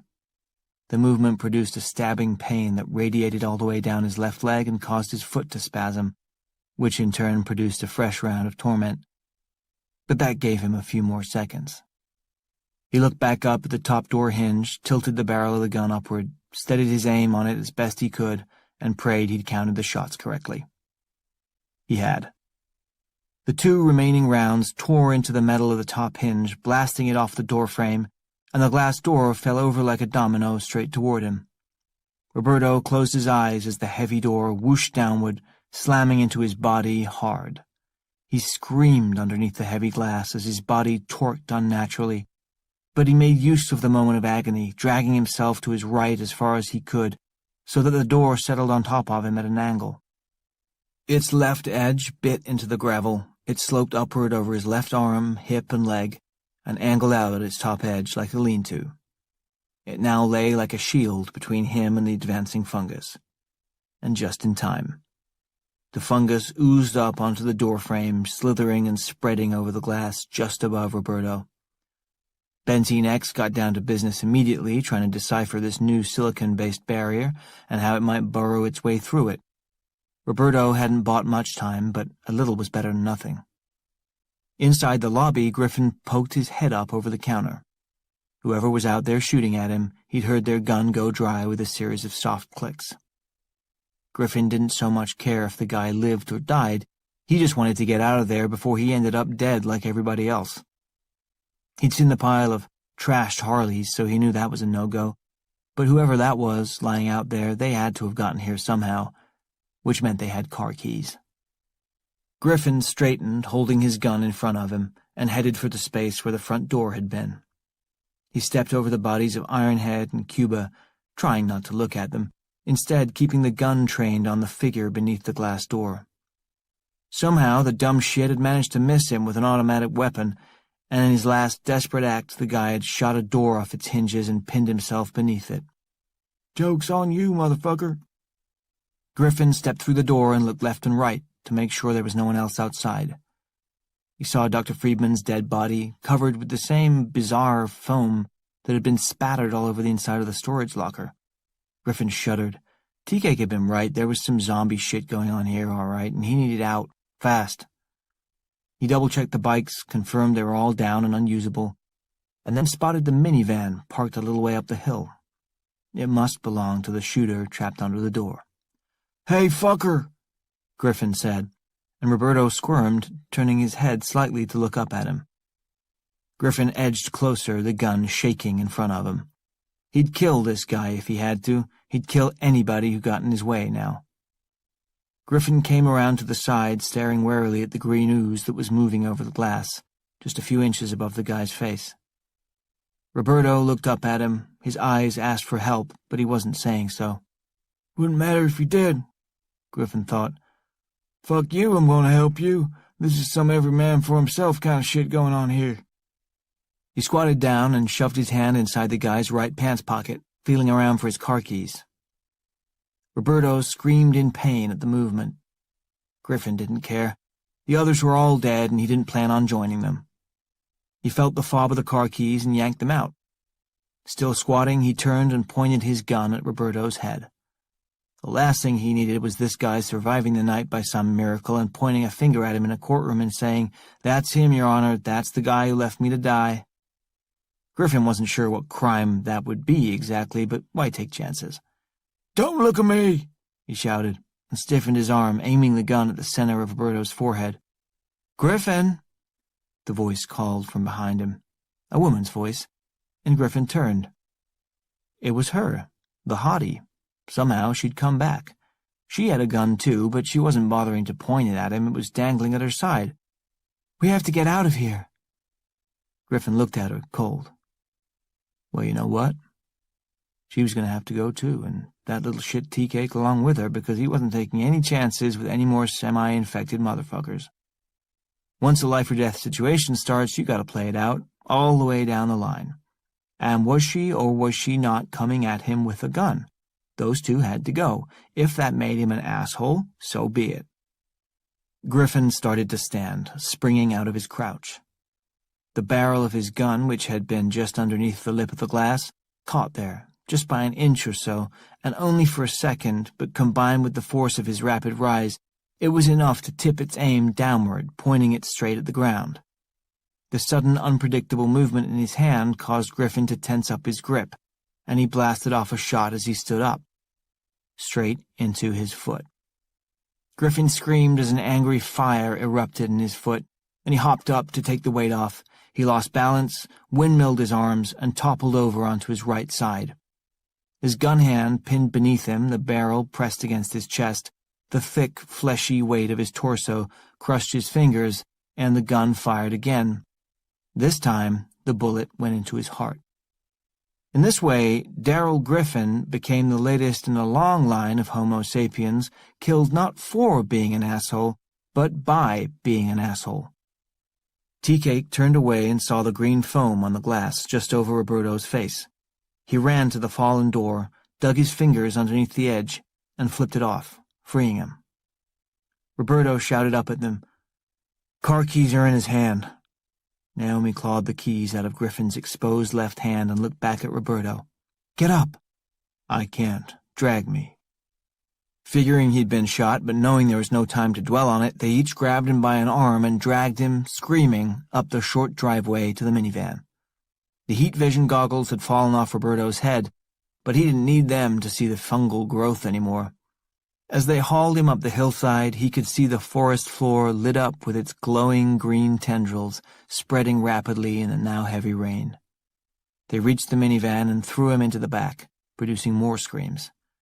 Tea-Cake jumped in beside him. Naomi slid behind the wheel and she started the engine. Tea-Cake shouted at Roberto, "You started the timer on us!" "I knew you could get out." "You did not know that!" "But you did." "But you didn't know!" "But you did." Naomi dropped the van in reverse, threw her arm over the seat, and floored it, backing up at top speed. "Guys, shut up!" She reached the top of the driveway, spun the wheel, and the minivan slid around, almost knocking Roberto and Tea-Cake out the still-open side door. "How much time do we have?" she asked Roberto. He turned his head, painfully, and looked at the timer that he'd set on his watch when he first activated the device. It was at -1 minute 7 seconds and counting. It should have gone off a minute ago. Naomi dropped the van and drive, and they took off down White Clay Road and toward the highway. For a moment, nobody spoke. Finally, Naomi did. "Well, the timer is unstable, you said." "Yep," Roberto replied. They drove. Still nothing. No bright light, no tremors in the earth, no fire and brimstone. Nothing. "How will we know if it goes off?" Tea-Cake asked. "You'll know," Roberto said. He looked at his watch again, -1 minute 49 seconds. Naomi drove, fast. They rode in silence, waiting. Every second seemed to take forever, and Tea-Cake's vivid imagination went to work. He had time to imagine 3 possible scenarios, each more vivid than the last. In the first scenario, the T-41 failed to detonate. The pipes in the basement buckled under Cordyceps novus's assault within a few minutes, and the fungus exploded in growth, billowing through the water in the pipes, flowing into the groundwater, and eventually into the Missouri River. Within a matter of days, the powerful waterway would be converted to a carpet of solid green fungal matter, which would spread over the surrounding lands, unchecked and unstoppable, rewriting the rules for life on the planet and bringing about a sixth extinction, a mass die-off that this time would include all human and animal life on Earth. So that one was pretty bad. In the second scenario, Tea-Cake imagined the blasting caps went off and the device detonated as planned. But a few hundred feet underground wasn't nearly deep enough for a nuclear explosion, and in this version he imagined the explosion erupting out of the ground, billowing up into the sky in a massive mushroom cloud just like the ones he'd seen in movies and on TV. The poisonous cloud of radiation would blow eastward on prevailing winds, spreading death and disease over the eastern half of the United States. Admittedly, this scenario wasn't as bad as the first one, but it wasn't a lot of fun either. The third scenario was Tea-Cake's favorite, and it was for this that he now prayed to a god he didn't believe in. In this version, the blasting caps went off, better late than not at all, exploding inward on the metal tubes and beginning the process of nuclear compression. The chain reaction commenced, producing an outpouring of heat somewhere between 50 million and 150 million degrees Fahrenheit. The sub-basement and the layers of rock closest to the backpack would be vaporized instantly, forming a crater into which the entire contents of the storage facility would collapse.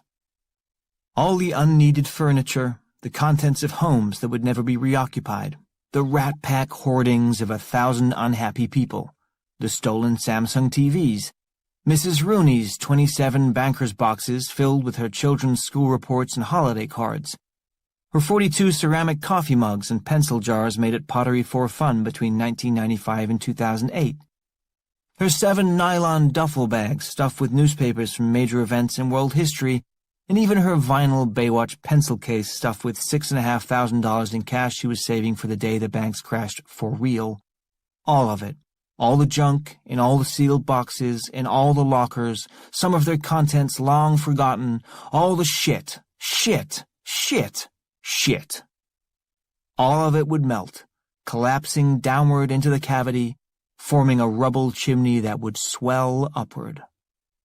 From ground level, Tea-Cake imagined, a perfectly round crater might emerge, sucking the entire facility and the hillside all around down into it in a matter of seconds, as if it were on some giant round elevator, as if God had pushed the down button and called everything back inside Mother Earth to be reconfigured, repurposed, used another day for a greater end.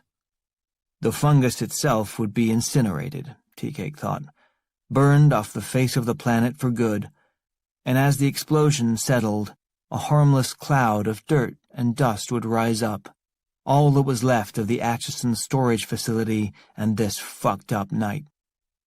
And in the end, 2 minutes and 26 seconds behind schedule, that was exactly what happened. Afterwards. 39. The snow globe was back in the cabinet. Roberto had upgraded the emergency cell phone and given it a fresh charge, just in case. Both were locked away in the secret kitchen cupboard again, and on most days he hoped they'd never come back out. On the other days, the days when he felt particularly proud of himself, he'd muse about how awfully good he was at his job after all, and what a shame it would be to park those skills on a shelf forever. The government attention had been flattering in the immediate aftermath of the Atchison event, as it was now universally called in the media. In the first hours after the blast, Jarabek had tried hard to play the traitor-slash-terrorist-slash-rogue agent card, but Roberto was much too skilled a player to be snookered. The initial white paper he'd written on the fungus had been archived in 3 separate backup locations to ensure it could never be destroyed without being widely read and inevitably leaked to the press. Abigail, whose real name actually was Abigail, guess he didn't know everything, had proven to be a determined truth-teller and a savvy player of government games. Within 24 hours, the real story was out, and they were heroes. Talk of renegade deep state actors gave way quickly to serious conversations about planning for potential future hostile biological invasions and a lively debate about real estate values along the Missouri River bluffs. Speculation ensued. Roberto sat now on the back porch of the house in North Carolina, in the rocker, the one that felt good on his back. He was nowhere near full strength, but at least the surgery was over with, and he was in the sweet zone of his second Percocet of the day, so pain wasn't an issue at the moment. He was watching Annie, who was working in the garden. He loved the wide-brimmed hat she wore in the sun, the one she'd bought on the trip to Harbor Island. He loved the blue Wellington she stomped around in, the pair she'd bought at the Clark's on Kensington High Street in 2005. He loved the way she stood back, after clipping or weeding a particular area, the way she assessed what she'd done and thought about whether it was good enough or needed more. Invariably, she'd see that it needed a little more pruning, a bit of extra shaping, and she'd keep working. He loved watching her form. Her shape was the shape of home to him, and he never tired of admiring her. Beside him, his cell phone buzzed. He looked at it and smiled, recognizing the number. He picked it up. "You're still terrible on TV." "Like, I know, right?" TK replied. "I don't even know why I do that shit." "I do. How much do you get?" TK laughed. $5,000. "You're selling yourself cheap." "That ain't what I called about. Fucker, what the fuck is this?" "You'll have to be more specific." "Notice of expungement. I got it in the mail. What the fuck is this, dude?" "It's exactly what it says, Travis." Nobody called him Tea-Cake anymore, and he didn't miss it. Roberto continued, "Your conviction has been set aside and your record permanently sealed. It's as if it never happened." "How the fuck did you do that?" "It isn't that hard." "Well, fuck, man. Thanks. Fuck." "You have got to learn another word. You know, for when you want to emphasize something." "I've tried other words, man. Nothing else is as good. Anyway, thank you." "You're welcome." "And hey, go easy on them painkillers. I can hear it in your voice. You got the thick tongue." Roberto smiled. "Will do." "That's a slippery slope, man. I've seen it." "So have I, my friend." "Later, dude." "Later, Travis." Roberto hung up. He watched his wife as she worked in the garden. "I'm here now." Travis put the phone in his pocket and took Naomi's hand again. Sarah ran ahead of them. They were headed for the playground. He glanced over at Naomi, figured now was as good a time as any. He spoke, soft and halting at first, then picking up steam. "So, I gave it a lot of thought, and it's not something I say much or have said much, and I don't want to come off like, oh, I'm this guy who knows all this shit about whatever or what have you, but, given what's up and how it is, I mean, you probably know what I'm going to say, and I can't honestly say that I've ever said it before, or maybe what I should say is I can't honestly say I've never said it before. Anyway, the thing is I love you." Naomi didn't respond. She kept walking, looking straight ahead, watching as her daughter ran the last 50 feet of sidewalk and cut right onto the sandy expanse of the playground, toward the big playset in the middle. Travis stared at Naomi, furrowing his brow. He hadn't expected an "I love you" back, but he hadn't expected this either. Ignoring him? Staring straight ahead? What kind of ridiculous bullshit was this? Had he freaked her out that badly? Then he remembered. He let go of her hand and moved around to the other side of her, the side with her good ear, the one she could actually hear out of. He looked at her. "I love you," he said. Naomi turned and looked back, hearing the words for the first time. "I love you too," she said. She kissed him. Oh, Travis thought, how much there is to be said for a sober kiss. With her. This is Rupert Friend. We hope you have enjoyed this unabridged production of Cold Storage, a novel, by David Koepp, presented by Echo and Harper Audio. This program was executive produced and directed by Suzanne Franco Mitchell. It was recorded at Zinn Records in Calverton, New York. Engineered by Nicholas Sinanti. Produced by Common Mode, Paul Fowley, Technical Director. Text copyright 2019 by David Koepp. Production copyright 2019 by HarperCollins Publishers. All rights reserved. Thank you for listening.